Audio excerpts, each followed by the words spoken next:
As a seasoned fan of the original works and an avid writer of Harry Potter fanfiction, Fanny found herself inexplicably transported into the enchanting world of Harry Potter. The fortunate aspect of this unforeseen journey was her extensive knowledge of the original HP texts, which she could recite with precision.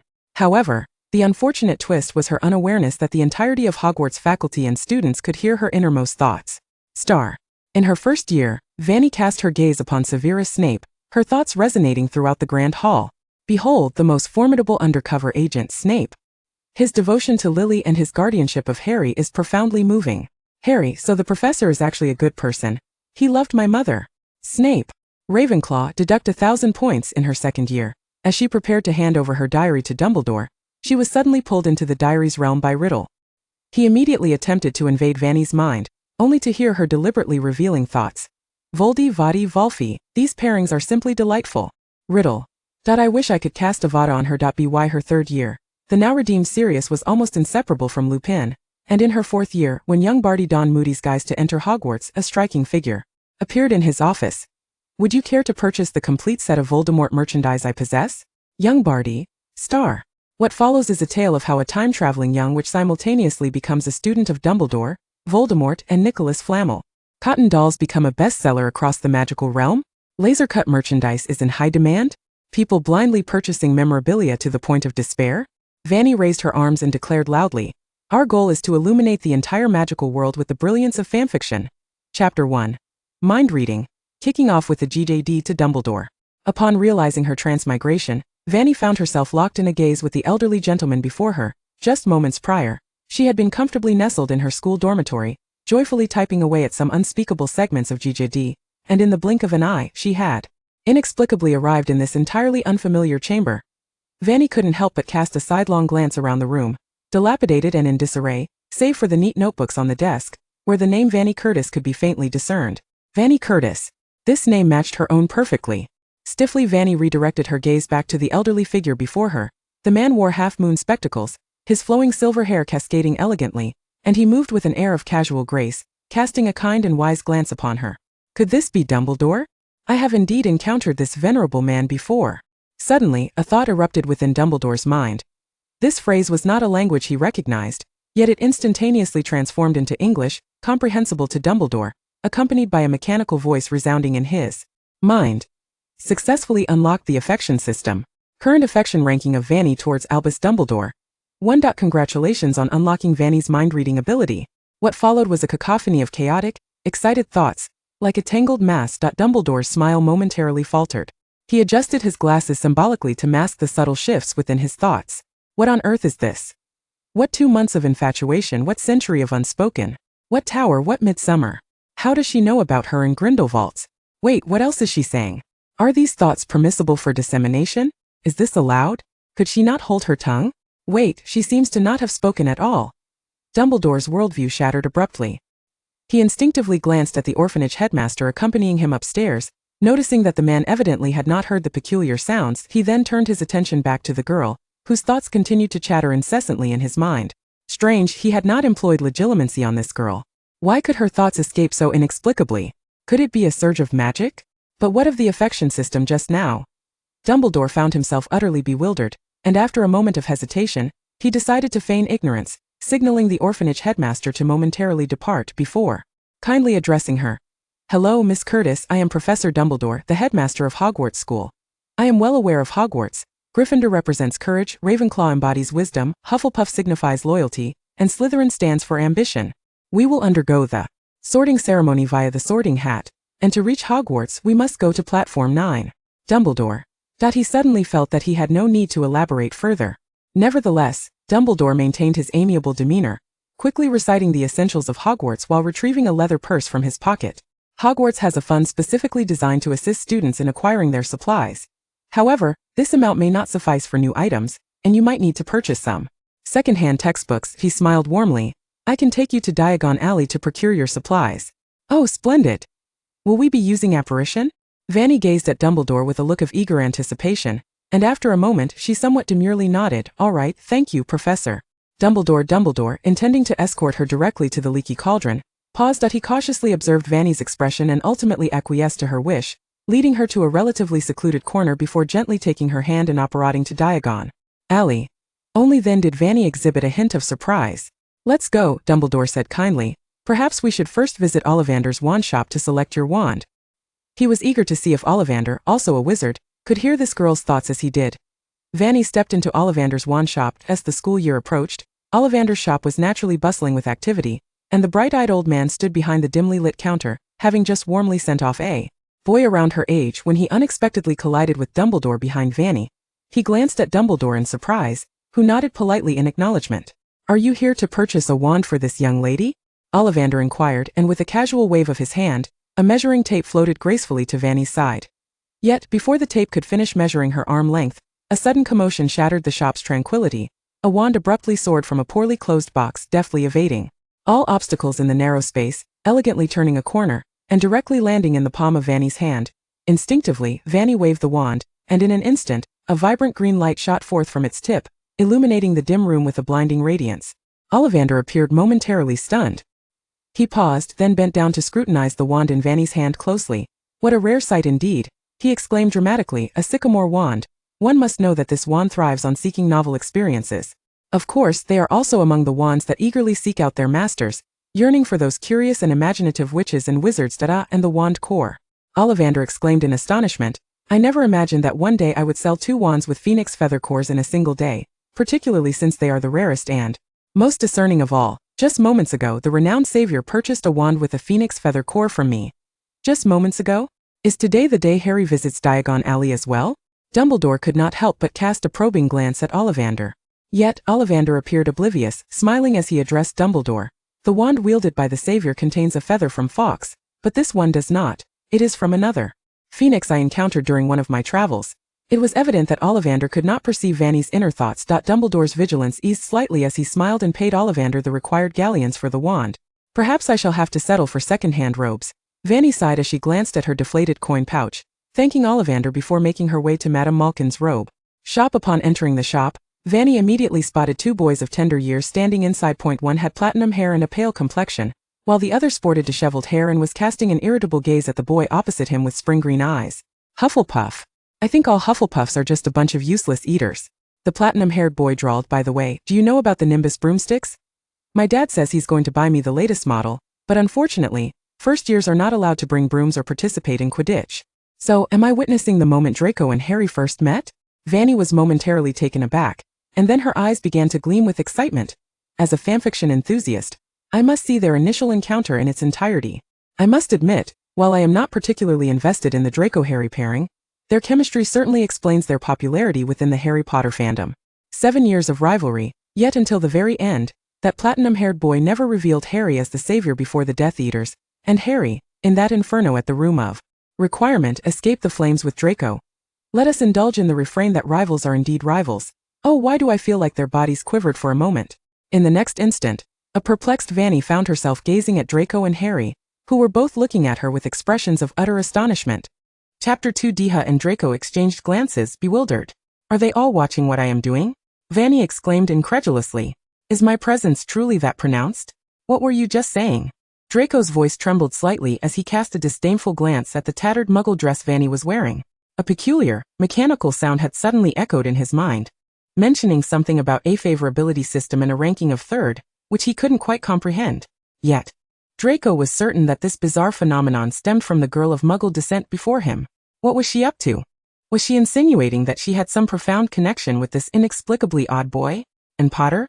This green-eyed boy, who seemed utterly oblivious, was none other than the renowned Harry Potter? Draco, still skeptical, widened his eyes as he searched for the iconic lightning-shaped scar hidden beneath Harry's disheveled bangs. Did I just speak? Fanny pondered, hesitantly stammering. You must have misheard, fellow student. I uttered nothing at all. At most, she had merely contemplated what Quidditch was. She gazed at Draco's handsome face and added, Quidditch is an aerial ball game played with flying broomsticks, akin to football in the Muggle world. However, with Dumbledore right beside me, a child born in a Muggle orphanage could hardly be expected to know so much. I shall pretend to be ignorant for now. Just then, Dumbledore, who had just entered behind Fanny, remarked, But my dear child, your thoughts have revealed everything. Dumbledore, with a complex expression, observed Draco and Harry, clearly indicating that they too could hear your innermost feelings. Not to mention that his favorability ranking had just plummeted to 2nd place moments ago. who had usurped his first position. Why was he unable to check this favorability ranking? No, who exactly was this girl? How could she inadvertently disclose her thoughts and possess such extensive knowledge of the wizarding world? Even secrets concerning him and Grindelwald. Dumbledore? A voice called out. Hagrid was waving 2 large ice creams outside the window of the robe shop, his eyes gleaming with excitement. He entered the shop, handed one of the ice creams to Harry, and said, "Be careful not to dirty Madame Malkin's shop." "Dumbledore, I didn't expect to see you here," Hagrid exclaimed happily, then lowered his gaze to Fanny. "Is this the child you mentioned today? Hey, would you like an ice cream?" he kindly inquired. However, before he could finish, Harry had already thrust the ice cream into Fanny's hands.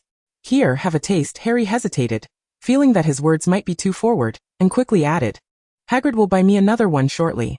May I ask your name?" His eyes, reminiscent of a forest after rain, momentarily lost focus as they fell upon Fanny, who was exceptionally beautiful, her radiant face paired with bright blue eyes fixed intently on him. Despite contemplating so many strange matters, her innocent demeanor was disarming. Harry's ears suddenly flushed and he averted his gaze. He realized that she, like him, was a child from the Muggle world, one who had lost her parents. Although Harry understood that being able to hear Fanny's thoughts came with its peculiarities, the earlier notification from the favorability system had indicated he ranked first in her esteem. "Thank you, fellow student. I am Fanny Curtis. And you?" Fanny replied, licking the ice cream she had received after catching Dumbledore's knowing glance. Just as Harry was about to respond, Madame Malkin handed him the freshly made wizarding robe. "Oh right, Madame Malkin." Fanny hastily climbed onto a stool, retrieving her worn leather pouch. I might need to purchase a second-hand wizarding robe," she added. Being an orphan, she didn't have the luxury of inherited wealth like him, thus could only afford a second-hand robe. This thought deepened Harry's sympathy for the girl before him. "I am Harry Potter," he finally stammered, jumping down from the stool without a care for Draco's expression. Clutching the robe, his face flushed. "We shall meet again at Hogwarts," he declared, reluctantly departing with Hagrid. Draco fixated on Harry's retreating figure for a moment before glancing at Fanny, still clad in Muggle clothing, then at Dumbledore behind her. He reluctantly raised his chin and said, "Draco Malfoy. A pleasure to meet you, Curtis, and you too, Professor Dumbledore." He offered a modicum of politeness to Dumbledore, though he still found the Muggle-born girl insufferable. Yet, given her peculiar abilities, and the presence of Dumbledore, he was not entirely disinclined to share a name she already knew. "Then Malfoy, I too look forward to encountering you at Hogwarts," Fanny said, taking the second-hand robe from Madame Malkin and smiling sweetly at him. "Ah, the dawn that refuses to rise, and the dusk that cannot fall. Truly a stubborn yet tender-hearted child like Draco. Upon reflection, that phrase still resounds with literary weight. Yet he is quite adorable. I just want to pinch his cheeks." Suddenly struck by her sweet smile, Draco instinctively touched his ear tips, revealing a look of distaste. Why was this little girl, an orphan of Muggle descent, smiling at him for no reason? Did she believe that flattering him in her thoughts would win his favor? He had yet to accuse her of fabricating stories about him and Potter, and what was this? How had Fanny managed to walk away with the robe while he stood there? Had he permitted her to leave? Frustrated, Draco was about to storm out of the shop when Madame Malkin quickly intercepted him. "Malfoy, your robe is not yet ready." Draco turned away in a huff. After all, that girl was merely a Muggle-born.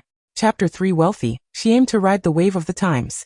After departing from Madame Malkin's robe shop, Fanny and Dumbledore proceeded to various shops, including Flourish and Blotts, where they purchased second-hand textbooks and some rudimentary writing supplies.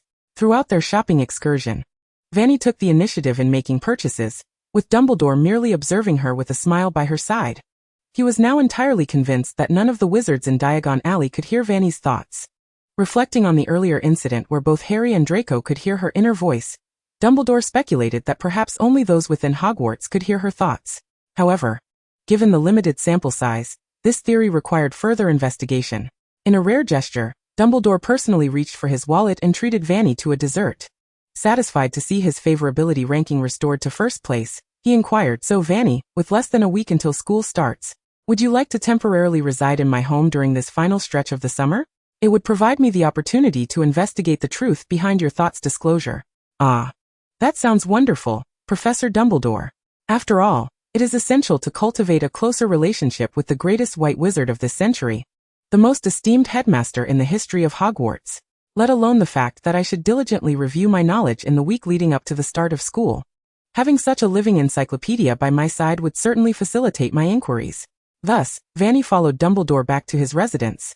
True to its reputation, Dumbledore's abode exuded warmth and charm, adorned with an array of candies and softly glowing candlelight artfully positioned to envelop the entire space in a cozy embrace. The amiable elder swiftly prepared a pristine room for her, generously providing an assortment of sweets and books. The moment the door clicked shut, Dumbledore abruptly realized that the chattering whispers of thoughts had vanished. This wall had been enchanted with a soundproofing charm, and it seemed that such magic could indeed silence the girl's inner voice. Regardless, the unintentional leakage of her thoughts was certainly not Fanny's intention. Even if she possessed profound knowledge, he ought not to eavesdrop on her musings under these circumstances.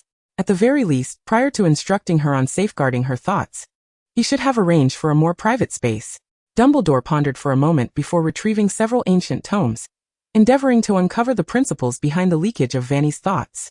This situation was unprecedented for him. Once the door closed, the previously exuberant Fanny hurried to the mirror, scrutinizing her reflection and pinching her cheek once more to confirm her reality. Indeed, it was no dream. She had truly traversed into another realm. Her raven hair and azure eyes, along with her delicate features, bore an uncanny resemblance to her former self. Innocent, unassuming, with a neighborly charm that endeared her to elders. Yet, upon closer inspection, her visage was markedly that of a Westerner, with her dark locks contrasting against her astonishingly fair skin, rendering her an almost fragile figure, reminiscent of a timid girl accustomed to being bullied in an orphanage. Fanny gasped at her reflection. Could it be that her whimsical wish on her 18th birthday, hoping for an owl to swiftly deliver her desires, had actually come to fruition? Had this devoted fan of fanfiction truly crossed into the realm of her dreams? Fortunately, her proficiency in English would allow for seamless communication. Yet, what of her home? What of her parents? Would she ever return? As a devoted aficionado of the Harry Potter series, she was acutely aware of the unfolding narrative. Voldemort would resurrect in the 4th year, rise to power in the 6th, and seize control of the Ministry of Magic in the 7th, instituting a series of discriminatory decrees against Muggle-born wizards. As a product of a Muggle orphanage, was she destined to wander the world with a wand, marked as a fugitive? Surely, confronting Voldemort with a casual, "Hey, we both hail from the same orphanage. Why the animosity?" would be futile. Alternatively, should she seek out Dumbledore to disclose the plot of the original narrative? But how could she provide sufficient reasoning to earn his belief? At this juncture, Dumbledore's trust in her was tenuous at best, likely tinged with suspicion. Otherwise, how could the esteemed headmaster have personally ventured to the orphanage to retrieve a Muggle-born girl and bring her to his home? It was evident that he bore emotional scars from the orphanage experience. Fanny instinctively clutched the second-hand spellbook she had just acquired. The original narrative did not explicitly state whether Voldemort's dominion extended to China. Surely, she could devise a plan to escape back to her homeland after the 4th year? The worldview of Harry Potter was firmly rooted in a modern context. It was the 1990s, which meant that if she returned to China, she would perfectly align with the zeitgeist. Real estate, stocks, stamps, Bitcoin, wealth was within her grasp. Yet before that, she had to accumulate sufficient funds. After all, aspiring for riches required a solid financial foundation. Gringotts offered a service to convert galleons into pounds, and the Muggle world had provisions for exchanging pounds for renminbi. Thus, if she could amass a substantial amount of galleons, she could transport a fortune back to her homeland and contribute to the flourishing of her beloved country. Suddenly, Fanny exhaled in relief. The pressing question now was that, having traversed realms, aside from mastering magic and witnessing her self-insert, she must also endeavor to alter the original narrative. The 1st and 2nd years were inconsequential, but with Cedric Sirius and Dumbledore looming ahead, her power might be limited. However, she could certainly employ suggestive tactics to inspire these individuals towards the desired changes. If fortune favored her, perhaps Voldemort would never rise again. Even if things turned grim, she could always walk away after planting her suggestions, albeit at the risk of drawing Voldemort's attention. Fanny's gaze sharpened with resolve. She drew her wand from her pocket and opened the second-hand spellbook at hand. At the very least, before the impending crisis, she must find a way to grow stronger. Moreover, having entered this long-cherished magical world, what joy would there be in neglecting to learn the magnificent spells? Chapter 4. The Start of School, a Chance Encounter with Theodore. In the week that followed, Fanny dutifully descended the stairs to seek Dumbledore's guidance. Her inquiries predominantly revolved around charms, transfiguration, and the defense against the dark arts, each question clearly stemming from thoughtful contemplation. Although these queries might have seemed juvenile to the immensely powerful Dumbledore, no responsible teacher would dismiss a diligent and earnest student's inquiries. Furthermore, Fanny's fervent passion and remarkable aptitude for magic often surprised Dumbledore with her innovative perspectives. In a bid to ensure Fanny made friends her own age, Dumbledore ultimately escorted her to platform 9 3/4 on the day of their departure. As she boarded the train, the kindly elder smiled warmly and said, "We shall meet again shortly." Fanny had long yearned for this moment. Ever since her childhood, when she first read Harry Potter, she had envisioned her owl arriving at her window, beckoning her to experience the wondrous world of magic. The overwhelming joy even mitigated her trepidation about temporarily leaving her familiar world. As she gazed around the interior of the train, she found herself seated opposite a boy engrossed in a book. Perhaps I should make a friend on the train? Fanny pondered. Nevertheless, I mustn't become too close to the main characters. While I genuinely desire to befriend them, a muggle-born witch trailing them without the protagonist's halo would be far too perilous. I have plans to escape after the 4th year. The boy across from me is rather handsome, Fanny mused, casting a furtive glance at the reading boy, unaware of his sudden stillness. Was it his looks that compelled me to sit opposite him? I believe I brushed past him when I went to purchase my wand. She shifted in her seat, hesitating for a moment before feigning interest in the scenery outside the window. He seems a bit socially anxious, so perhaps it's best to let this pass? She reconsidered. It took a great deal of courage just to sit across from such a charming lad. Perhaps I should read as well. She retrieved her potions textbook from her luggage. Professor Snape is notoriously strict. I certainly do not wish to be reprimanded on my very first day. Regrettably, as a student of the humanities, my foundational knowledge in chemistry is rather shallow, and I find it difficult to muster any enthusiasm for subjects akin to chemistry. Anything that fails to ignite my interest becomes a daunting challenge to learn. I can only truly engage with the topics I hold dear. Perhaps I should take a moment to review and summarize what I have studied over the past few days. Seated opposite Fanny, Theodore could not help but glance up at her. By the way, what was the wand movement for that spell in the charms textbook? Was it a gesture resembling the number 4? I made a small error during my first practice last week. Should I attempt it again now? Wasn't she engrossed in her potions book? Theodore mused, wondering how the conversation had shifted so suddenly to charms. Never mind. What if I fail in front of a handsome fellow? And if I succeed, would it merely come off as pretentious? That lad is quite dashing after all. I wonder what we'll have for dinner later. What a jumble of thoughts. Theodore frowned. Ever since they had brushed past each other at the wand shop, a peculiar affinity system had sprung to life in his mind, and shortly thereafter, it informed him that his affection for her had plummeted to level 4. What purpose did this system serve? Was it meant to facilitate his understanding of her inner thoughts? Fanny's musings were utterly whimsical, often leaping from one unrelated topic to another, interspersed with excited exclamations that rendered Theodore incapable of focusing on his studies. This potions textbook is woefully outdated, he remarked, gripping the book tightly. In the original narrative, Professor Snape's revisions to the textbook are evident. This tome's content is antiquated and lagging.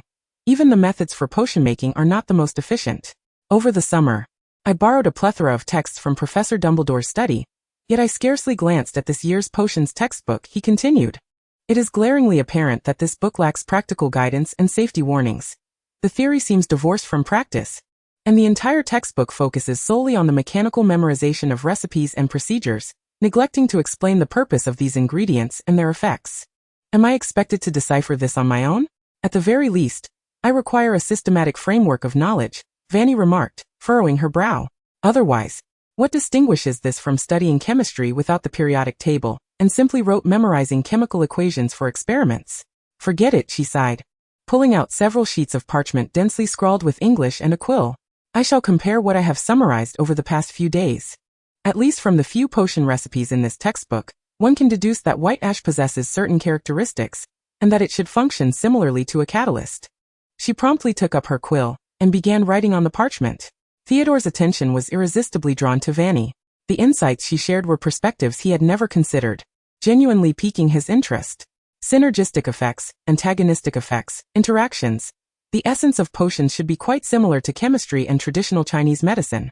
Thankfully, my university roommate is a medical student. She often discusses these topics with us. I am so hungry, I crave a chocolate frog. A lady pushing a snack cart suddenly interrupted Fanny's thoughts. The girl looked up at the cart with a wistful gaze. But alas, I have not a single coin in my pocket. Allow me to have 2 chocolate frogs, Theodore said, producing a few coins from his pocket, and addressing the woman pushing the cart. His voice was soft, prompting Fanny to look up from her book. She noticed that the boy across from her had set down his book, revealing his handsome features. He extended his hand to accept 2 chocolate frogs from the woman. His striking, cool eyes fixed intently on Fanny, before naturally offering one of the chocolate frogs to her. "Would you like one?" he inquired. Fanny's eyes widened slightly. "Oh, me? No thank you. I'm not hungry. You enjoy it. What on earth are you saying? A handsome guy finally speaks to you, and you become the conversation's terminator." Theodore regarded her with an impassive expression. After a moment, he quietly suggested, "You might consider trying one. May I please have a glance at the parchment in your hand? By the way, I am Theodore not," he added. So you wish to see my notes," Fanny said, handing over the parchment to Theodore while hastily seizing the chocolate frog, breaking it apart with eagerness, fearing it might escape. "Actually, I'm not particularly fond of sweets. But this frog moves, and it even comes with a trading card. Merlin, may I draw Dumbledore?" "Wait, did he just introduce himself as Theodore? Congratulations." Fanny's affection for Theodore not has increased to level 3. Theodore's gaze faltered as he read Fanny's notes. He looked up to find her eyes alight with excitement. So, he is merely a supporting character in the original, yet a star in fanfiction. She seemed to glance at him hastily. No wonder he is adored in countless romantic tales. His looks are indeed exceptional. Little Bud. What an odd nickname. Theodore's expression twitched slightly. Chapter 5. Sorting Ceremony. Second-hand goods conceal hidden talents. However, they quickly fell into conversation on the train, even reaching the point of addressing each other by their first names, donning their robes, and sharing a wooden boat. As the night breeze tousled Fanny's hair, she rested her chin on her hand, gazing at the distant twinkling lights, the moonlight casting a soft glow on her delicate nose. Hogwarts, the place where dreams begin. Theodore found himself momentarily captivated by her profile. He could not deny that Fanny's insights on various subjects sparked his interest, not to mention her whimsical thoughts, which seemed to reveal her enigmatic nature. The sorting ceremony was about to commence. Holding the sycamore wand she had purchased earlier, Fanny stood beside Theodore, her face alight with excitement as she beheld the throngs of people ahead. Hannah Abbott. In the raucous environment, Professor McGonagall called out the name, and a girl with 2 golden braids stepped forward. "Of course, it's you, Hannah, forever the first at Hogwarts, the pioneer of all time travelers. The true Iron Hat King, Her Majesty Abbott." The girl stood on her tiptoes, continuing to gaze ahead, inadvertently missing the ambiguous glance Hannah threw her way. At the faculty table, Dumbledore casually approached Snape and calmly stated, "The other students at Hogwarts can also hear that child's thoughts." It appeared his predictions were correct. He had discerned everything from the expressions of those little wizards who could not hide their emotions. Some of these young wizards were puzzled by the situation, while others, clever and mischievous such as Fred and George, had already fixed their gaze on Fanny, who appeared outwardly composed. After a week of observation, Dumbledore had come to ascertain Fanny's background. This girl was from 21st century China, and in that era, their story had been immortalized in a book titled Harry Potter. Ironically, she was quite fond of this work, reciting its plot from memory, and even indulging in a plethora of fan creations. To this, Dumbledore could only express, "The youth of the future truly know how to have fun." Unfortunately, he realized that he seemed to be bound by some unseen constraint, preventing him from directly articulating his innermost thoughts to Fanny. This revelation of his thoughts was, however, far from conventional magic. Dumbledore spent an entire week merely managing to narrow the scope of Fanny's thoughts to a certain extent. Such a reduction would have been more manageable had there been walls to shield them. But in the current setting of the Great Hall at Hogwarts, if the hall had been quiet, it could have been inferred that the entirety of Hogwarts could hear her innermost musings. "Fanny Curtis." McGonagall finally called her name. With an effort to appear composed despite the excitement barely concealed in her eyes, Fanny approached. She donned the sorting hat and heard its smooth voice. "Let me see. Yearning for freedom yet not particularly keen on adventure, cautious and insightful, yet lacking ambition. Your greatest dream in this life is to amass wealth and then coast along. Is that not reasonable?" Fanny could not help but inquire. "Reasonable, indeed," the sorting hat replied with a hint of amusement. "You possess boundless curiosity, a thirst for knowledge, and a keen intellect, endowed with the wisdom to perceive the essence of all things. In summary, you are a remarkably clever witch. Therefore Ravenclaw." Instantly, the Ravenclaw table erupted in enthusiastic applause. Fanny managed a perfectly measured smile as she set the sorting hat aside, though her inner voice was anything but serene. "Wonderful. I'm in Ravenclaw. I knew I would surely end up in Ravenclaw, no matter how many times I took the test on the official website. It always designated me as an Eagle House. I adore Ravenclaw." Fanny suddenly sensed that the applause from the Ravenclaw table was even more fervent than before. Simultaneously, she overheard a flurry of whispers throughout the hall. Curtis, so she is Curtis. I heard she was personally escorted to the train station by Professor Dumbledore, and even accompanied while purchasing supplies in Diagon Alley. She couldn't possibly be the heir chosen by Professor Dumbledore, could she? Moreover, she possesses this peculiar ability to reveal her thoughts. After all, Professor Dumbledore, being the greatest wizard of all time, has no children. Perhaps he truly intends to select a successor as he ages? But she is clad entirely in second-hand, tattered wizarding robes. Others murmured in suspicion. Indeed, if she is wearing second-hand robes, what sort of special background could she have? Perhaps she is merely a muggle-born orphan brought back by the professor out of kindness, as that eccentric old man is known for wandering about with muggle-born orphans. Fanny swiftly directed her gaze toward the source of the voice. The speaker was an unfamiliar face at the Slytherin table, someone she did not recognize. Yet she retorted, who says that second-hand robes and books signify worthlessness? She cast a casual glance at the Slytherin wizard, sitting comfortably at the Ravenclaw table. Haven't you heard of the saying about the pig disguising itself as a tiger? Never underestimate those who appear to be inconspicuous. If you ask me, second-hand books and robes are fantastic. Remember, when Voldemort first entered Hogwarts, he was also an unknown in second-hand robes, clutching second-hand textbooks. Now he is a figure feared throughout the wizarding world. And your illustrious, renowned Slytherin headmaster, Severus Snape, also began as a student clad in second-hand attire, yet has now become a master of potions? However, it is best to keep such thoughts to oneself. Why has the hall suddenly grown so quiet? Is Professor Dumbledore about to stand and give a speech? Fanny shifted her gaze to the professor's table. Dumbledore, who had not risen at all, was the cause of this sudden hush. It was because she had audibly spoken Voldemort's name in the Great Hall, which had rendered the entire space momentarily silent. After a long pause, a student whispered in hushed tones, "So she truly is Professor Dumbledore's heir. Look." She dared to utter that name even in her thoughts. She even dares to compare herself to him and Professor Snape. Speaking of Professor Snape, Fanny directed her gaze unerringly toward Snape. He is indeed the greatest undercover agent. His love for Lily Evans and his guardianship of Harry Potter are profoundly moving. Snape, who had sat expressionless at the professor's table, was taken aback. Chapter 6, Collateral Damage. Snape's true love is Lily. Severus Snape and Harry's mother, Lily Evans, were childhood friends, sharing a bond of innocence from their youth. He has always harbored deep feelings for Harry's mother. For love, he even willingly betrayed Voldemort, becoming a great double agent. Misunderstood by all, he dedicated himself to protecting the love and obsession in his heart, vowing to safeguard Lily's son, Harry. Suddenly, Snape stood up from the professor's table. Dumbledore quickly intervened, a smile gracing his face as he beheld Snape's darkened expression, stifling laughter as he fought to maintain a neutral expression. Looking down at the Gryffindor table, he noticed Harry shaking Ron beside him. Is what Fanny said true? This Professor Snape is such a good person. Yet, I've heard his reputation at Hogwarts isn't very good. Ron hesitated. And how do you know that girl isn't just talking nonsense? You have a point, Harry mumbled. Yet for some inexplicable reason he felt an urge to believe Vanna's words. Harry's gaze returned to the professor's table, looking up at Snape with admiration. Those green eyes, reminiscent of Lily's, and a face reminiscent of James, which he found utterly detestable. Snape even unconsciously gripped his wand within his robe pocket. Ahem, Dumbledore finally spoke. All right, the sorting ceremony has concluded. He endeavored to maintain a dignified composure, suppressing the urge to appear overly entertained, and raised his hand. Now we may commence the feast. Countless dishes suddenly appeared on the long tables of the four houses. Dumbledore swiftly turned his attention to Flitwick, the head of Ravenclaw. Phileas, when it comes time to assign dormitories, please arrange for Fanny to have a room of her own. Let the child have a bit of privacy. Then, he turned his gaze with a smile toward the now seated Snape.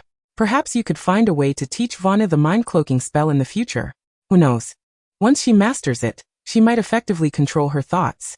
You want me to teach a first-year witch the mind-cloaking spell? Snape glowered at Dumbledore. I understand that the mind-cloaking spell can be rather challenging for a first-year witch, Severus, Dumbledore replied politely, but Fanny does not appear to be an ordinary first-year witch. Despite her outward appearance, this is a necessary measure, for eavesdropping on a girl's thoughts is rather disrespectful.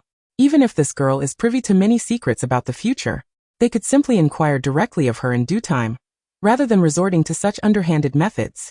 Moreover, Dumbledore was entirely convinced that she was an exceptionally gifted child, brimming with imagination, and clearly inclined to harbor fond feelings for Harry and others. They should never have allowed the child's privacy to be recklessly exposed to the entire student body of Hogwarts. Severus Snape cast a disapproving glance at Dumbledore. Ugh, why is this food so dreadful? Suddenly, a voice echoed through the great hall. At the Ravenclaw table, Fanny grimaced, brandishing her knife and fork. Is Hogwarts made of potatoes? There are so many potatoes. And this chicken leg. Why does it smell so foul? The meat is utterly tasteless. Has the blood not been drained properly? Ron, who had been gnawing on a chicken leg, suddenly found it less appetizing. They watched in disbelief as Fanny critiqued nearly every dish on the table, ultimately discarding her utensils with a decisive conclusion. No wonder it's all potatoes. It seems that's the only thing that's even remotely edible. If not for the pursuit of magic, I would rather not attend this school. Hey, has everyone finished their meal? Am I really the last one? That shouldn't be the case. I usually eat quite quickly. The complex expressions of the Hogwarts crowd spoke volumes. It was indeed because she had sapped their appetites. Dumbledore quietly remarked, I shall return to ensure the house elves revise Hogwarts menu. Soon after, the assembly began to sing, and the crowd began to file out. The prefect led them up several flights of stairs until they reached the top of the tower, all the while bathed in Fanny's incessant chatter. Surprisingly not feeling fatigued at all, the eagle-shaped knocker at the door posed a question. How would the sea perish? The ocean is defined by life. If all beings were to vanish, the sea would merely be water. Without a moment's hesitation, Fanny answered, so if all life were to cease, the sea would indeed perish. Philosophical questions like this are my favorite to ponder. Why is it that I am the only one to respond? A bit awkward. But the door soon opened with a resounding creak, and the prefect cast an approving glance at Fanny. She had long been instructed by the head to arrange a single dormitory for Fanny, and the astute prefect quickly surmised the nature of Fanny's thoughts. She kindly escorted her to the room designated for her. This year, Ravenclaw's new students happened to be an odd number, necessitating that she occupy a single room. The prefect gazed at Fanny's gentle demeanor. Though she appeared serene, her mind was unexpectedly tumultuous. No one could help but feel fondness for a girl who was both beautiful and perceptive, let alone one who had already captured everyone's attention on the very first day of school. While Ravenclaw students yearned for wisdom, they were not devoid of social niceties and practical considerations. If you need anything, feel free to seek me out. My name is Penelope Clearwater, she said with a warm smile. Thank you, Senior, Fanny responded, her smile brightening. Penelope was momentarily enchanted by Fanny's lovely countenance, politely excusing herself and closing the door. Leaving Fanny alone in the spacious dormitory, Fanny looked at her luggage and the 4 empty beds. Wow, I get to enjoy a 4-person dorm all by myself. This is fantastic. The blessings of a college student. Could she tie the 4 beds together with ropes and swing between them like a monkey, randomly selecting one as her resting place for the night? The more she contemplated, the happier she became. She quickly raised her wand, summoning her clothes from her luggage one by one with the levitation charm, neatly arranging them by season. After a week of preparation, especially under the guidance of the greatest wizard in the magical world, Dumbledore, Fanny believed her magical prowess now surpassed that of the majority of first-year students. She waved her wand to arrange her second-hand textbooks on the desk, setting aside the books for her classes the following day. Finally, she retrieved a small rabbit plushie from her suitcase. This was a gift from Dumbledore, and she intended to cuddle it while she slept. Fanny tugged on the rabbit's ears and leaped onto the soft bed, her heart brimming with happiness. Chapter 7. Potions class, but utilizing knowledge of chemistry. For Severus Snape, these days were destined to be arduous. He rose early, enduring the curious gazes of students who dared not stare directly at him, faint whispers seemingly echoing in his ears. Do you think the news Curtis revealed that night is true? I don't know, but I've already written to my mother about it, you know? She happened to attend Hogwarts during the same era as Professor Snape. However, I've heard that Professor Snape indeed had a significant conflict with James Potter during his time. I initially thought it was merely a rivalry between houses, but it seems to be more complex. Snape passed by them with a dark expression. A few wizards instinctively halted their chatter, nervously greeting him, their faces betraying the realization that this semester's potions class was nearing its end. This occurred repeatedly during his journey, or rather, over the past few days. Even in the end, Snape noticed Harry approaching him, addressing him with a demeanor of utmost respect. That very face looking up at him. Professor Snape, good morning. Snape. He wished he could flee from Dumbledore's stifled laughter, or simply cast a curse or retort in response. After all, in his 32 years of life, he had never received such sincere goodwill from any student, especially not from the son of James Potter, who was currently extending kindness towards him. Snape found this sentiment barely more palatable than receiving a Dementor's kiss. Thus, during the potions class shared by Ravenclaw and Hufflepuff that afternoon, Snape glided to the front of the classroom like a sinister bat, beginning his inquiries with an iron-fisted approach. Miss Curtis, he coldly initiated, what would be the result of adding powdered daffodil root to an infusion of mugwort? Fanny stood up, bewildered. Isn't that a question for Snape to ask Harry? Why is he asking me? The elixir of life, Fanny replied promptly. But I know this answer. This is a major plot point in Harry Potter. The daffodil is a type of lily, symbolizing regret and remorse, and when paired with the mugwort infusion, which represents profound sorrow, the implication of this question is my deep regret over Lily's death. The classroom erupted in a significant stir, as several young wizards dropped their belongings in astonishment. Yet Fanny seemed oblivious, her internal excitement growing louder.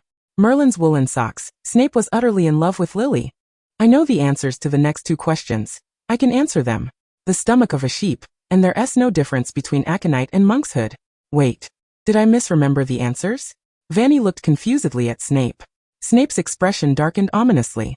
Many students in the classroom stifled their laughter, yet they were all ears, eager not to miss a single word of Fanny's musings. Dumbledore was right. He must devise a way to teach this girl the art of mental occlusion. Snape stiffly changed the subject, throwing out another question. Which of the following is a feminine herb? Agave, life everlasting, south snake vine, or thousand grain? Fanny, thousand grain. The distinctions between the acacia tree and the mountain mahogany? Fanny, their attributes differ. The acacia tree leans towards illusion and wisdom, making it suitable for enhancing perception and intellectual enlightenment, whereas the mountain mahogany is inclined towards courage and strength, ideal for energy surges and the stimulation of potential, albeit with a more potent medicinal nature that can lead to explosive reactions. The law of conservation of potion efficacy? Fanny, the total efficacy of a potion remains constant. When one effect is amplified, others will proportionately weaken. Severus Snape posed a series of questions, to which Fanny responded with fluidity. Snape fell silent. His gaze drifted to the Ravenclaw robe that adorned Fanny, noting the blue tie elegantly fastened at her chest. He dryly remarked, well answered, Miss Curtis, please take a seat. Did you not hear Miss Curtis's response? Snape glared menacingly at the gossiping students. Do not delay. Take up your quills with your noble hands and inscribe this on parchment. His icy glare landed on a Hufflepuff student who had dropped his parchment in a fit of laughter. I had no idea you were so eager to compete with the school's refuse, Finley. The boy, referred to as Finley, visibly trembled, astonished that Snape even knew his name. Professor Snape's oppressive presence is indeed formidable. Thankfully, I had prepared adequately, Fanny thought as she leisurely retrieved her potions textbook. Yet, having answered so many questions correctly, why does he not grant me any points? I suppose I am not a Gryffindor after all. Surely, even Goyle would not be more miserly than him, the stingy curmudgeon. All eyes returned to Snape, and while students from wizarding families fared well, those from Muggle backgrounds struggled to suppress their laughter, their faces flushed. Severus Goyle, the miserly Snape, very well.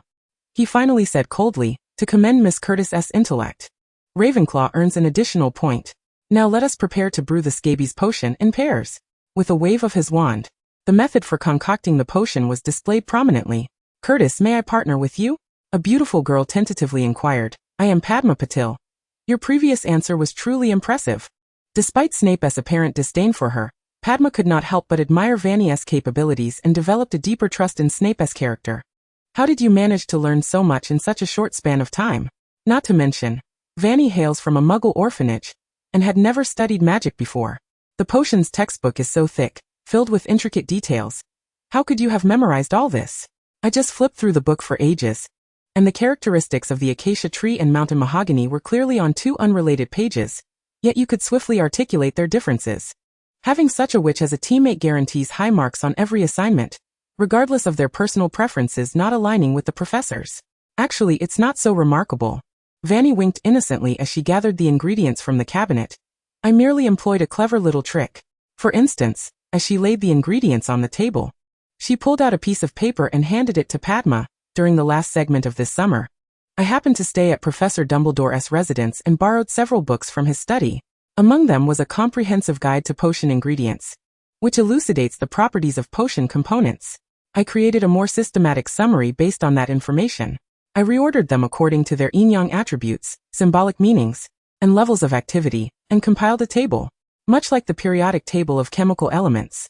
Chapter 8. Snape the best mentor.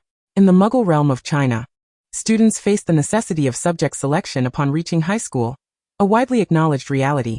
Living in the 21st century, Fanny happened to witness the reform in subject selection, observing the shift from a bifurcated system to a 6-subject choice of 3.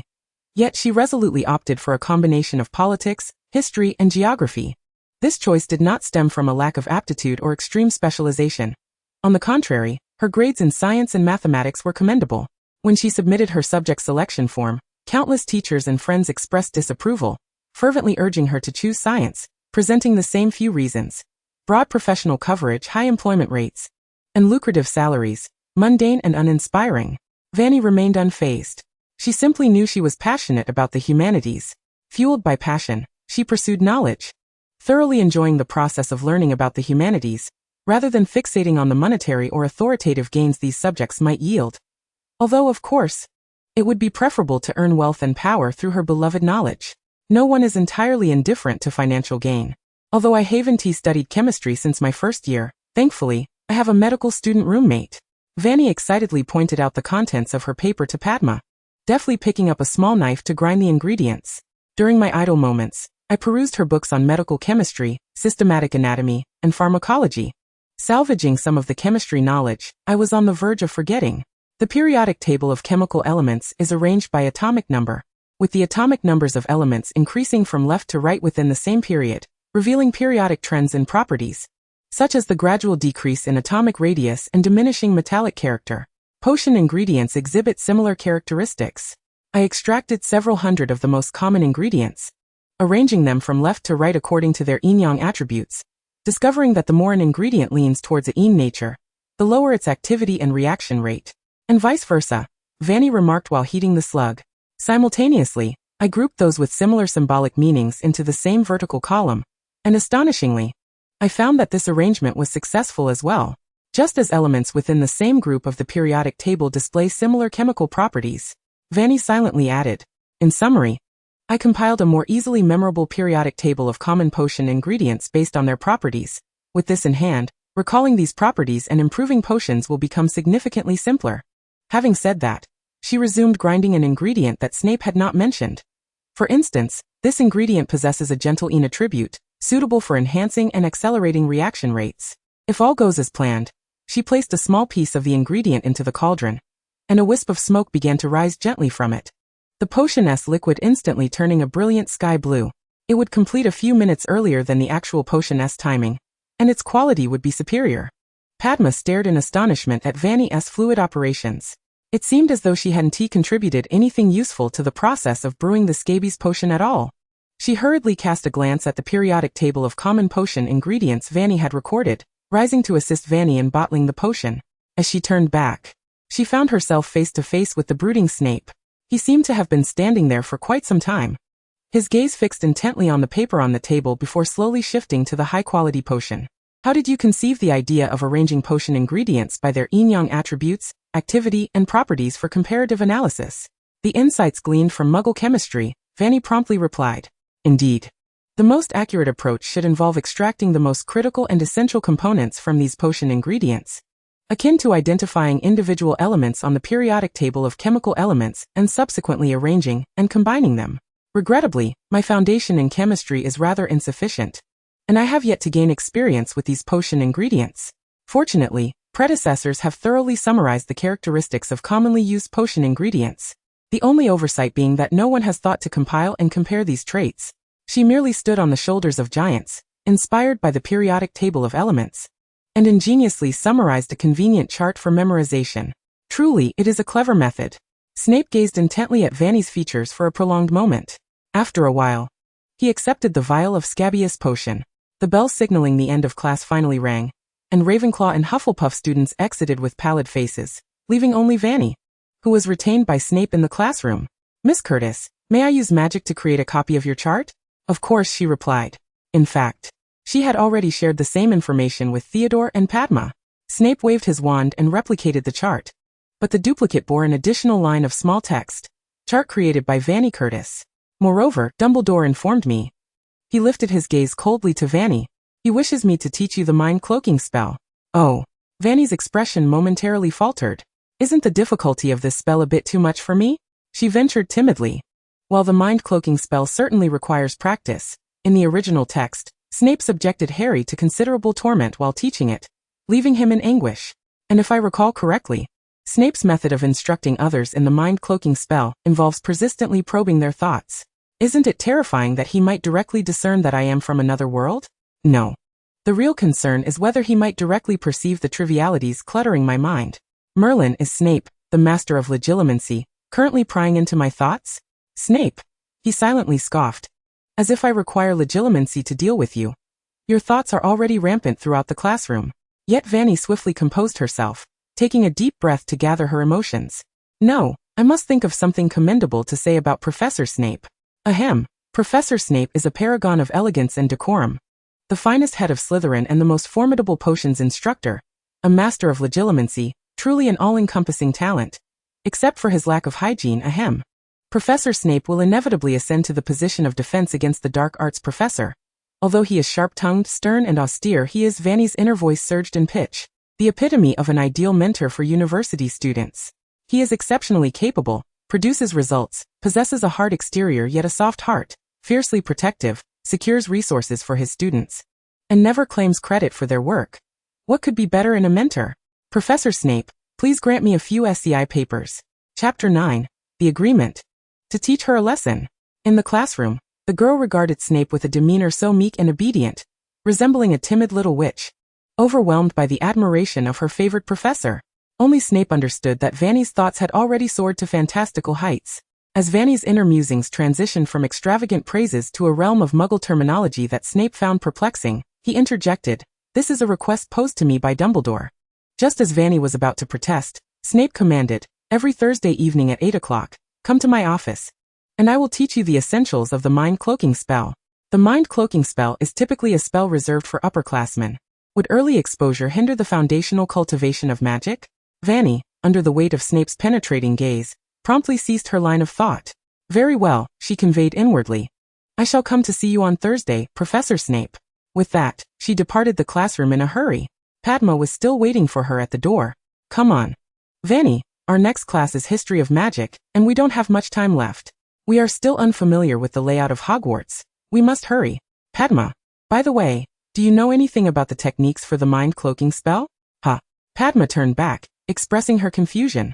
"Snape said I should learn the mind-cloaking spell from him, but if he directly probes my thoughts, it would be too frightening. Why, or rather, why does Professor Dumbledore want me to learn the mind-cloaking spell so early? Regardless, I must self-study a portion before Thursday. Please wait a moment," Fanny said to Padma. Then hurried into the crowd. Theodore. She quickly spotted a figure heading towards the potions classroom, rushed forward to grasp his sleeve, and slightly raised herself on tiptoe, bringing her face close to Theodore's. "How much do you know about the mind-cloaking spell? I mean, having grown up in a wizarding family, you might have better insights. I could use some guidance." Her blue eyes shimmered, casting soft ripples across the boy's cheek. Theodore's expression momentarily faltered. He hastily averted his gaze, subtly lowering his arm to allow the girl opposite him to regain her footing. This action created a slight distance between them. "You wish to learn the mind-cloaking spell? In fact, I have gleaned some insights from your thoughts. You could explore the theory of consciousness layering and memory magic. The Hogwarts library should have those. If not." His voice remained cool yet melodic. "I have both books in my dormitory. I can lend them to you tonight. This would serve as compensation for the crucial notes. A mere chocolate frog would not suffice." "All right, shall I go to your common room to collect them?" Theodore nodded slightly. "Then it's settled. We'll meet tonight," Fanny said, excitedly shaking his sleeve. "I shall head to class now, and I wish you success in your upcoming potions lesson." As her words faded, she released her grip, like a breeze, lingering only briefly on his sleeve. In the corridor, Pansy observed Theodore's slightly dazed figure, and couldn't help but let out a derisive laugh. "I didn't expect the Knott family to act so swiftly. It's only been a few days since Knott has gotten close to that guy?" She scoffed, dismissing the notion that this individual was someone Dumbledore held in high regard or possessed any special background. Simply being a half-blood, likely a mudblood, rendered any alliance unnecessary. Moreover, their pureblood family had never regarded Dumbledore with respect. Pansy's gaze dripped with disdain as she triumphantly looked over at Draco. "What do you think, Draco?" "I believe Knott's actions this time are rather foolish." Yet this time, Draco did not respond to Pansy's remarks immediately. The platinum-haired boy was intently focused on Fanny's retreating figure, until she vanished from sight entirely. It was Fanny who had previously promised to meet him at Hogwarts. How had she ended up befriending Theodore first when the term truly began? Though he held no regard for that mudblood witch. This sensation of being overlooked was a novel experience for him. Not to mention that since the commencement of the school year yesterday, the inexplicable voice in his mind had been incessantly reminding him that Vanna's affection for him was on a steady decline. Ding. Vanna's current affection for Draco Malfoy has diminished to rank 27. Alert! Alert! It has been detected that the host previously ranked within the top 5 of Vanna's affection rankings. Thus, a special reminder is issued. Should the affection rank fall below 30, the host will be unable to view the specific ranking of Vanny's feelings for him. What kind of nonsense is this? One can only check the top 30 affection rankings. Moreover, if he wishes to inquire about others' rankings, it indicates that he lacks the necessary permissions. Were it not for Draco's previous subtle inquiries to his father and extensive research, he might have suspected that this was some sort of charm Vanny had cast to capture his attention, especially that incessant alarm, echoing in his mind, which had kept him awake the previous night. Draco. Pansy's voice abruptly interrupted his reverie, causing Draco to stiffen and hastily divert his gaze, quickly skimming past Theodore and Harry, who was still chattering with the red-haired Weasley. You're absolutely right, Pansy. His voice noticeably elevated, his ears inexplicably began to flush. Theodore's actions this time were exceedingly clumsy. How dare he bring a mudblood from a muggle orphanage to the doorstep of our Slytherin common room? Attempting to taint the air at our common room's entrance with a mudblood's presence. They truly are audacious. His expression hardened. I shall teach her a proper lesson. This evening, perhaps? I shall patiently lie in wait at the common room entrance. Draco scoffed, storming into the potions classroom with fury. In the corridor, Harry gently tugged at Ron's sleeve, whispering urgently, Did you just hear that, Ron? Malfoy said he is going to teach Fanny a lesson tonight. We should warn her to steer clear of Slytherin. He held a dismal impression of Slytherin, and could not fathom why Vanna's first amicable connection at Hogwarts was indeed a Slytherin. However, but didn't you hear? Professor Snape summoned her to practice mind-blocking. Ron muttered. Regardless, Curtis was currently esteemed by Professor Dumbledore and Snape, so even if Malfoy were to bully her, he would gain nothing from it. You make a valid point, Harry murmured. Vanna mentioned that Professor Snape is an excellent teacher. He would never allow Malfoy to run amok. Yet even so, we still have the obligation to alert her. His tone grew resolute. Once this class concludes, let us seek her out. And now, they should enter the classroom, preparing for the upcoming potions lesson. Chapter 10. History of Magic. She was to fulfill her role as a fanfiction writer. Hurry. We are running out of time. Perhaps we ought to inquire with the upperclassmen about the way to the classroom. Fortunately, Professor Binns has a pleasant demeanor. Slipping in through the back door should pose no issue. Over there, Padma grasped Vanny's hand, hastily seeking an older student to ask for directions. But Fanny tightened her grip suddenly. There's no need to ask them, she whispered. I know the route to the History of Magic classroom. Hey. You should know that my Hogwarts legacy was not earned frivolously. I am intimately familiar with the school's layout. Fanny swiftly set off, accurately navigating towards the spiral staircase, perfectly avoiding all obstacles and any steps that would vanish beneath her feet, arriving at the History of Magic classroom on the first floor. Scarcely later than those who rushed to find their classrooms after class. Hogwarts legacy, what is that? Has Fanny been to Hogwarts before? Professor Binns finally arrived in the classroom. And as Fanny took out her History of Magic textbook, Padma, still somewhat dazed, retrieved her own book, glancing sideways to see that Vanna's textbook was already filled with densely packed notes. How splendid! It's History of Magic. This is undoubtedly my forte. I had conducted considerable preparatory work on this subject before class and discovered, unsurprisingly, that the history of magic is intricately linked with Muggle history. Vanna's excited voice intertwined with Professor Binns' droning, soporific tone, compelling all attention to converge upon her. My history has always been exemplary. I scored 100 on my history exam, so surely attaining an O in History of Magic should pose no challenge. The student's eyes sparkled. Wow. Though we are unsure what scoring means, but 100, grade O. Her History of Magic must be exceptional. We will have someone to consult for future assignments. The origins of magic have long been a subject of scholarly inquiry, with many academics positing that the source of magic lies with the first wizard. Professor Binns' monotonous voice droned on, seemingly oblivious to Vanna's enthusiasm, continuing with his tedious lecture. I know. This wizard has many fascinating anecdotes, Vanny interjected. I read about him in tales of history of magic, including some apocryphal stories and gossip. For instance, This wizard once battled a fire dragon in ancient times. He hastily seized a stick and thrust it into the dragon's nostril, thereby uncovering the secret of the wand, leading to its invention. The previously drowsy students and the eccentric Eulalie Binns continued. He is one of our Ravenclaw. His peculiar hobby was to wear jellyfish as a hat and slumber in a room filled with pet birds. Merlin, how could he stand the noise? And the demon Emmerich, a medieval version of Voldemort, obsessed with dark magic. He once ruled with terror in southern England, but despised being called ugly, a true superficialist. What? Is it really that sensational? They understood, and they all remembered. Everyone began to focus intently on this otherwise dull history of magic lesson. Whenever Binns concluded a point with his hypnotic tone, Fanny would invariably provide some astonishing anecdote related to the subject. By the end, even Binns seemed contemplative as he directed his gaze towards Fanny, starting to unobtrusively supplement her wild stories. History, at its core, is merely a series of interconnected tales. Fanny joyfully took notes. The original texts always claimed that Professor Binns' lectures were so dull they could induce sleep. Yet, it appears that is not entirely accurate. For he indeed knows how to illustrate various anecdotes. And none of these students seem to be asleep. Could it be that Harry simply dislikes history of magic? Regardless, history is the subject I cherish and am fervently passionate about, as it allows me to explore the lives of historical figures, breathing life into them amidst the dust of time. Fanny suddenly paused, her thoughts taking a peculiar turn. Some students instinctively turned their heads to discern what had transpired with Fanny, who had been seated in the corner. Unbeknownst to them, the girl's thoughts had suddenly soared to new heights. Oh yes, I can also return to my original role as a fanfiction writer, leveraging this to amass wealth. Though writing fanfiction of the Harry Potter generation here may be challenging, I can always pen tales set during the era of the magical world's ancestors. After all, the fervor surrounding historical fanfiction has always been intense. The influence of Li Du Yuan by Jiu Wusu and Wan Ping in the realm of historical fan communities is immensely powerful. I can certainly follow in the footsteps of the literary ancestor of historical fanfiction, Feng Minglong, and create a fan circle here at Hogwarts, within this magical world. Suddenly, Fanny unfurled a long piece of parchment, gripping her quill tightly, her heart swelling with uncontainable joy. So, to begin, I shall write about the poignant romance between Godric Gryffindor and Salazar Slytherin. With a thud, someone dropped their quill to the floor. The bell signaling the end of class rang, yet no one in the classroom stirred. All the students were in shock. Thank Merlin for small mercies. There were no Gryffindor or Slytherin students present.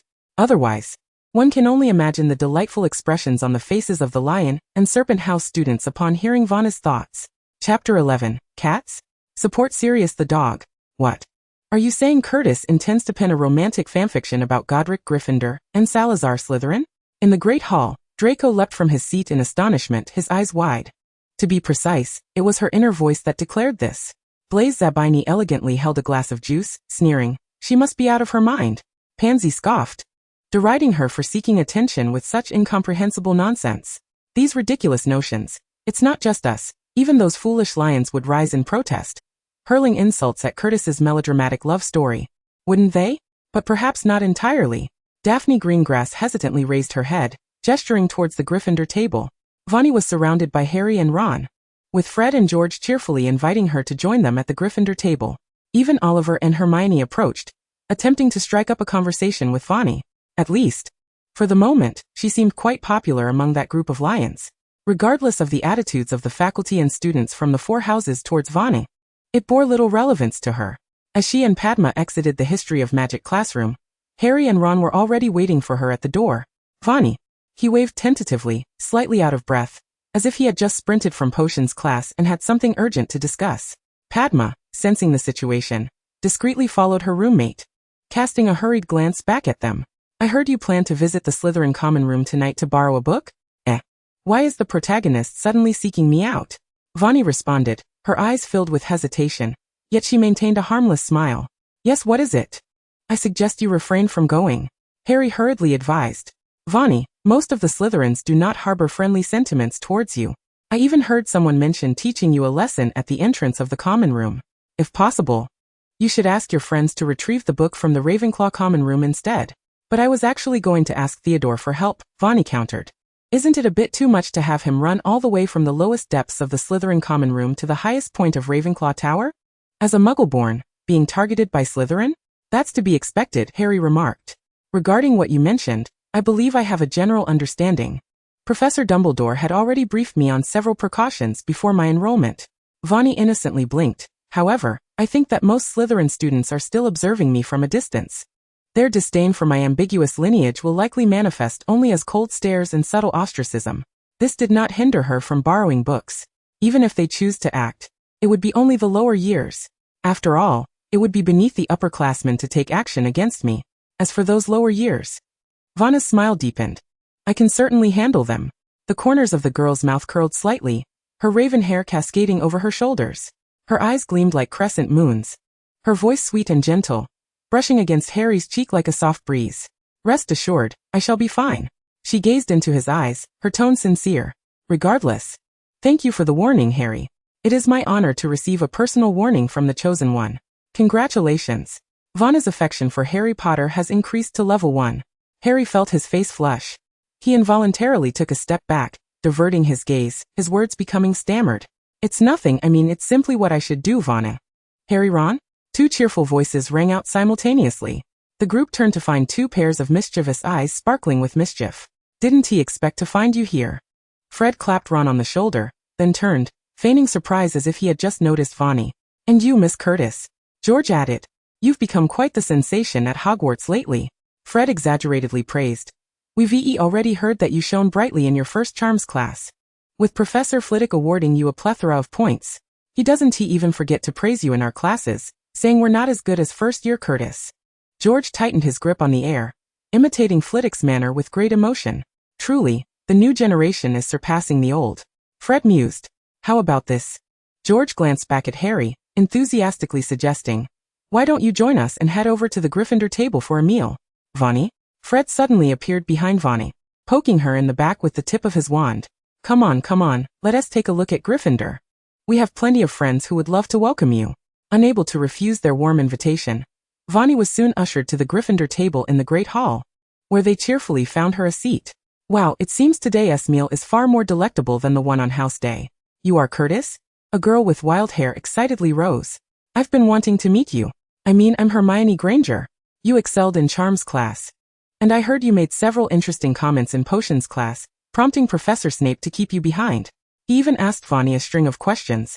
And she answered every single one correctly, Harry interjected. Unlike me, who could only remain speechless when faced with a barrage of questions from Snape. Harry had heard tales of how his mother, Lily, was a genius in potions. Thus, it was understandable that Professor Snape, being a friend of his mother, might deduct points when he discovered Harry's incompetence in potions. Professor Snape simply has high expectations of him, he mused, and he even suggested that Hermione might know the answers. Which only served to further irritate Snape. Was it really Harry's fault? Or was it true, as Ron had said, that Professor Snape was indeed as unpleasant as his reputation suggested? So this is how one addresses the matter, Fanny remarked. But I also possess other relevant skills regarding this spell. Hermione, seated nearby, had already begun to engage in an exchange of study experiences with Fanny, unwittingly drifting into a whimsical conversation. Speaking of pets, I've always wanted to have a cat, Hermione said. However, my parents believe that starting to care for a pet right after arriving at Hogwarts is not a wise choice. I plan to wait a year or 2 before deciding to acquire a cat. Ah, cats, they are indeed quite adorable. Fanny tilted her head with a smile, lamenting, alas, I am but a disciple of the canine faith. However, Hogwarts does not permit the keeping of dogs. Hermione interjected without hesitation. School regulations stipulate that students are allowed only owls, cats, but when it comes to dogs, the one I long to have the most is none other than Sirius, the magnificent black dog. Chapter 12. The Marauder's Map, where a man lay sleeping beside Ron. Sirius Black, a truly splendid canine godfather. As James's closest friend, he may well be the most devoted and caring guardian Harry has in this world. Fanny couldn't help but glance at Harry, sighing inwardly. It is a pity that the spirited giant was unjustly imprisoned in Azkaban for years, and in the end he never cleared his name. Laughing heartily only to be struck down by Bellatrix behind the barrier, never to return. But I can change all of that. Fanny shifted her gaze to Fred and George. Such matters are best addressed sooner rather than later. Surely Fred and George have pilfered the Marauder's map from Filch's office by now? Fred and George exchanged incredulous glances, instinctively retrieving the Marauder's map from their pockets. Just in time, they are currently examining it. Fanny forced a familiar expression as she approached them. The Marauder's map possesses the remarkable ability to reveal the locations of everyone within the school, thus it naturally can also locate Ron's pet Scabbers. This rodent is the very culprit that led to Sirius's imprisonment and the demise of the Potter family. He is the true traitor who leaked secrets. Scabbers! Ron exclaimed in disbelief, but quickly hushed his voice to a whisper that only Harry could hear. That can't be. Scabbers is just an ancient, exhausted rat. Could it be that he is an animagus? Hermione whispered.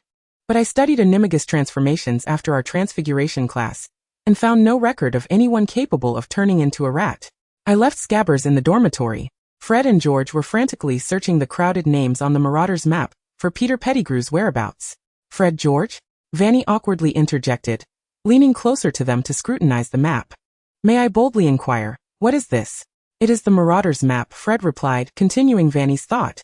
A map that reveals all information about Hogwarts and shows the real-time locations of everyone present.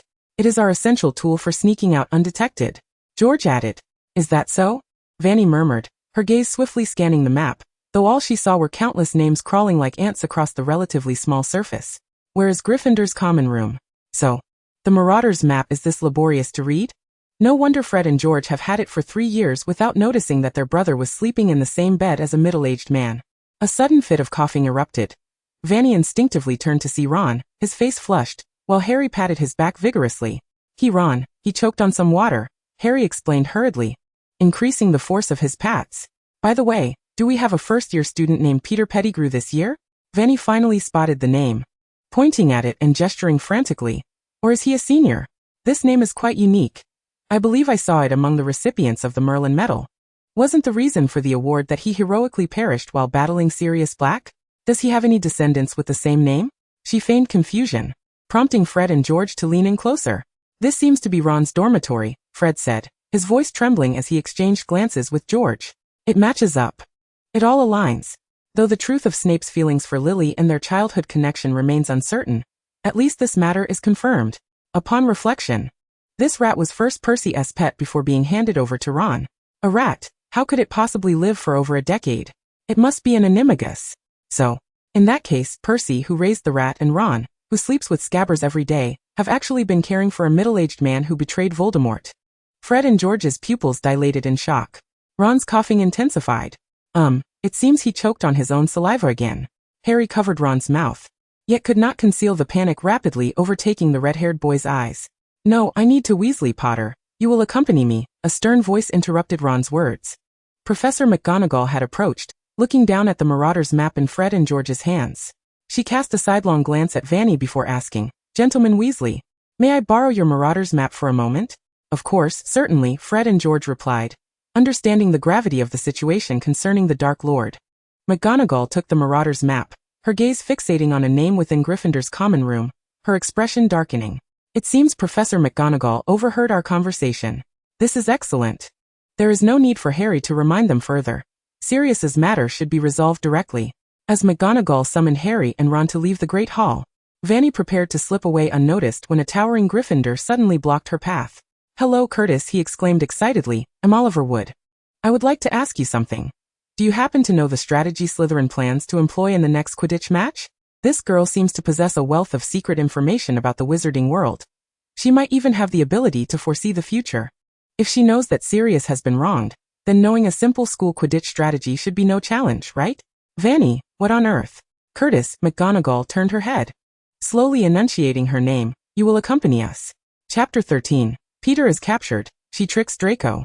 This was Fanny's first time standing before the entrance to Gryffindor's common room. McGonagall instructed the three of them to remain stationary, while she alone entered the common room. In less than 5 minutes, she emerged with a small vial containing Scabbers. This rat is missing a toe, McGonagall mused, her expression indicating certainty. In that fateful battle, all the wizards searched for a long time, and could only find a fragment of Peter Pettigrew's finger. Thus, it follows that Scabbers is indeed Ron's concern. Though McGonagall remained silent as she made her way to the headmaster's office. Honeyduke Suites. The door to the headmaster's office swung open. Dumbledore was seated at his desk, clutching a handful of oddly shaped candies, and looked up with a smile as he heard their arrival. Welcome. Would you like a cup of lemon honey tea? Dumbledore. I have important matters to discuss with you, McGonagall stated, placing the vial containing Scabbers on the desk and retrieving her wand. As she twisted the cap off the vial, The magic burst forth towards the rat. A distorted scream echoed, and with a flash of light, a diminutive man appeared, curled up with watery eyes fixed on McGonagall. Professor McGonagall?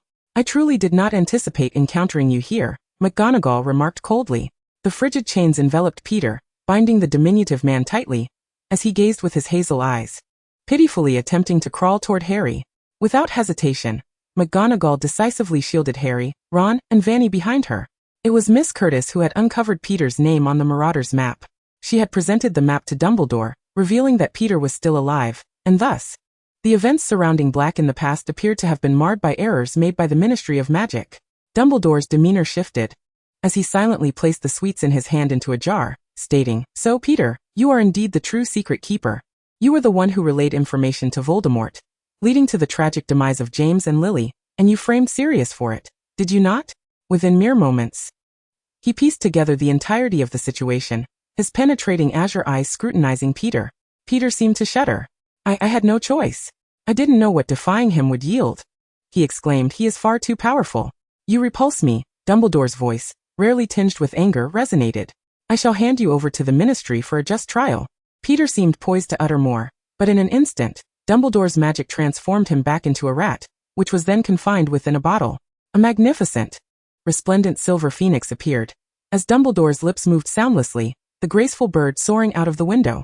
"I have informed Cornelius Fudge and Alastor Moody via the Patronus charm," he stated calmly. "Barring any unforeseen events, they should arrive at Hogwarts shortly.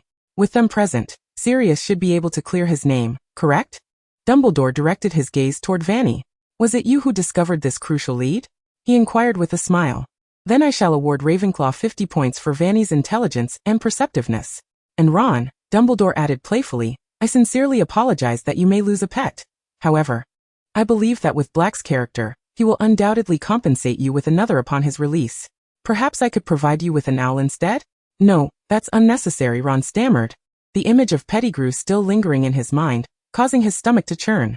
Observing his discomfort, Dumbledore promptly brewed a cup of lemon honey tea for the three of them, along with McGonagall. "Well, it is getting late. Perhaps you should be on your way," Dumbledore said with a wink. "And congratulations, Harry. You will soon have a kind and protective godfather."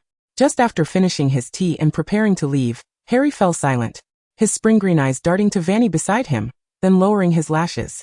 "Hey, perhaps I should take my leave first?" Fanny whispered, waving her hand in farewell, as she swiftly descended the stairs. "At least I've successfully altered the narrative's original course. I hope Sirius doesn't meet an untimely end again. As for the main group, while we can be friends, perhaps it's best not to get too close? Damn it, because of this, the time I arranged with Theodore is fast approaching. I must hurry." She dashed down from the elevated headmaster's office, reaching the dungeon's depths slightly breathless, her cheeks flushed. Just as she considered slowing her pace, a series of footsteps echoed around the corner. A figure emerged from the shadows, platinum blonde hair, adorned with the Slytherin crest, surveying Fanny from head to toe with foggy eyes. "Draco Malfoy?" Fanny met his gaze directly. "What brings you here? Aren't you going to the common room?" "I truly did not expect you to arrive alone at the entrance of the Slytherin common room," Draco scoffed. "I suspect Nat has ulterior motives for allowing a Muggle orphan to approach our common room. So, were you coming to protect me?" Fanny raised an eyebrow innocently. "Though I know this scenario is unlikely, if I respond this way." "How could that be possible?"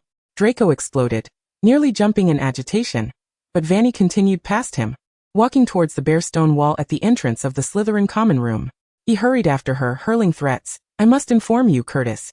I came here to give you—" "Wait, are you the Slytherin student Harry mentioned who wants to teach me a lesson?" Fanny maintained her pace, replying lightly. "Harry?" Draco's tone sharpened. "It seems you two are rather chummy now. The famed savior has activated his hero instincts to alert a Muggle orphan." "Pureblood," Fanny suddenly interjected. "Huh?" Draco was taken aback as the stone wall before them transformed into a door, revealing they had unknowingly arrived at the Slytherin common room entrance. "Wait, how did you know the password to our common room?" Draco exclaimed. "Could it be not? Fortunately, I have the leisure to occasionally glance at the original Harry Potter and fanfiction." Her cheerful voice echoed in her mind. "Otherwise, I might not recall the current password to the Slytherin common room." Just how much did she know about the wizarding world? Knowing their common room password made it seem as if visiting their common room would be as effortless as eating and drinking for Fanny. Draco could bear it no longer. "Curtis, Do you even realize that your thoughts are actually exposed to everyone, echoing throughout Hogwarts? Yet, his words seemed to be thwarted by some spell.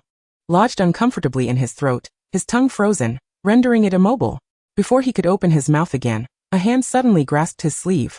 Fanny had slipped behind him at some point, her bright blue eyes fixed intently on him. You didn't just admit that you are the student Harry referred to as wanting to teach me a lesson, she gently probed. So what are you doing waiting for me at the entrance to the common room? Chapter 14. Provocation, but met with immediate retaliation. Did he really need to acknowledge the notion of teaching her a lesson? Just as Draco prepared to argue, a voice interrupted. Malfoy. I never thought you would bring her to the common room, Blaise remarked, his interest visibly piqued. In the common room, every gaze fell upon Fanny, who was tugging at Draco's sleeve, her expression remaining innocent as she whispered to him, regardless. It is indeed your time to protect me now. I am looking for Theodore. She slightly raised her voice, peeking out from behind Draco, her eyes darting playfully as she inquired, is he not here? Could someone please call for him? Thank you so much. Oh dear, am I now considered Draco's little sidekick? What nonsense was she spouting? Draco nearly tossed Fanny out, but before he could act, a tall boy suddenly stood before them. Malfoy, is this your new sidekick? He sneered, a short, scruffy mudblood? That person. Fanny's smile faded abruptly, the one who, on sorting day, referred to me as a mudblood and called Professor Dumbledore a mad old man. Draco's expression also turned cold. Duke. If this individual truly regarded Fanny as his subordinate, it was evident that Duke had shown the Malfoy family a profound lack of respect. Beyond her beauty, she was utterly devoid of merit. Duke let out a flippant whistle, saying, I mean Malfoy, are you merely drawn to her looks? Choosing her as your sidekick to make her your little girlfriend? Indeed, although her blood is terribly tainted, her appearance is sufficiently alluring. A mudblood like her kneeling beside us is still acceptable. So Malfoy, how about I join you? Suddenly, a flurry of parchment from the Gryffindor common room soared into the air, accompanied by a light, melodic voice. No, not just one.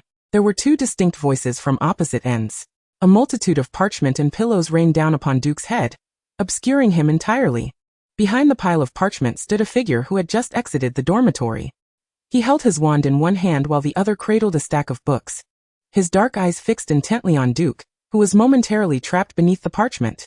Finally, he slowly lifted his gaze to Fanny. Apologies for the delay. I was retrieving some books from the dormitory, Theodore explained. He tucked his wand back into his pocket, bypassing both Duke and Draco, and thrust the books into Fanny's hands, disregarding Draco's unfriendly glare. I believe there are some insights and theories within that may prove beneficial to you. Thank you, Theodore. Did I permit you to converse with my subordinate, not? Fanny's words had barely left her lips when Draco, irked, pulled her back behind him. He resembled a proud peacock, glaring fiercely at the composed Theodore.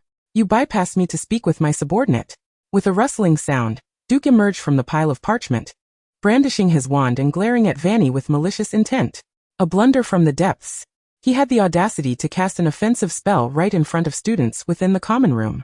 A dark serpent materialized swiftly, racing toward Draco, or more accurately, toward Fanny behind him. This undoubtedly shocked Draco, prompting students to scatter, and instinctively he released his grip on Fanny's sleeve, tightening his hold on his wand in his pocket, and retreating involuntarily. Freeze. Duke suddenly realized that Fanny had not lowered her wand. The girl, who had been hidden behind Draco, now stood in front of him, and the ferocious black serpent shattered into wisps, dissipating in an instant. Yet the girl did not relent. She merely pointed her wand gracefully at Duke and declared, disarm. The wand flew from his grasp, tracing a perfect arc before crashing onto the floor with a sharp sound. Fanny stepped forward, unexpectedly placing her foot upon the fallen wand. Duke's eyes widened in shock. The nearly 6-foot-tall boy seemed intent on lunging at her, relying on his height to engage her in a physical confrontation. However, he was promptly restrained by Crabbe and Goyle, two similarly hefty boys, effectively immobilizing him. Draco, impatient, shifted his gaze back to Fanny.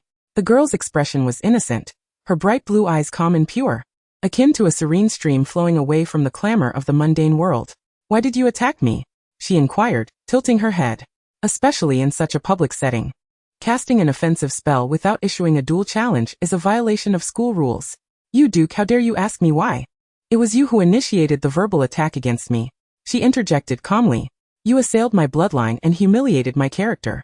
Not to mention, she smirked, a glint of mischief flashing in her eyes, you blindly equate Draco with your own kind. Don't you? Silence. Duke shouted, Curtis. You're nothing but a filthy orphan from a muggle orphanage. Silencio. The unuttered words were abruptly stifled, as Fanny swiftly completed her incantation, nonchalantly kicking the wand aside. Let us seal your lips to prevent any further fruitless chatter. Regrettably, this is the Slytherin common room, she sighed. If we were in some secluded, unnoticed corner, I could have dealt with you far more severely. After all, having entered the world of Harry Potter, I have thoroughly studied these aggressive spells in advance. Thus far, I have only practiced them on vases, yet I have yet to test their effects on a person. Of course, if that fails, I might resort to more excruciating measures. The atmosphere in the common room fell abruptly silent. Countless gazes turned toward Fanny, now tinged with wariness, with Duke's pupils constricting in fear. The girl's angelic visage twisted momentarily into that of a demon. Her smile remained bright and charming, yet Duke felt an overwhelming urge to flee. Isn't she a Ravenclaw? Oh, thank you immensely, Theodore. She turned, holding up the 2 books, her lips curving into a smile.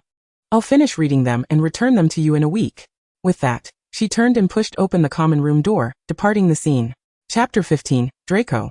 Subordinate or friend? Not long after Fanny exited the common room, Draco hastily quickened his pace and caught up with her. It was you. Fanny turned, a smile gracing her lips. Actually, I forgot to thank you, Draco. Congratulations. Fanny's fondness for Draco Malfoy has increased to 23, 1916.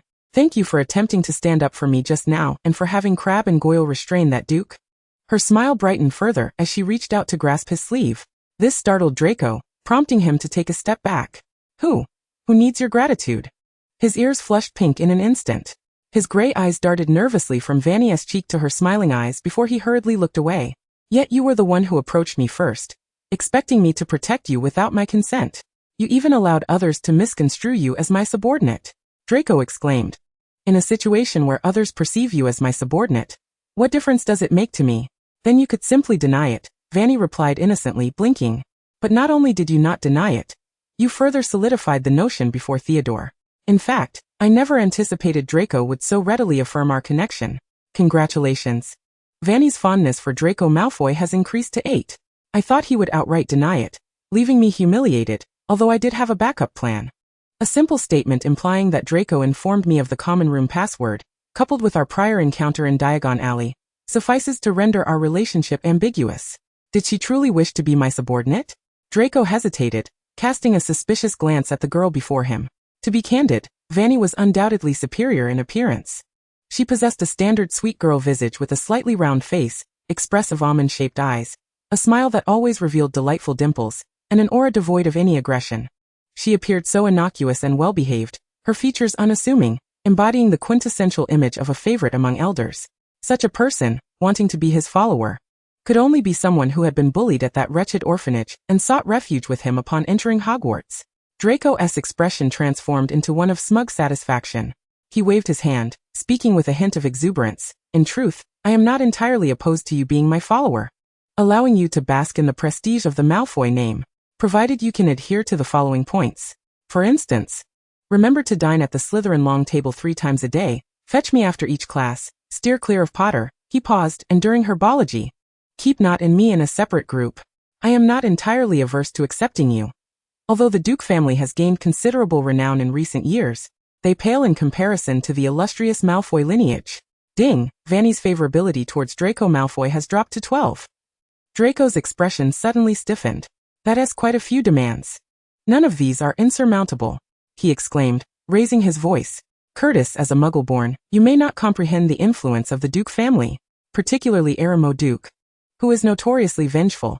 Even if your magic could best him, he could easily enlist stronger, more formidable upperclassmen or even Death Eaters. Curtis, I would rather not see you next time, only to find you have fallen victim to some nefarious curse from a seasoned dark wizard. Otherwise, I shall truly be delighted. He abruptly shifted his tone. You must also refrain from employing terrifying offensive spells like dark magic. They will find a way to use their family's influence to prosecute you afterward. This is the manifestation of pureblood families' power in the wizarding world. They can act with impunity, wielding all manner of dark curses against those they disdain. Yet when those they look down upon retaliate, they can wield the finest legal weapons, twisting the truth and distorting legitimate self-defense into a crime. Are you concerned about me? Fanny's smile deepened. Draco, you truly overestimate my capabilities. I am merely a first-year student, and as for any offensive dark magic spells, I am yet to master anything. Draco's eyes widened in shock. Then what about what you just said? Everyone must fantasize about vanquishing those who torment them, but that doesn't mean I would actually do so.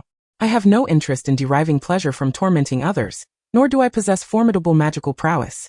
As for shattering and obliterating, I can only manage that with trivial objects at present. Even if I could apply it to a person, the cost would be far too great. I certainly do not wish to arrive in this world only to be sentenced to a life term in Azkaban. So our entire common room regards you with such wariness. And it turns out it was merely your fanciful daydream of vengeance? In that case, if you possess no admirable strength, why did you provoke Duke earlier? Draco's face flushed with anger. You shouldn't have come today. Because this is the best approach, Fanny replied. Even if I were sorted into Ravenclaw, my origins will always be remembered.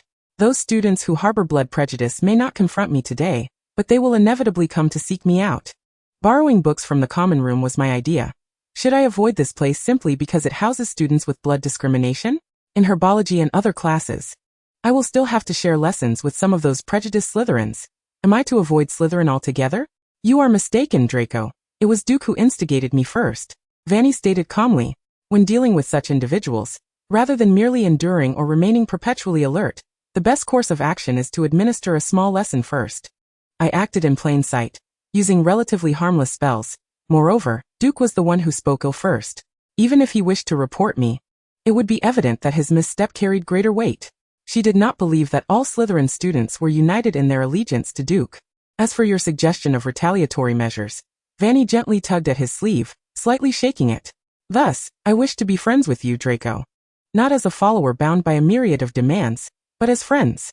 Though I do not wish to be too entangled with the primary characters of the original story, Draco's family is rather unique. Their fortune seemed to be extraordinarily favorable, and following the end of the war, they could reunite with their parents, even elevating their family status further. Becoming friends with someone like that should pose no issue. I never claimed I sought a particularly close relationship. Furthermore, even if we do not become friends, that is of little consequence, based solely on our earlier exchange. My relationship with Draco has already become quite extraordinary in the eyes of the Slytherins. Before they can act against me, they must first weigh the Malfoy family's influence.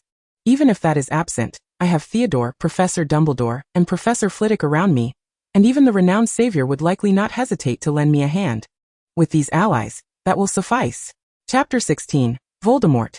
Utilizing her knowledge of the future. So he is merely a side character? Draco's face flushed crimson with anger. And upon hearing that the savior would also lend assistance, he felt an urge to stomp his feet. Surely, she is closer to Potter. It makes sense. Potter enjoys befriending individuals like her, the red-haired Weasley and the girl from the Muggle orphanage. He would never allow himself to fall. I have not even agreed to you being my follower, Curtis. He closed the distance between himself and Fanny, looking down at her from his height. You wish to skip ahead and leap straight to the status of friends? Fanny's gaze remained unwavering, her deep blue eyes reminiscent of an ocean that encompassed all, reflecting a hint of curiosity as she met his gaze. Like the waves, like the moonlight. A tumultuous rush of emotions suddenly erupted in Draco's mind. In a moment of daze, he seemed to recall the girl had unexpectedly shielded him earlier, raising her wand, her words soft as a spring breeze, her flowing hair trailing like delicate ripples, barely brushing against the back of his hand. Well, that's not entirely out of the question. He stiffly turned his gaze, his voice faltering. If you insist upon it. Curfew is approaching. I must return. I sincerely hope you can run swiftly enough to avoid being caught by Filch. With that, he abruptly turned on his heel and hurried back to the common room, exhibiting an unmistakable semblance of fleeing. Fanny stared blankly at his retreating figure. After a moment, she gradually lowered her head, a gentle smile escaping her lips. Miss Curtis is indeed a clever child. In a vacant classroom, the professors gathered together, with Flitwick cheerfully declaring, in my class, she was the first witch to accurately perform the levitation charm. Moreover, she can not only levitate feathers but also books, glass bottles, and various other objects, while perfectly answering many of my questions. That is only to be expected. Professor Trelawney, in her characteristic eccentric manner, began to speak, declaring that Miss Curtis was a child gifted with the ability to foresee the future. She possessed profound wisdom and extraordinary talents, and I could perceive the depths of her azure eyes, which harbored the power of prophecy. Alas, she swiftly altered her tone, lamenting that the revealed prophecy was tainted by the darkness of a lost future, where truth no longer remained truth. Dear one, she was in dire need of my guidance. I sincerely hoped that she would choose divination as an elective in her 3rd year, for I would gladly illuminate her path, allowing her to become my heir, Trelawney's successor. Provided, of course, that she was willing to select the course. McGonagall responded coldly, noting that students chose their electives based on a principle of voluntariness.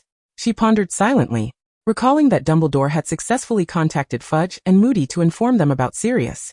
Thanks to Dumbledore's esteemed reputation as the chief warlock of the Wizengamot, most of the relevant high-ranking officials in the magical community had indicated their intent to promptly reopen Sirius's case.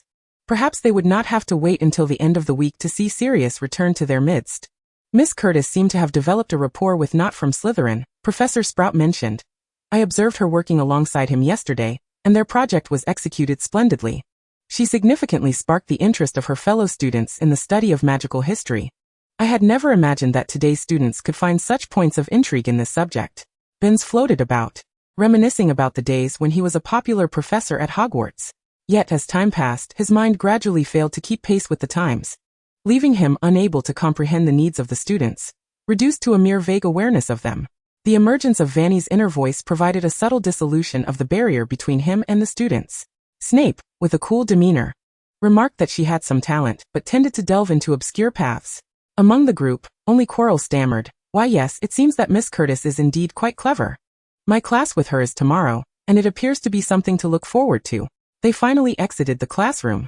Quirrell walked alone down the empty, desolate corridor, when a high, chilling voice echoed within his hood. "Do not return to the staff quarters," Voldemort commanded. "Immediately don the black cloak from your pocket, and proceed to the Ravenclaw dormitory. Miss Curtis's inner voice is vitally important. We must utilize her to uncover the whereabouts of the Philosopher's Stone, and to know the future."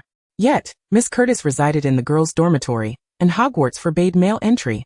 "I know the incantation to force my way into the girls' dormitory." Quirrell panicked as he donned the black cloak, and hastened to the entrance of the Ravenclaw common room. The door to the Ravenclaw common room always open to any individual of intelligence. Moreover, Quirrell himself was a graduate of Ravenclaw, allowing him easy access to the common room, and arriving at the entrance to the girls' dormitory. The whispers from within the hood compelled him to raise his wand uncontrollably, obeying his master's commands. Sparks of magic erupted from the tip of his wand, vanishing into an invisible barrier, leaving Quirrell's fingers tinged with pain. "Master, I cannot break it." Cold sweat dripped down his forehead. This was a spell set by Hogwarts founders, and he was utterly incapable of breaching it. "Fool." The icy voice rose sharply, "Try again. I command you to try again." A surge of magic erupted from the tip of his wand, as if something had disintegrated into thin air. This time, the staircase leading to the girls' dormitory did not morph into a slide, and he safely entered the Ravenclaw girls' dormitory. "Which room does Miss Curtis occupy?" "I know. It's at the farthest corner. I investigated on the first day of term, Master." He attempted to wave his wand to open the door to that room. "Stop."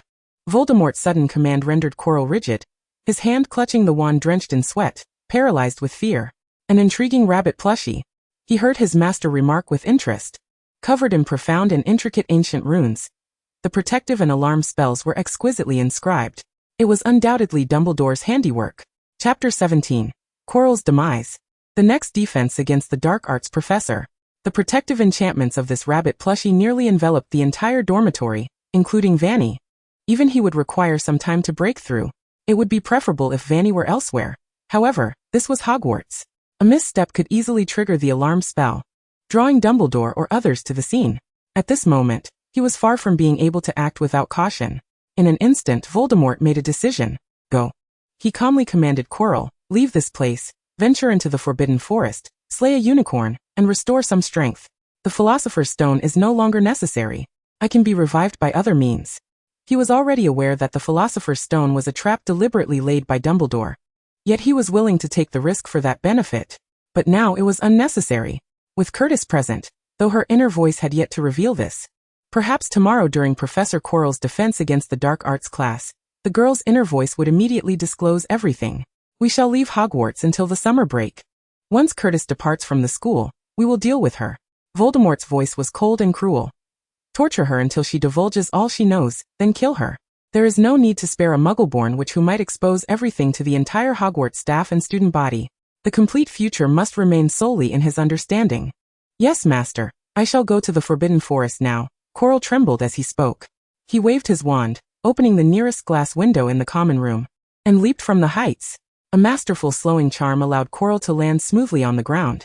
Just as he intended to take a step forward, a silvery light suddenly sliced through the air, hurtling directly towards him. The corner of his cloak was torn, revealing his head to the open air, and the hood was simultaneously soaked in blood. A deep gash appeared on his arm, blood gushing forth as Quirrell could not help but emit a scream of agony. Snape, clad in black robes, stood before him, his gaze ominous.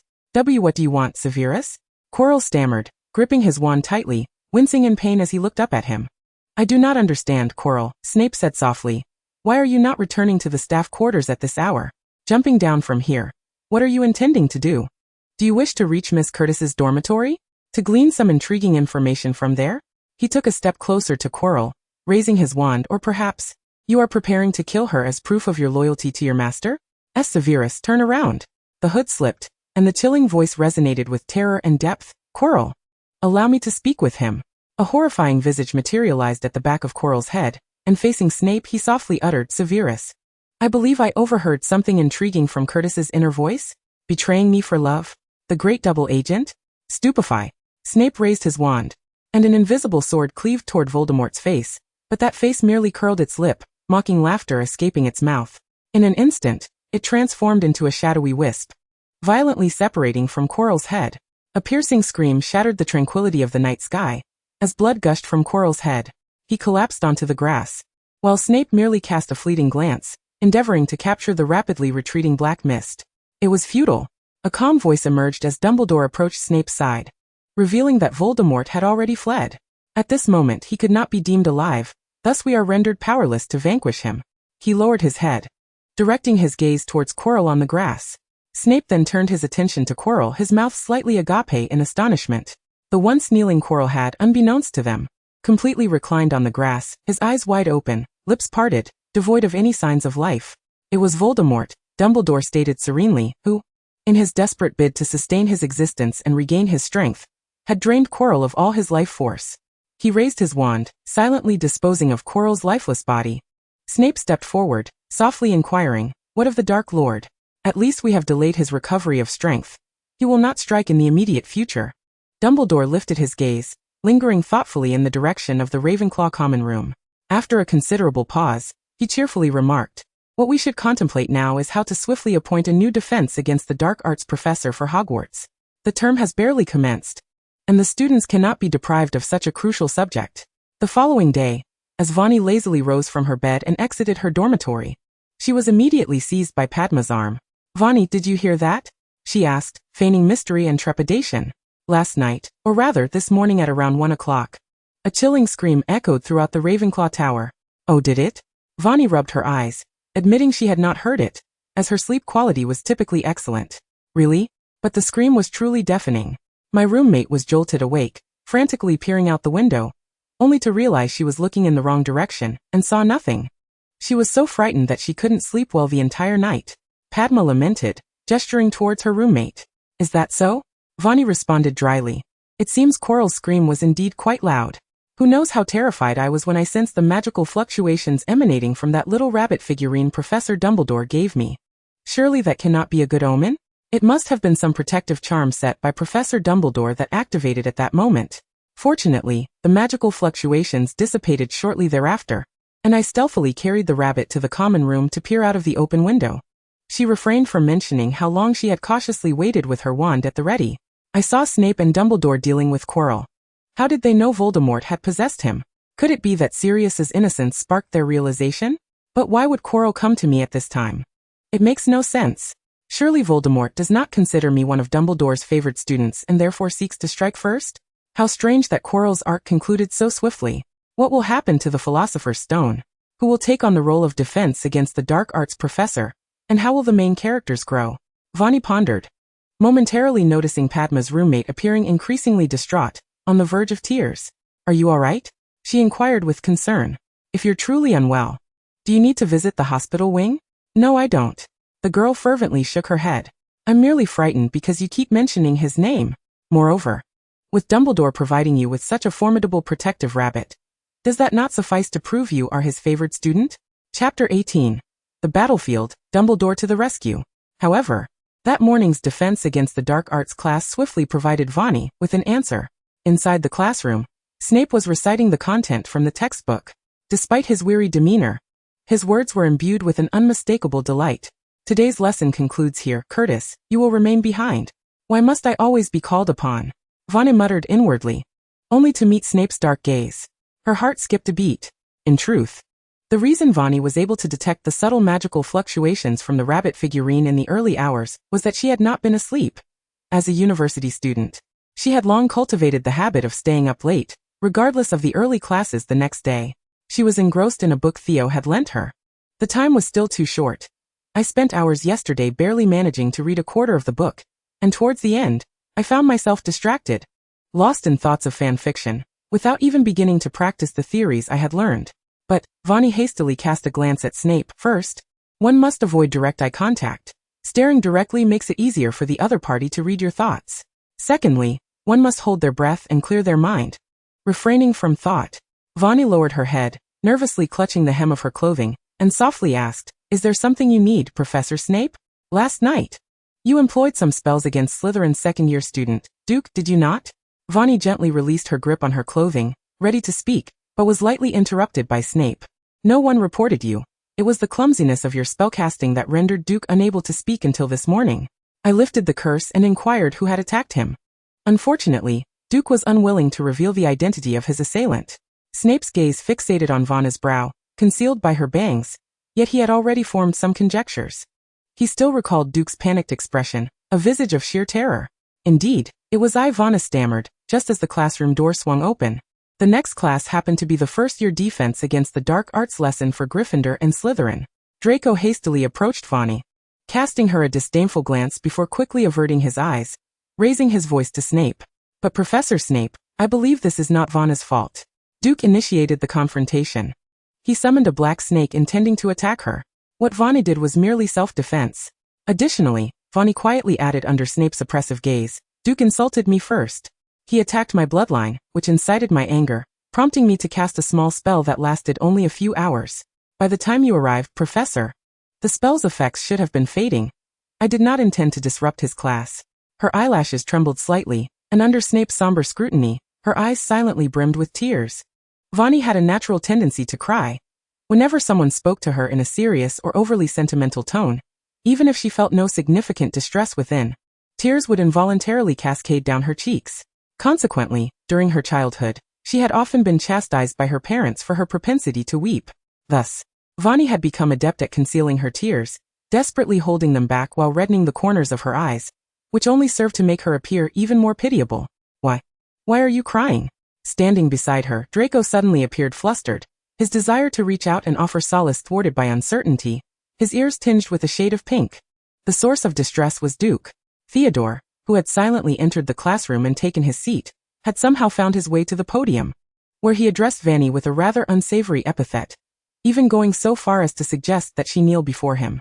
He spoke in hushed tones, extending a tissue towards her. "Thank you," Fanny murmured, but before she could finish her sentence, a solitary tear cascaded down her right cheek, resembling a radiant speck of stardust gliding silently across her porcelain skin. She hurriedly dabbed at her face with the tissue, yet her cerulean eyes remained brimming with unshed tears, prompting Theodore to instinctively press his lips together. "Professor Snape." Harry burst into the classroom, immediately spotting Draco and Fanny closely huddled together. Anxious, he rushed forward, and indeed, he noticed Fanny's reddened eyes. "Fanny, what is wrong?" He intended to inquire whether Malfoy had bullied her, but caught sight of Draco's conflicted and alarmed expression as he seemed to struggle with the urge to comfort her, causing Harry to halt his question abruptly. "Nothing," she replied, her voice a fragile whisper. "Yesterday, a Slytherin student called me a mudblood, and I cast a minor spell to silence him. Today, Professor Snape wanted to speak with me, and Theodore and Draco are standing up for me." Draco, when did their relationship become so amicable? A wave of confusion washed over Harry, but he quickly suppressed the thought, turning to Snape with resolve. "In light of this, I believe Fanny has committed no wrongdoing. Professor Snape, it was that Slytherin student who initiated the verbal attack on Fanny." Her response was entirely justified. Fanny's spring-green eyes locked onto Snape's. "Professor, I hope you will render a fair judgment."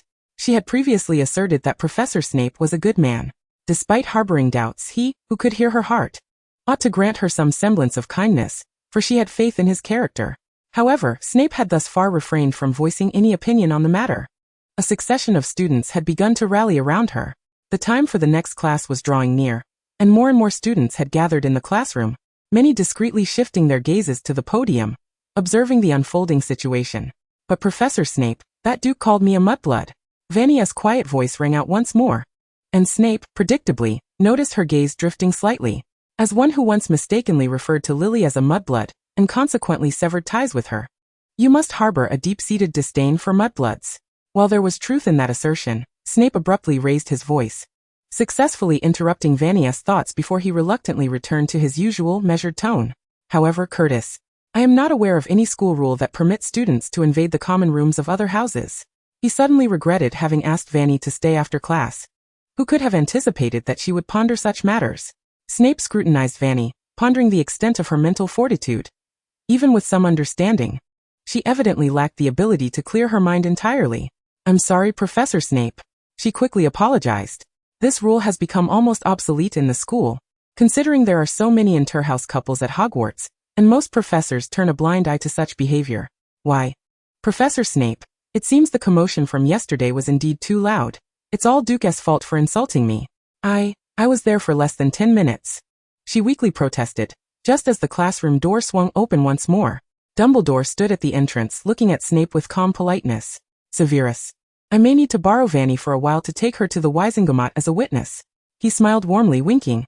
As for her next class, I have already informed Phileas. Now may I take Fanny with me? Chapter 19. The Appeal But Serious. Snape coldly regarded Fanny before finally nodding. However, due to Miss Curtis's incursion into the Slytherin common room, I shall deduct 5 points from Ravenclaw. Because Duke from Slytherin made derogatory remarks towards Fanny, 5 points shall be deducted from Slytherin as well, Dumbledore added with a smile. Severus, do not forget to inform Duke of this matter upon your return. With that, he gestured for Fanny to follow him out. The students seated in the classroom observed in silence, realizing that Fanny was indeed held in high esteem by Dumbledore. Otherwise, why would Snape's cold demeanor provoke such a swift response from Dumbledore? Moreover, Draco, Theodore, and the renowned Harry genuinely seemed intent on defending Fanny. The students, particularly those from Slytherin, took a deep breath. Thankfully, they had not mocked Fanny like Duke had yesterday.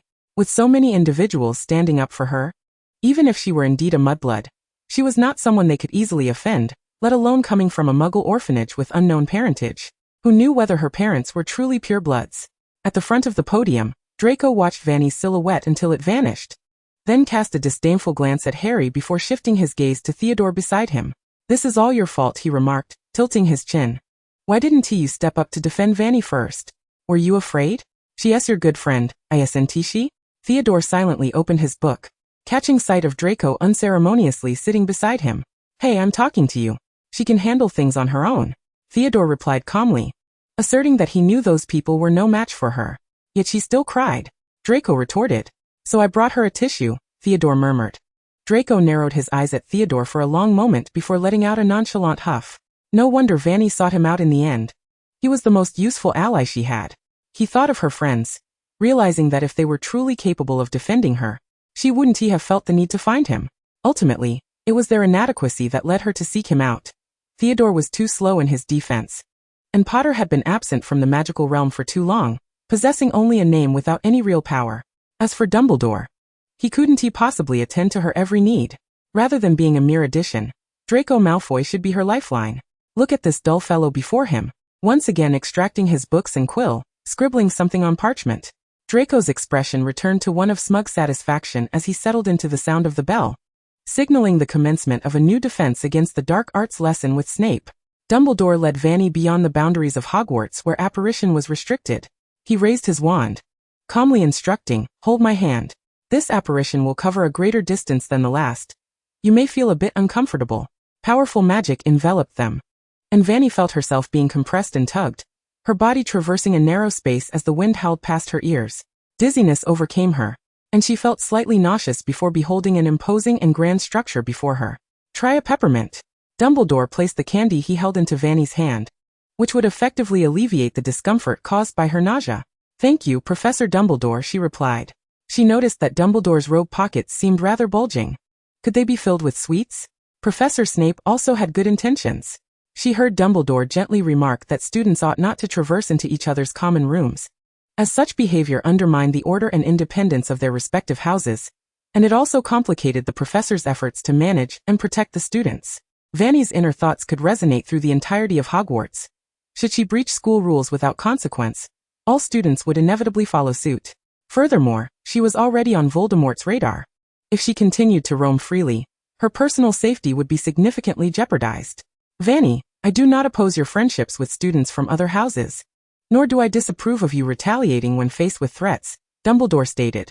However, I cannot wholly endorse your entering other houses' common rooms unless in emergencies. I merely wish to catch a glimpse of what the Slytherin common room looks like, Fanny mused silently, quickly averting her gaze. I understand, Professor Dumbledore. He graciously shifted the topic. Now we are to prepare for our entrance into the Wizengamot. The atmosphere within was undoubtedly solemn, yet that was of little concern. All you need do is speak the truth, he reassured her. He finally led Fanny into the courtroom. It was an enormous chamber, imbued with an air of gravity. The walls were constructed from dark, oppressive stone, and a chilling atmosphere pervaded the space, where over 50 wizards clad in crimson robes sat in solemnity.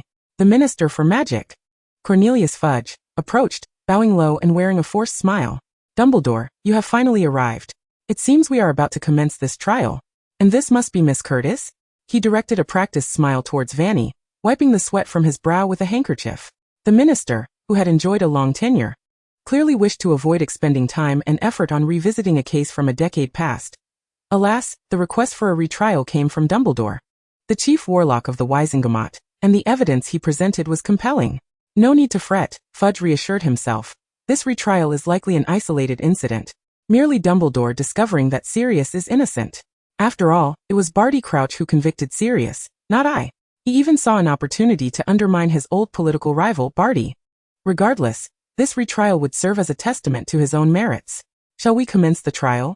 Dumbledore smiled, drawing forth a bottle containing a rat from his robe, casually waving his wand. In an instant, the rat was flung onto the silver chair at the defendant's stand, transforming into a human, bewildered and glancing around. The magical handcuffs on the chair swiftly clamped down on his wrists, just as the courtroom doors swung open once more. 2 Dementors accompanied the shackled Sirius Black as he was brought in. Chapter 20. The Candy Shop, a first encounter with Nicole LeMay. How many days had it been since he was imprisoned in Azkaban? Sirius could not recall. In this cold, desolate place he had long since lost all sense of time. Dementors drifted about endlessly, and within Azkaban, only the anguished cries of other inmates punctuated the silence. He had turned himself into a dog, curling up helplessly in the farthest corner of his cell. This was his due, the penance he must pay for suggesting that the secret keeper be changed to Peter. I recall stating that this trial concerns the retrial of Sirius Black. We possess ample evidence to affirm his innocence regarding the events of that fateful day. A faint light approached, and Sirius, now in handcuffs, emerged from that dreadful place. He spotted Dumbledore, who was engaging in polite conversation in a prominent position at the Wizengamot. Beside him sat a petite girl, her eyes wide with concern as she gazed at him. Surely, there is no need for handcuffs for the victim? With a flick of exquisite magic, the handcuffs were effortlessly undone, while the Dementors were pushed back 3 paces. For the first time, free from fear, Sirius beheld Peter Pettigrew seated at the defendant's stand, his face a mask of terror with nowhere to flee. No, the moment their eyes met, Peter erupted into a frenzied struggle. His diminutive form curled in on itself, desperately attempting to revert to a pitiful rat, large tears welling in his watery eyes, only to be met with Sirius's despairing laughter. Peter? The previous numbness and vacancy in his eyes vanished, replaced by sheer madness and loathing. Ah, so you didn't die. You escaped that day and are still alive. This hatred invigorated Sirius in an instant. He strode purposefully towards Peter. Had he possessed his wand, he might have cast the killing curse upon him. Perhaps now the trial can officially commence? A gentle magic returned Sirius to the witness stand, as Dumbledore smiled with composure. Before we proceed, we must extend our gratitude to our witness, Fanny Curtis. He observed the girl rise, her voice clear yet slightly trembling. I discovered Peter's presence in the Gryffindor common room, through Fred and George Weasley's Marauder's map. All evidence was laid bare, and the trial concluded smoothly. Peter Pettigrew was escorted back to Azkaban to serve an indefinite sentence. His previously awarded Order of Merlin was rescinded and awarded to Sirius. The Ministry of Magic would also restore all of Sirius's honor and provide compensation for nearly a decade of imprisonment. The two Dementors who had brought him to the Wizengamot ultimately took Peter away. Are you all right? A timid voice inquired from behind him. Sirius turned to find a pair of concerned, ocean-like eyes. 10 years of torment in Azkaban, he looked so thin now. His gaunt frame, bloodshot eyes, disheveled hair, and beard. Such a figure would surely cause Fanny to recoil in reality. He was once one of the most stunning youths appointed in the original story. Should I not express some concern for him? Peter has received his due punishment, she spoke gently. Although he did not perish. I believe this is what Harry would wish to see.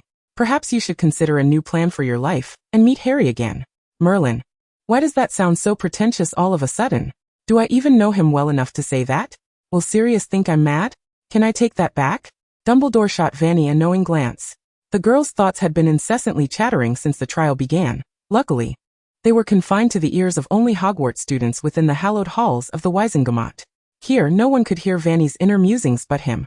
Though I always felt that Sirius bore an inescapable melancholy while reading the original text, as if he harbored some psychological affliction. The Dementors had consumed all his past joys, leaving only the most painful hatred to keep him awake. But what if that hatred could be resolved? Yet my words just now were indeed rather pretentious. What right do I have to be here? Do you know Harry? A brief, abrupt laugh escaped, and misty eyes turned towards her. Sirius Black smiled faintly, gazing intently at the girl who unconsciously tucked her hands into her sleeves. Indeed, judging by your earlier testimony, you and Harry are contemporaries, are you not? His chaotic gaze refocused. It seems your relationship is rather amiable? No one would disdain the most sincere comfort offered by a young witch, especially when she has uncovered the pivotal evidence for his exoneration. You speak wisely. His smile deepened. Perhaps I ought to pay Harry a visit. Even if he is indeed burdened by an inescapable melancholy, Sirius could not reveal such vulnerabilities to a young girl. However, before that, you ought to freshen up a bit, Sirius, Dumbledore added with a smile. I have already made a reservation for you at a nearby wizarding inn. Perhaps you might consider taking a bath there. As he spoke, he produced a key to the inn, winking at Sirius. We shall await your return here. Sirius departed from the scene. Now, Professor Dumbledore, shall we remain here, waiting for Fanny? No, Dumbledore replied with a smile and a shake of his head. We must first exit the Wizengamot court, then turn right ahead. The third candy shop we pass is quite delightful. And I hear they just released a new product last week. As he spoke, he led Fanny to the right. Nicholas? Upon entering the candy store, Dumbledore's tone suddenly brightened. In a corner by the window sat a gaunt old man, gazing at him and Fanny from a distance. How did you know I was just longing for the latest sweets from this shop? He approached without hesitation, seizing a piece of candy from the table and popping it into his mouth, then smiled at Fanny. Allow me to introduce Fanny. This is my old friend Nicholas Flamel. Good day, Miss Curtis. Flamel greeted her with a nod. I have long heard of you from Albus. You are quite a gifted young witch. Is that so? Thank you, Professor Dumbledore, and your compliments. Fanny stammered, clearly flustered, as she stood frozen, eventually lifting a teacup from the table to pour tea for both gentlemen. I don't think that's necessary. Flamel handed Fanny a menu. Just have a seat. You can order something. This place offers not only candy, but also a variety of desserts and drinks. Fanny swiftly glanced at Dumbledore, and upon receiving a nod from him, cautiously ordered a grapefruit lemonade. A standard price, neither too presumptuous nor deliberately inexpensive. All right, then another grapefruit lemonade.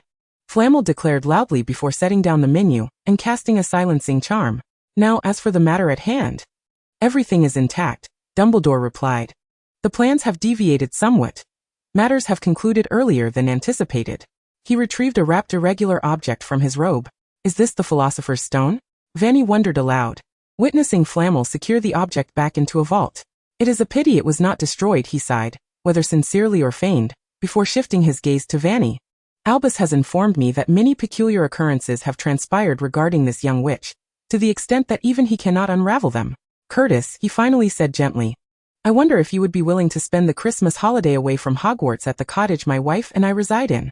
We happen to have a vacant guest room, and if you are inclined, I could teach you some basic principles of alchemy during the holidays.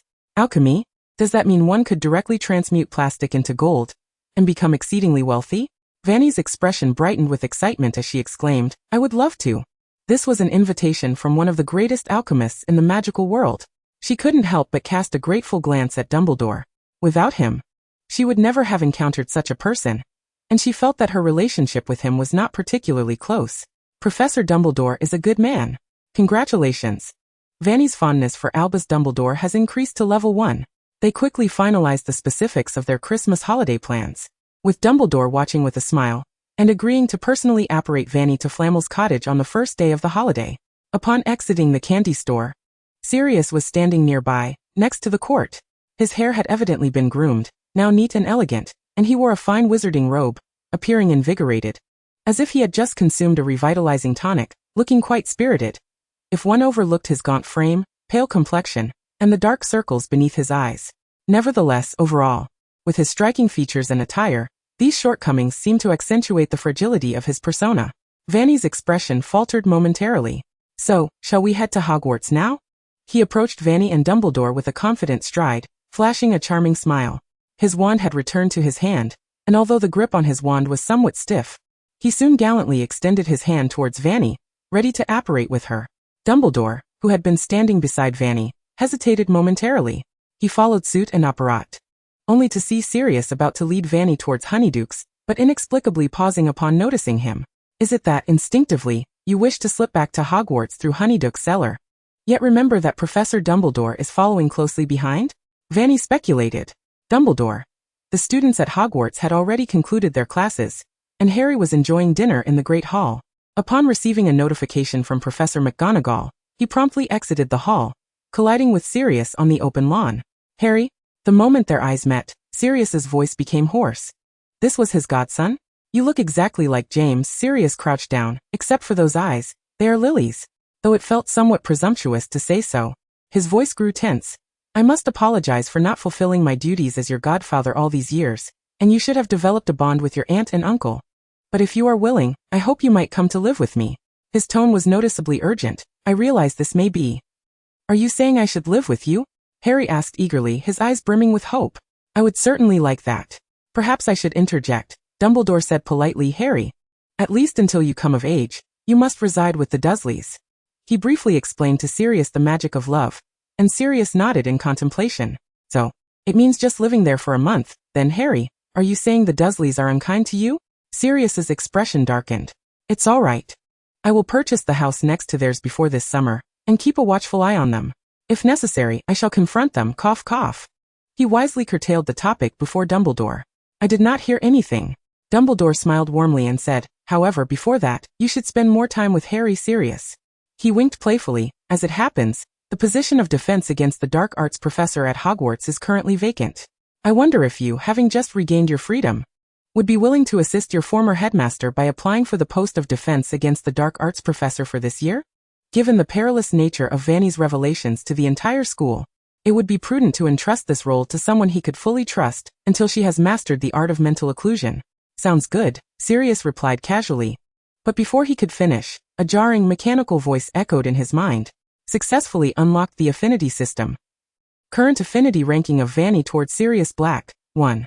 Congratulations on unlocking the ability to read Fanny's thoughts. Meanwhile, ding. Current affinity of Fanny towards Harry Potter and Albus Dumbledore has dropped to 32. Both Harry and Dumbledore paused in their actions. Then came a piercing sound. The crowd turned to see Snape standing not far away, glaring at Sirius with palpable disdain. Chapter 22, Quidditch, the Savior's Invitation. Sirius's smile vanished. Snape? Surely he isn't teaching at Hogwarts? Oh, I forgot to mention. Dumbledore smoothly interjected. Severus is currently serving as the head of Slytherin House and the potions master at Hogwarts, so you will be colleagues from now on. However, both their expressions were evidently less than pleased. Wow, Fanny thought to herself, her curiosity piqued as her gaze darted between Sirius and Snape. You must know that Professor Snape has always aspired to be the defense against the dark arts professor, and now, one of his most disliked opponents, Sirius, has been invited by Dumbledore to apply for the position he has long coveted. Besides, Sirius is not as mild-mannered as Professor Lupin. They might end up in a brawl. I would love to see that. Hey, why are they suddenly looking at me? Is my expression too animated? Fanny stiffened her features, batting her innocent eyes at them, and promptly withdrew her hands from her sleeves to stand at attention, exuding an air of the most virtuous student. The others, with Dumbledore present. It was clear that Snape and Sirius would never come to blows. Harry eventually led Fanny back to the Great Hall, his green eyes lingering on her. Sirius ranked first in her affections, Harry mused, realizing his godfather was quite favored by Fanny. His heart sank momentarily, but he mustered the courage to speak. Fanny. Ha. She turned, her azure eyes fixed on him. This undeniably quickened Harry's heartbeat.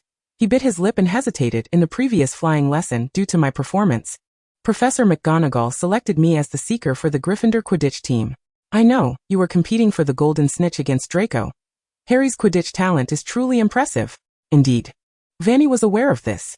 She always seemed to know everything about them, her thoughts racing wildly, as if she could utter 100,000 words in her mind in a single day, incessantly musing over the original text, movies, and fanfiction.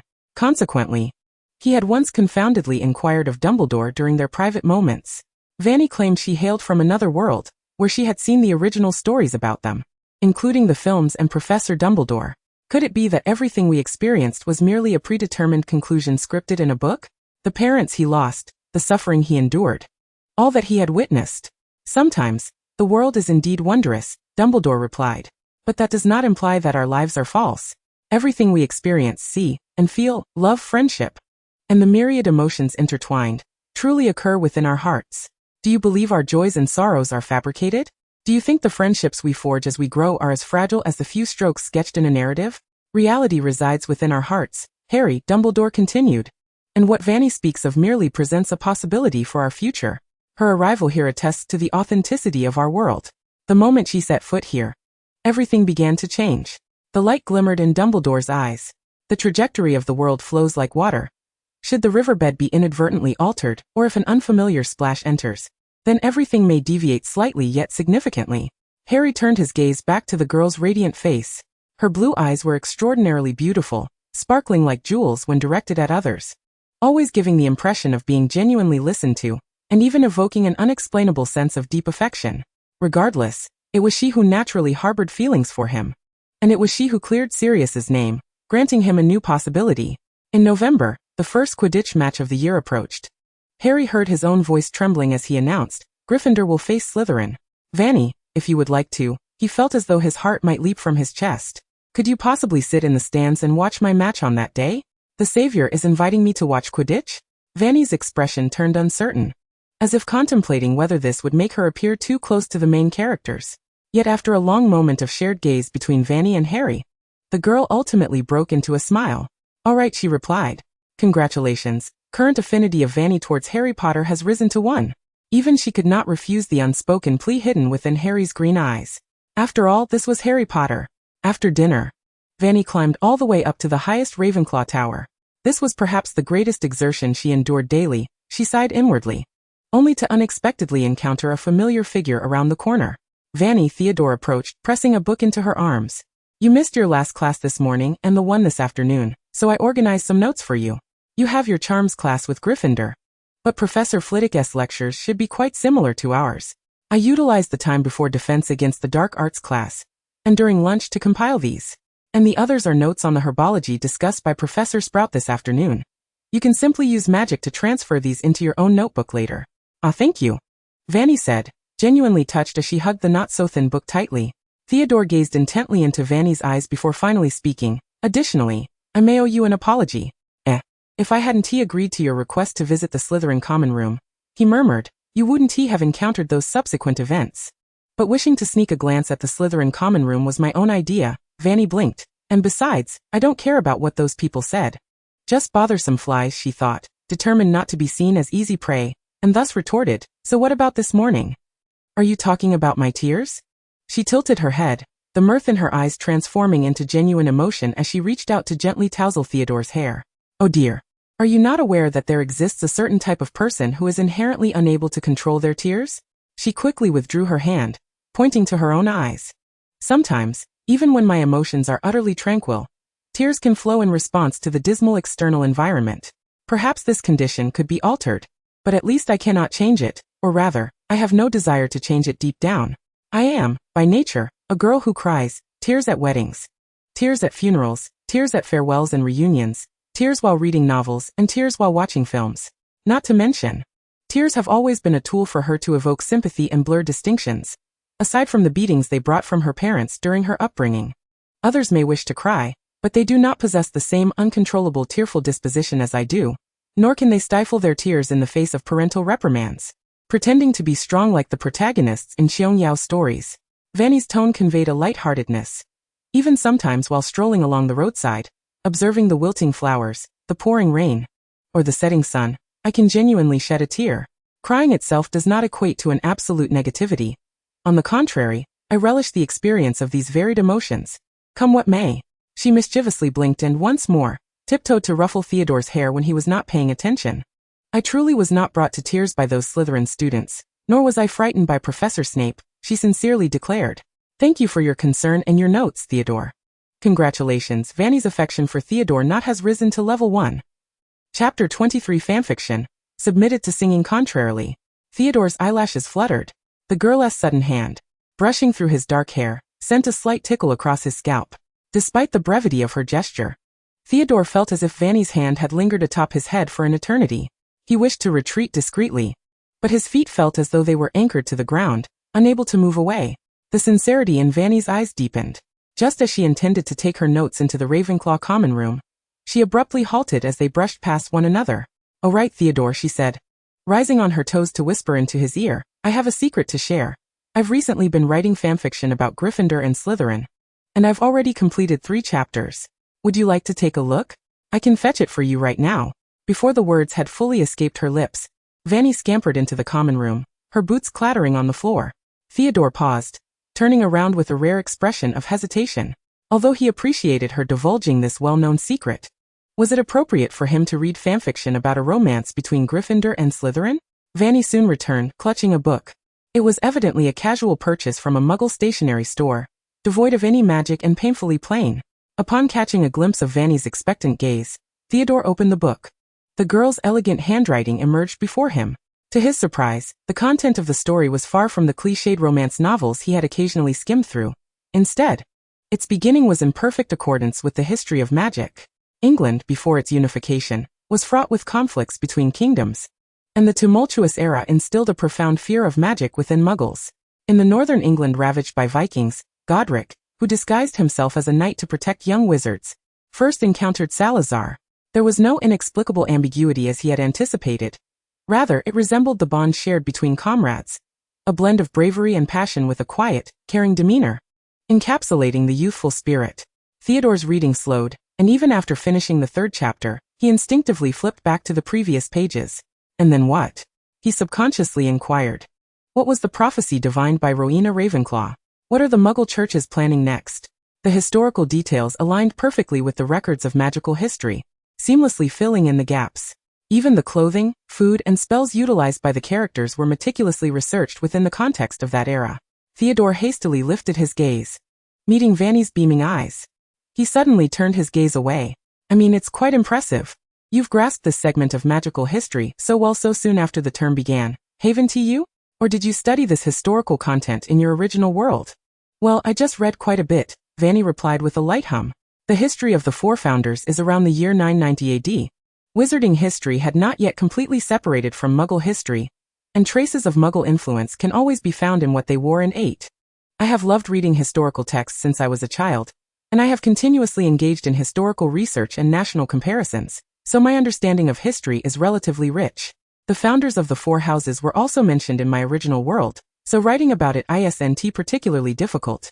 Not to mention, since I intend to write historical fanfiction, I must thoroughly research the material.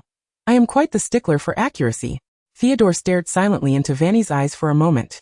Fanny, perplexed, asked, "What's wrong? Is there an issue?" "Well, this is what I wrote last night, although I've revised it numerous times.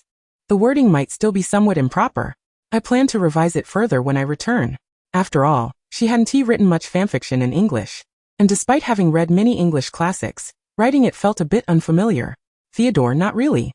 Are you planning to write these fanfictions just for fun?" In truth, he wanted to know how Fanny intended to profit from them. Fanny hesitated. "I suppose I will submit it after writing a few more chapters. If it were the information age, I would certainly publish these online without a second thought. But since we are still in the print era, I'll likely have to submit it. Though I dream of striking it rich, the reality is that the beginning is always the hardest part. Not to mention, even if others approve of this, there's no fan base or public opinion to support it at the start, and earning a meager fee would suffice." Her plans continued. "I will probably submit it to singing contrarily. In the original work, they once published ridiculous content like Sirius leading the fairies in song, or Minister Fudge turning fairies into pies. So it's entirely reasonable for me to write that Gryffindor and Slytherin are actually a couple. Fanny's intention to submit her fanfiction to Singing Contrarily quickly became common knowledge. What was she thinking? Was writing for fun not humiliating enough? In the Slytherin common room, Pansy mocked loudly. It was no wonder they all knew about it. After all, Fanny's musings echoed throughout Hogwarts daily, as she continually contemplated her fanfiction plot and submission details. Now they even knew the issue of Singing Contrarily that Fanny was submitting. To see her work published in such a trashy magazine, it was apparent that her writing was not of high quality. Wait, Daphne, what are you doing? In the corner of the common room, Daphne dropped her potions textbook in shock, revealing the latest issue of Singing Contrarily within. Chapter 24 Fanfiction. It turned out everyone was reading. Initially, Daphne scoffed at Fanny's impending Gryffindor and Slytherin romance fanfiction. Alas, the clamor of Fanny's thoughts was unbearably loud, particularly during the joint herbology class attended by Slytherin and Ravenclaw. She frequently found herself lost in her imagination, crafting the next chapters of her novel. A mysterious prophecy. The scar of a Muggle branding iron, swiftly followed by the climax I had envisioned long before commencing this narrative. Ah, I can hardly wait to write about their impending confrontation. In the perpetually rainy Hogwarts, they engage in a fierce argument, their reflections on the stone walls intertwining, creating an oddly intimate tableau. It seemed rather intriguing, did it not?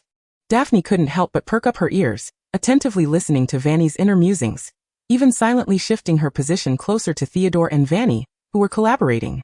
The editor had conveyed that my work completely met their expectations, passing the review, and they had sent me a sample. If all went as planned, subscribing to Singing Contradictions would allow me to receive the magazine featuring my article within a week. She whispered to Theodore, her excitement palpable. The initial publication suggested a direct serialization of 10 chapters, with subsequent issues releasing 2 chapters each. To be able to access 10 chapters right away, especially at the low price offered by Singing Contradictions, was simply too good to resist. Daphne hesitated for a moment while trimming branches, nearly succumbing to the urge to purchase a copy. Calm down, calm down. This was merely a fanfiction penned by a girl of Muggle descent, recounting the absurd love story between Gryffindor and Slytherin. Singing Contradictions was nothing but a rag of a magazine. As soon as the herbology class concluded, Daphne made her way to the Ollery, picking up a quill to write her subscription request for Singing Contradictions. She was simply curious to see how explosive Fanny's writing truly was. A week passed swiftly, and when the owl swooped down to drop off the package in the Great Hall, Daphne snatched it with lightning speed, hastily tossing it into her bag without even unsealing it. She finished her meal in record time, and seizing the opportunity while her roommates were still absent, she stealthily opened the package. Such a bizarre and terrifying object. It was best not to let her roommate see it. Daphne tucked the magazine into her potions textbook, reminding herself that her curiosity, coupled with the irresistibly low price, was the sole reason for her desire to sneak a peek. Not because she endorsed the ludicrous notion of Gryffindor and Slytherin as romantic partners. After sampling these 10 chapters, she would certainly never glance at Singing Contradictions again. She had already cancelled her subscription to that dreadful magazine. 20 minutes later, Daphne tiptoed back to the Ollery, wearing an expression of suppressed discomfort, as if she had hesitated for an eternity before resolutely filling out a new subscription form. It was only when the pen left the page, and she handed the envelope to the owl that her expression relaxed. Eagerly, Daphne retrieved the magazine, hiding in a shadowy corner to peruse the 10 chapters. The narrative was so vivid, it felt almost real. How infuriating that Fanny ended at the most critical juncture. Who knew what would happen next? She had to read it again. A smile crept uncontrollably onto Daphne's lips, a sensation of exhilaration bubbling within her heart. It was simply too delightful. She had never encountered such a captivating novel. Daphne recognized that, as a Slytherin indulging in such material, she was undoubtedly an anomaly. She concealed Singing Contradictions within her potions textbook, reading furtively whenever she found herself alone, striving to minimize her presence even while in the common room. Today, the owl had just delivered the latest issue of Singing Contradictions, and she could barely contain her impatience to see the newest updates. Daphne, what are you doing? Pansy's sharp voice jolted her back to reality. The magazine slipped from her grasp, the euphoric delight she had been immersed in dissipating. Daphne's eyes widened in terror as she locked gazes with Pansy, whose expression resembled that of a lion dog. You actually bought Singing Contradictions. The revelation sent ripples through the room. In an instant, Daphne felt the weight of every gaze upon her, her heart pounding like a drum, her mind blanking out. She stammered, hurriedly picking up her potions textbook and hastily concealing the magazine behind her. taking a moment to don her usual gentle smile before throwing caution to the wind. And what of it, Pansy? I believe everyone has the right to read what they please. However, the moment was interrupted. I bought that magazine as well, Blaze lazily interjected, pulling out Singing Contradictions with a scoff, interrupting Pansy's retort. It's merely a rag, hardly worth much, Pansy. Don't you want to see what that girl has written? His interest was palpable, especially regarding the plot developments Curtis had crafted, which were rather impressive. Impressive. Mafalda Pruitt exclaimed, rising from the sofa, brandishing the magazine high. I find her writing to be absolutely brilliant. The emotional ties between Godric and Salazar. Oh Merlin. It has been far too long since I encountered such delectable prose, and surely, we are not the only ones in the entire school purchasing Singing Contradictions. Are we? Mafalda casually gestured. Take Daphne's 2 roommates, for instance. Malfoy and Duke have purchased over 100 copies of Singing Contradictions, claiming they wish to boost Curtis's sales. At the mention of Duke, he suddenly stiffened, hastening his retreat to the dormitory. Ever since being attacked by Fanny and hearing her terrifying thoughts, he had been thoroughly frightened. Although he had initially wavered on whether to inform his family, upon hearing Snape's inquiry, he curiously refrained from mentioning Fanny. Thank goodness he hadn't. Who knew that this girl was, in fact, protected by the likes of the Savior Malfoy, and Dumbledore. She possessed such formidable magic. The more Duke thought about it, the more alarmed he became. Just days prior he had sought out Fanny in solitude to apologize, even expressing his desire to follow her and assist her. Yet, she had unequivocally rejected him. What could he do? Feeling he had irreparably offended her, Duke could only resort to desperate measures to appease her. If one were to target those purchasing Singing Contradictions, Pansy, then you would have far too many potential adversaries. Mafalda mocked, her morbid, fervent curiosity evident in her demeanor. I would love to get closer to the charming Miss Curtis. Chapter 25, The Battleground. She had developed an aversion to herbology. Let us not discuss her long-standing dislike for practical knowledge over theory, especially when it involved tending to plants. The creeping insects on the foliage always unsettled her. And no matter how many repelling charms she employed, some always managed to slip through, completely obstructing her ability to concentrate on envisioning the plot that lay ahead. Not to mention, Fanny cast a silent glance at the sulking Draco beside her. Ever since that day, Draco had insisted on pairing up with her for herbology class. But the problem was, she had already formed a partnership with Theodore. The small groups for herbology class were not fixed. Draco tugged at her sleeve and declared, "You may certainly team up with me from now on."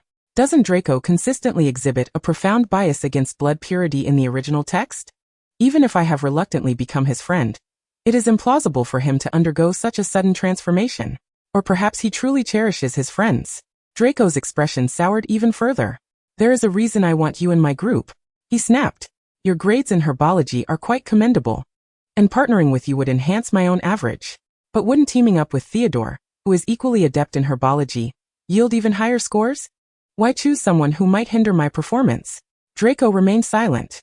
He merely spoke out of turn. In reality, his herbology grades were not lacking. Beside Fanny, Theodore rarely allowed a smile to grace his lips. He subtly grasped Fanny's sleeve and, without casting a glance at Draco, said, "If you wish, you may partner with Malfoy. I can manage quite efficiently on my own." As his hand dropped from her sleeve, Fanny turned slightly, inadvertently encountering the boy who was adjusting his gloves with a downcast gaze. The sunlight filtering through the greenhouse cast a warm glow upon him. Yet as Theodore bowed his head, shadows enveloped his face, adding an air of melancholy and solitude. "How about we discuss this another time?" Fanny hurriedly interjected, stopping Theodore, who seemed poised to collect his belongings. "Draco you could pair with Crabbe, Goyle, or Parkinson, but Theodore is known for his solitary nature. If I don't join him, he may have to complete all the tasks alone. That is precisely because Not isolates everyone else. If he were to express a need for teammates, many would be eager to join him. Then let him toil away by himself," Draco scoffed. "You are choosing to team up with him this time to avoid being alone. But what about next time? Will he not be alone then?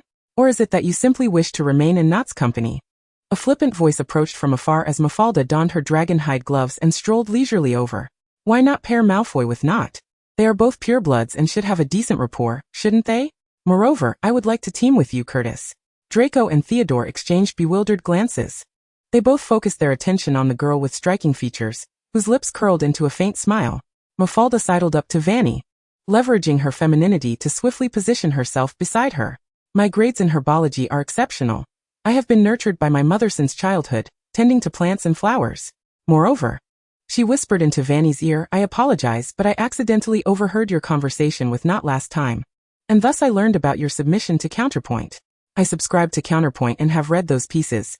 They are simply riveting, and I am eager to know how the story unfolds. By the way, I am Mafalda Hopkirk. She took a playful step back, winking mischievously at Fanny. I hear your relationship with Ron is rather amicable. I am his cousin. My father is a Muggle accountant, while my mother is a regular Muggle comic artist.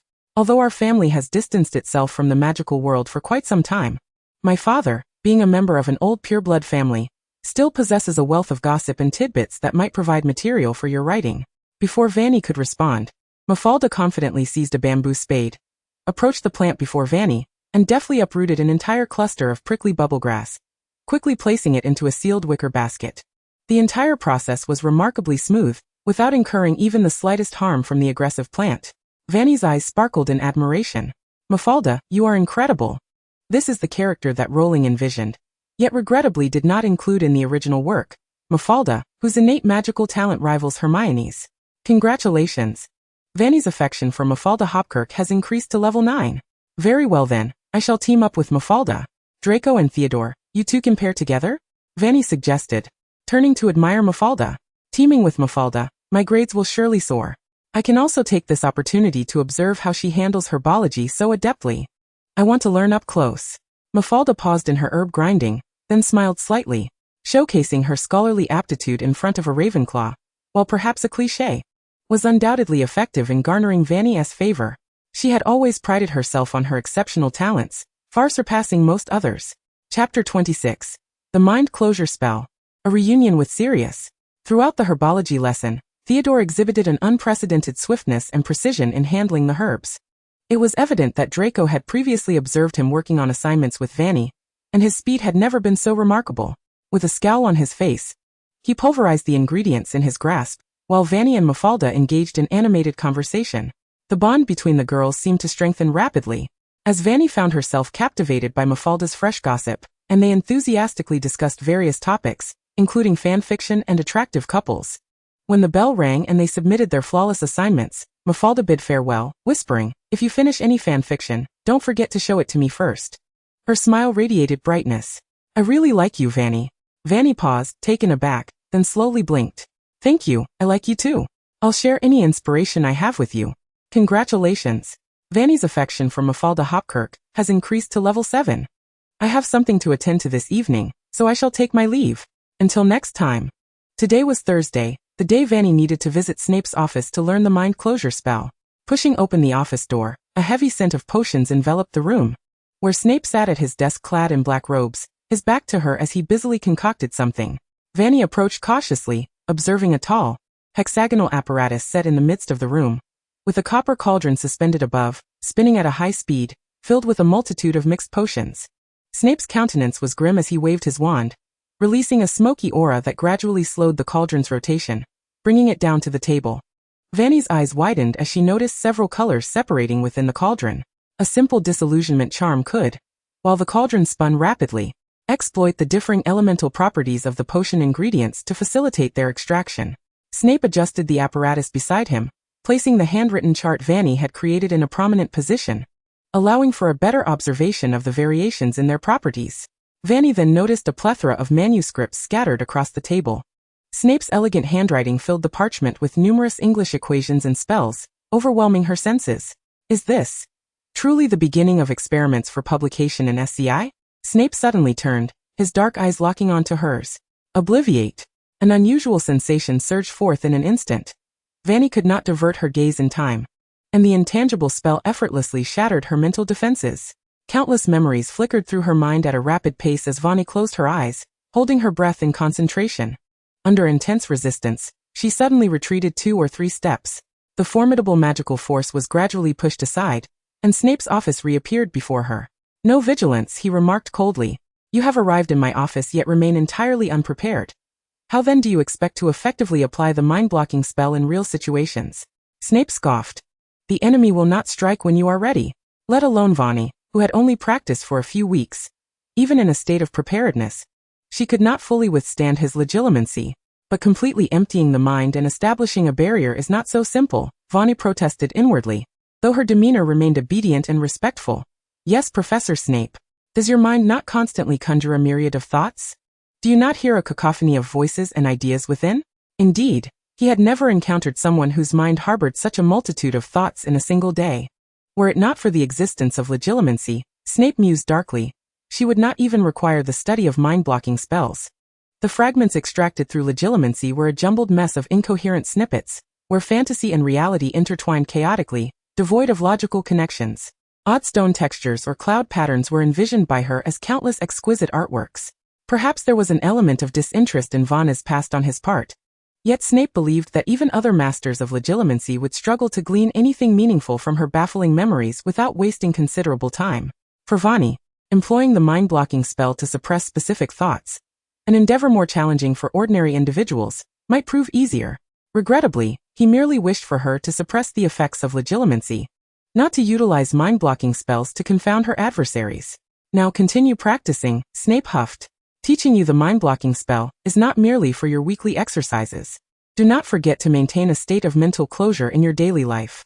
I expect you to achieve this by the Christmas holidays. At the very least to withstand Legilimency in my presence.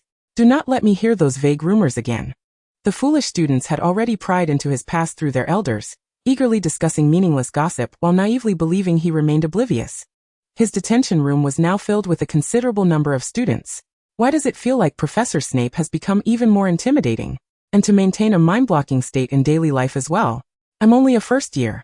Am I to be held to the same standards as poor Draco in 6th year? Vanna squinted suspiciously. Could it be that Professor Snape is employing Legilimency on me in everyday life? So why exactly did Dumbledore assign Professor Snape to teach me the mind-blocking spell? And what about that protective rabbit he gifted me? Snape's gaze shifted back to her, causing Vanna's heart to race, prompting her to empty her mind immediately. After concluding today's practice, Vanny walked out of the office with a vacant expression. The corridor had fallen silent, and for once, she did not conceive any fanfiction plot. Dragging her weary body along at a leisurely pace. Turning the corner, she spotted Sirius leaning against the wall, the moonlight spilling in from the window casting a long shadow. I could hear your heavy footsteps from afar, he said lazily, turning his head with a gentle smile. I suppose that fellow's life, teaching you the mind-blocking spell, has not been particularly enjoyable? Chapter 27. Sirius, riding the motorcycle to gaze at the stars. Sirius. Vanna's footsteps faltered, her voice imbued with genuine excitement. Ever since the day after Sirius officially became the Defense Against the Dark Arts professor, they had begun addressing each other by their titles. With his exceptional magical skills and striking appearance, Sirius had undoubtedly become the most popular professor at Hogwarts. Gryffindor's score had consequently surged, revealing a subtle competition with Slytherin. However, Fanny smirked.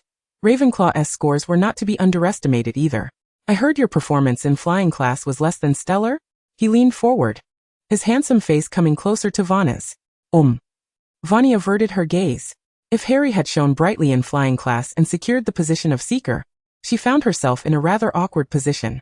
The school-issued broomsticks never seemed to obey her commands, and sitting on the broom was an extremely uncomfortable experience, let alone soaring through the skies on it. Thankfully, flying class grades did not factor into the final scores, otherwise, she would have to find Harry or someone else to practice flying skills diligently. I'm not particularly interested in broomsticks, she admitted, having always been skeptical of such external tools. It's fine if I can leisurely glide to a moderate height and feel the gentle breeze. But attempting high-difficulty maneuvers or chasing after various balls, forget it, I can't find any joy in it. Even after watching Harry play Quidditch a few days ago, her interest remained minimal. Are you afraid of heights? Sirius asked silently. Not really, she replied. Then there's no problem, Sirius declared cheerfully. He took her hand, his warm palm enveloping her cold fingers, guiding her forward. The November wind had turned somewhat chilly, with leaves falling in abundance, the earthy scent mingling with the grass, accompanied by the crunch of dried leaves beneath their feet, as they approached a sleek motorcycle. This is the flying motorcycle I modified with James back in the day. He reminisced. On the day of the incident with James and Lily, I gave it to Hagrid. Now he has returned it to me. Suddenly he turned with a grin. The weather is splendid today. How about we take the motorcycle and soar into the sky, experiencing a close encounter with the night sky? Ha! Fanny replied, taken aback. The man's presence drew near unexpectedly, and she noticed Sirius's elegant hair appeared recently washed, with a slightly damp feel, mingling with an unfamiliar yet pleasant scent of shampoo. He supported her back with one hand and held her arm with the other, effortlessly guiding her onto the motorcycle's rear seat before gently releasing her, maintaining a polite and gentlemanly demeanor. Motorcycles are certainly safer than broomsticks, aren't they? Sirius remarked, settling onto the motorcycle beside her with a low chuckle, sharing a sensation akin to riding a broomstick, with the wind rushing past. A loud roar erupted as the motorcycle surged forward, stirring up a flurry of fallen leaves. Instinctively, Fanny clutched the edge of Sirius's wizarding robe, taking a moment to free one hand to smooth her tousled hair. "Do we not need helmets?" she inquired. Sirius responded, her hint sufficing to silence her. Perhaps considering that Fanny might not withstand the speed, the motorcycle soon slowed, ascending gradually, even surpassing the tallest towers of Hogwarts. Fanny released her grip on Sirius's robe and turned her gaze upwards. The vast starry expanse unveiled before her. In our era and in that place, such beautiful stars have become a distant memory. She couldn't help but rest her chin on her hand, lost in the allure of the night. The starry sky appeared to expand, with darkness trailing behind the flickering stars, while the magnificent yet diminutive Hogwarts loomed below. Gazing upwards, she beheld the swirling constellations. Her wand still gripped in hand, she stood beside Sirius, who was now obscured from her view, his elegantly curled hair cascading to his shoulders, swaying gently in the breeze. Tears involuntarily blurred Fanny's vision. She struggled to rein in her emotions, warmth and tranquility flowing within her heart. "Perhaps this moment could inspire my fanfiction?" she mused. Another spark of inspiration, acquired. "Fanny?" Sirius softly called her name, a hint of incredulity lacing his tone. She replied, only to be met with the gradual descent of the motorcycle atop Ravenclaw Tower. Sirius dismounted, extending a hand to assist Fanny as she leapt from the vehicle, ruffling her hair affectionately afterward. "I had intended to buy you a Firebolt 2000 as a token of gratitude for helping clear my name," he murmured. "But it seems you might not be particularly fond of it. Even if I were, perhaps a first year at Hogwarts isn't deserving of a flying broom?" Fanny retorted, a hint of exasperation in her voice. Sirius simply responded with a soft "oh." He withdrew his hand, his misty gaze fixed upon her, bathed in the gentle glow of the moonlight, exuding an inexplicable canine charm. "If I recall correctly, you tracked Peter's whereabouts using the Marauder's map?" he continued. "Fred and George have already returned it to me, claiming it should be in its rightful owner's hands, and they have memorized the key details on the map. However, I believe it would serve you better in your possession." He handed her the Marauder's map from his pocket, winking with a smile. "I've made another copy for Harry. This old one is yours now, and I hope it proves useful in your hands. By the way, are you feeling any better?" Although Snape's mental block exercises were hardly a source of delight, he could not prevent Fanny's inner turmoil. Yet providing some emotional support was certainly sufficient. "Well, this spot is conveniently close to the Ravenclaw common room," Sirius remarked. "Let's prepare to head back. If we linger too long, we'll be considered out after hours and run the risk of being caught by the caretaker." Fanny, who had just lifted the corners of her mouth in a smile, muttered, "I wonder who it was that whisked me away to stargaze just as I wished to return to the common room." With that, she turned and headed toward the direction of the common room. Chapter 28. Pansy, she too has become enamored with fanfiction. Sirius couldn't help but smile, his eyes crinkling. During his recent lessons in defense against the dark arts, he often heard Fanny's vibrant thoughts, many of which were filled with concern for him. It would be disingenuous to claim he was not moved. He had grown quite fond of her. As for Harry's whispered warning about his impending demise at the hands of Bellatrix, Sirius dismissed it, instead looking forward to the possibility of encountering that mad cousin in the future. After all, the identity of the deceased remained uncertain. Sirius parked the motorcycle and descended the stairs, navigating the corridors with familiarity toward the Gryffindor common room. Fred and George huddled together, engrossed in the latest issue of Chatterbox. "Professor Black." Fred beamed. "Are you coming to see Fanny's latest chapter?" No, Sirius waved his hand dismissively. "I'm off to find Harry." Upon learning that Fanny had published her work in Chatterbox, even Sirius, who harbored a disdain for Slytherin, had bought a copy with the intention of brainwashing himself. He had to admit, the writing was commendable. The relationship between Salazar and Godric was indeed portrayed in a harmonious light, drawing him into its depths. Yet, the moment he recalled Fanny's thoughts on their future as a couple, he felt like a desperate straight man, unable to appreciate the narrative. After all, not everyone was Fanny's audience. Though most students followed Fanny's fanfiction out of curiosity, there remained a faction of Gryffindors and Slytherins who vehemently opposed the pairing and refrained from purchasing Chatterbox. In the Slytherin common room, since Daphne and her friends publicly admitted to reading Fanny's fanfiction, The atmosphere surrounding discussions of the plot had grown considerably vibrant. Could I see the latest developments? Someone asked. I initially thought buying such things was pointless, but now I'm quite curious. Was Godric and Salazar's relationship truly that good? Why is it that we are not diligently studying the history of magic when the relationship between the two houses is in such disarray? This plot twist is captivating. They must be real. Another student exclaimed. How could Curtis possibly have writer's block again? This sentiment revealed the obsession with the couple, as they became lost in the narrative. Merlin's black stockings, Salazar is truly magnificent. When he uses magic to clear all obstacles, it's simply awe-inspiring.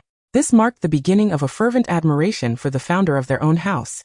Even those who initially refused to read Fanny's fanfiction found themselves lingering in their corners, pursuing their own interests.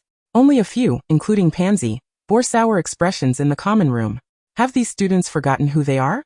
How can they read a nonsensical fanfiction written by a Muggleborn? They surely must realize that such actions tarnish their pureblood status and violate the elegance expected of pureblood wizards. Curtis's writing is objective, showing no signs of disparagement toward Slytherin, instead highlighting Salazar Slytherin's many virtues. It is evident she does not harbor disdain for Slytherin. One pureblood wizard remarked. Perhaps this is her way of extending an olive branch to us, speculated another. As a Muggleborn, she surely needs our support. An olive branch. My foot. Curtis's article in Chatterbox bears little resemblance to her true self. Pansy fumed, seething that if they could not hear Fanny's thoughts, how would they know she had submitted such an outrageous fanfiction to the magazine? At this moment, Pansy was unaware that when engrossed in a novel, one often becomes irrational and neglects to consider such details. We must not allow Curtis to succeed so easily, one wizard lamented, gazing at the magazine with dismay. Though she possesses considerable talent and skill, she is still a Muggleborn, and more importantly, she struggles with writer's block. What will happen next? Why must I wait a whole week to find out? Pansy pondered, her skepticism growing. Just days ago, a girl who had steadfastly shared her views had borrowed the book from her roommate, only to switch sides within mere hours. I suppose the admiration for Curtis's writing isn't without merit. Pansy recalled the girl's conflicted expression. Perhaps, Pansy, you could try reading Chatterbox. That foolish thing? Why would I ever do that? She immediately shouted in fury, drawing the attention of everyone at the Slytherin long table. Pansy suddenly felt a twinge of embarrassment, while the girl merely took a timid step back. Well, I suppose I have decided to subscribe to Singing Against the Grain. And if you wish, you may borrow it from me later. How could she possibly read Fanny's novel? Yet, that very evening, another friend of hers, who had also been unwilling to read Fanny's work, chose to borrow Singing Against the Grain. By some strange twist of fate, Pansy stealthily returned to her dormitory, where several of her roommates were confined by Snape, leaving her alone in the room. The magazine Singing Against the Grain was conspicuously placed on the table by one of her roommates, and Pansy tiptoed over, tentatively flipping open a page. Just one glance, she told herself. I must see what sort of magic Curtis has woven into this novel. As she read the words, she gradually became engrossed until she heard footsteps approaching from outside, and the dormitory door was about to open. Pansy hastily dropped the magazine, leaping from the table to the wall, nearly tumbling to the ground. Pansy? Her roommate opened the door, a look of confusion on her face. What are you doing in here? Are you all right? Did you almost fall? And no, it's nothing, she stammered, frantically pulling her wand from her pocket. I was just practicing some magic, and there was a minor accident. Damn it, she hadn't finished that chapter. What happens next? She wanted to continue reading, but she had clearly declared in front of the entire school that she would never so much as glance at Curtis's novel. Chapter 29, Christmas, off to the LeMay residence. The Christmas holiday soon approached. Pansy, unusually early to rise, stealthily made her way to the Ollery.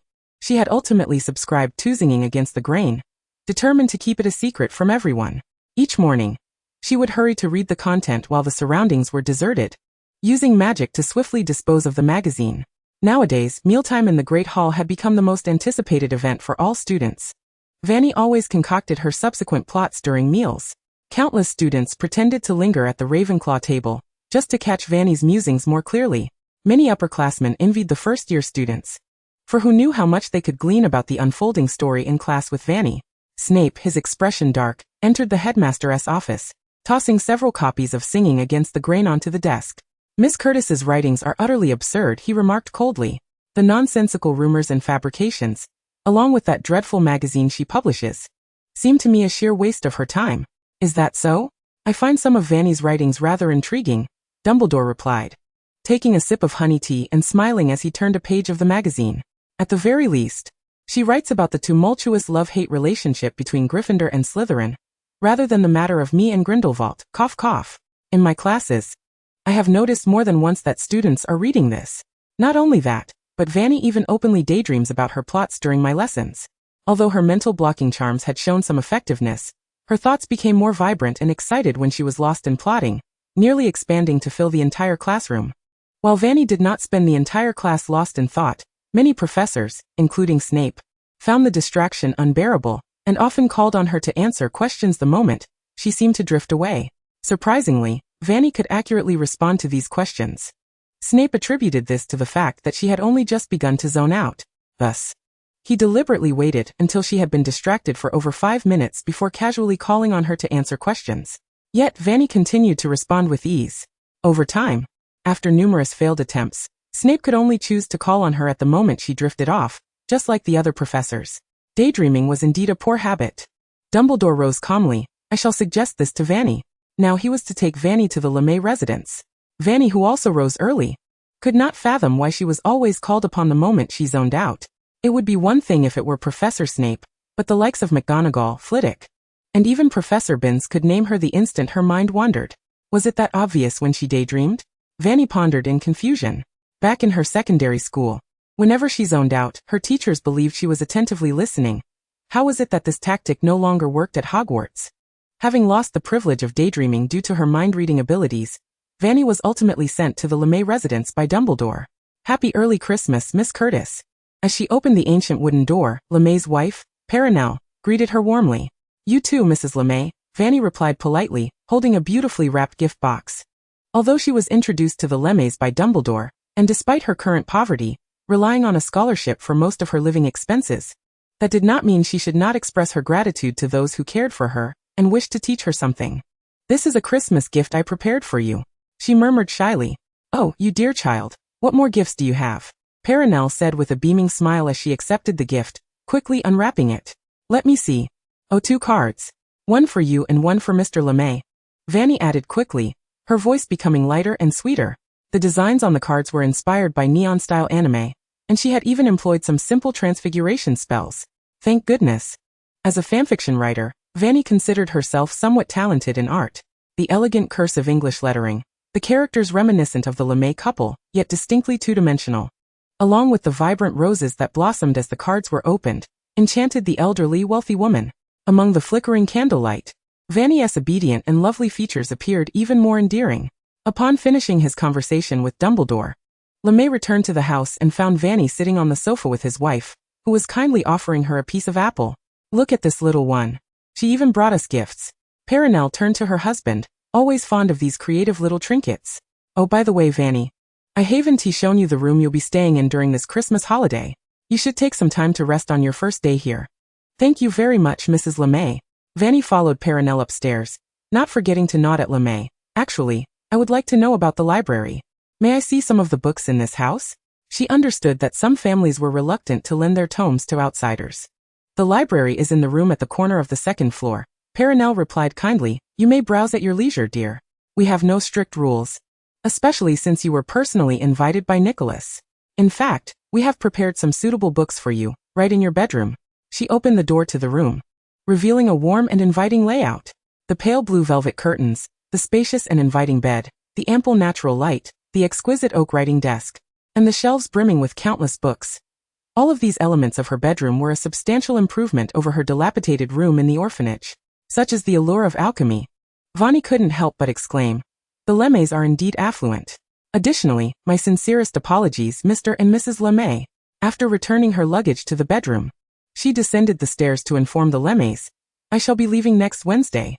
Going out with friends, I presume? LeMay waved his hand dismissively. Of course. It's perfectly fine. Holidays are meant for enjoyment. A day or two away is of no consequence. Let us eat first. LeMay handed Fanny a glass filled with a shimmering pale blue liquid.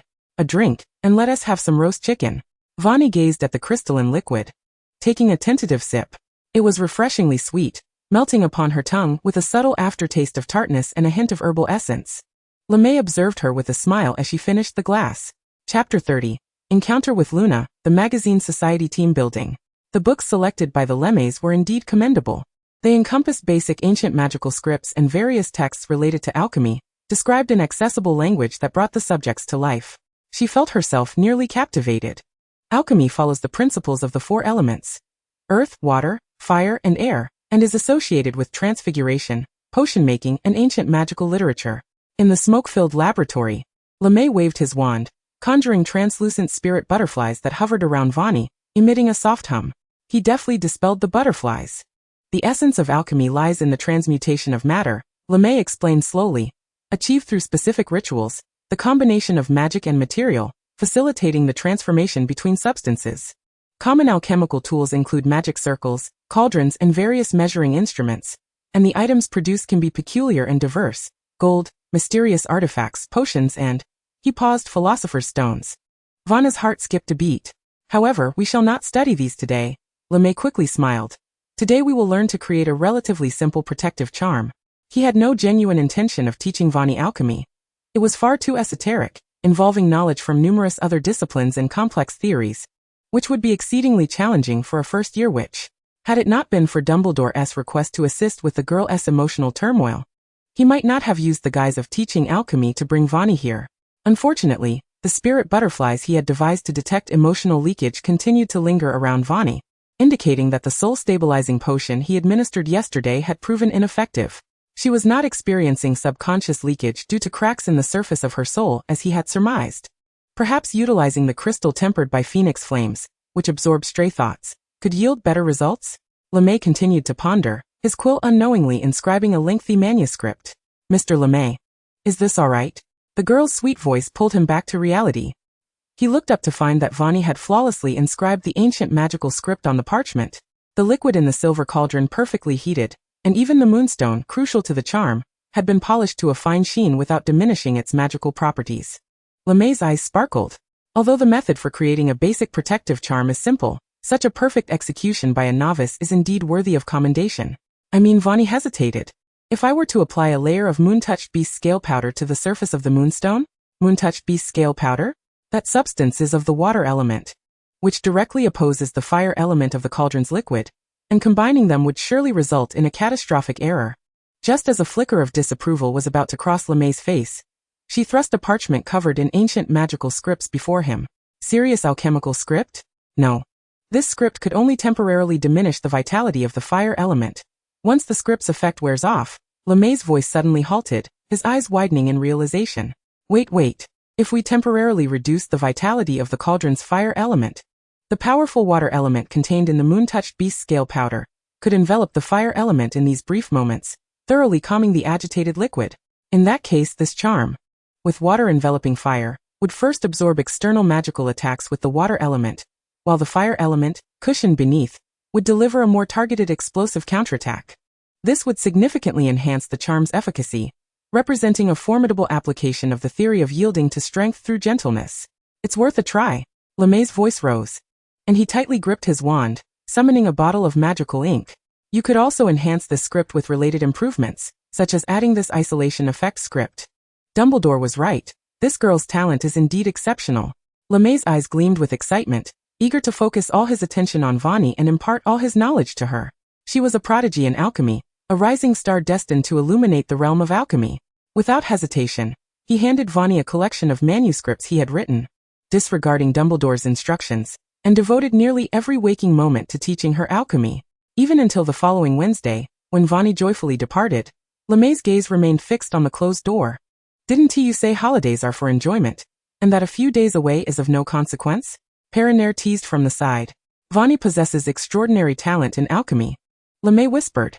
When I encounter someone gifted, I feel compelled to share everything I know with them. We cannot ascertain how much time remains for us. Although this philosopher's stone has been preserved, it will eventually cease to exist. Before that day comes, encountering a gifted child is indeed a stroke of fortune. He grasped Perinaire's hand, his eyes bright with joy. I have decided that during the summer break, I will invite Fanny to my place to study alchemy. On the day Fanny ventured out, she made a rare effort to present herself well. She donned a delicate winter dress gifted by Draco on Christmas Day, along with stylish boots from Mafalda, adorned with a flamboyant and evidently expensive bracelet from Sirius, and a bear-themed hairband from Harry. Upon boarding the bus, She took out a book Theodore had given her, a compendium of various spells, to read. Fortunately, the contradictory magazine office, located in the same county as both the Lovegood residence and the LeMay household, made her journey relatively easy. Vanna's gaze lingered on the scenery outside the window. After sitting for a prolonged period, even with the anti-motion sickness charm, she felt a bit dizzy. As she stepped off the bus to breathe in the fresh air, her legs trembled slightly. The thought of the Lovegood residence perched atop a mountain made her legs quiver even more. She exerted considerable effort to climb to the summit, knocking on the door of the Lovegood residence. A lean, stooped man with white hair opened the door, his gaze not yet fully focusing on Fanny. "You must be the butterfly," Xenophilius Lovegood softly called her pen name, inviting her inside. "Now the entire magazine society is waiting for you." As he spoke, he intended to lead her up the spiral staircase, but unexpectedly, upon rounding the corner, they were met with the sight of a young girl seated on the steps, engrossed in her reading. Her complexion was pale, her eyebrows delicately faint, and her light-colored eyes were quietly fixated on the pages before her, as if she existed beyond the mundane world. Sunlight cascaded upon her golden locks, illuminating her flowing hair in a manner reminiscent of moonlight, casting a soft glow upon the staircase. In a moment of daze, Fanny heard Xenophilius say, "This is my daughter, Luna Lovegood. She is a year younger than you and should be attending Hogwarts next year, perhaps even becoming your classmate." Chapter 31. Doubt. LeMay's soul-stabilizing potion. Luna. Before he could finish, Xenophilius continued, "We have guests at home. The magazine staff is ready. Please entertain them for a moment. The biscuits in the kitchen should be nearly baked." Fanny lifted her gaze to meet those pale eyes. "I've heard of you," Luna remarked, closing her book and standing, tilting her head slightly. "The butterfly? My father and I have read your articles, the stories of Gryffindor and Slytherin. I imagine their endings were quite unsatisfactory." She spoke softly as she led Fanny up the staircase and opened the door to a compartment. Inside was a circular, cluttered room, filled with parchment drafts and stacks of hefty tomes precariously piled to nearly half a person's height.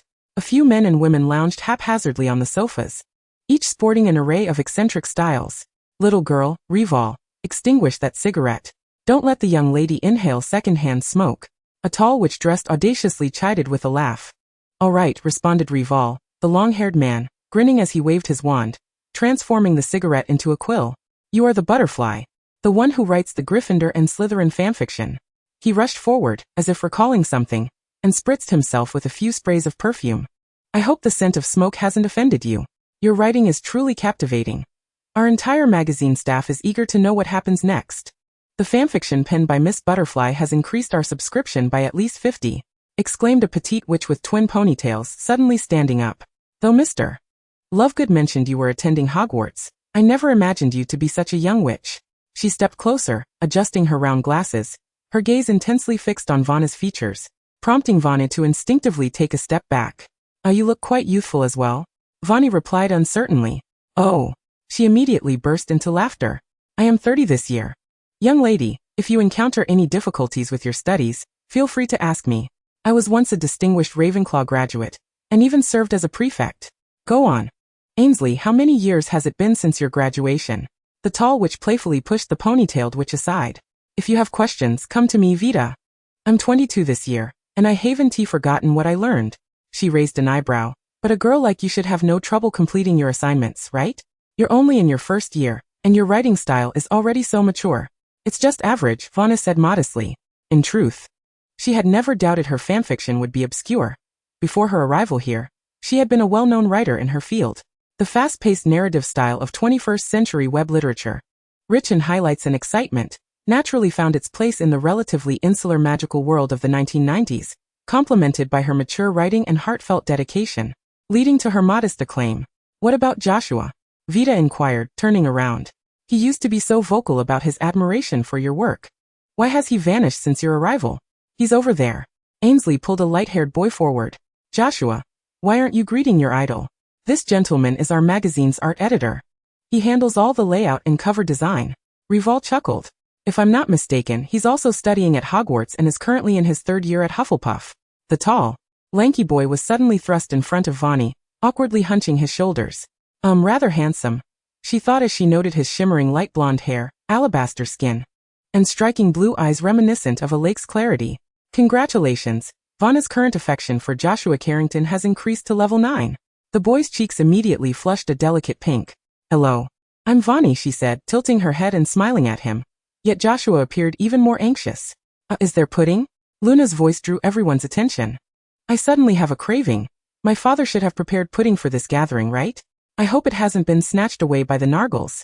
She mused aloud, and Fanny, awakening from her reverie, pointed distantly. Over there, I saw it. She certainly wouldn't he admit she had stealthily surveyed all the food in the room upon her entry. As a publication whose sales surpassed even the Ministry of Magic's recognized profit, Singing the Contradiction was not primarily profit-driven. It solely chronicled the bizarre and non-mainstream stories and news, aiming to bring joy to those who cherished the essence of magazine making. The wages provided to staff and contributors merely covered basic costs with minimal profit, and many voluntarily submitted their works. The unexpected attention from nearly the entire magical community was simply a delightful surprise. In other words, this magazine was a sanctuary for idealists, fostering an atmosphere of unparalleled harmony and joy. I've decided to increase our butterfly's remuneration. Ainsley affectionately linked her arm with Vanna's. After all, you are the one responsible for boosting our sales, and many longtime readers have expressed their love for your fanfiction. Do not refuse, Vita chimed in cheerfully. Among this crowd, you and Joshua have the highest salaries since you both treat this as your main occupation, while most of us have other jobs. Vanna spent 2 immensely joyful days here, only to discover that the boy named Joshua, beneath his initial shyness, was an exceptionally creative and skilled artist.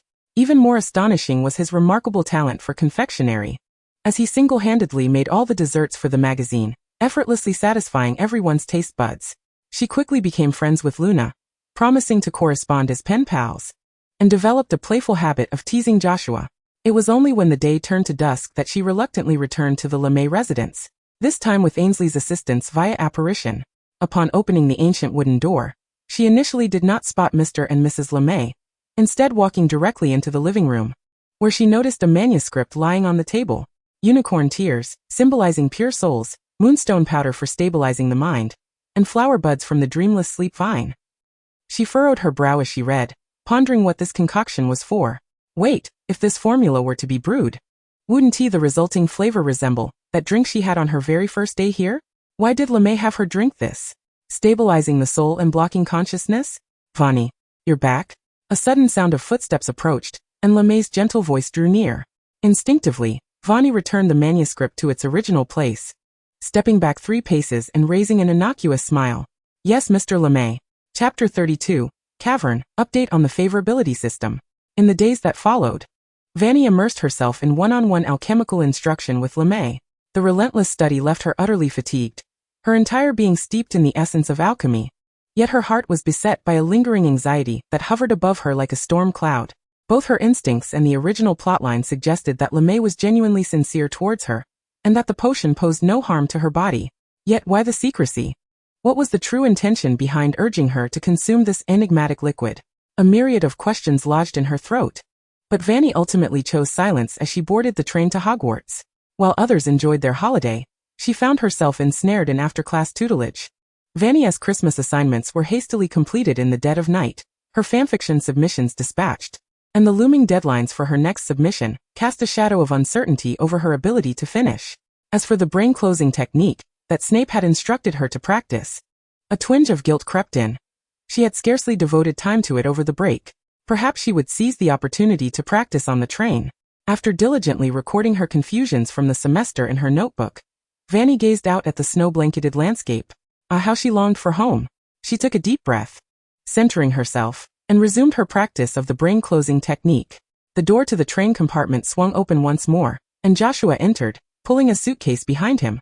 His gaze fixated on Fanny in a moment of surprise. What, not going to sit beside me? Noticing his stare, the girl slowly curved her lips into a smile and greeted him.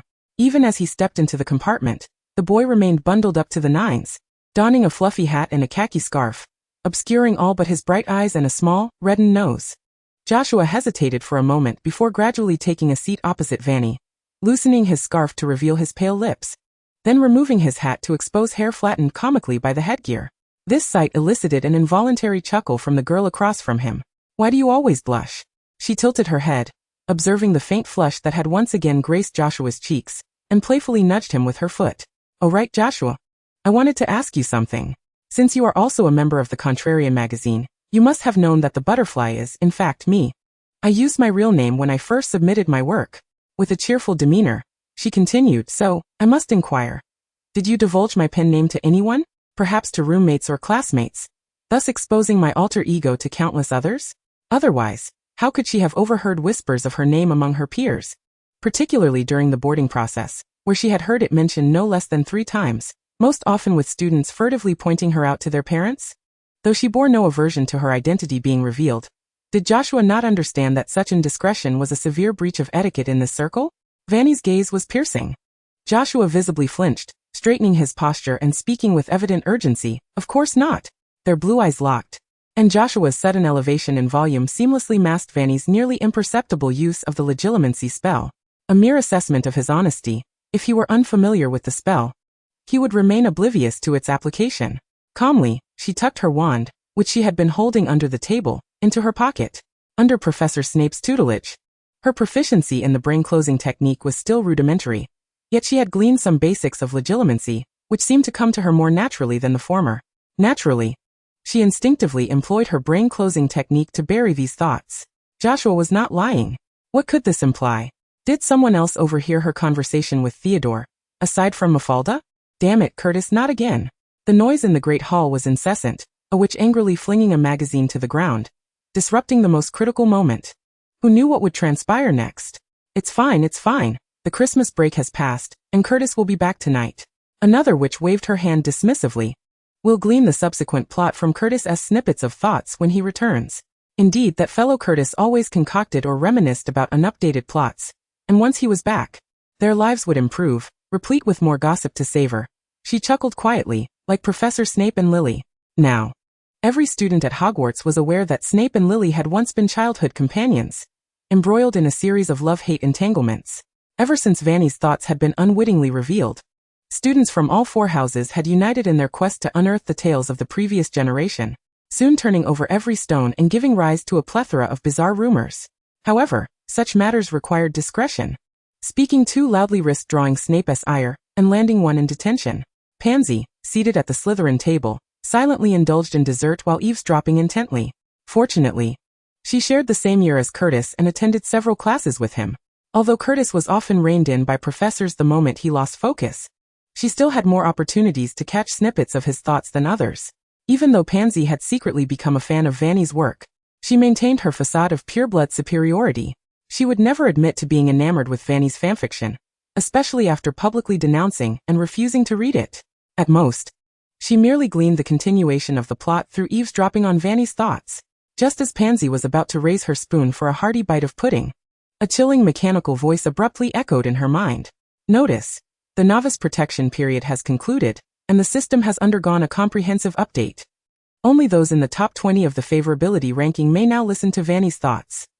What? Pansy's eyes widened in shock, her spoon clattering to the table as she heard the latter part of the system's announcement.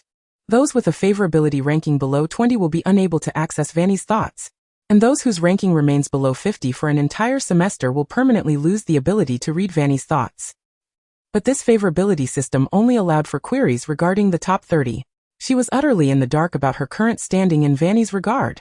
Light footsteps approached, and Fanny and Joshua entered the great hall in succession. Her long, lustrous black hair was elegantly tied back with a bear-themed headband, cascading into a cheerful braid that radiated vivacity. All eyes unconsciously gravitated towards Fanny. Chapter 33. Pansy blushes, ensnared by the devil's net. Fanny noticed a peculiar shift in the behavior of those around her lately. Strangers, whom she had never encountered before, would greet her with an air of mystery, offering to bestow gifts or posing dramatically in her vicinity to catch her attention. Even the professors at school had ceased to call on her immediately when she seemed distracted, and some had even hastened to award her points more frequently. Of course, with the exception of Professor Snape. At that time, Fanny found herself ensconced in an office saturated with the scent of potions. Not only was she obliged to learn the intricacies of mind-closing techniques alongside him, but she was also tasked with assisting in the extraction of potion ingredients. What had begun as a splendid week swiftly devolved into a single day off, and she was unsurprised to receive a scathing remark from Snape. Throughout the entirety of the Christmas holiday, your mind-closing technique has regressed rather than progressed, he stated coldly. The barriers you have erected are far too fragile. With but a modicum of effort, I could easily breach them. Furthermore, stow away your chaotic thoughts. You must maintain a state of mental closure at all times. To be fair, Fanny's inner voice had quieted significantly compared to before. Snape, who had once ranked among the top 20 in her affections, no longer seemed to hear the cacophony of her thoughts the moment he approached. Most of the time, they had become faint and intermittent, only rising to a clamor during moments of excitement, such as when she was devising the plot for her novel. This might also be attributed to her subconscious attempts at mind closing whenever she saw him. Please utilize the experimental apparatus correctly, Miss Curtis, he admonished. His brow furrowed as he scrutinized her actions. Do you not comprehend the distinction between an adequate amount and a mere smidgen? Fanny's motion to pour the liquid faltered. It had been made abundantly clear that she was a humanities student, harboring a disdain for experiments and the sciences. As twilight descended, Fanny trudged from the office to the hall, devoid of enthusiasm, where Padma and Chio awaited her at the long table. Fanny, I've placed your favorite mousse cake on your plate, Chio called, waving her hand, her eyes dancing with delight. It was only upon her return to school that she had begun to engage with Chio, who had previously invited her to enjoy dumplings sent by her family via preservation charms in the Ravenclaw common room. The familiar taste immediately evoked a sense of nostalgia in Fanny, and buoyed by the warmth of their shared heritage, she and Chio quickly grew close. That Professor Snape is insufferable, she couldn't help but vent to the two girls. I merely took an extra 0.01 seconds to pour that potion. And he claimed I have no understanding of the difference between an adequate amount and a mere smidgen. I believe Professor Snape holds you in high regard, Padma remarked with a chuckle. Your initial notes have become a requirement for all students to memorize. Because those notes are indeed beneficial, Fanny internally scoffed, only to suddenly remember to employ her mind-closing technique. Draco had invited her a few days prior, expressing a desire for her to visit Malfoy Manor after the term ended, while Lamy had suggested she return in August to study alchemy at his residence. There should be sufficient time, and it would be delightful to explore during the summer. She languidly took a bite of the cake, entirely oblivious to the dark gaze directed at her from the nearby Slytherin table. Pansy had not been enjoying herself of late. Many in the common room had begun discussing Fanny, with Mafalda leading the charge, boasting of her foresight and claiming Fanny's likability had already achieved the required ranking. Of course, there were still numerous individuals who harbored disdain for Fanny, but Pansy found herself unable to align with them. Upon hearing their criticisms and insults aimed at Fanny, she instinctively felt compelled to retort. Without the benefit of mind reading, such phenomena as hearing one's thoughts were indeed rare. Other authors, like Curtis, frequently updated their works, and she could afford to wait. Pansy, her face contorted with frustration, awaited the release of the latest issue of Sing Out of Tune.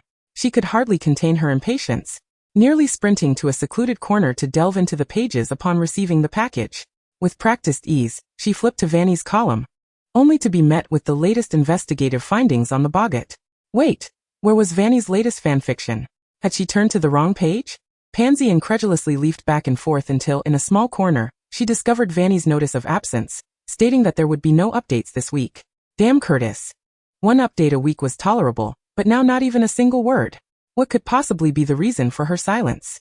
Pansy seethed as she made her way to her biology class, the first class after lunch, where many students had already gathered.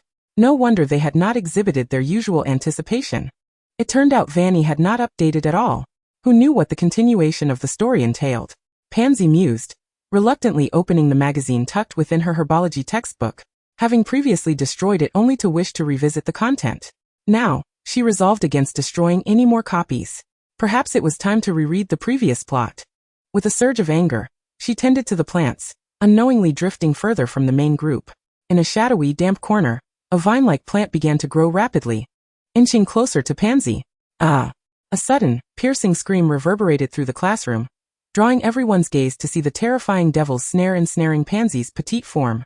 The girl struggled desperately within the vines, her wand clattering to the floor. Professor Sprout swiftly grasped her wand, ready to act, but someone was faster. Flames erupted. Fiery red flames ignited from below the devil's snare, causing it to recoil and gradually loosen its grip on Pansy. Fanny sprang into action, casting a light-as-a-feather spell as she waved her wand, a brilliant white light slicing through the air. She reached out, grasping Pansy's hand, pulling her free from the retreating devil's snare. Emerging from the dark corner into the sunlit space, the devil's snare receded in defeat. Fanny embraced Pansy as they descended to the ground, the flames perfectly extinguished. The herbology textbook, ensnared by the devil's snare, fell to the floor, revealing the Sing Out of Tune magazine nestled within. Pansy's cheeks flushed a deep crimson. Chapter 34. the House Cup and a journey to Malfoy Manor. Since that day, a fan club dedicated to Fanny, more precisely, a fan club for the butterfly, had quietly formed within Hogwarts. Led by Pansy, all members passionately discussed Fanny's narratives in a spare classroom, with some even embarking on fan fiction and accompanying artwork inspired by her stories. A competition for fan works related to Gryffindor and Slytherin was about to commence. With enthusiastic submissions pouring in, the most popular entry would win a prize of 1 galleon. 1 galleon was quite a sum. Upon hearing Joshua's description, Fanny's eyes widened in excitement. Can I participate? She had plenty of titles related to fan fiction, such as Let Him Land, The Abandoned Cat Effect, and The Rosy Limit. Of course, Pansy's initiative had not gone without criticism. To this, Pansy retorted, so what? Fanny saved my life. Born of Muggle heritage? Yes, I detest that. But Fanny is not. She is merely an orphan with an unknown lineage. Besides, this was the Butterflies fan club, not Fanny's. Other students wishing to voice their dissent eventually relented, saying whatever makes you happy. As the end of the term approached, Fanny's story finally reached its conclusion. As the history of magic foretold, Slytherin ultimately chose to depart, parting ways with the other 3. This unexpected ending elicited a chorus of lamentations from the masses, inspiring countless readers to pen alternate happy endings. Why must their conclusion be like that? A certain Hufflepuff senior lamented, I was indulging in sweets just moments ago. Yet now I find myself engulfed in sorrow. It feels as though I have been stabbed. Perhaps even the Cruciatus curse would not inflict such agony. The seeds of their discord had long been sown from the very beginning. Penelope analyzed the situation, noting that Salazar had always harbored distrust towards Muggle-born students, whereas Godric could extend kindness and friendliness to everyone. If one were sufficiently amiable towards a Muggle-born wizard, as exemplified in the text, Godric perpetually placed his trust in the Muggle-born Adeline, who indeed upheld the protection of Hogwarts unto her dying breath. Slytherin's head girl Gemma pondered. Conversely, Salazar's skepticism towards Muggle-born wizards persisted. If such prejudice and discrimination against Muggle-born wizards continued, would Slytherin ultimately diverge from the other 3 houses, much like in fanfiction? Regardless, a small faction of Slytherin and Gryffindor students had begun to regard one another's houses with somewhat more favor. Their pairing in the narrative ended tragically, yet in reality, such a fate must be avoided. In any case, this novel has reached its conclusion. Draco, in a state of exasperation, raised a copy of singing the opposite tune, questioning, am I no longer obliged to subscribe to this magazine? His interest in it was minimal. He had only subscribed due to Fanny. Yet Daphne hesitated before speaking. Do you not find the other contents of this magazine quite intriguing? While awaiting updates, they had idly perused all the other articles within the magazine. To their surprise, what initially appeared absurd had proven to be rather engaging upon deeper reflection. Draco. Furthermore, Mafalda bluntly remarked, are you not aware that Fanny is merely taking a brief hiatus from this article? In fact, when she wraps up her finals and embarks on summer break, she will commence a new piece, and her rest will last no more than 3 weeks. She has already informed me that her next work will delve into the tragic romance between Rowena Ravenclaw and Helga Hufflepuff. Wait a moment. After the final exams, Fanny was tirelessly pursuing a ghost with flowing hair in Ravenclaw Tower. This endeavor nearly exhausted all her energy. Pausing to catch her breath, she shouted towards the ghost, who was nearly soaring into the heavens. Miss Grey, I truly have a question to ask you. Rowena's daughter, Helena Ravenclaw, the very Miss Grey, turned impassively to gaze down at the panting girl. She was undeniably exquisite. Even with her hair slightly dampened by sweat, her striking features remained captivating, and her blue eyes were sincere enough to evoke a flutter of apprehension. She had once encountered a boy of similar beauty, Miss Grey thought, handsome and sweet-tongued. Yet his intentions were solely to exploit her identity and hidden treasures. I could converse with you about romance, philosophy, ideals, culture, art, and everything in between, she said, rising on her toes. We are both Ravenclaws, and I genuinely seek to understand everything about the founder of Ravenclaw. Prior to penning fanfiction, one must certainly gather ample information to prevent any out-of-character portrayals. Her diligence was unwavering. If all else fails, I shall seek out Mr. Bloodman Barrow, Fanny murmured to herself, as the tall ghost gradually descended. You wish to learn about my mother and write a fanfiction based on her character? She astutely pointed out. Indeed, Fanny quietly affirmed, then eagerly defended, but I truly admire the spirit of Rowena Ravenclaw, and understanding her character is a fervent desire of mine. Please, this is a once-in-a-lifetime request. Fanny bent slightly, her hands awkwardly clutching the hem of her garment. Sunlight bathed her, causing her to radiate an extraordinary brilliance. She appeared quite nervous. her words imbued with sincerity, far more genuine than those who sought to probe into her past with veiled inquiries. Ms. Grey floated before Fanny and slowly spoke. You genuinely wish to learn about my mother? Meet me at the astronomy tower after dinner tonight. Oh, splendid, she exclaimed, her eyes lighting up as she subtly curved her lips in a quiet smile. Sometimes, a touch of clumsiness and directness can be far more endearing than smooth, emotionally intelligent phrases. She had never doubted that Ms. Grey would disclose to her the tales of Rowena's past. Descending the stairs into the great hall, Fanny found that her final grades had indeed been released, and without a doubt, she had secured the top position in her year. The hall was adorned in beautiful shades of blue, with the Ravenclaw eagle soaring prominently. Thanks to Fanny, Padma exclaimed, embracing her excitedly. Had it not been for her saving Professor Black and the points earned by rescuing Parkinson, we might not have triumphed over Gryffindor and Slytherin to claim victory. The entire Ravenclaw table radiated a joyful atmosphere, and Fanny found herself encircled, enjoying a delightful evening. On the return train, Fanny sat beside Draco, her head bowed as she used a quill to jot down notes. From her conversation with Ms. Grey yesterday, she had gleaned numerous details about Rowena. It was wise to document and organize her thoughts. After all, a sharp memory is no match for a diligent pen. Are you truly not planning to visit Malfoy Manor the moment we disembark? Draco scoffed. My home is filled with peacocks, and my father has recently acquired a flying broomstick. But I must return my belongings to the orphanage first, Fanny replied, grasping his hand in exasperation. Can we go the day after tomorrow? Draco's ears flushed suddenly, and he quickly turned his head away. Well, if that's the case, it's actually my father who wishes to meet you. Were it not for his precarious status in Fanny's favor rankings, he would not have been so eager to extend the invitation to his estate. Draco smugly thought that once Fanny set foot in his manor, his favor would surely soar into the top 3. Chapter 35. The diary to be submitted to Dumbledore? Fanny Curtis. Lucius had heard that name before. An orphan, of remarkable talent, who had uncovered the truth behind Sirius's demise, and had reportedly published an article in singing the opposite tune. However, Lucius had never taken these matters seriously. Yet, being personally escorted to the Hogwarts Express by Dumbledore, and subsequently studying alchemy at the LeMay residence during Christmas, Fanny was not to be underestimated. Even with her unclear lineage, he did not entirely oppose Draco's association with her. The grandeur of Malfoy Manor was indeed awe-inspiring.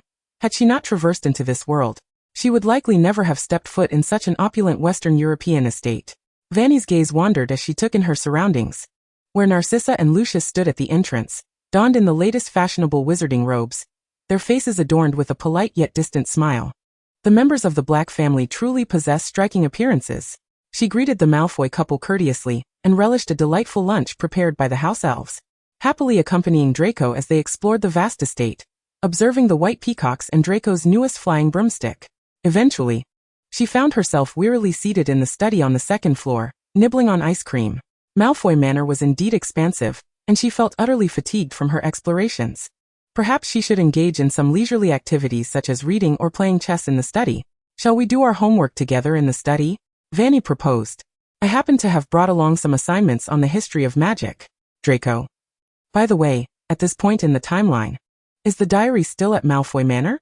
Suddenly Fanny recalled. I am now uncertain whether the butterfly effect that has transpired in the first year is indeed a result of my revelation to Sirius regarding his innocence. So many changes have occurred. Quirrell's premature demise and the safety of the Philosopher's Stone, although no incidents transpired in the original narrative during the second year. What if some unforeseen butterfly effect altered that? For instance, what if a Muggle-born wizard encounters trouble? Or, more alarmingly, considering I myself am of Muggle descent, what if he were to target me? The more Fanny pondered, the more anxious she became. Perhaps I should just take this diary away with me?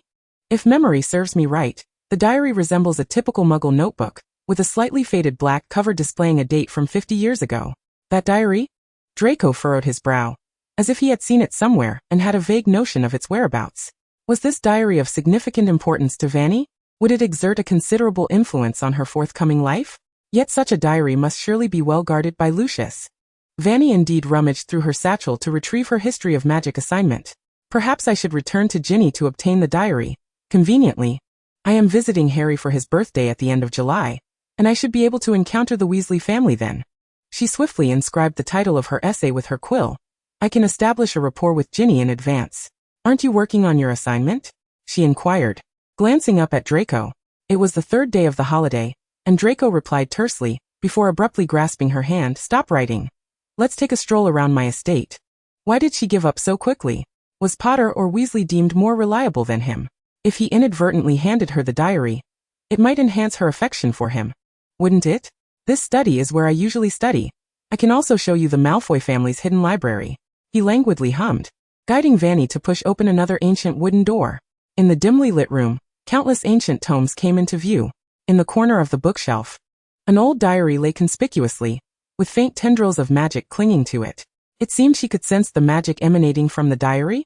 Fanny approached, picking up the book and shaking off the dust that had settled upon it.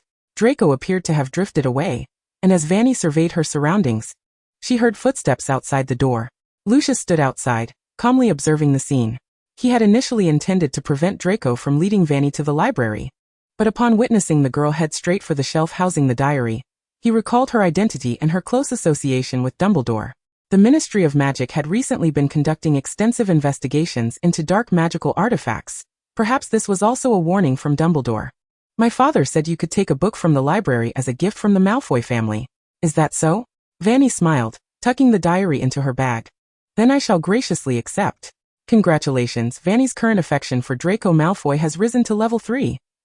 After dinner, she ultimately bid farewell to the Malfoy family and took a muggle bus back to the orphanage. In the narrow, dilapidated room, Fanny placed the diary on the table and slowly retrieved her quill and parchment. Within the diary's pure white space, a handsome black-haired youth sat cross-legged. Suddenly, a mechanical voice echoed in his mind. Affection system successfully unlocked. Current affection ranking of Fanny towards Tom Riddle. 20. Congratulations on unlocking mind-reading abilities towards Fanny. He cautiously lifted his gaze, and a cheerful female voice floated into the air. To be honest, I consider myself somewhat of a villain enthusiast, and I indeed harbor a considerable fondness for Voldemort, particularly for his youthful self. In his youth, he not only possessed peak attractiveness but also demonstrated keen intellect. His ambition and talent were formidable, coupled with an adeptness for disguise and a captivating personality that was simply enchanting. It's a pity, though, that while it may be said that dying beneath a peony can be romantic, I truly do not wish to perish. The danger posed by such a Horcrux, capable of siphoning souls to control or even kill others, is far too great for me. I should write a letter to Professor Dumbledore, requesting his intervention. Riddle. He abruptly stood up, his dark eyes widening with genuine surprise. Riddle admitted that his mind had momentarily malfunctioned. Horcrux, Dumbledore, Voldemort. Who was this girl? And how did she know so much? And what was this mind-reading ability? He could not permit her to write that letter to Dumbledore. In an instant, Riddle decisively gathered his magical energy, causing the diary on the table to open abruptly, and a dark aura enveloped Fanny entirely. The girl's grip on her quill faltered as she slowly returned it to its place. The parchment remained blank, and her bright blue eyes mischievously blinked. Fanny was drawn into the diary's realm by Riddle. Chapter 36. Join me, Riddle's invitation. Upon reopening her eyes, in the pure white space, the handsome youth stood before her. Clad in a Slytherin robe, the gleaming prefect badge adorned his chest, and his raven-black hair flowed like silk, neatly framing his face, while his deep, dark eyes resembled pools of ink. His striking features, including elegantly arched brows, a finely sculpted nose, and lips as rich as crimson, complemented his graceful and haughty demeanor. Fanny's light smile faltered slightly. Her blue eyes suddenly locked onto him, seemingly entranced. She ceased blinking, her emotions stilled, as she gazed into an infinite ocean. Congratulations. Fanny's current affection for Tom Riddle has risen to level 1. This fellow appears even more handsome than I had imagined. Fanny lingered in a moment of reverie, and in a flash, those dark eyes ensnared her gaze. Riddle approached Fanny's side. This was an illusory world constructed by his consciousness. Outsiders would only arrive in a spiritual state. He was the master of it all. Moreover, in the absence of a corporeal form, revealing one's soul to another would facilitate the use of Legilimency to read their thoughts far more readily. As their gazes met, Fanny's body pressed against the cold, blank wall, while Riddle lazily lifted her chin, his other hand resting against the wall above her left shoulder, a smirk curling at the corners of his lips. He was curious to see how this girl had come to know so many secrets. Chaotic memories unfolded before him. A score of 297 in the comprehensive examination. A major in Chinese language at B University, GGAD? And what was with all these clouds, cats, dogs, and various inexplicable flowers and plants? The corner of Riddle's mouth twitched. Where were the things he sought? Mere seconds passed before a strong resistance surged forth. The blue eyes closed, and simultaneously, the girl's hands grasped his arm that had lifted her chin, swiftly binding him. The realm that ought to have been under his control suddenly cracked open, with countless chains flowing from Fanny's hands, ensnaring his arms and body. Fanny released her grip on his arm, and Riddle stumbled backward uncontrollably. The memories he had been browsing vanishing entirely, accompanied by a cacophony of urgent sounds in his mind. Alarm! Alarm! Currently, Fanny's affections for Tom Riddle have plummeted beyond the top 30, rendering her unable to view the specific rankings of her feelings, or discern her innermost thoughts. Only by ascending to the top 20 can one access the depths of Fanny's sentiments. What? The audacity to forcibly draw someone into a space without consent must have surely depleted a significant amount of your magical energy, he observed Fanny, who politely grasped his hand, subtly curling her lips into a smile. Mr. LeMay once imparted to me that all magic is invariably fraught with flaws and loopholes. Yet, I never anticipated that this flaw would be so easily exploitable, allowing one to wield magic within such confines. Thankfully, I had practiced a few wandless spells in advance. She tilted her head towards Riddle, her eyes a placid sea of calm. Are you aware that casually invading a girl's mind is an exceedingly impolite act? Furthermore, it was your ability to read my thoughts that prompted you to forcibly draw me into this space after overhearing my intention to write to Professor Dumbledore about sending you away. Correct? The inexplicable demise of Quirrell, Snape's demand for her to learn the art of mental occlusion, and the protective rabbit along with the potion concocted by LeMay, all fell swiftly into disarray throughout the school. Additionally, just as she wished for her diary, Draco had it in her hands within 5 minutes. Countless threads of clues intertwined. And despite how absurd the outcome may be, Fanny had to concede that her mind had indeed been read. After all, what could be more ludicrous than the very act of traversing worlds? Riddle redirected his gaze to meet Fanny's eyes. Following her descent from the top 20 in the affection rankings, Fanny appeared to have been ensnared by the most advanced form of mental occlusion. No matter how fervently he employed his mind-reading abilities, he could not penetrate her thoughts even a fraction. He had yet to gather sufficient information. The affection system had once seen Fanny's feelings for him soar to the first rank upon their initial encounter. This girl. The frigid chains suddenly shattered and dissipated, allowing Riddle to kneel, utilizing Fanny's hand for support, and he looked up, displaying an endearing, harmless smile, his exquisite features laid bare.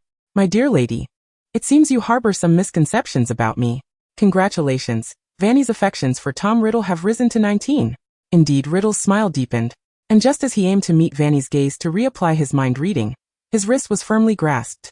Fanny's index finger pressed against Riddle's palm, the rest of her fingers tightly clutching his wrist, exerting sufficient strength to nearly unbalance him. He instinctively tilted his head, catching sight of the girl's gentle smile. Yet, I do not perceive any misunderstanding on my part, Mr. Voldemort.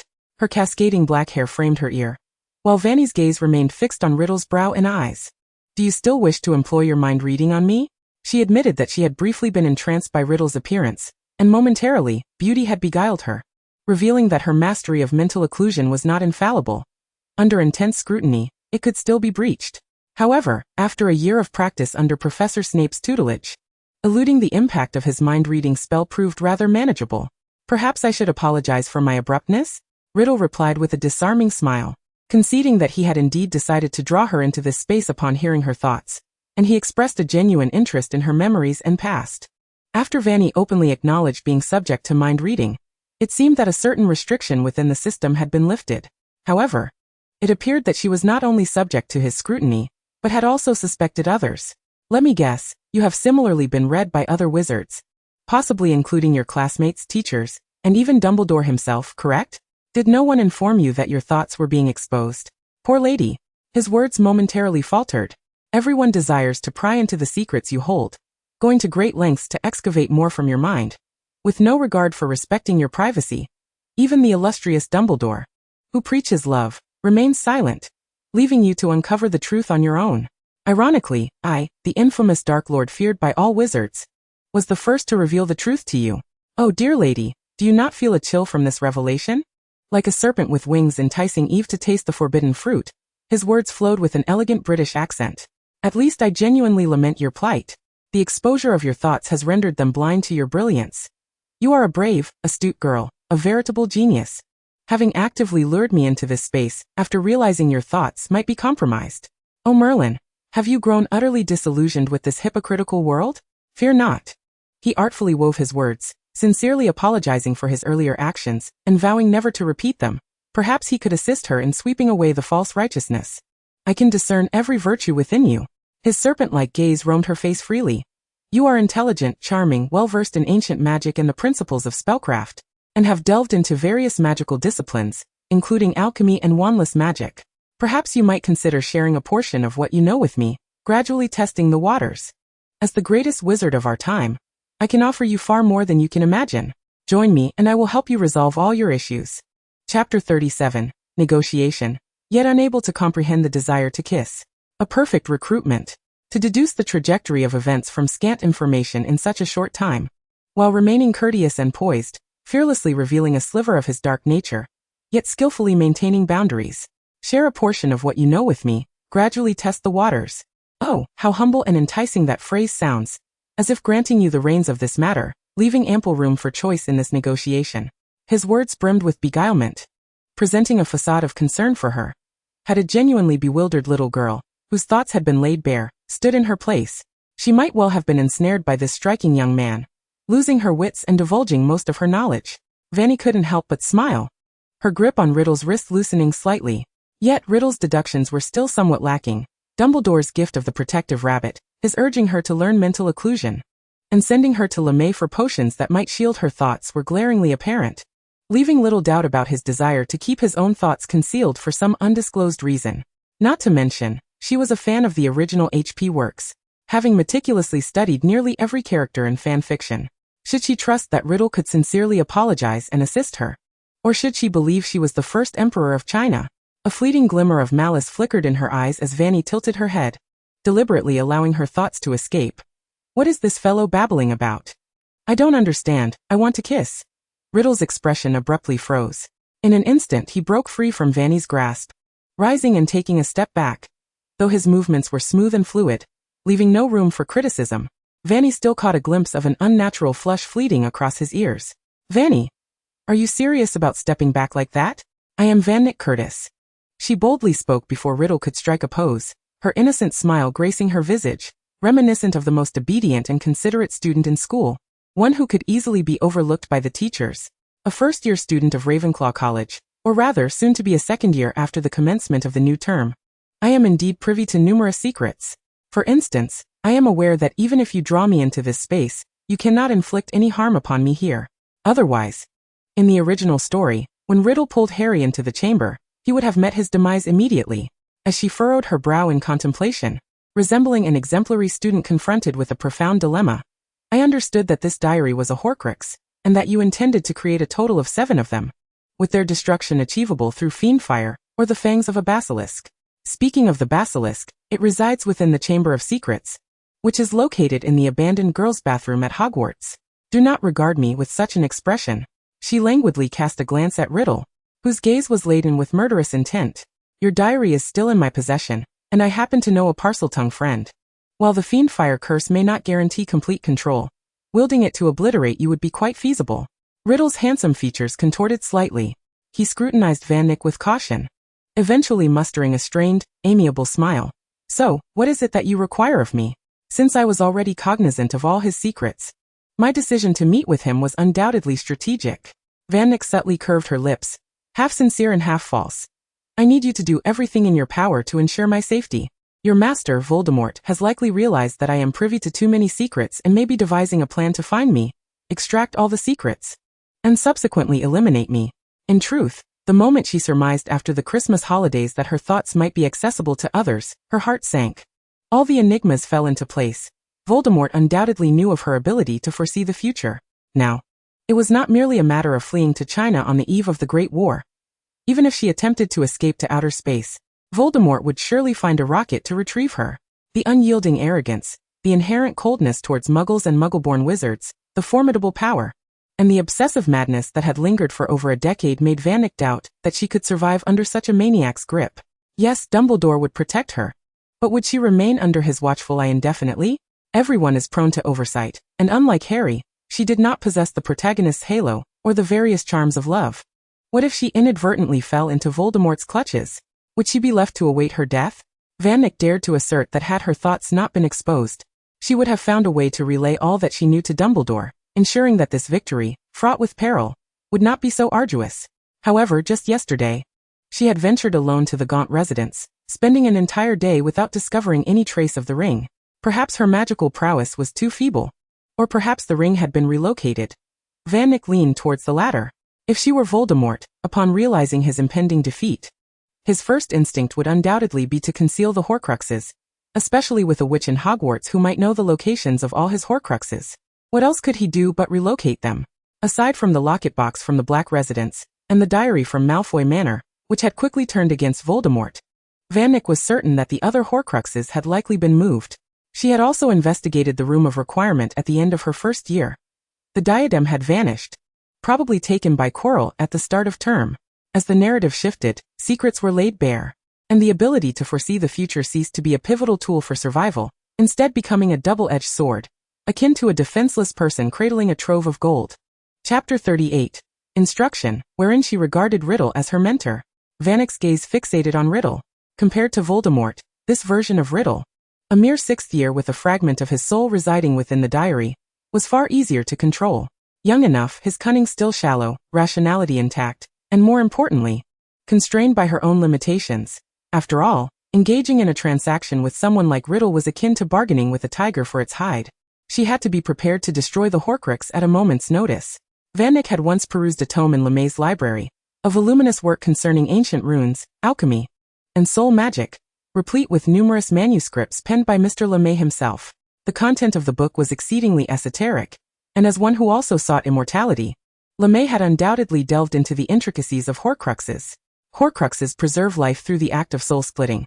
At any time, the fragment and the primary soul resonate with one another, their connection inextricable. Even with multiple soul divisions, the primary soul's awareness of the fragment is nearly negligible. However, if one could grasp the delicate threads of connection between the fragment and the primary soul, through complex ancient runes and sufficient understanding of soul magic, might she not also find a way to counter Voldemort through certain spells using the diary Horcrux? Fanny began to formulate ideas and was diligently researching. She casually recounted to this diary, a relic from 50 years past, the tale of how Voldemort had been defeated by a mere infant over a decade ago. After all, Riddle was already aware of this event from the original text, so there was no harm in mentioning it. I have no interest in your future war, Fanny stated flatly. Assuming her safety could be assured, she would align herself with Harry, but if her own life were at stake, she would prioritize self-preservation. I simply wish to live, she declared. Whether you negotiate with your master soul, or employ your own means to protect me, I require you to guarantee my safety and a stable existence. And at the same time teach me. Fanny smiled faintly. Teach me, so that I may learn more powerful magic. After all, empowering myself is the most reliable path. And as the most astute student in Hogwarts history, you possess the capability to instruct me, do you not? With one-on-one tutoring from the genius young Riddle, she certainly intended to take advantage of the opportunity. Since she had entered the world of Harry Potter, it was imperative to study magic diligently, not only transformation spells, ancient runes and alchemy, white magic, but she also aimed to acquire knowledge of all forms of magic, including dark arts, as all knowledge deserved her respect. The ancients had dedicated their efforts to documenting dark magic for the purpose of education. After all, not to mention, dark magic could indeed empower her. Fanny's expression darkened. Having arrived in this unfamiliar world without friends or kin, she could no longer afford to be solely absorbed in her personal interests. She needed to devise a strategy for survival, to lead a stable life, and eventually uncover the truth behind her thoughts' exposure and her crossing into this world. Even now, Fanny could not ascertain the extent of her thoughts' leakage. Did it encompass the entirety of Hogwarts faculty and students? After all, wizards in Diagon Alley, including Draco's parents, clearly could not hear her thoughts. Why was it that some students within the school could hear her thoughts while others could not? Moreover, some could hear them at times and not at others. Was it merely an issue of performance? Even Riddle's mind-reading remained a conjecture devoid of evidence on her part. Thus, she remarked, Riddle lightly mocked, "You are indeed a bold girl, Miss Curtis. I concur with your request." He took a decisive step forward and replied, however, "Since you are privy to so many secrets, you must also be aware that as the sole vessel of a diary, I gradually consume the souls of those with whom I establish a certain level of trust and intimacy. Human connections invariably influence one another, little Fanny." A sly smile curled upon his lips. "It is impossible for you to guarantee that over such an extended period, You will not develop even the slightest dependence on me. Hence, you should be prepared to devise a plan to create a new body for me and revive me, yes? It was both a reminder and a veiled threat. Of course, Fanny replied slowly, a smile playing on her lips as she blinked at Tom. Then, I shall assist you in enhancing your magical prowess, Riddle suggested. We could commence with the mind-shielding spell. After all, the leakage of one's thoughts is indeed a pressing concern. Observing her demeanor, he mused that she appeared to have practiced previously, albeit not with sufficient mastery. Her mental barrier was rather feeble, and could not withstand prolonged protection against potent mind reading. I can help you perfect the mind-shielding spell within this month, ensuring that in your daily life, you remain unaffected by any intrusion of thoughts. We shall practice within this space. The pristine white surroundings abruptly shattered, transforming into the dim and damp Slytherin dormitory. Riddle casually took a seat at the foot of the bed, propping his chin on his hand, lazily gazing at Fanny across from him. Are you ready? Having not gleaned any significant information from her thoughts or words moments prior, he was eager to seize this opportunity to practice the mind-shielding spell. Was he not, Tom? It was a blatant provocation, rather than a mere test. He sought to ascertain whether she possessed the courage and capability to confront his challenge, thereby gauging his future stance towards her. The corners of Fanny's mouth curved slightly as she lifted her gaze to Riddle. Very well. The sensation of being read was indeed unsettling. Mind reading. No sooner had Fanny spoken than a delicate voice flitted past her ear. The Slytherin dormitory vanished from her sight. This time, she did not shy away from Riddle's onslaught. She aimed to confront the attack of the mind-reading head-on. Only by fortifying her mind-shielding spell could she maintain silence in her thoughts, even in moments of excitement. For someone with a mind as chaotic and imaginative as hers, mastering the mind-shielding spell was inherently more challenging. Under the formidable pressure of the mind-reading, Riddle beheld the images within Fanny's mind. In Chapter 39, Face to Face, the uncanny CP of Dayu and Tom, a figure of classical Eastern beauty appeared before him, a woman with delicate, ethereal brows and eyes that conveyed a myriad of emotions. Her graceful gait belied a fragile disposition. As she raised her gaze, a myriad of fallen blossoms lay scattered around her, tears streaming down her face. Yet suddenly, all the petals ascended into the air, converging to form a floral tomb upon the hillside. Riddle shifted his gaze, his pupils widening slightly. A boy, bearing an uncanny resemblance to him, approached with a wand in hand, gently resting his hand upon her shoulder. Was this him? No, wait, who is this girl? He had no recollection of her. Do not weep. I have prepared a proper resting place for the flowers, he heard the boy say softly. Dayu, you took far too long to arrive from England. I thought you would not come at all. Dayu lamented, clutching her handkerchief, turning her gaze to him. I apologize. The boy murmured. The distance prevented me from using apparition. I could only rely on flying magic to reach you. Look, I have brought you an everlasting flower. Their demeanor was intimate, exuding a palpable affection.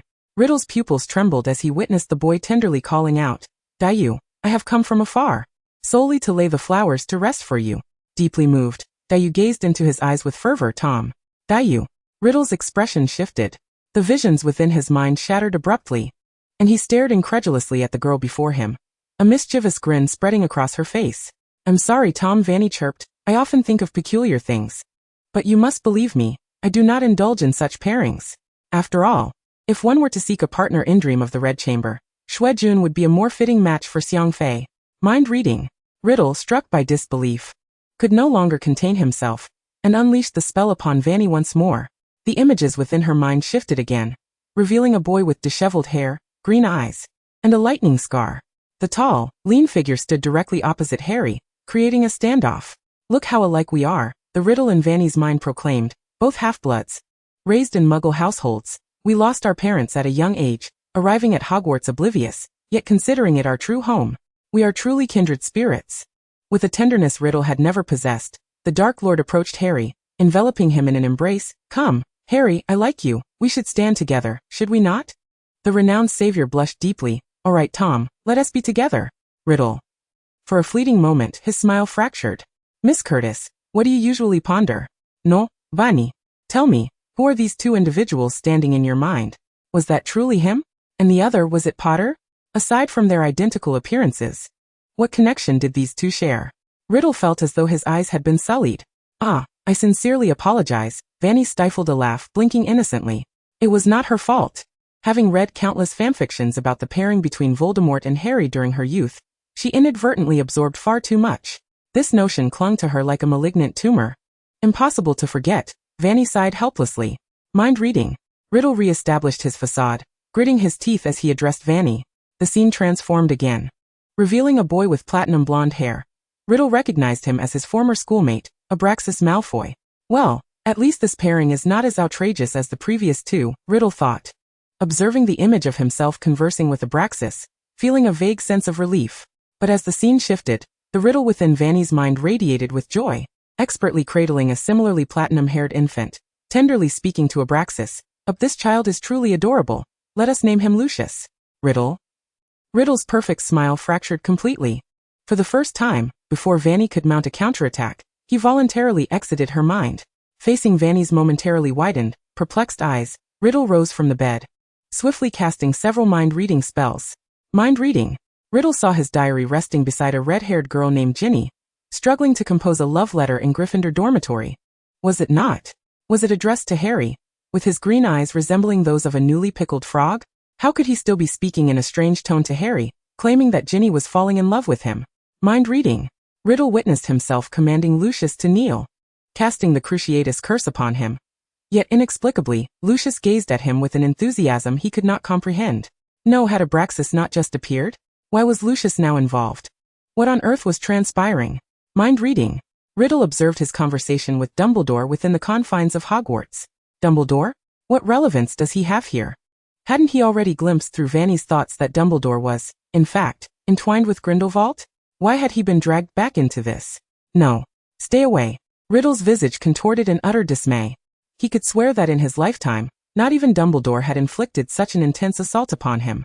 The mental onslaught was terrifyingly profound. Riddle hastily retreated from Fanny's mind, taking a moment to compose a cordial smile as he cautiously approached her, bending down to gaze into her face. I am aware, Miss Curtis, that you would not wish for me to pry into your secrets through Legilimency. He spoke in a tone imbued with an unprecedented humility. I also recognize that for a girl of your intellect, diverting your thoughts to unrelated matters while others delve into your mind is effortless. In fact, I intended to practice a form of mental occlusion that suppresses specific thoughts, as I have discovered I possess a certain aptitude for it. Fanny's eyes sparkled with amusement. Of course, mastering the standard form of mental occlusion is the primary objective, is it not, Tom? You are absolutely correct, Riddle replied with a smile. Furthermore, I can offer targeted exercises to address the current shortcomings in your mental occlusion techniques.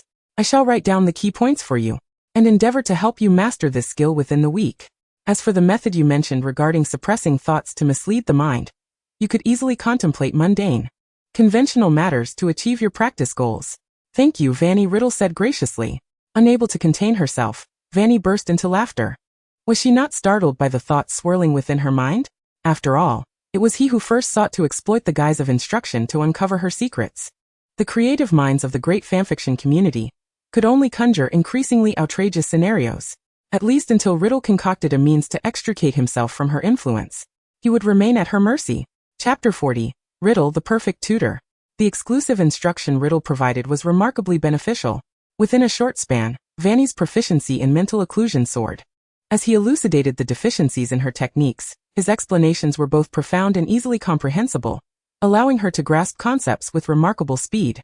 Indeed, disregarding Riddle's future as the Dark Lord and the imminent threat he posed, his strikingly handsome visage already garnered him high marks.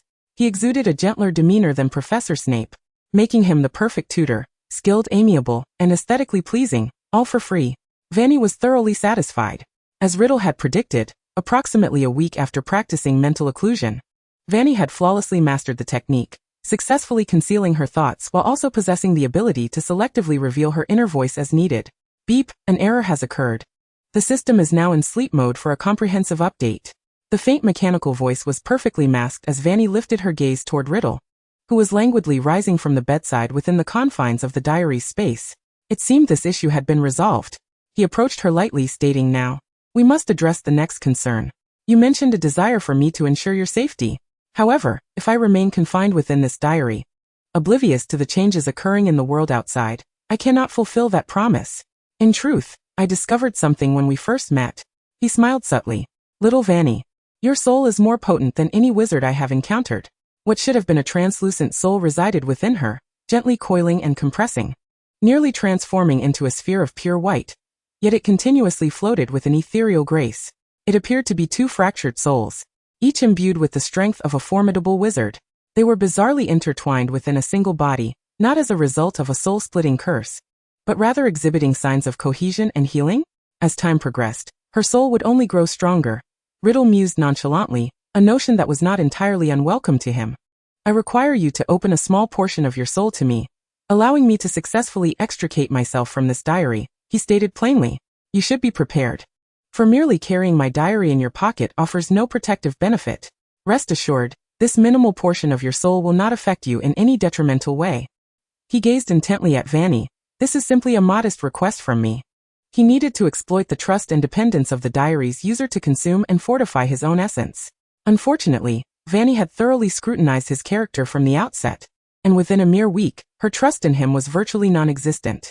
Without her consent, Riddle could indeed do nothing to her. Yet he smirked, unsurprised when he heard the girl's acquiescent response. A girl who was aware of his identity and had nurtured him. What risks could one expect her to shy away from?